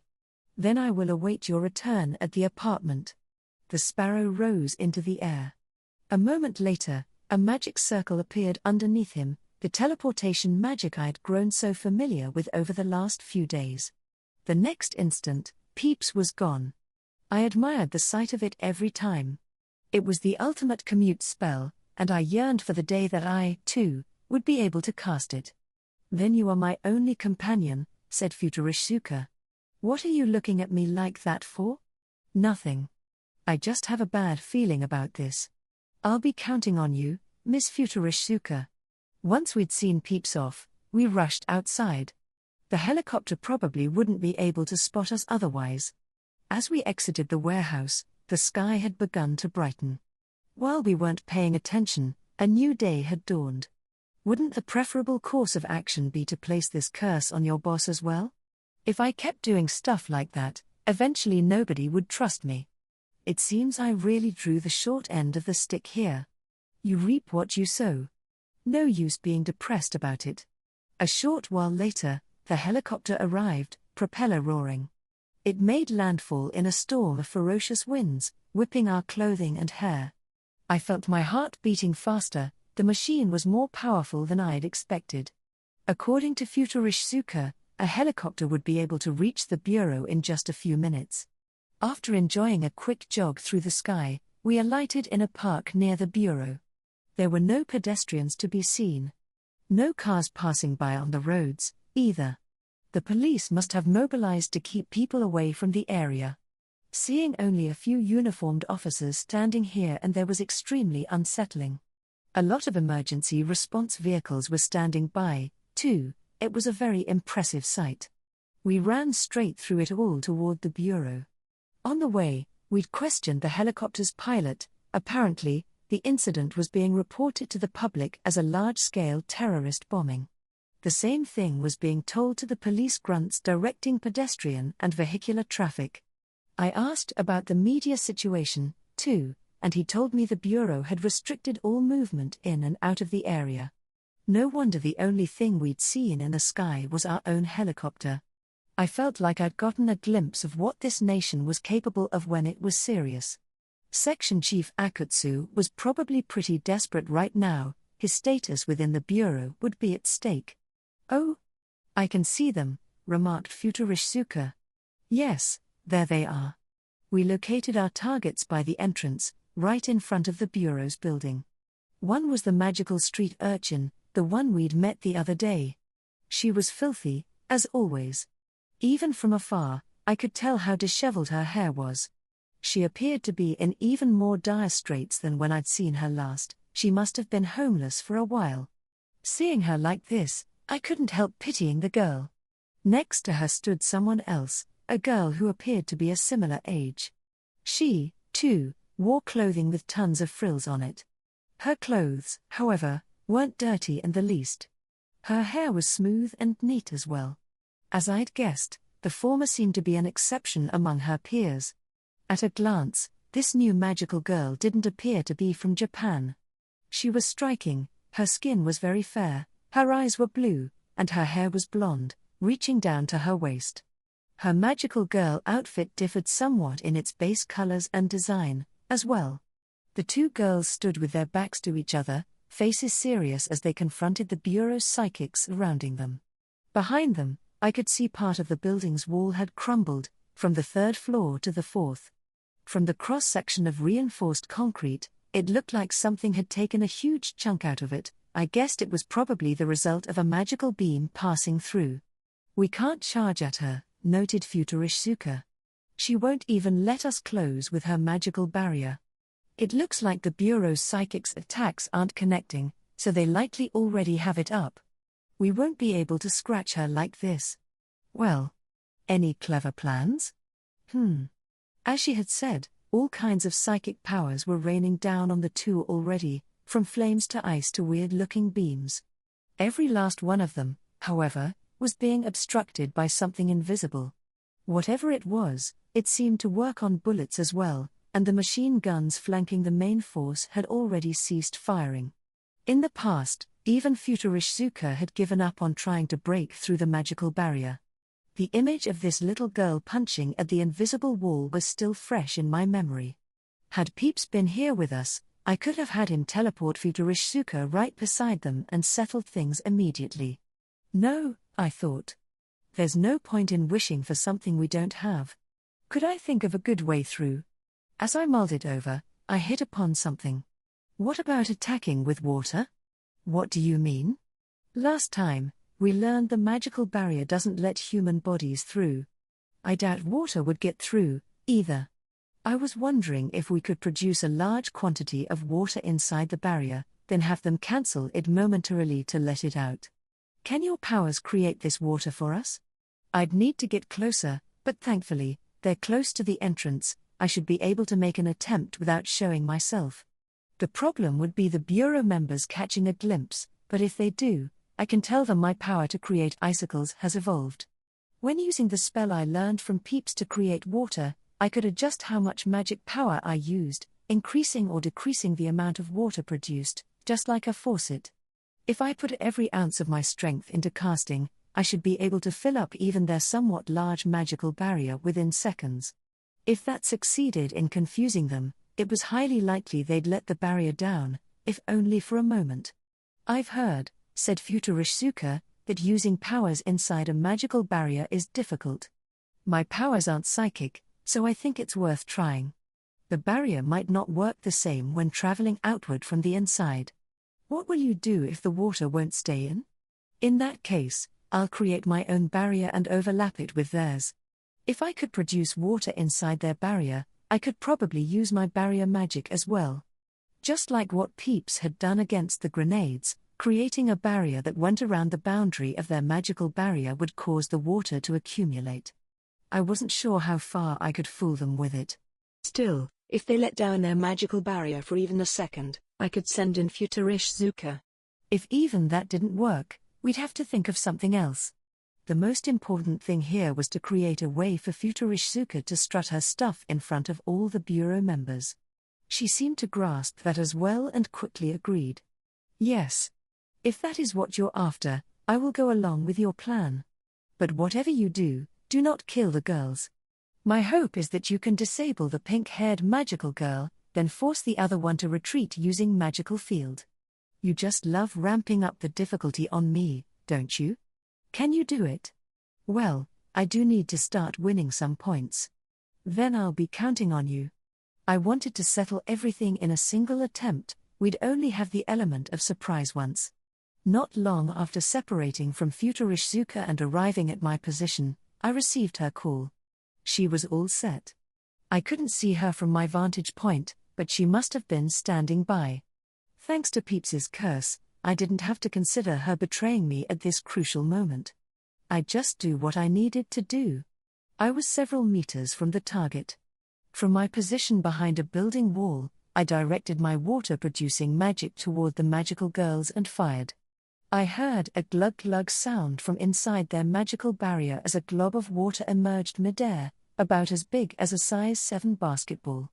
A huge stream of water poured from it, as though someone had gouged a hole in the bottom of a giant water tank. There's water coming in. What is this? The magical girls began to panic. The Bureau's psychics gathered in the area were similarly confused. They started raising their voices, wondering what had brought about all this unexpected water. Even their powers, which they'd been incessantly launching, abruptly stopped. Meanwhile, the water continued to fill the inside of the magical barrier. In just a few seconds, it had reached the girls' waists. It was like looking at a fishbowl, the way the clear liquid filled the dome-shaped barrier. And because it was 2 young girls trapped inside, The sight was especially guilt-inducing. Incidentally, hearing the magical girl newcomer cry out in Japanese piqued my curiosity. "Sayoko, the magical barrier," she exclaimed. "But, we'll drown." A few more seconds passed, and with the water all the way up to their chins, they finally acted. The magical barrier was disengaged. With loud splashes, all that water burst free of the sphere it had occupied. They'd only opened up very small parts of the barrier. Holes, about 10 centimeters long, right at the bottom. The water drained out from there. I hadn't needed to worry about drowning them. Their barrier seemed pretty versatile. Theirs was also a barrier of sorts based on magic, but it seemed to work differently from the barrier spell Peeps had taught me. Interesting. Could they make it into different shapes, or was it only spherical? Wait, now's not the time to be thinking about that. Using more magical power than before, I increased the flow of water. It flowed in faster than the water could drain and began to fill the magical barrier again.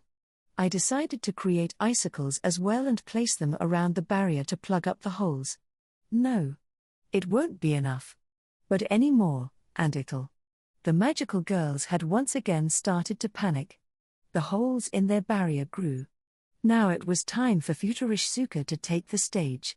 She closed in on the girls, completely disregarding the flow of water rising to her knees. She probably had her superhuman physical abilities to thank for that. At a blinding pace, she crossed through the stream and ran toward the magical barrier.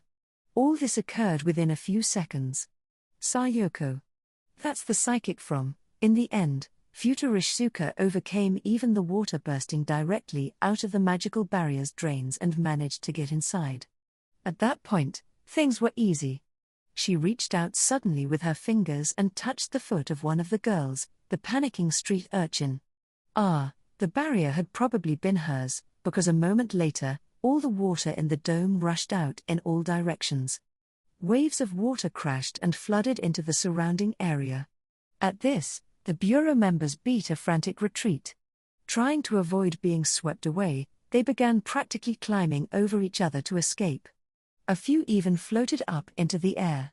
As for myself, I got my feet up onto one of the building's window frames and waited out the flow of water passing underneath me.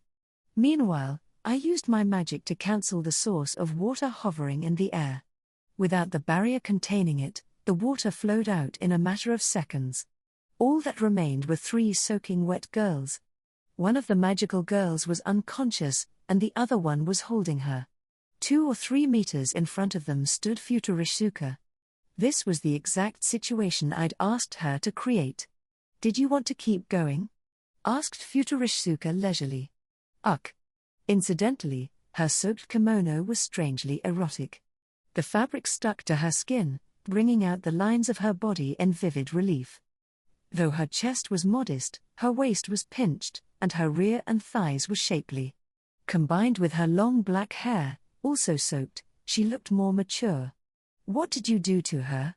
"Oh, that? She'll wake up after a few days." Apparently, the other magical girl didn't know who Futurishsuka was. She glared at the kimono-clad girl in irritation. "You'd better remember this, got it? Because I won't forgive you. I'm so happy to have made the acquaintance of a magical girl." Humph. Futurishsuka's tone was detached. The blonde-haired magical girl continued to glare at her as she engaged a magical field. With a kind of sizzling crack, a pitch-black hole opened up right next to her. Just as I'd heard before, it seemed like all magical girls were able to use the same magical abilities. Using magical flight, she, and the girl she'd called Sayoko, lifted off into the air and disappeared into the hole. I hoped she'd have a nice nap. In the end, our original plan had gone off without a hitch. Futurishsuka had used her energy-draining ability to force the 2 magical girls into a retreat. As I watched them go, I wondered what kind of world that pitch-black hole led to. A moment later, the bureau members in the area began to move, crowding around Futurishsuka. Everyone wore a cautious expression as they prepared for a fight. I spotted a few here and there whose knees were shaking. Every one of them was white in the face. On a whim, I looked more closely at the group and saw the glasses boy Miss Hoshizaki had scouted in Iruma standing toward the rear. Like myself, he'd been thrown into actual combat immediately after entering the bureau. What? Drawled Futurishsuka. Is that any way to greet the most meritorious among you? All the people surrounding her hadn't flustered her a bit. Perhaps this was the confidence of a rank A psychic. As I watched her, I wondered why I always wanted to go crying to Peeps for everything.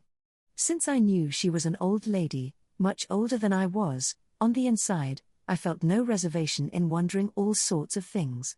I couldn't exactly leave her be, so I ran out toward her. Though she was considered a part-timer, and had officially joined the bureau, we hadn't been informed how they were handling the matter internally. Given Chief Akutsu's personality, it was possible he purposely hadn't told anyone. It would be miserable if we were attacked now. Please, wait.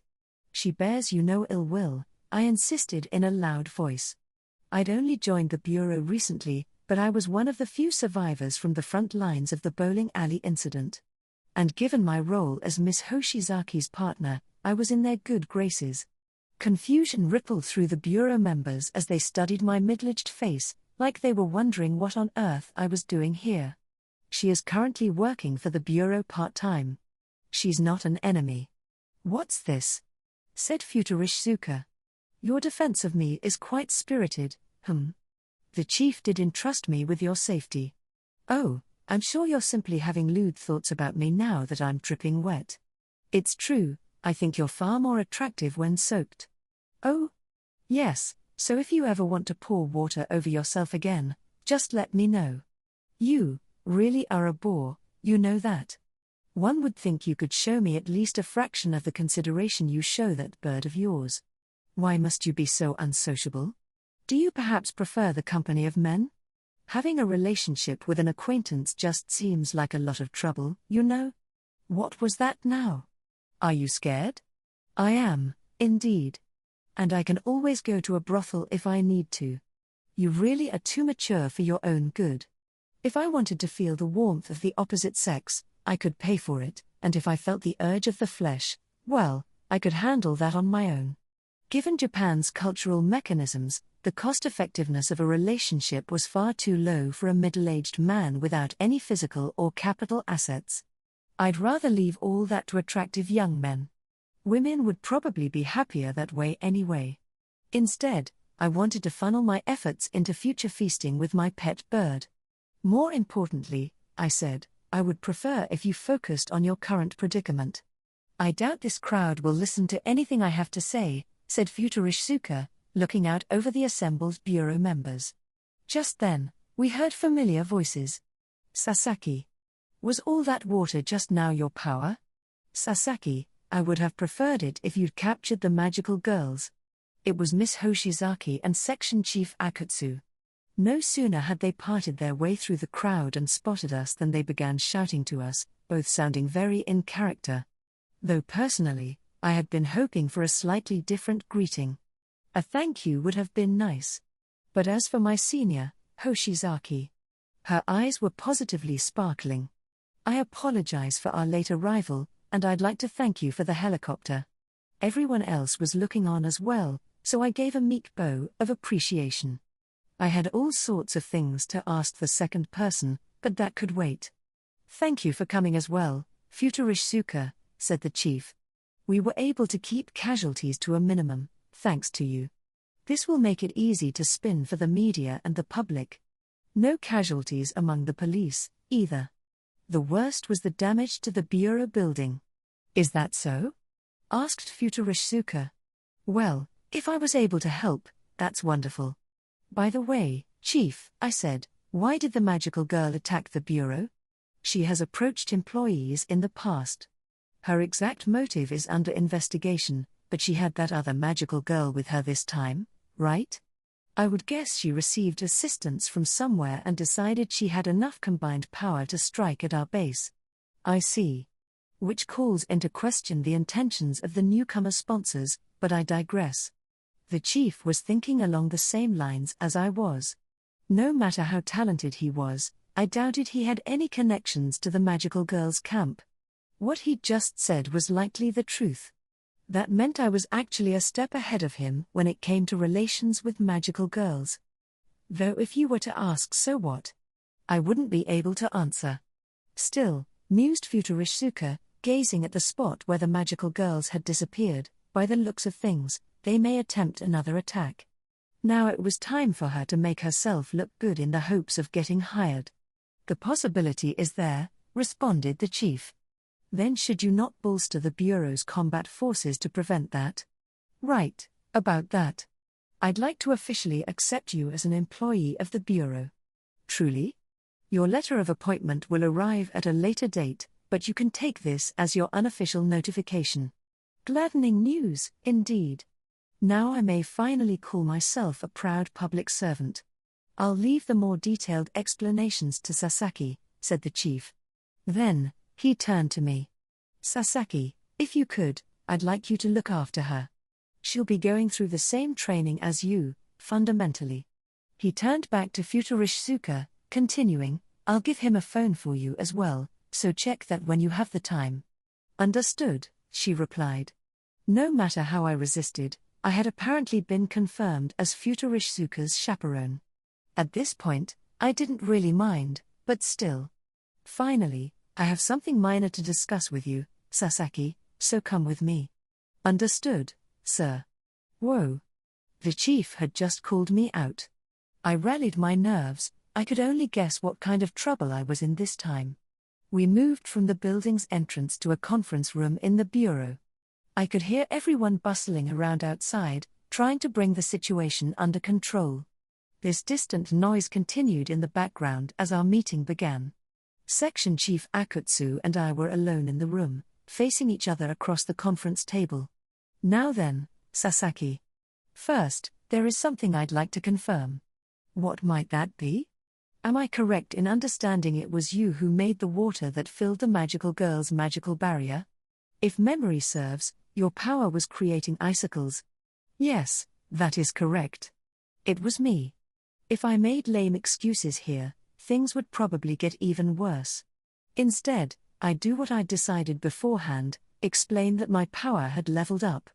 Now that I was supervising Futurishsuka, there shouldn't be much of a problem with that. As I learned during Bureau training, by using a psychic power many times, it can sometimes change, broadening what the psychic can do. I was confused at first, but I believe that is what's happening. I see. The chief didn't openly doubt my words, he just nodded slightly. According to Hoshizaki, you were in an odd place right before we called you here. Did some sort of issue occur related to Futurishsuka? I'd like you to write up a report about it, if so. We were in a fight with her old organization. I'll include the specifics in the report. They'd already fished through footage from nearby surveillance cameras to track our movements, and yet he was still acting like this. He had an axe to grind or two or three, most likely. Still, maybe he harbored a similar feeling about us. Plus, he'd let Futurishsuka into the Bureau despite us failing to neutralize the Hurricane user. The anime fan had probably already caught him up. Which meant we were currently locked in a mental battle, trying to work out the other's intentions. I felt my stomach tighten. All right, I understand. Please submit it as soon as possible. Will do, sir. I'll email it to you by the end of the day. I still lacked experience, but it seemed best not to speak recklessly with Chief Akutsu. He was a smart guy, so if he spotted even the slightest inconsistency or contradiction, he'd pounce. And how is Futurishsuka? As I told you earlier, I'd like to keep you in charge of her supervision. Naturally, you'll have more chances to work with Hoshizaki as well. I'd like to hear your observations, including any thoughts on your compatibility. I've only been around her for a few days, but I believe her willingness to join the Bureau, at least, is sincere. In terms of her psychic power, it's more than impressive, as I believe you know. In my opinion, her mental fortitude, in particular, makes her singularly suited to the role. I see. The words, but wouldn't you know more about it, Chief? Caught in my throat. Brazenly broaching that subject would only create suspicion. And if I had asked it, it wouldn't have benefited me. It would only invite unnecessary mistrust, so I'd be circumspect for now. I'd use my knowledge eventually, when I needed to. That said, by the time things progressed to that point, I had the feeling my own position as a bureau member would be in jeopardy. Anything you'd like to ask me, Sasaki? Well, I now guessed the reason he'd been so flustered at Futurishisuka's heartfelt request had as much to do with his relationship to her former group as it did with the danger she personally posed as a psychic. And that implied that their representative, the anime fan, didn't have such a smooth relationship with the bureau. Maybe that would be a good avenue to pursue later on. Depending on how I handled it, I might even be able to keep Chief Akutsu in check. Not at the moment, no. No? Well, then I have nothing else to ask, either. Regarding the future, can I have time to share information with her? Yes. You can spend today and tomorrow on that. I don't know how it is the two of you came to be on such good terms, but if that relationship is to our benefit, I want to respect your privacy. With that, I'd gotten the time I'd need for a short stay in the otherworld as well. With Mr. Mark's life currently in danger, I plan to go home on time even if I had to insist. Thank you for your consideration, Chief. I should be thanking you. I look forward to what you will do for us in the future, Sasaki. It seemed fine to assume I'd survived our discussion. Though I hadn't intended to, it looked like I would get all the credit for solving something I'd stirred up myself. Considering my relationship to the magical girl, I wasn't just a double agent, I was a triple agent. It was time to get back to the otherworld, clean up that mess, and practice my magic. I couldn't have Peeps help with my work for the Bureau, so I would have to improve my own abilities. Chapter 7. Otherworld Business Negotiations, Part 2. Once my meeting with Section Chief Akutsu was over, I went to my desk to write my report and deal with all the other little details of the incident. Time passed quickly, and before I knew it, it was time to go home. I felt bad about all the bureau staff who still seemed like they had a lot to do, but this field employee was heading straight home now that his job was done. On my way back, I stocked up on some things for the otherworld at the neighborhood supermarket, remembering to pick up a gift to take home to my pet bird. I had just returned to my apartment when... "Welcome back, Mr." the next-door neighbor called out to me from in front of her apartment. She'd made the effort to stand up and greet me as I approached. Thinking back, it had been quite a while since I'd last run into her. I realized several days had gone by without us even saying hello. It was probably because of how irregular my life schedule had become after changing jobs. Naturally, that also meant my handouts were delayed. "I'm sorry for not being able to see you much lately," I said, using my free right hand to fish around in the plastic bag hanging from my left. The first thing I spotted was the meat for Peeps. Definitely couldn't give her that. Instead, I took out a blocky nutritional meal substitute. With how busy I'd been recently, I'd thrown quite a few in my cart in case I didn't have the time to eat, figuring I could give any extras to the neighbor. I held this out to her along with a cool bottled drink. "If you'd like, you can have." "Excuse me, but can I ask you a question?" she interrupted. Her expression was more serious than usual. Unconsciously, I braced myself. "What is it? You said before you weren't going out with any women." "Yeah, that's right. I've never really had much to do with that stuff." "Have you just recently started a relationship with someone?" "Huh?" I said, surprised at the sudden question. What a weird thing to ask. But as soon as I heard her next sentence, I understood why. "I heard a young person's voice coming from your room." "Oh. I see. So that's what this was. A noise complaint." Apparently, my conversations with Peeps had been drifting into the neighbor's apartment. The walls here were thin, and I often heard the sounds of other people's TVs. I thought I'd been careful enough, but it seemed we'd given ourselves away. That's not good. I'll have to be a lot more careful in the future. If her mother had gotten mad, and it had caused a family problem, it was well within the realm of possibility. "I'm sorry. It sounds like we were being a little loud." Wait, so you did start a relationship with someone?" "No, I've just been having a friend over more often lately. A friend? I wasn't exactly lying. This friend just happened to look unique. We'll be sure to meet up outside the apartment from now on. I really am sorry. This might be rude to ask, but is your friend a woman? No, he's a man. Oh. Peeps's voice did sound pretty androgynous. She probably wanted to tell me to take it to a hotel if I was doing things with a woman. The girl was in middle school now and seemed to be rapidly becoming more sexually aware. She probably didn't want to hear any sort of sexual anything from the old guy living in the apartment next door. That said, I was pretty far removed from anything like that to begin with. In any case, you can have these, if you want, I repeated, holding out the food and drink. Her expression softened, and she took them. Thanks. And sorry for asking something weird. No, don't worry about it. In fact, thank you for telling me about it so quickly. It really helps. Huh? I didn't realize how much our voices were carrying. I wonder if there's some kind of soundproofing magic. I'll have to ask Peeps when we have a moment. I didn't know what population density was like in the otherworld, but it was pretty high in this one, so that would be a very useful spell to have. There were all sorts of potential uses, from regular everyday life to combating bosses who wanted to spy on their employees all the time. Huh, she murmured. Something the matter? No, it's nothing. Never mind. Considering the future, though, it would be best if I moved. Not to quote Futurish Suka, but relocating somewhere with better security was a good idea. It didn't have to be a mansion, it could just be somewhere on the second floor or higher of an apartment complex with auto-locking doors and windows and walls made of reinforced concrete. Something along those lines. And having a nice big living room would be amazing. I'd want a separate room for Peeps to have all to himself. Private space was important, in my humble opinion. Now that it's on my mind, I'd like to take some time and seriously consider it. The financial problem was, after all, already resolved.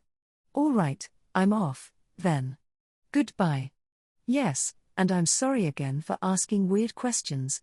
No, I'm the one who should apologize. If anything else bothers you, feel free to tell me. Bowing slightly, I parted ways with my neighbor. Then, with swift motions, I undid the lock, stepped in, and bid her a final farewell through the door. After saying goodbye to the neighbor, I met up with Peeps, who had been waiting at home. Then, going through the base of operations we were borrowing from Futurish Suka, we entered the otherworld. Along the way, we had grabbed the dozen or so tons of foodstuffs. These were the goods that required factory production, like superfine sugar. Our choices had broadened as well, thanks to Futurish Suka's cooperation. I'd asked her to stock some medicines previously, so now I was bringing as many as I could fit into my backpack. These were medicines that normally required a prescription. To be specific, I had sexual dysfunction medication and birth control. Like hunger and the need to sleep, sexual urges were a powerful desire that persisted for as long as you lived. Any medicine to support that would have a perpetual demand, even in the otherworld, plus, I was thinking I could trade them in for a lot of money. Peeps had given his seal of approval to the idea as well. Although the world was overrun by spells that could temporarily charm a person and unleash their lust, as far as the bird knew, magic to enhance sexual function or avoid unwanted pregnancies was extremely rare. And the medicine they had for it wasn't as good as the stuff we had here, apparently. The way he'd explained it, medicine had stopped at the level of stuff like boil ogre testicles and drink the broth to improve nighttime well-being. The effectiveness seemed to depend on the person, too. In other words, even a little modern medicine would give us the chance to do business with rich nobles. That said, I was still uneasy about how effective they'd be on people from another world. Unforeseen side effects were another worry. There was a potential the drugs could act like poison. So for now, we planned to recruit some volunteers and run something like a clinical trial. I wanted to ask the Kepler Trading Company for their support, including help with any necessary negotiations. I trusted Mr. Joseph not to do anything too crazy. I'm sorry, but Joseph is currently away. But though my spirits were high when we arrived, the one we were looking for was absent. Instead, we were speaking with someone who claimed to work under him. We were in the Kepler Trading Company's storehouse. Behind us was a pile of bag-like bulk containers, the goods we'd brought in with Peeps's teleportation magic. We'd added another digit onto the quantity, so the sight of them all together had a lot more impact. Various even larger containers were piled up all around us, though, regrettably lessening the effect. Why am I feeling this sense of defeat? I thought. The Kepler Trading Company sure is something. Next time, I'll push just a little bit harder. Even though Futurishsuka is the one doing the actual work. Oh. I apologize for coming when you're so busy. He did leave me with instructions to accept any and all products from you if you were to visit. I know I'm not Joseph, but would you mind terribly selling the wares you've brought to me instead? The discussion about the medicines and manufactured goods would likely have been complicated for a number of reasons, so I decided to only sell him the foodstuffs for now. I had little enough of the rest that it fit into my backpack, so I could carry it around without issue. Entrusting them to Count Muller was also an option. Thinking back, I had been very lucky in the past, visiting big trading companies without an appointment and being led straight into meetings with their top people over and over again. Not that I could help it, of course, given the time difference between the two worlds, I couldn't make precise plans.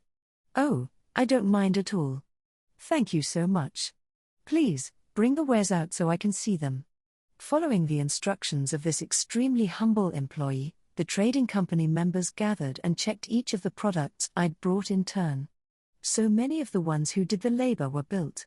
They must hire employees for clerical work and those who carried and transported things separately. I waited for a while as all this occurred. Then the workers transporting the goods suddenly paled and went to whisper something into the clerical worker's ear.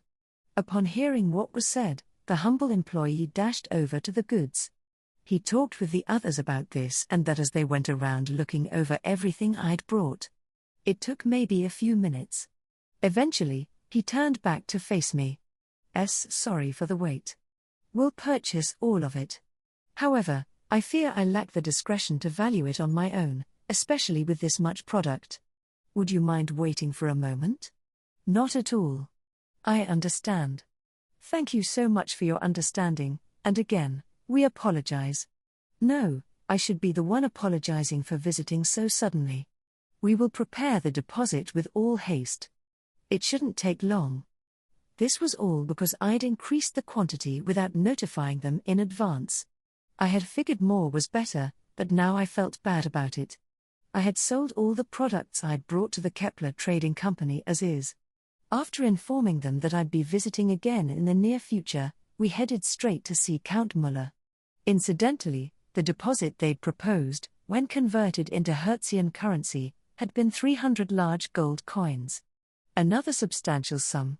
We couldn't exactly walk around with that, so we put it in the bank in Batrium. Our deposits thus far had decreased as a result of making the ingots, but now it seemed we had brought it right back up with this single deposit. I wondered how much it would be once we tallied up everything from the next deal, too. As I thought this over, we entered Count Muller's estate for the first time in a few weeks. How good of you to come by, Sir Sasaki. Lord Starsage. I apologize for the delay in our visit, my lord. Things have been keeping us rather busy in the otherworld, you see. Please, don't let it bother you. I only just returned from the royal capital the other day myself. We were in the reception room, as usual. Another familiar face was present, too, the second prince of the kingdom of hers, Adonis. It's good to see you again, Your Royal Highness, I said. Good indeed, Sasaki. I am pleased to see you in good health as well, Lord Starsage. I'm truly obliged that you've come all this way from the capital, sir. What turn of events has brought you here in person? When I received your request, I was simply unable to stay put. As originally planned, it looked like Count Muller had spoken to His Royal Highness on our behalf. I hadn't expected the man himself to make the journey, however. And his arrival had come quite a bit earlier than I'd expected. I was considering paying Duke Dietrich a visit while waiting for your arrival, Sir Sasaki. I'd assumed you would be another few days. Your timing is excellent. We can move into action at once. Ah. I see, sir. With everything settled, we prepared to set off as soon as we were able. In addition to me, our team members were Count Muller, the second Prince Adonis, and Peeps, 3 men and 1 bird. Boarding a carriage the Count had kindly prepared for us, we made our way to Count Dietrich's lodgings. Once again, we'd be charging in without an appointment.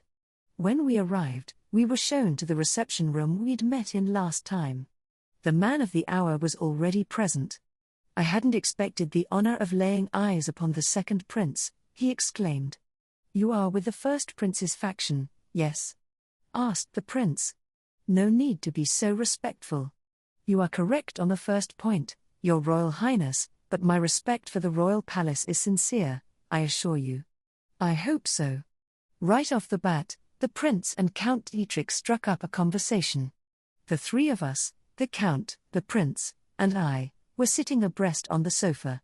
At first, I'd wondered if it would be better for me to stand behind them, but the Prince had patted the empty seat next to his, so I had sat down without argument. Peeps was, as always, on my shoulder. Across the low table directly in front of us sat Count Dietrich. He was the sole occupant of the other sofa, identical to ours, and he had plopped down right in the middle of it. The impression it gave was of a man who outranked us. I'd like to get right down to business, if you don't mind, said Prince Adonis as soon as the greetings were over. His eyes were locked on Count Dietrich's. The man was younger than Count Muller, part of why he had seemed so unreliable during the war. At this moment, however, he looked quite dependable. His sharp, square expression plus the title of second prince gave him enough dignity to make me think this would work. I want you to release the merchant who has offended you, effective immediately. This is a very sudden request, sir. No need to beat around the bush. If you have incurred unlawful losses as a result of this offense, I shall have the men beside me give you compensation. I am sure they can manage that. Isn't that correct? The prince's gaze shifted toward the 2 of us.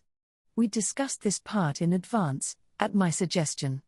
Thankfully, Peeps and I had a good amount of surplus capital. It wouldn't amount to bail, but if a little flexibility was needed to release the prisoner into our custody, there was no need to make a big fuss over it. Yes, it is as His Royal Highness says. We would be glad to do so, my lord. Count Muller nodded, agreeing without argument. I followed his example and kept my own agreement brief. After confirming our assent, Prince Adonis quickly continued. I don't know what relationship you have to the head of the Herman Trading Company, said the prince. But is doing all this worth damaging your relationship with us? If you are dissatisfied with the vice manager's presence, then we shall convince him to move somewhere else. This was another of my proposals we had discussed beforehand. At this point, Mr. Mark had already lost his place at the Herman Trading Company. However, I explained to the other 2 men, I thought we might be able to use that as a bargaining chip. Count Muller had expressed concern for the man's future, but I'd assured him that I had something in mind. For you to go that far on his behalf, sir. Just who is that merchant? If you're curious, then why not show him how open-minded you are, Count Dietrich? Respectfully, sir, I've already offered the 2 other men here conditions. Should that knight agree to sell his many wares exclusively to me in the future, I would immediately release the merchant in question. I cannot accept that condition. Then I'm terribly sorry, sir, but I cannot acquiesce to your proposition, either. Count Dietrich was remaining firm even against the words of the second prince. I had assumed that, when faced with royalty, he might yield a little more, but his attitude hadn't changed at all. The only thing different about him this time was how politely he was speaking. At this point, maybe it would resolve things faster if we did something about the Herman Trading Company's manager instead. Depending on the situation, there was a possibility he might even be calling the shots here. That said, considering the trading company's scale, I couldn't imagine him having much sway with a noble outranking even Count Muller. I doubted the Count would be able to do much with him. It was true that certain wealthy merchants wielded more power than the average noble. However, within the kingdom of hers, Herman would be considered a small to medium enterprise. All this I had heard from Peeps. Considering how they'd recently set up their main headquarters in the capital city, I could see them taking the handful of restaurants they successfully managed locally and launching a chain in the capital. By the way, sir, is your visit today at Count Muller's behest? Asked Count Dietrich, his eyes moving between the prince and the other count. He was probably trying to gauge the amount of influence his rival had within the court. Count Muller had only recently been promoted from Viscount to Count, and seeing the man now seated right next to the second prince had no doubt prompted him to err on the side of caution. No, it wasn't me. Then what is Prince Adonis doing all the way out here? He is here as a result of the proposal of Sir Sasaki, the man seated over there. What? I had heard he was but a mere knight. Sir Sasaki is not a royal guard by title, but he is still a knight under Prince Adonis's exclusive service. Circumstances dictate that he be with me for the moment, but his position is completely different from other knights. Please consider it as equivalent to my own. Yes, the prince cut in. Sasaki is a very dependable man. I see, sir. Forgive my rudeness, said Count Dietrich, bowing slightly. It felt good having them casually butter me up like that. Still, that didn't mean I was actually capable of anything. I didn't know the first thing about the court and had little experience as a nobleman. In fact, Count Muller had been the one to bring me to the prince to begin with. That said, this was going fairly well for me.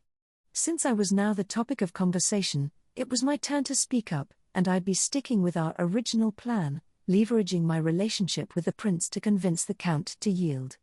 Excuse me, my lord, but may I make a few remarks? I doubt your words will change my mind. If you are happy with that, then I will listen. Thinking back, it was your proposal that convinced me to give you a month before. Thank you very much, my lord. Now then, what plan does the prince-sponsored knight have for me? It isn't really a plan, my lord. Prince Adonis has deigned to accompany us in order to explain to you, Count Dietrich, how the business I conduct and the products I sell are all carried out under the prince's permission.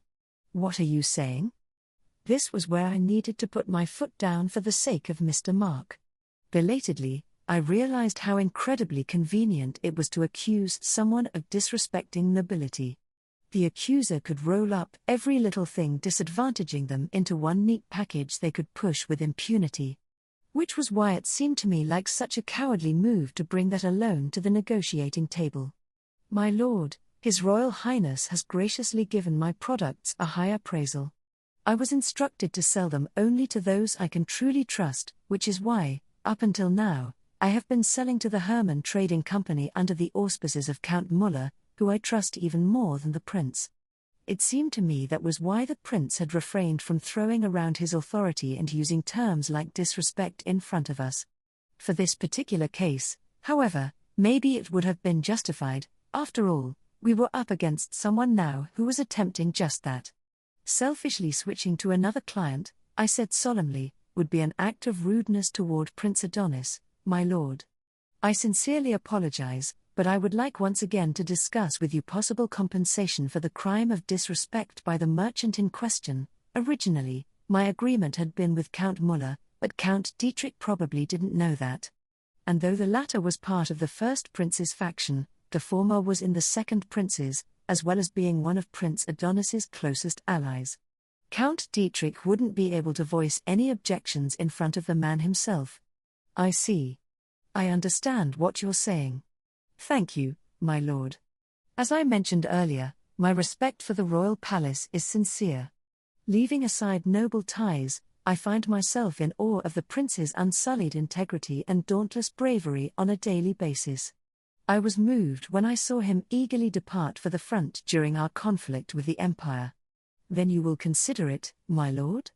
Taking into account all that has been said, yes, I shall. Thank you, my lord. We did it. All thanks to Prince Adonis. Really brought home the value of having royalty behind you. However, the merchant in question has conspicuously scorned my noble respect. If I am to forgive him with no real punishment, I will require suitable compensation. I believe you must understand that, having received the title of knight from the prince. Yes, my lord. I understand perfectly.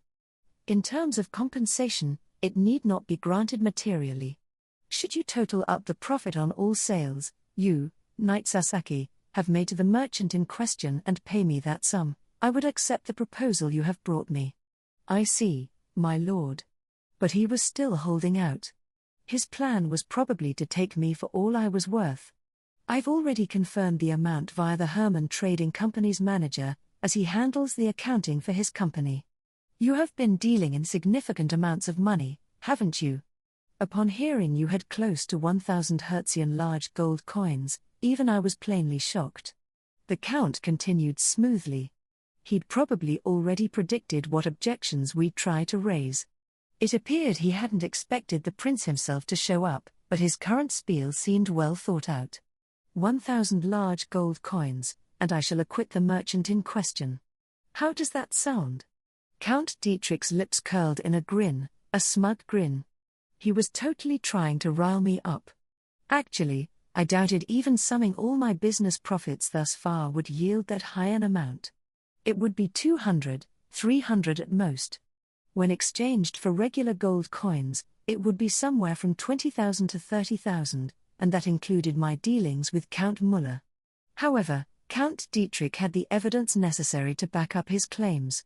It must have been child's play to falsify the accounts. Upon hearing this, Count Müller immediately raised his voice. Count Dietrich, forgive me if this sounds rude, but do you honestly believe a single commoner is worth that much? 1,000 large gold coins is far more than a mere merchant would ever be handling. You're right, the worth of a single commoner is considerably less. Then why have you proposed this? I reasoned that is how much our noble prestige is worth. In fact, it is a low estimate. Normally, it would be intolerable to even attempt to set a monetary price on the honor and obligations of peerage bestowed by His Majesty. Even Prince Adonis, beside me, took on a difficult expression at that. I might have been a novice otherworlder, but even I could tell he was fleecing us. I was sure he didn't expect us to actually pay that amount. The Count's aim hadn't changed, he wanted a permanent supply of goods from yours truly. Until a few days ago, a sum like that would have put me out on the streets. I would have said, well, this is quite the mess. That, however, was in the past. Now that I had Futurishsuka's assistance in the modern world, and I'd secured a major client in the Kepler Trading Company, 1,000 large gold coins was no longer an unattainable amount of money. I'd probably have more than enough to pay it once I sold the rest of what I'd brought this time. And I was more than willing to take this deal if it meant saving Mr. Mark's life.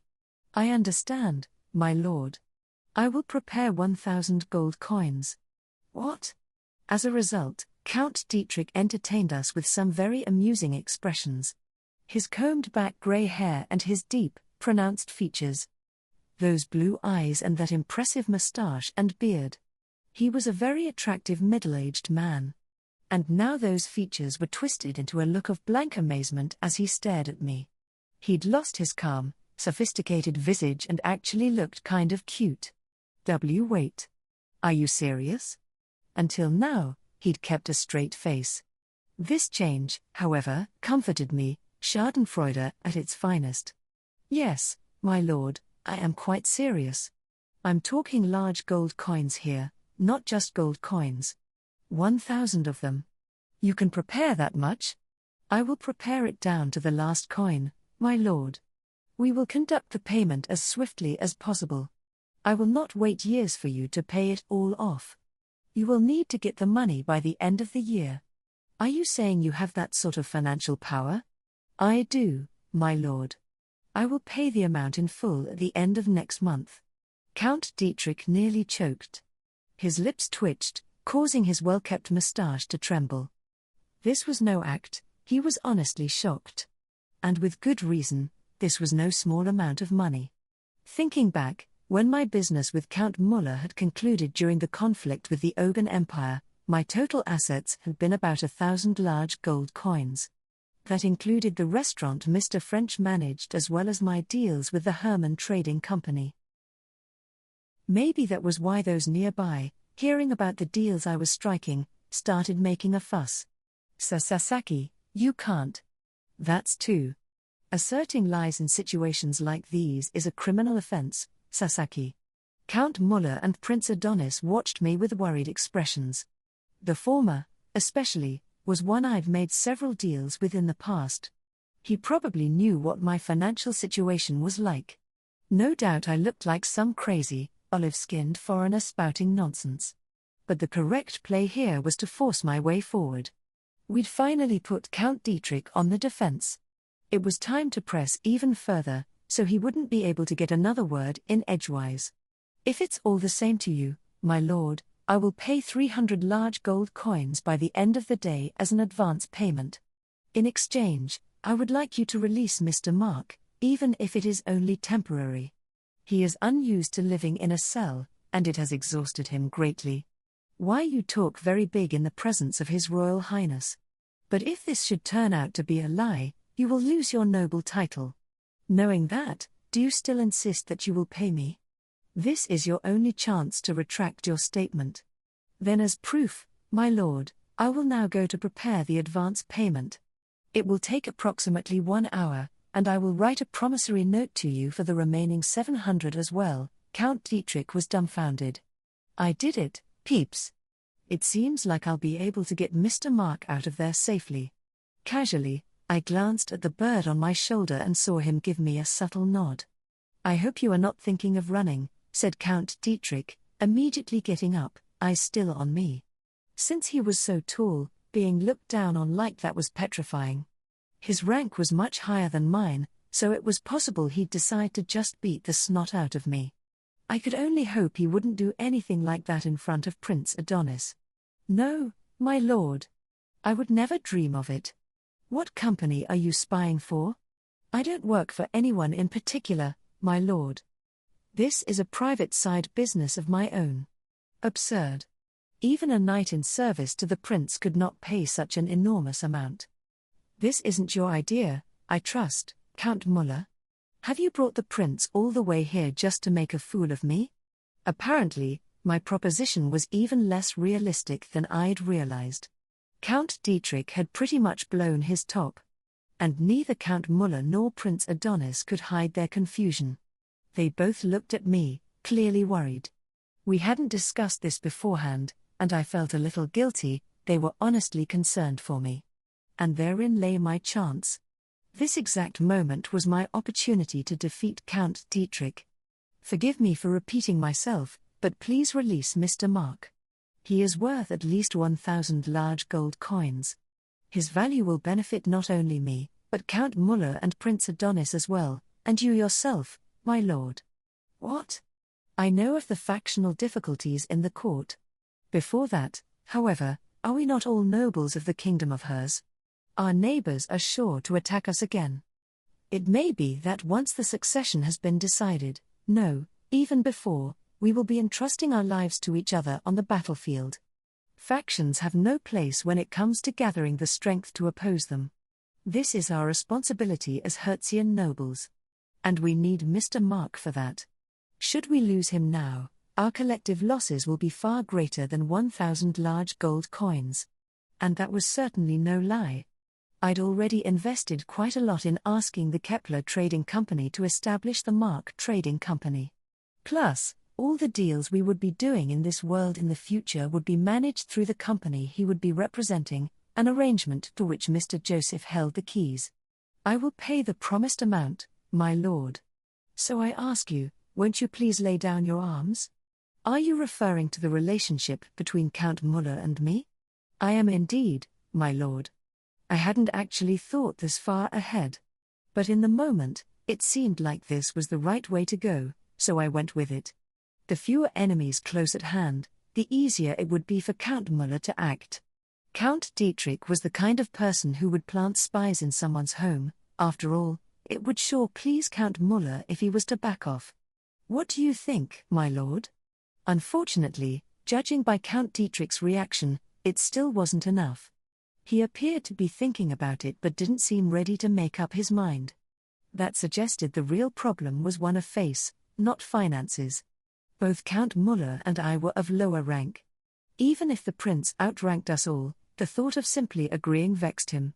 In which case, I had little choice but to take advantage of the prince's presence and start flinging criticisms.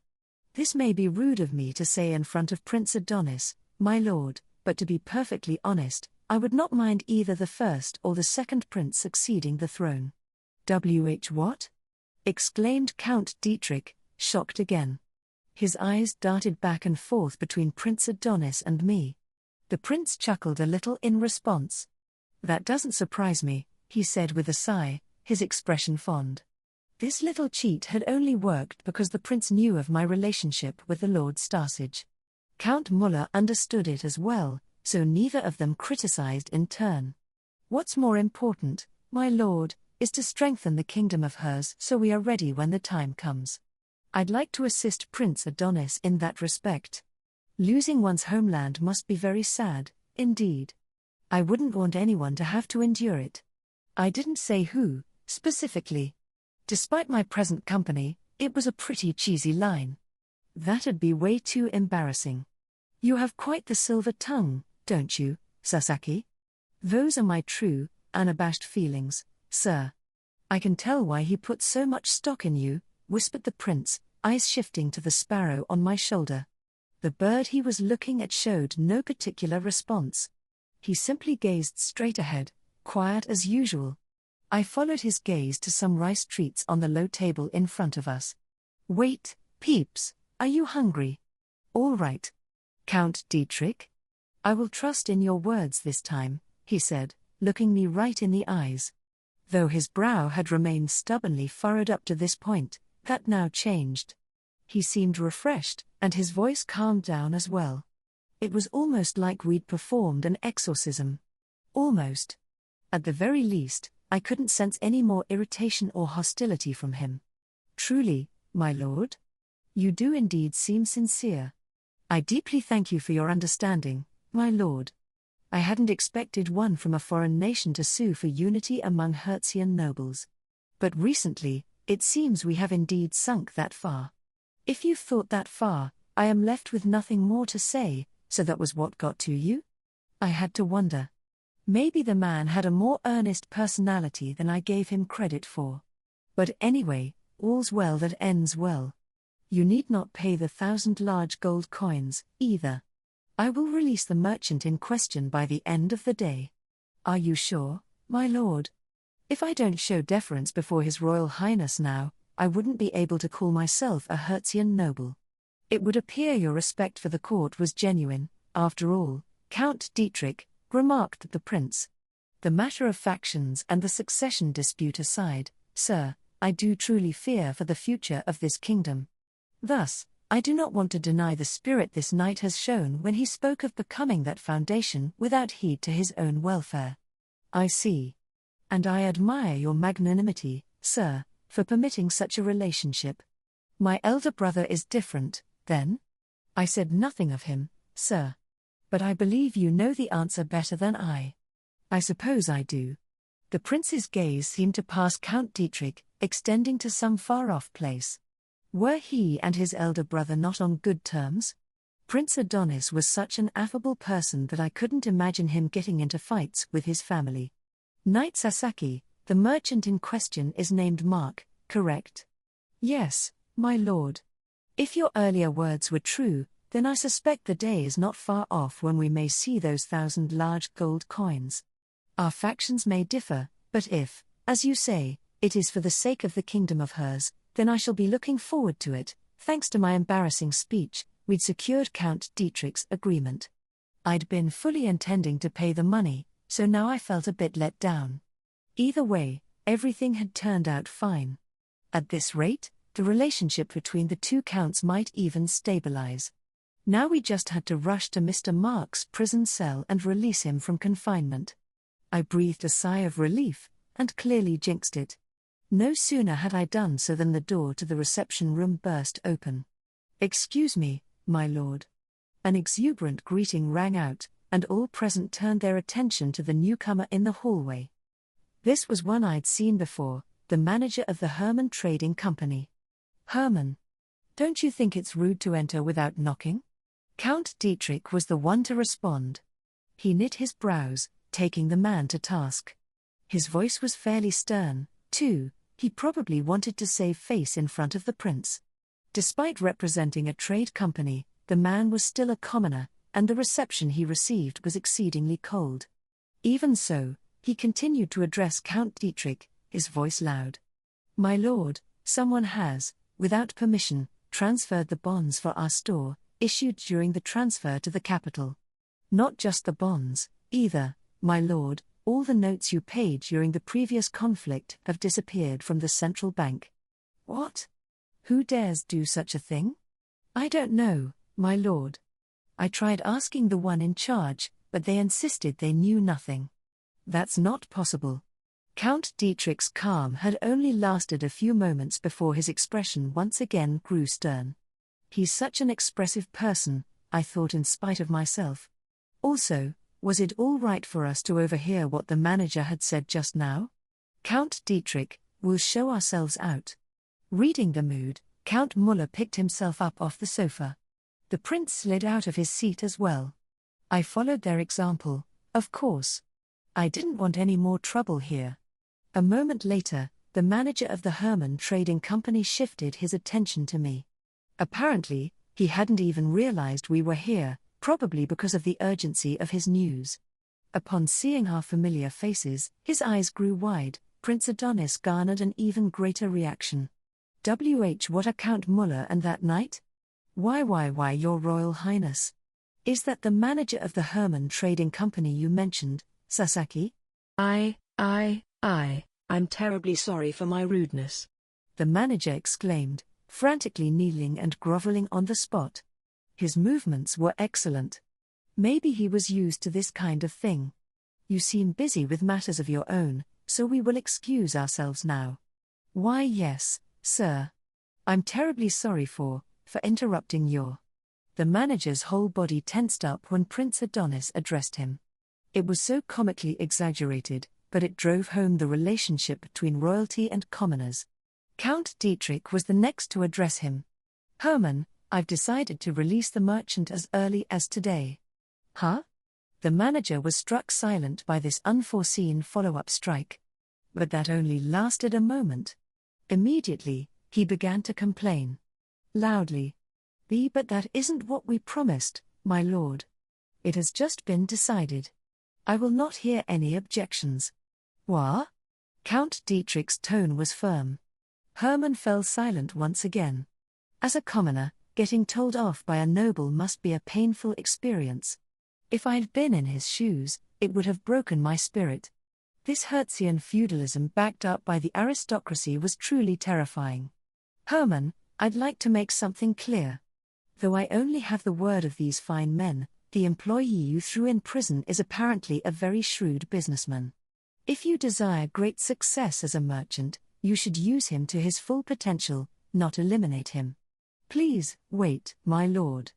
That means I will have to reevaluate my relationship with you as well." "What was that?" "Regarding this matter, I have also received an opinion from Marquis Koch. If you would renege on our agreement and leave me no recourse, please understand it will also affect your relationship with the Marquis. I am not operating at my sole discretion, my lord." The manager of the Herman Trading Company had just introduced a new character, Marquis Koch. It was getting more and more annoying to remember everyone's names. Maybe I'll leave it to Peeps and just forget them all, I thought. Still, judging from how this conversation was going, things wouldn't be so easily resolved. It felt like we'd killed the final boss only to be greeted by a secret boss. No. I've already decided, stammered Count Dietrich, his expression pained. His previously stern tone now grew labored. His expressions really did change by the second. "Count Dietrich, please reconsider. You say this, but have you truly earned an audience with the Marquis?" "Yes, my lord. I've had several opportunities to meet with him in the past. He helped immensely with our move to the capital. That relationship has given me the chance to help the Marquis, however minor my help may be. Marquis Koch has connections to major trading companies in the Republic of Lunge. Pardon my words, but I doubt he would hand out any opportunities to a suburban trading company like yours. Can you explain this? This was getting complicated. Considering my future, I should probably have tried to get as much information as I could, even if I had to interrupt. But in my mind, I'd finally done what I needed to do. I'd settled things. I wanted to go rescue Mr. Mark and have some food at Mr. French's place. Some of that meat with the rich seasoning. The bird on my shoulder was probably hungry, too. And I was beside myself with worry about when my stomach would start audibly rumbling. It would look awful if that was to happen here. And then, as if summoned by my very thoughts, I caught sight of Mr. French out of the corner of my eye. No, wait. That's not possible. I did a double take. But there he was, standing right there in his chef outfit. Until now, he'd been beyond the door to the reception room that the Herman Trading Company's manager had so rudely swung open. Now he was standing just outside the room's entrance, nervously peering inside. He looked helpless, a complete 180 from his bold, imposing countenance whenever he was working in the kitchen. Excuse me. Eventually, he rallied himself and spoke up. Everyone's attention shifted to Mr. French. What is it now? Roared Count Dietrich. Mr. French flinched, letting out a short yelp. It was kind of cute seeing such a big, stern-looking guy too frightened to say a word. Nevertheless, he managed to respond. I've brought someone who claims to be acquainted with you, sir, he said, looking straight at me. Unexpectedly made the topic of conversation, I automatically tensed up. With me? He came to the restaurant looking for you. We checked at Count Muller's estate and heard you were here, so I brought him along. As Mr. French finished speaking, there was movement next to him. Then another person poked his head out from behind the doorframe. And just as Mr. French had said, this person was indeed someone I'd met before. The very one I'd gone to see even before Count Dietrich, whose absence on my visit had made me just a little lonely. I'd assumed I wouldn't see him until my next trip. Hello, Mr. Sasaki. It's been a while, hasn't it? Oh, Mr. Joseph, I didn't expect to see you in a place like this. Wait. What was he doing here anyway? For reasons unbeknownst to me, Mr. French had brought Mr. Joseph to us. Nobles used these accommodations, and the surrounding neighborhood was quite respectable. His store also catered to the upper echelons and was located in a similarly desirable area. In fact, it was not very far from our current location. Mr. French's response wasn't particularly strange in that sense. However, that logic didn't extend to Mr. Joseph. Why was he in the kingdom of hers? The employee at the Kepler Trading Company had told me he was out.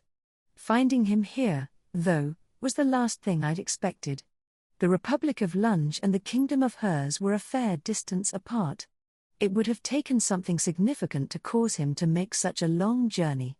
I don't want to sound rude, I began, but what brings you here? I had some minor business in hers, and I figured I'd pay you a visit while I was here. I'd love to meet Mr. Mark as well, if you don't mind. I apologize for not contacting you in advance. No apologies necessary. Thank you for coming so far. I believe I can oblige you on that, but he is currently away. I would need a day or two. I understand perfectly. I couldn't exactly bring him here straight from his prison cell. He'd been locked up for months. We'd need to get him a bath to wash off the dirt and grime and then spruce him up. He'd need food and rest, too.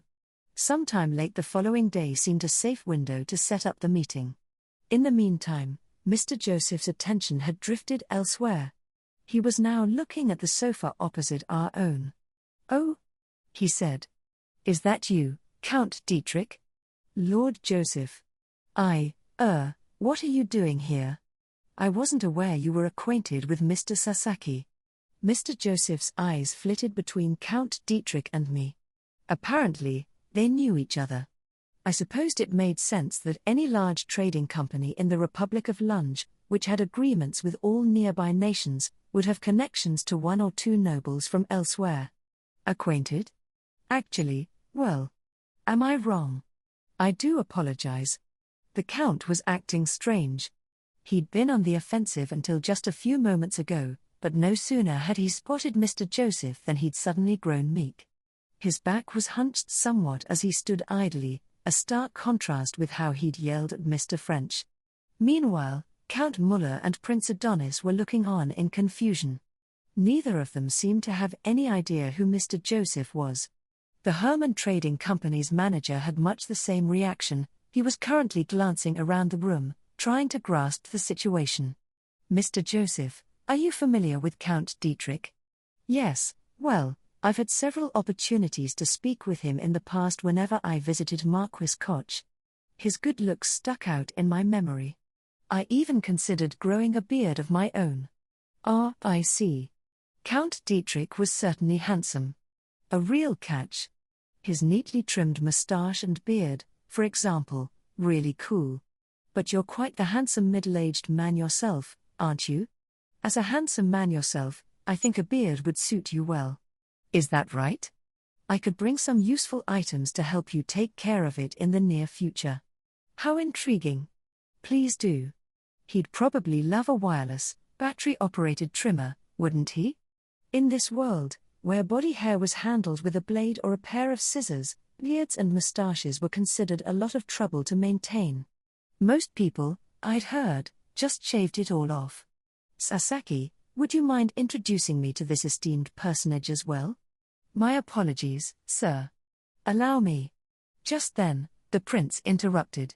We'd accidentally become engrossed in our own private conversation. This is the president of the Kepler Trading Company, from the Republic of Lunge, Mr. Joseph Kepler. We've recently had the chance to do some business together. I hope the relationship will be a long and fruitful one. Pleased to meet you. My name is Joseph. Come to think of it, the Kepler Trading Company was another one Peeps had introduced me to. I wondered what sort of relationship they had. However, I didn't have much time to ponder this question. My introduction had apparently gotten a strong reaction from those around us, complete and utter shock.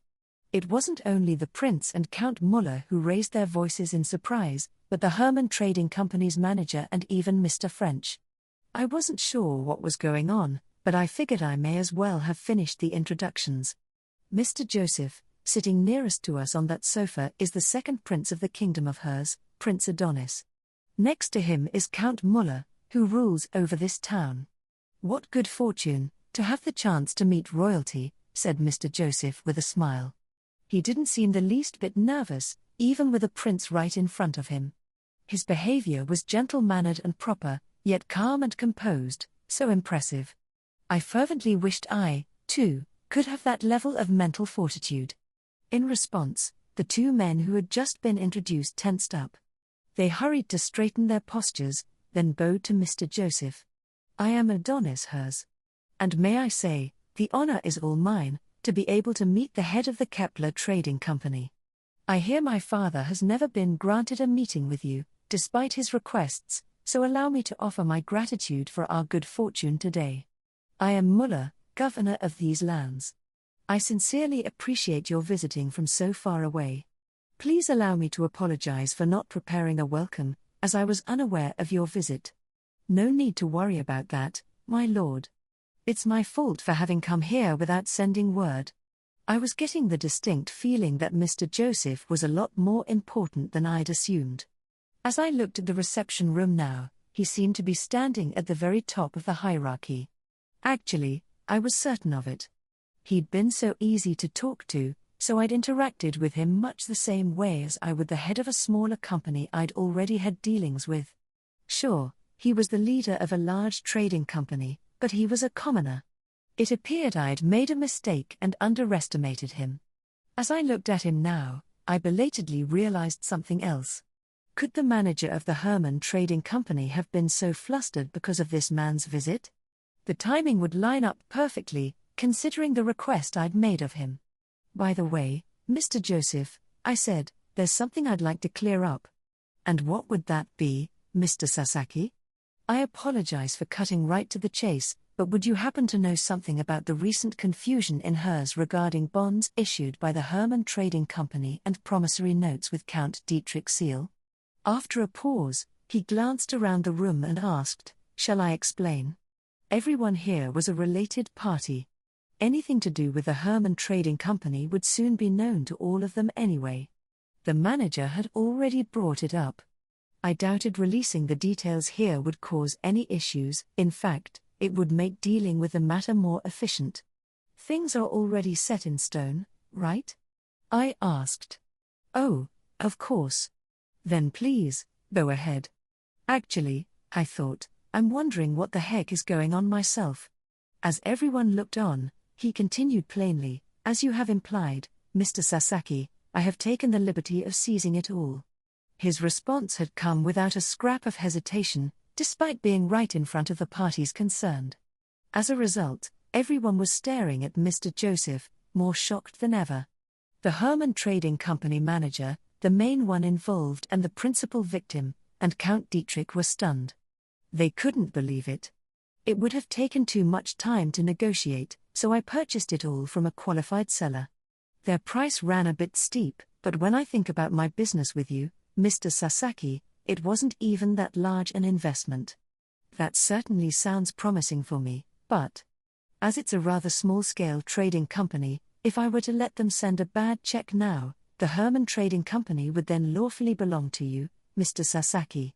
If you were to choose a brute force approach, things could be settled even sooner than that. As a result, the matter we discussed will be able to move forward next month. This was even more of a power play than I'd expected. I had indeed made a request on that scale. Like, in an M&A sort of way. I had been sincere about wanting to leave behind a place for Mr. Mark to return to.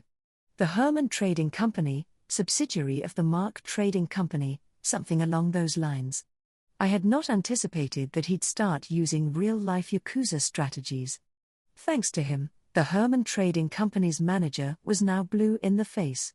He stared at us, visibly shaking. This was probably all because this world's ethical values were so much looser than Japan's.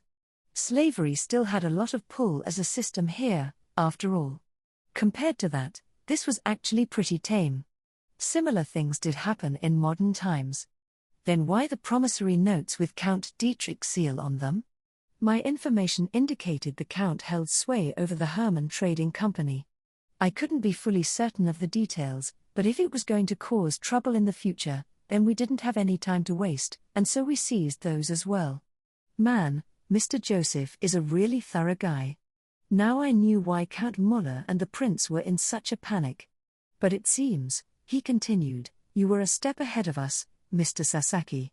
Actually, I'm here for a different reason. Saying he remembered Count Dietrich because of his cool beard? What a way to greet someone.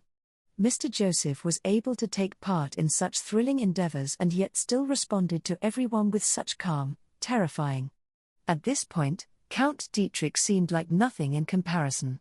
In any case, all that remains is to meet Mr. Mark and run him through everything required to establish the trading company.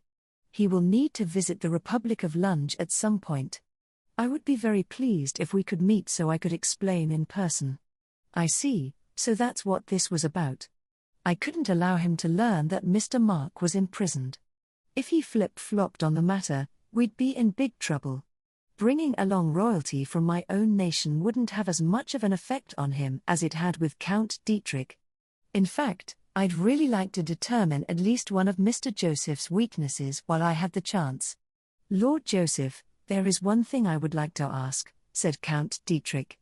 No trace of his imposing dignity remained. It was clear he was nervous about this question. What is it, my lord? What sort of relationship might you have with Marquis Koch? My family has known him since my father's generation, and we still do business with him these days. I hear the deals of the past were impressive, but recently, they've only been buying sweeteners, sugar, honey, and only 2 or 3 times a year. I see. Oh, and regarding this matter, I had a proposition for you, Mr. Sasaki. What is it? I would like to suggest you become their supplier. It will greatly decrease the cost of stocking their inventory, and your goods are of a higher quality than ours. Wouldn't that cause problems for the Kepler Trading Company? I've personally been meaning to reduce how many small deals we make going forward. Since the year before last, we've been tailoring our clients with that purpose in mind. Most importantly, this proposition will benefit Marquis Koch as well. I see. Compared to how Count Dietrich and the Hermann Trading Company manager had been talking about him, Marquis Koch seemed a little less significant to Mr. Joseph. When they mentioned he had acquaintances in the Republic of Lunge. Had that been referring to Mr. Joseph? I'd figured he was in better standing as a customer, and that they were more deeply involved. Count Dietrich appeared to have had the same idea. He was watching our conversation with a blank, amazed look. Seeing him stare absent-mindedly with that stern face of his, totally silent, actually made him look kind of cute. In that sense, too, I'm expecting a lot from the Mark Trading Company. I hope to be of service. It looked like we didn't have to slay the secret boss. After all, we'd gotten the peaceful ending instead. The next day, it was time for the arranged meeting between Mr. Mark and Mr. Joseph. It was taking place in the reception room of Count Muller's estate, and aside from the two main actors, the Lord of the House, Prince Adonis, and Count Dietrich were all in attendance. We hadn't seen the Hermann Trading Company's manager since he'd left right after the previous day's discussion. It's a pleasure to make your acquaintance. My name is Joseph. My name is Mark. Two sofas, separated by a low table. Mr. Mark and Mr. Joseph sat facing each other. The rest of us stood behind Mr. Mark. It was a ploy to give him more of a sense of presence. Mr. Mark, I have received a strong recommendation from Mr. Sasaki that we, the Kepler Trading Company, enter into a partnership agreement with you. I heard you made quite a handsome sum during the incident with the Ogan Empire. We would love for you to use that talent on our behalf. Don't mention it. It's a pleasure to be working with you.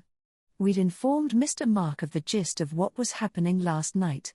Accordingly, there was no need for a concrete discussion between them regarding the Mark Trading Company's establishment. This meeting was only to acquaint the two men, as Mr. Joseph had requested. As the leader of a major trading company, he was a very busy man. After chatting for a little under an hour, we concluded our meeting. Just before parting, as initially planned, it was decided that Mr. Mark would travel to the Republic of Lunge. Because of travel costs and possible safety issues, he would be accompanying Mr. Joseph on his return trip, to happen very soon. As he left, he said, "Let's meet again in Herz's capital." Count Dietrich offered to supervise the Hermann Trading Company in the meantime, angrily saying he'd be keeping an eye on the manager to make sure he didn't make any strange moves. I wouldn't soon forget the sight of him desperately negotiating to have his promissory notes returned in exchange for the service. Not long after seeing Mr. Joseph out of the Count's estate, all parties returned to the reception room and, looking exhausted, began conversing among one another. Sasaki, the breadth of your relationships astounds me. How on earth did you meet him? Both Count Muller and Prince Adonis looked at me as if they had more to say. For my part, the power of Mr. Joseph's influence still didn't feel real. But I couldn't exactly let that question go unanswered, so I took the opportunity to ask a question of my own. There's one thing I'd like to confirm first. What sort of position is the head of the Kepler Trading Company in, regarding the Kingdom of Herz? As a foreigner, there's a lot I don't know. It's not a particularly Hertzian view. The Kepler Trading Company is one of the major businesses representing the Republic of Lunge. They don't have a long history, but other nations know it as a company that rose to great prominence in the last century due to the skill of its proprietors. My explanation came from Prince Adonis. Essentially, they were like a general trading company operating internationally. Thinking about it like a major e-commerce website made the pieces fit together in my mind. My first impression had been of a very humble man, so I hadn't thought they were that big. He'd played dumb at first, too, claiming to be in charge of the foodstuffs department. What interested me more, however, was the social standing of Lunge's merchants. But, sir, isn't Mr. Joseph a commoner? Sasaki, especially when it comes to the Republic of Lunge, that way of thinking is dangerous. First of all, his nation doesn't have a system of aristocracy, nor do they have anything resembling a monarchy. National administration is carried out by a central council. I see, so that's the way it works. Lunge also has vastly more national power than hers. In other words, they're much more affluent. The foundation of that affluence is their merchant class, which used major business ventures involving nearby nations to build a fortune. This was speculation on my part, but maybe the difference between hers' economy and Lunge's was like that of a developing nation versus a first world nation. As I thought back, their city streets had been pretty sophisticated. In Lunge, social status is determined by how much wealth one amasses. In that sense, it would be safe to think of Lord Joseph as equivalent to a Hertzian duke, or even royalty like me. They're that powerful, sir? Without a doubt, especially when it comes to the influence they can exert. Thank you for informing me, sir. That was very helpful. I'd have to go over several things with Peeps later. I'd be working with them for the time being, so I needed to get as much information as possible. Mr. Mark was probably reeling from the suddenness of it all, so if there was anything we could do in advance to help him prepare, I wanted to do it. Knight Sasaki, I have something to ask of you. What is it, Count Dietrich? Once the prince had finished talking, the count spoke up. He sounded timid, completely different from his attitude the day before. When you said you were able to prepare 1,000 large gold coins last time, did you mean? I did say that, my lord. I could have prepared it by the end of next month. I see. It sounded like Count Dietrich hadn't believed us. I had mixed feelings about seeing him so surprised this late in the game. Good for you, Count Dietrich. If you'd simply taken the money, or if you hadn't let the merchant in question go free, you would have had a major problem on your hands involving the Republic of Lunge. Your love for your country is what saved you, Prince Adonis grinned as he spoke. Count Dietrich, in the meantime, had gone white in the face. After many a twist and turn, the issues revolving around Mr. Mark's safety and security had been resolved, and calm returned to our lives. I was sure Count Dietrich and the Hermann Trading Company manager were now extremely busy, but that wasn't the case for us. We excused ourselves from all the commotion early, deciding to enjoy our first rest in a while to the fullest. Right now, we were in the living area in the high-class inn we used as our base of operations. There, I was enjoying a good chat with my beloved pet bird. It was a hard-fought win for you, wasn't it? Thankfully, Mr. Joseph is a good person. If he'd been the mischievous sort, like the Hermann Trading Company manager, I thought, belatedly reflecting on how much I'd been playing the whole thing by ear. In the future, I'd have to plan things out a little more. I can't speak for his character, but as a merchant, he is trustworthy. Was he a friend of yours or something? Not friends, no. We were merely acquainted. I see. After spending so much time with Peeps, I found myself wondering again about his background. What sort of friendships had he had in life? How had he spent his days? Were there any close friends he wanted to visit? You're having strange thoughts again, aren't you? What? I've quite enjoyed my life of late. There is nothing more I need. Whoops, I thought. Was it really that obvious? As always, Peeps was one sharp Java sparrow. Really? Really? Okay. Well, if he said everything was fine, then there was no need for me to force him into anything. For the time being, I'd give myself back over to our peaceful lifestyle and allow my weary mind some repose.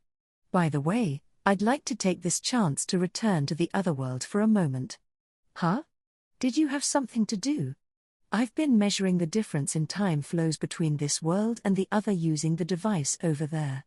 I'd like to take the value I calculated last night and verify my findings based on the current time in that world, right away, if possible. Peeps used his wing to point to the laptop computer we'd brought from modern Japan. Next to it was the golem he used for controlling the keyboard and mouse, hunched over like a marionette with its strings cut. Peeps, you've been doing all that already. Is there a problem? No, not at all. You've also been hard at work in this world. He'd just shown me the kind of work a real man can do. So cool. Also, well, this MATLAB tool is excellent, but I feel NumPy makes it easier to specify conditions. This Python, or what have you, is a superb system. It seems to have some competition in R, but R's syntax is quite clumsy. Suddenly, the bird perched on my shoulder felt very far away. At Peeps's request, we left the otherworld and returned to modern Japan, coming out in the living room of my apartment. We'd been out so much recently that it felt like I hadn't seen it in forever. As soon as we arrived, Peeps headed for the PC on the desk. Using his golem, he started hurriedly clacking away at the keys. I would have felt bad getting in the way, so I figured I'd watch TV for a bit. I went through the channels without any goal in mind, taking in the programs one by one. A little while later, as I was vegging out, I heard the sparrow speak. It's as I thought. It's rapidly getting shorter. Peeps. The fact that I was leaving all the mental labor to my pet made me feel a little guilty. Kind of like a man getting laid off, then doing nothing but eating and sleeping at home as he watches his wife diligently managing all the housework. Like a total failure of a husband watching his wife leave for her part-time job after she finishes cooking, cleaning, and doing the laundry, only to crack open a midday beer. I tried to conceal those feelings as I replied. He turned back to me, sharply pointing a wing at the screen. Take a look at this graph. Oh, okay. The screen displayed a neatly constructed broken line graph. The rows of characters had been set to a large font size, so that one could see them even if they weren't up close. Each of the lines was properly separated into its own color, making it very easy to understand. It was finally time for his superhuman super avian, presentation abilities. You would never believe he'd only been using computers and the internet for a scant few weeks. Frankly, it was giving me an inferiority complex. This is the previous value, and this is the value now. You're right. The time periods are getting shorter. At first, 1 day spent in the modern world caused 1 month to pass in the other world, but that number had been decreasing quickly. This, along with the passage of time, had been plotted on the graph in a more conspicuous way. What I'd only had a rough handle on before based on my bodily perception was now being displayed in clear numerical values. Plus, the graph showed the predicted gap in the future if the changes were to continue at the current rate. If it was correct, in about 6 months, 1 day here would just about equal 1 day there. Is it changing on a cycle, maybe? I considered that as well. We just don't have enough data right now. We traded opinions while looking at the screen. Incidentally, the golem looked so cute, awkwardly clicking the mouse buttons. I wondered if Peeps ever gave them names. I feel bad asking this, but I'd like to go back and forth a little more frequently to collect more data. That does seem like a good idea. Will you help me, then? What? I'm the one who should be thanking you. You're thinking about all this stuff for me. If you need to measure the time more precisely, I can get the equipment you'll need. Just say the word. Thanks to you and Ms. Futurishsuka, our wallet is ready to burst. How dependable. My distinguished sparrow was looking straight at me. His fluffy down chest was adorable. Combined with his pompous tone and history of accomplishments, he appeared extremely dignified. I wondered if he'd get mad if I petted him with my finger. I really wanted to. If there was one thing I was unhappy about in our relationship, it was the lack of that sort of intimacy. I couldn't help but be envious of all the other pet owners in the world who could always do that kind of thing with their birds. Peeps, I actually have a bunch of questions, if that's all right. What are they? I decided to use this chance to figure out several things about the otherworld. As a result of the matter with Mr. Joseph, I became aware of a number of things about which I had little information. I wanted to fill in those gaps before I saw him again. Once the Mark Trading Company was established, I could see competitions springing up between it and other trading companies headquartered in the Republic of Lunge. I couldn't afford to hold back its success. About the Republic of Lunge, just then, a voice on the television suddenly rang out. To quote, "Whatever it is, it looks like a monster." To quote, "Doesn't it look like a monster from another world?" The key words there were another world. Upon hearing it, we both naturally turned toward the TV. There we saw something that did, indeed, resemble a monster.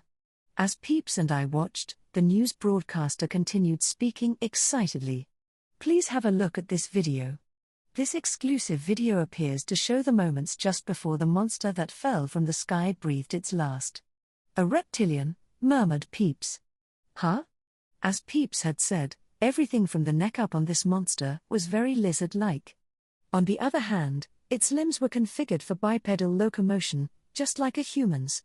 Scales covered its body. We watched as the creature fell from the sky, landed flat on its face, and let out a groan. The video lasted about 30 seconds.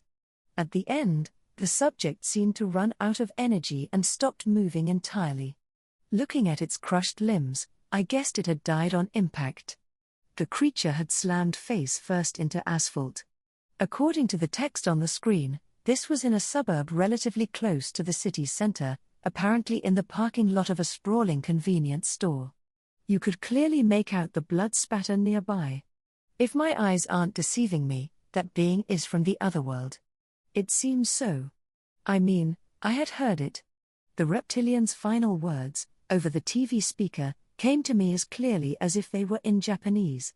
They included great confusion that must have stemmed from the sudden, unexpected event, as well as a cry of love for its family.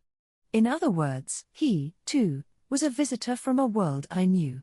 Can reptilians use the same magic as you, Peeps? Elites, maybe, but not in general. I see. I could think of several possibilities. Maybe someone had used world-crossing magic, like the spell Peeps knew, and sent the subject over as an experiment, or maybe it had been caught up in an accident. So many things could have happened. But all of that was just in my head. We didn't have a way of proving anything. Peeps, if it's all right with you. I wanted to head to the bureau to confirm the situation, but before I could open my mouth, the phone I'd left on my desk started vibrating. The display said Section Chief Akutsu. I'm sorry, Peeps. It sounds like I'm being called into work. Then go. I, too, am curious about how this came to pass. I figured you would be. I'm sorry I have to head out. Considering the timing of the call, there was no way it was unrelated. My heart was racing just imagining what kind of conversation awaited me at the bureau. Chapter 8. The Death Game. The neighbor's POV. Lately, I haven't had as many chances to talk to the man living next door. It seems like his life schedule has changed. Ever since last week, he's been out of his apartment more and more. And I assume he goes to sleep as soon as he returns, because the lights are almost always off in his room. Even when I press my ear to the wall, I can't hear anything indicating he's there. Is he busy with work? It feels like he's staying out at night more often, too. As far as I've kept count, it used to be very rare for him to stay out overnight multiple times in 1 week. I've been watching his apartment from my front door for just about forever, so I figure my information is pretty accurate. In these last several years, he's only stayed out for more than 2 nights in a week on 3 occasions. Mister, I murmur.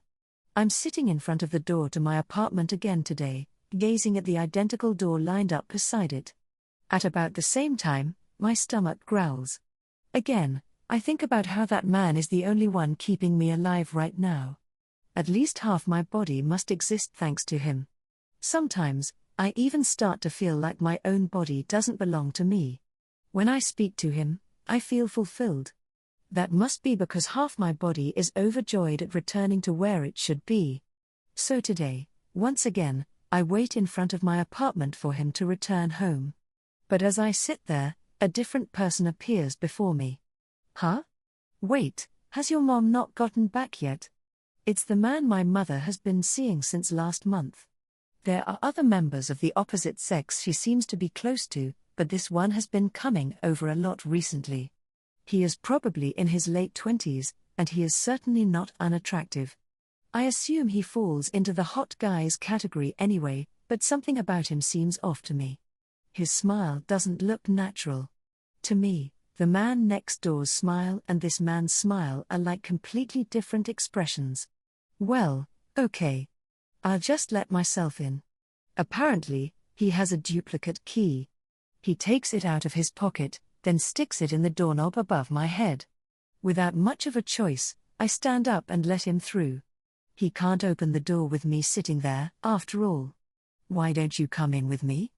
I'm fine, thanks. He pulls open the door and takes half a step into the apartment when he asks the question. He turns back to me, still standing to the side, and stares into my eyes. He's wearing a suit, maybe because he's just come from the office. A bag hangs from his hand. Isn't it cold out? Come inside and warm up. I'm fine. I'm used to it. I won't be able to see the man next door when he gets home unless I'm outside. It doesn't feel right to go so far as to ring his doorbell in order to beg from him, so I'd held back from doing so. I'd drawn a sort of line there, not to be crossed. I feel like if I was to do that, I'd stop being myself. Just come in already, damn it. Uck. Just then, the man in the doorway's attitude takes a sudden turn for the worse. With an angry shout, he grabs my arm and pulls.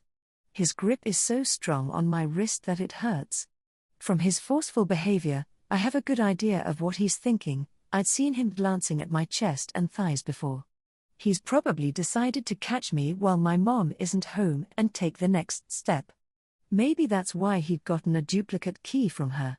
No, I shouldn't flatter myself. Please, stop. Just get in here. Uck. His build is just as formidable as his good looks. He probably works out on a regular basis. I try my best to struggle, but he pulls me inside the apartment before I can even cry out. I swing my leg up to try nailing him in the crotch, but he brings his knees together to stop me. Then he pushes me down onto the floor of the hallway and straddles me. He pins my arms and legs down. Only a little girl, I can do very few things to resist at this point. I suggest you pipe down unless you want to get hurt. He glares down at me, his face so close our noses almost touch. His eyes are bloodshot. I don't think I've ever seen eyes like that before. You could see all the individual blood vessels very clearly. It doesn't seem like I'll be able to break free of the arms pinning my wrists or the shins pinning my thighs. What do you think I was fucking that old hag for? Figure it out. Old hag? Yeah, you heard me. What a loose pussy, and the smell. Worst bitch I've ever had. I almost smile at how funny it is to hear someone treating my mother like an old hag. It seems like he'd used her to get to me. But I quickly grow angry when I realize my own chastity is in danger. I had intended to let the man next door be my first. He would lose himself in his excitement and forcefully violate me. That's what I wanted. I couldn't give myself to this bastard. You, on the other hand, now you're a cute little thing. The man's tongue slides over my cheek. I feel goosebumps sprouting up all over my body. Out of reflex, I jerk my head, ramming it into him. Arg, you bitch. NGH. A moment later, the man bites my nose. Seeing such a beast-like act up close makes me realize that no matter how much we try to pretend otherwise, humans are just animals, like dogs or cats. I also learn that being bitten in the nose makes you feel like someone just hit you in the head with a hammer. I immediately squeeze my eyes shut, seeing stars. Just calm the fuck down. It'll be over soon. The man's hand reaches for my lower abdomen. His breathing is heavy, probably due to his state of excitement, and his tone is gleeful. His breath reeks of cigarettes, incredibly unpleasant as it strikes me in the face over and over. I can't help but scowl. I turn my head away, trying to get away from the stench. Why couldn't it have been the man next door? It would have been amazing, if it had been him. To me, that is the ideal turn of events. I've been hoping for it every day. Just then, I hear it. Do you want me to save you? Suddenly, I hear a voice. I then lift my head reflexively. And when I do, I see a boy. He is standing behind the man straddling me as I am lying face up on my apartment floor, and he is watching me closely. His feet would have been on the entrance tiles inside the closed front door. When I turned my face away just a moment ago, there had been no one there. He seems a little younger than I am, somewhere between elementary school and middle school. He is Caucasian, with striking golden eyes and light brown hair in a bob cut. A pitch-black cape with epaulets sits across his shoulders. On his head is a king's crown of the same color. He is dressed like someone straight out of a fairy tale, someone from the royal family or the nobility. And he is asking me a question as I am lying there on the floor. Do you want me to save you? Apparently, the rapist couldn't hear the boy's voice. He is frantically trying to get his member out of his pants. Only a few seconds remain before he'll violate me. At first, I think I'm seeing things, that the horrible situation is creating images in my head. But he is definitely there. A boy wearing a crown and a cape. Like some kind of ludicrous painting. Maybe that is why I decide there's no harm in trying. I look him in the eye and give him my honest answer. Please save me. Will you hear my request in exchange? What's the request? I have my doubts. But I don't have any time to think about it. Yes. In that case, allow me, the boy responds with a pleasant smile. Smoothly, he takes a step forward, and before I know it, his hand is reaching for the man pinning me down. His small fingers touch the man's shoulder. A moment later, the man's hands gripping my wrists suddenly go limp. Then, with a thud, he collapses on top of me. Out of reflex, I push his head away and find that his body moves without resistance. I put a hand to his neck to check his pulse. I can feel it beating away with a regular rhythm. It's okay. He's not dead or anything. And anyway, if I killed a human in the physical realm, well, I'd be breaking a very important rule. I just knocked him out for a bit. You should hurry and gather yourself. Maybe it's best not to assume this boy is as young as he looks. But whoever heard of something so ridiculous? I change my mind when I see that his feet are hovering slightly above the floor. Who are you? Isn't there something you'd like to say to me first? Thank you. You really saved me there. Yep. I love honest people like you. The boy crosses his arms, nodding several times. At a glance, he just looks like a little kid. But the way he'd knocked out a grown man by simply tapping him makes him appear to be significantly more powerful. Not to mention how his body is still floating in midair. By the way, are you all right? Did he do anything to you? No, he didn't get that far. Phew. That's good to hear. I crawl out from underneath the man and stagger to my feet. Once I'm standing next to the boy, I realize he's several centimeters shorter than I am. Now that I look at him again, I see that his hair is a little long for a boy's and glossier. Plus, his eyes are big and round. All of that, combined with his lack of developed secondary sexual characteristics, make him seem rather androgynous.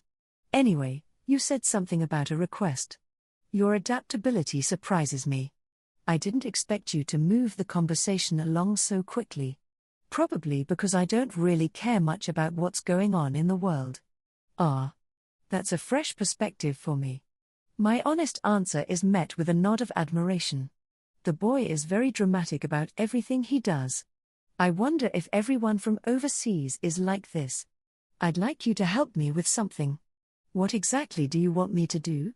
Well, aren't you in a hurry, what? Am I going too fast for him?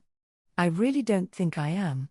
But then I realize that the only person I talk to with any kind of regularity is the man next door.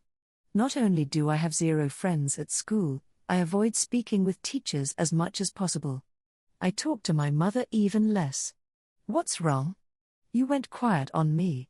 Nothing, I was just thinking maybe I'd talk a little more slowly from now on. Oh, that? Did you mean to accommodate me? It wasn't about you. I just hadn't realized I was doing it. My attention naturally drifts to the wall separating this apartment from the next. A few dozen centimeters past the kitchen is where he lives. Yes, that's right. I have to finish this conversation and get back to the front door. His routine is so erratic lately, he always gets home at a different time. I've noticed a few times that he's come back while I was at school, so I want to be outside waiting as often as possible. What's wrong? He must have seen my eyes shift, because he also looks over at the wall. I continue talking to try throwing him off. Who are you, and what am I going to be doing? I'm a demon. And from now on, you will be fighting angelic disciples in my stead. His answer is even crazier than I'd expected. The neighbor's POV, the boy proceeds to give me the details as we stand in my apartment hallway next to the fallen rapist. Apparently, there are such things as angels and demons in this world. They've been fighting each other in a conflict that has gone on for a very, very long time. However, each side is quite strong, and if they are all to battle it out personally in a fair fight, the world would likely be destroyed. So instead, they make use of humans to fight a proxy war. His request is for me to participate as a proxy for the demon's side. It is a questionable story, to say the least. Had he not rescued me from danger, I never would have believed him. The ridiculousness of his story, however, makes me think back on a few things, like what he's done to the man still passed out on the floor, for example. This guy isn't with you, is he? What makes you think that? Hypothetically, if you knew you wanted to reach out to me, that would be pretty effective, wouldn't it? As you can see, I am actually starting to believe this ridiculous story about angels and demons, even though I've never seen one before in my life. I see. You seem pretty clever for your age. Oh, don't glare at me like that. It's true that I've been thinking of talking to you for a while. But the only reason you were attacked was because of that man's sexual urges. I played no part in it. It was a coincidence, and I only took advantage of it. Really? And if I were to give you a piece of advice, it would be, yes, you should refrain from asking any more questions you have no way of independently verifying. Especially if you can't trust someone. You should break a problem down into things you can verify, then try to determine the overall credibility.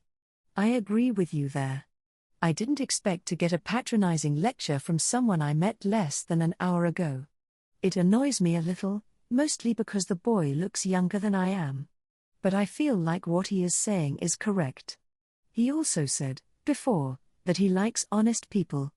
Maybe he is just the sort who likes to lecture and explain. In that case, I want to learn as much as I can from him. Any other questions? I understand you're fighting a proxy war. But I don't understand what, exactly, you want me to do. As you can see, I'm a child. Any adult would be able to pin me to the ground, I say, my eyes moving to the man on the floor. My mom's boyfriend is still unconscious. Okay, then I'll get into the nitty-gritty. With a dramatic, self-important ahem, the boy begins to speak. The act suits his majestic stature oddly well. The disciples already participating refer to the mechanism of the proxy war as a death game. It is my understanding that most humans these days have a good idea what that entails, but what about you? This is another dangerous sounding term. But what did I expect? I don't like the sound of that. Yes, it seems the angels aren't very happy with it. Demons are generally quite accepting, however. What about you? I would appreciate it if you could read between the lines a little here. I think I know what you're trying to say. Then I'll continue. We have our proxy's house part of an angel's or a demon's spirit, a division, within their body in order to act as their disciple. You'll then use the spirit's power to do battle in a realm isolated from this world. The only real rule is that it continues until one camp or the other has 0 disciples remaining. Since you chose a child like me, does that mean you've seen cases where fights between angels and demons go on for several years, or even several decades? Or was it simply because you believe children are easier to control? Oh. You're right on both counts, actually. Pretty good, the boy speaks very casually, but it seems that when he said death game, he really meant death. Whatever the direct cause, participants would be made to fight until they died. And as of right now, there doesn't appear to be any benefit to being a disciple one of their proxies, that is. Are they forcing society's weaklings, like me, to do their bidding? If so, then how do they maintain the motivation of the people actually doing the fighting? You don't seem satisfied with that. I don't, do I? No, you don't. The boy nods, a kind-hearted grin on his face. I start to feel like he's indirectly making fun of me. No, it's not just my imagination, I bet that's exactly what he's doing. I can guess what you're thinking. Then please, explain. Wow. I like you. You take what I say and learn from it. The boy continues, his smile widening, though I can't guess what is making him so happy. I want him to hurry it up. I have to get this conversation over with so I can wait for my neighbor at the front door. We make one promise to the proxies, our disciples, before they participate in the death game. Should you kill an enemy disciple as part of the proxy war, we will grant any one wish you have. Any one wish? That sounds pretty vague. Oh, but it's quite significant, I assure you. Depending on the situation, you may even receive the help of angels or demons on your side. In the past, people have even brought corpses back to life, though those instances tend to be reserved for disciples whose performance is exceptional. In other words, it all depends on how well you negotiate. What? You're not surprised? People have come back from the dead. Not really. Bringing someone back from the dead won't benefit me at all. More importantly, at the moment, I just want to get back to my front door. Huh. Well, anything goes, so give it some thought. It all depends on how well you negotiate. All right. About the game itself, well, maybe it's best if you learned by doing. Fortunately, your demon has quite a high rank, so you won't lose so easily. I believe humans would call it on-the-job training. I've heard that term before from the man next door. I remember he didn't sound very happy about it. The previous death game began about a century ago, according to your human calendar, and took almost 30 years before it was finished. The quicker ones, however, wrap up in just 2 or 3. It all depends on how talented the participants are. 30 years. I can't begin to imagine what I'll be like at 40. I had assumed I'd die around 20 anyway. And after 30 years, the man next door would be all wrinkly. The next few years are going to be such an important, beautiful time for us. Why don't we move along to the contract? Do you need my stamp or something? Well, since you've already promised your assistance, I'll simply be unloading a part of my spirit into you. You may feel a bit of a physical shock, but please bear with it. Uck. It happens as soon as the last words escape the boy's mouth. A terrible pain shoots through my entire body, from the crown of my head to the tips of my toes. NGHHHH. It hurts so bad my eyes feel like they'll pop out. I grit my teeth and desperately try to hold on. The walls in this apartment are thin and made of wood. If my neighbor gets home while I am talking to this boy, he'll hear my screaming. I want to avoid that, if nothing else, so I bite down on my lip as hard as I can. Blood rushes into my mouth, its taste mocking my growling, empty stomach. I get the feeling something bright and glittery is at my feet, but I can't concentrate enough to check. After about 10 seconds, the pain subsides. You're a trooper, you know that? Even I've never seen a disciple who didn't cry out during a dissension. I wish you would have at least told me when you were going to do it. Sorry about that. But isn't it usually worse if you tense up? Belatedly, I begin to feel like the title of demon really fits this boy. He's been smiling the entire time, and behind his expression, I can sense a coldness, like he doesn't care about humans at all. I only have a moment to be surprised about the pain. Almost instantly, our surroundings shift. There is complete silence. The noise of automobile engines drifting in from outside, the sound of the bathroom fan running, all the sounds I've been hearing up until now are simply gone, like someone has muted the volume on a stereo system. It is so startling I think maybe I've lost my hearing. Oh ho! Looks like we've got some prey already. What is this? It's the isolated space that appears whenever two disciples get within a certain range of each other. What happens within this space will be negated as soon as you leave it. The only exception being the presence of the disciples themselves, I suppose. The power to create and maintain these spaces comes from the demon or angel themselves. I see. This seems to be like a signal for the start of the game. Very easy to understand. With this, other than when I'm sleeping, I'd never be too late to react. Right. So what about when I'm sleeping? I'll have to ask the boy about it later. Also, you look a little, not great at the moment, so let me fix you up, with a smooth motion, The boy stretches out his arm toward me. I tense out of reflex. As I do, the pain in my nose and lips recedes. How do you feel? Thank you. I haven't checked myself in a mirror, so I don't know what my injuries look like. Still, the boy's action has made the stinging pain I'd felt disappear. I feel my few remaining doubts about all this wash away. It doesn't look like he's cleaned up the mess, however. I lightly touch my lip and feel a slimy sensation. Redness stuck to my fingertip. Combined with my nose wound, I probably look pretty terrible at the moment. It's your first ever battle. Why don't you wipe yourself off a bit before we go? Could I maybe change my clothes, too? I wouldn't mind. Why, do you not like the clothes you're currently wearing? They're my best clothes, so I don't want them to get dirty or torn. Oh, no need to worry about that. Like I explained before, any physical losses you suffer will disappear once you leave this space, save for wounds inflicted on your soul. I'll be glad to go into more detail once your on-the-job training is finished. All right. Now then, why don't we head off to the game? Following the boy's instructions, I leave the apartment. I pray that the man next door won't come home while I'm out.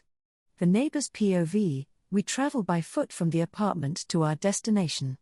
The distance between disciples required to produce the isolated space, as well as the size of the space created, seems to depend on the strength of the angel or demon attached to the disciple. But no matter how powerful the division of any two disciples is, it would never be more than a few kilometers at most. I walk along, guided by the boy, as he explains all this to me. There are no people in this soundless world. I am grateful, given how bad I am with crowds. It is refreshing to see places normally packed with people suddenly so empty. Not long after we start walking, I begin to get the feeling I know where we are headed, though I'm not sure why. I intuitively sense the presence of the other person who has helped create this space, the other disciple. It is kind of like hearing the ringing of a distant bell and judging the source of the sound. Can they tell where we are just like we can tell where they are? We're not particularly trying to hide, so yes, they've probably located us. Apparently, it is possible to purposely conceal yourself. Which also means you have the option of purposely revealing yourself. I feel like I now understand why the current disciples refer to this proxy war between angels and demons as a game. Strategizing and trickery probably have a significant impact on who wins and who loses. The boy walking beside me seems very nonchalant about the whole thing. Are you really strong for a demon? As I see it, we'll have an easy time against this foe, to put it conservatively. I see. The demon is brimming with confidence. Has he already scouted out the opponent? I'd be extremely grateful if so, considering my life is currently in his hands. But if he is just spouting nonsense, I won't be able to rely on him at all. The fact that I can't gauge his words or actions makes me even more anxious. Once you see the enemy, say this to me, reveal thyself. Will something happen? They'll probably be so surprised they'll run away. Can I adjust whatever it is we're using to sense each other? You're really quick on the uptake, even though you're so young. I knew I chose the right disciple. By this time, I know it is very likely he's done his research in advance. If that is true, as long as I act calmly here, I should be fine. Based on what he has explained so far, at the very least, our interests align. Actually, it is more like he is getting me involved in his interests without giving me much choice in the matter. Oh, there they are. We are now in the middle of a shopping mall in the local shopping district. Two people are standing right in the center of it. They are the only people I've encountered in this world without sound, aside from the boy. He comes to a stop 10 or so meters away. I follow suit. Wait, a middle school kid? Seriously? Says one of the two upon seeing us. The speaker has probably noticed my sailor uniform from school. If they were from around here, they'd know immediately what school I went to. Even if they didn't, a little research would do the trick. Has the boy taken that into consideration? The speaker is a man who looks to be around 20 years old and is wearing jeans and a collared shirt with a jacket. He's of average height and build, with short black hair, a typical university student. If there's anything about him that stands out, it's that he has something of a baby face. Standing next to him stands a woman who also appears to be in her 20s. She is Caucasian, her pure white skin and waist-length blonde hair are striking. A pair of wings extend out of her back. She's about the same height as the man next to her. The latter has to be the angel. "Come on, give me the order," the boy says, without so much as greeting the others. Oh. Right. I don't want them to act first and steal the advantage, so I follow his instructions. "Reveal thyself." "You got it. Just leave it to me." His energetic reply echoes through the shopping mall. A moment later, his body transforms. It collapses, almost like a water balloon popping. His loose entrails slop onto the ground. Soon, however, they begin to writhe and squirm.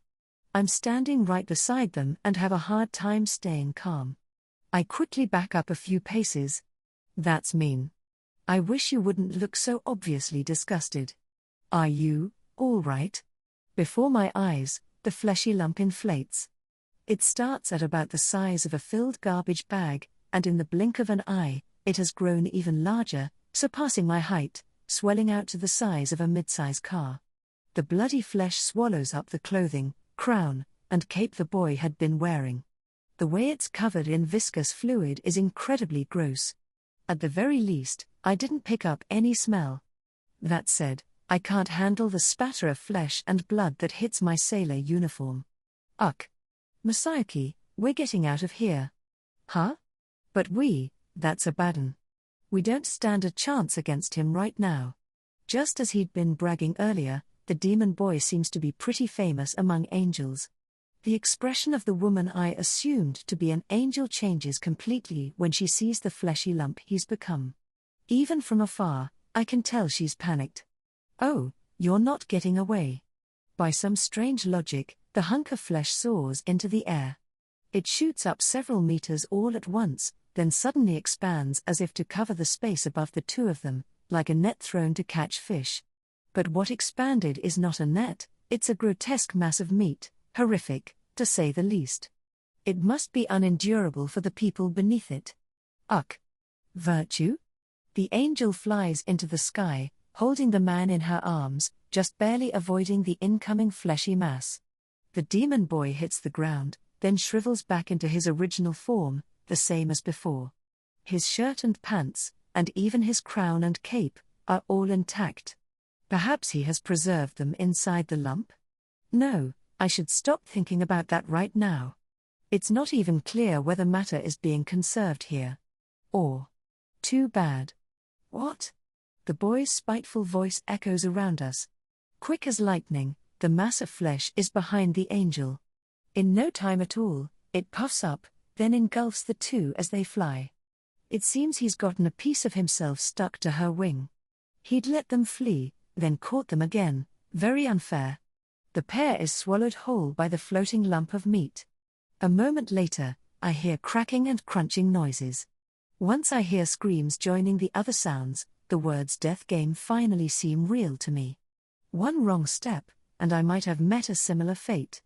What do you think? Went just like I said, right? Why do I need to be with you? I didn't do anything. As a rule, we can't ignore our proxy's instructions and act on our own. I don't remember giving instructions. When we encountered the angel, you requested that I reveal myself. But I couldn't just stand around doing nothing, could I? We do have that much freedom, you understand.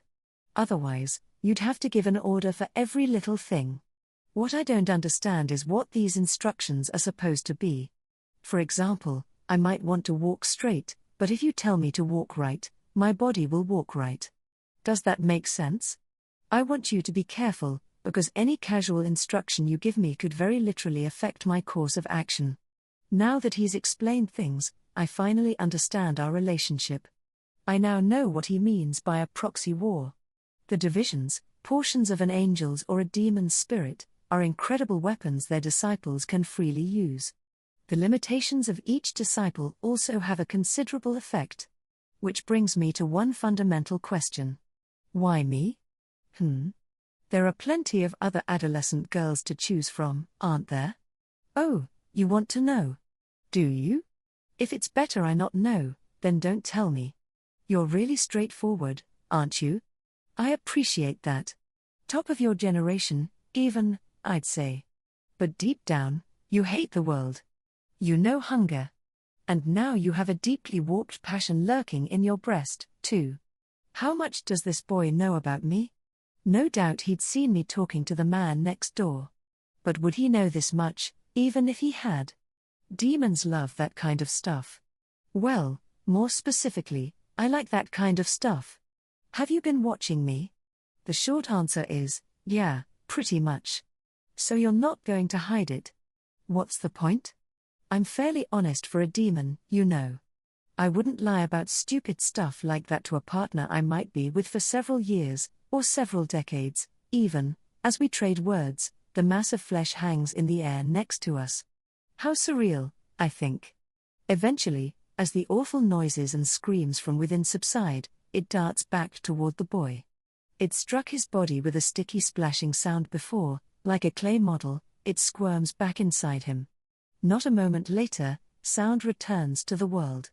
All of a sudden, the empty shopping mall is swarming with pedestrians, as if they'd emerged out of thin air. The loud clamor of the crowds layers on top of the sound of their footfalls, reverberating all around us. When all disciples of one camp, either angels or demons, are destroyed, or if they get a certain distance away, the isolated space collapses, like it did just now, and the world goes right back to normal. My bodily fluids stuck to your clothes have all disappeared, as you can see, you're nice and clean now. I am, I say, looking down at myself. I can't see a single spot on me. What happened to the man and the angel? The angel's division was obliterated, but she took no damage since her main body is in the celestial plane. As for the man, you can usually find their corpses lying around once the isolated space comes undone. Oh, but I ate him this time. I don't see him anywhere. The boy glances around as he speaks. I follow suit, taking in our surroundings, but can't spot anything particularly noteworthy. All the people in the mall are walking around the same as always. Obviously, I don't see any corpses. If one had been found, there would surely have been a few screams. The extent to which the circumstances in the isolated space are reflected on the body depends on a few factors. Reflected? In certain situations or as a result of certain abilities, a corpse's wounds might be reflected in the normal world in some detail. But in other cases, it will look more like a mysterious, sudden death where the soul leaves their body and nothing else. This time, it looks like there won't even be a corpse, since the entire body, and every drop of blood, was lost. I see. The bizarre corpse I'd witnessed on my way back from school a few days ago, could that have been from this angels versus demons proxy war? I feel there's little doubt, given how the remains had suddenly appeared right before my eyes. So that is what happens to those who lose this death game, or whatever, and get tossed out of the isolated space. Anyway, I'm sure you have a bunch of questions, but we should head back first. All right. I nod to the boy, turning back toward the apartment. If I don't get back soon, I think, I might miss the man next door getting home. The neighbor's POV, it's true what they say, when it rains, it pours. Once the boy and I get back to my apartment, my mother is waiting for us, and she is angry. Next to her I see the rapist, who has regained consciousness. My mother, standing outside the front door, grabs my arm and pulls me into the living room without giving me a chance to take off my shoes. What she has to say is simple: the bruise on the man's forehead was an act of violence, perpetrated by me for no reason. My mother is infatuated with this younger man she'd literally just met. She had already hated me, her daughter, and now she's outright furious, her hate reaching even deeper than before. Just who the hell do you think has been keeping you alive all this time? She screams hysterically, slapping me in the face. I almost say the man living next door. That's what I really think. I stumble, but I dig in my heels and manage to keep myself from falling. Come to think of it, she'd sent me to the floor many a time when I was in elementary school. Hey, now, your daughter's probably sorry, so let's just leave it at that, all right? I really don't mind very much. Middle school is when kids enter the rebellious phase, you know. All kids her age want to lash out at adults. Seeing this back and forth between mother and daughter, the man pipes up. My mother's voice gets even louder. She hurt you. And I'm sure she's sorry. Aren't you? The man asks, giving me a friendly smile.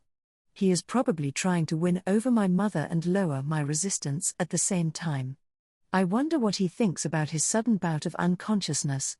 Your mother really doesn't have an eye for people, huh? Says the boy from right next to me, sounding amazed. Apparently, the two of them can't see him. Despite a boy they'd never met before coming straight in with his shoes on, neither my mother nor the man seem to react at all. It appears they can't hear him, either. Though, he had explained to me that he could make himself visible or audible if necessary. Mom, this man tried to rape me. I know it's pointless, but I still try to appeal to my mother. Out of the corner of my eye, I see the man's eyebrow twitch. What? You're being ridiculous, you know that? Why are you constantly lying and making excuses? If you don't get your act together, you'll be out on the street, you miserable failure. She whacks me in the cheek a second time. And this time, I fall. Now I'm kneeling on the floor. Actually, there's something I still haven't told you. The boy looks down at me and begins to speak. By harboring the division of a demon or angel, disciples are able to use a portion of their power. It's a paltry strength, not even 1/10 of the power I can wield while in an isolated space. But it's more than enough to deal with regular people. This is another one of the rewards we grant our followers. Does he mean I can transform into that mass of flesh, too? Unlike isolated spaces, anything that happens here won't be reverted.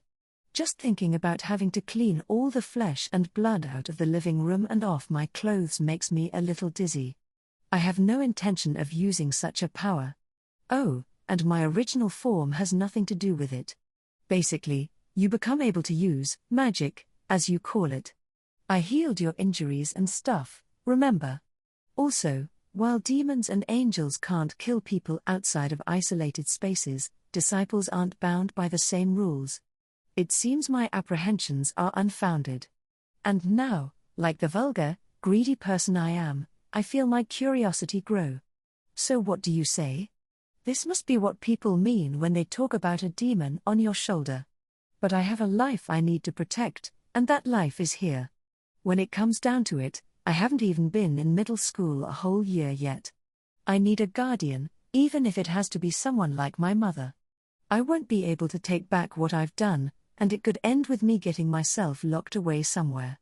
If I do that, I won't be able to live next to him anymore. Man, I really like that about you. I don't know what he is so happy about, but his smile widens. How much does he know about my relationship with my neighbor?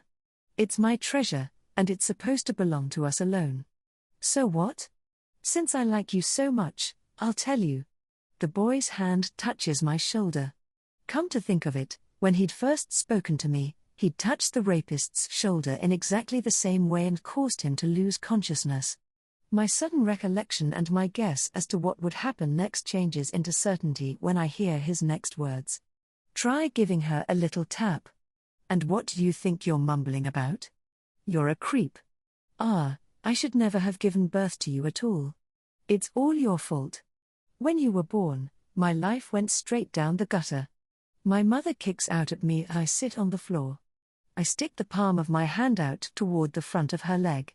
A dull, thudding impact hits my wrist. Her leg had been traveling pretty fast, but since I'd been able to take the hit with my core, it didn't injure me. Her face, on the other hand, fills with pain. Just then, it happens. I feel something strange inside my body, flowing from the hand on my mother's leg up to my shoulder, where the boy was touching me. Like I'm getting a drip of something warm in my veins. I'd never felt a pulse like this before. It isn't quite pain, and it isn't quite discomfort. A moment later, my mother sways and falls to the living room floor. Then she stops moving altogether. It looks exactly the same as what the boy had done to the man earlier. What do you think? Have a good feel for it now? Yes. Then try it yourself this time. I nod obediently, and the boy's gaze shifts, to the man who had just seen my mother collapse and is beginning to freak out. I know immediately what the boy is implying. His proposition doesn't even feel real. But considering all the things that have happened, I can't imagine he's putting on an act. All right. I stand up, then reach for the man with my arm. As he bends down next to my mother, my fingers touch his head. And then, the pulsation I'd felt moments ago comes back to me. The same feeling. That feeling of something flowing through my body. Something warm travels through my fingers, from the man's forehead and into me. Honestly, it doesn't feel very good. He is, after all, someone who had tried to rape me. If it had been the man next door, it probably would have felt amazing. Take too much, and he'll die. Ugh. At the boy's warning, I immediately remove my fingers from the man's head.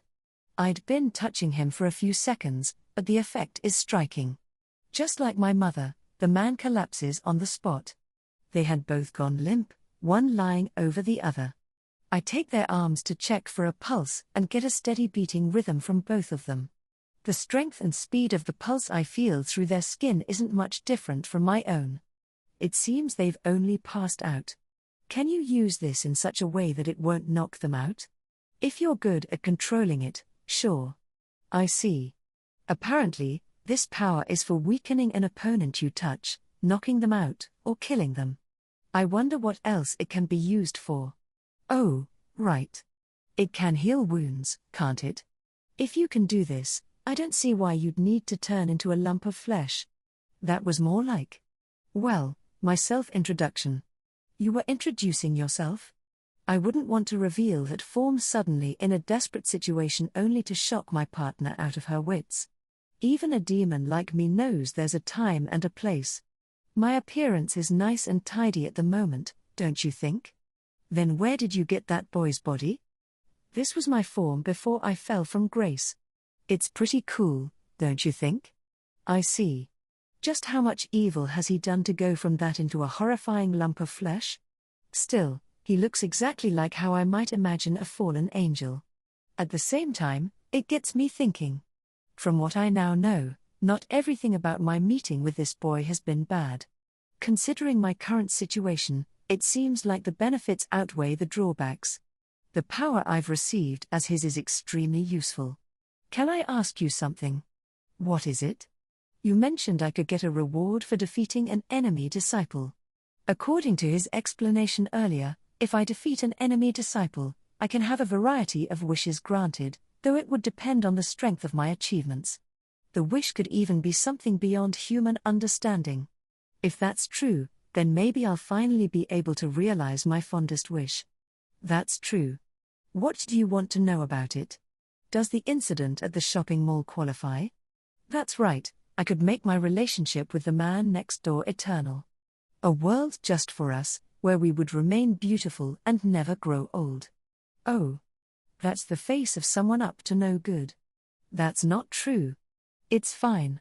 I'll throw in a freebie. What would you like as a reward for your first battle? Thank you. As a reward for my first battle, I wish for. I decide, in my heart of hearts, to give this death game, or whatever my best shot. Afterward. I'd like to thank everyone who purchased Sasaki and Peeps. I'd also like to apologize to those who have been waiting for so long for the web novel's continuation. Well then, I'll get right down to it. Once again, Kantaku's illustrations in this volume are simply amazing. One look at the first volume's cover was enough to steal my heart, and the second cover has such a fantastical charm. I haven't been able to forget it since I first laid eyes on it. Kantaku, I know how busy you are, so thank you for creating so many beautiful illustrations. I am so obliged to you for all your help. This work is also being serialized in comic form by Shonen Ace Plus, with artwork by Puriji Osho. His manga will give you an even more powerful sense of the wide world of the story, one that would have been impossible to portray with the original novels alone. Thank you from the bottom of my heart for such a wonderful adaptation. I can't begin to express my thanks to everyone in the MF Bunko J's editing department, my editor first and foremost, for doing the lion's share of the work getting this story published in print. I sincerely thank the sales team, the proofreaders, the designers, bookstores around the country, digital booksellers, and all the others who helped, for their incredible effort. Please look forward to more Sasaki and Peeps, the new book series from Kakuyomu brought to you by MF Bunko J.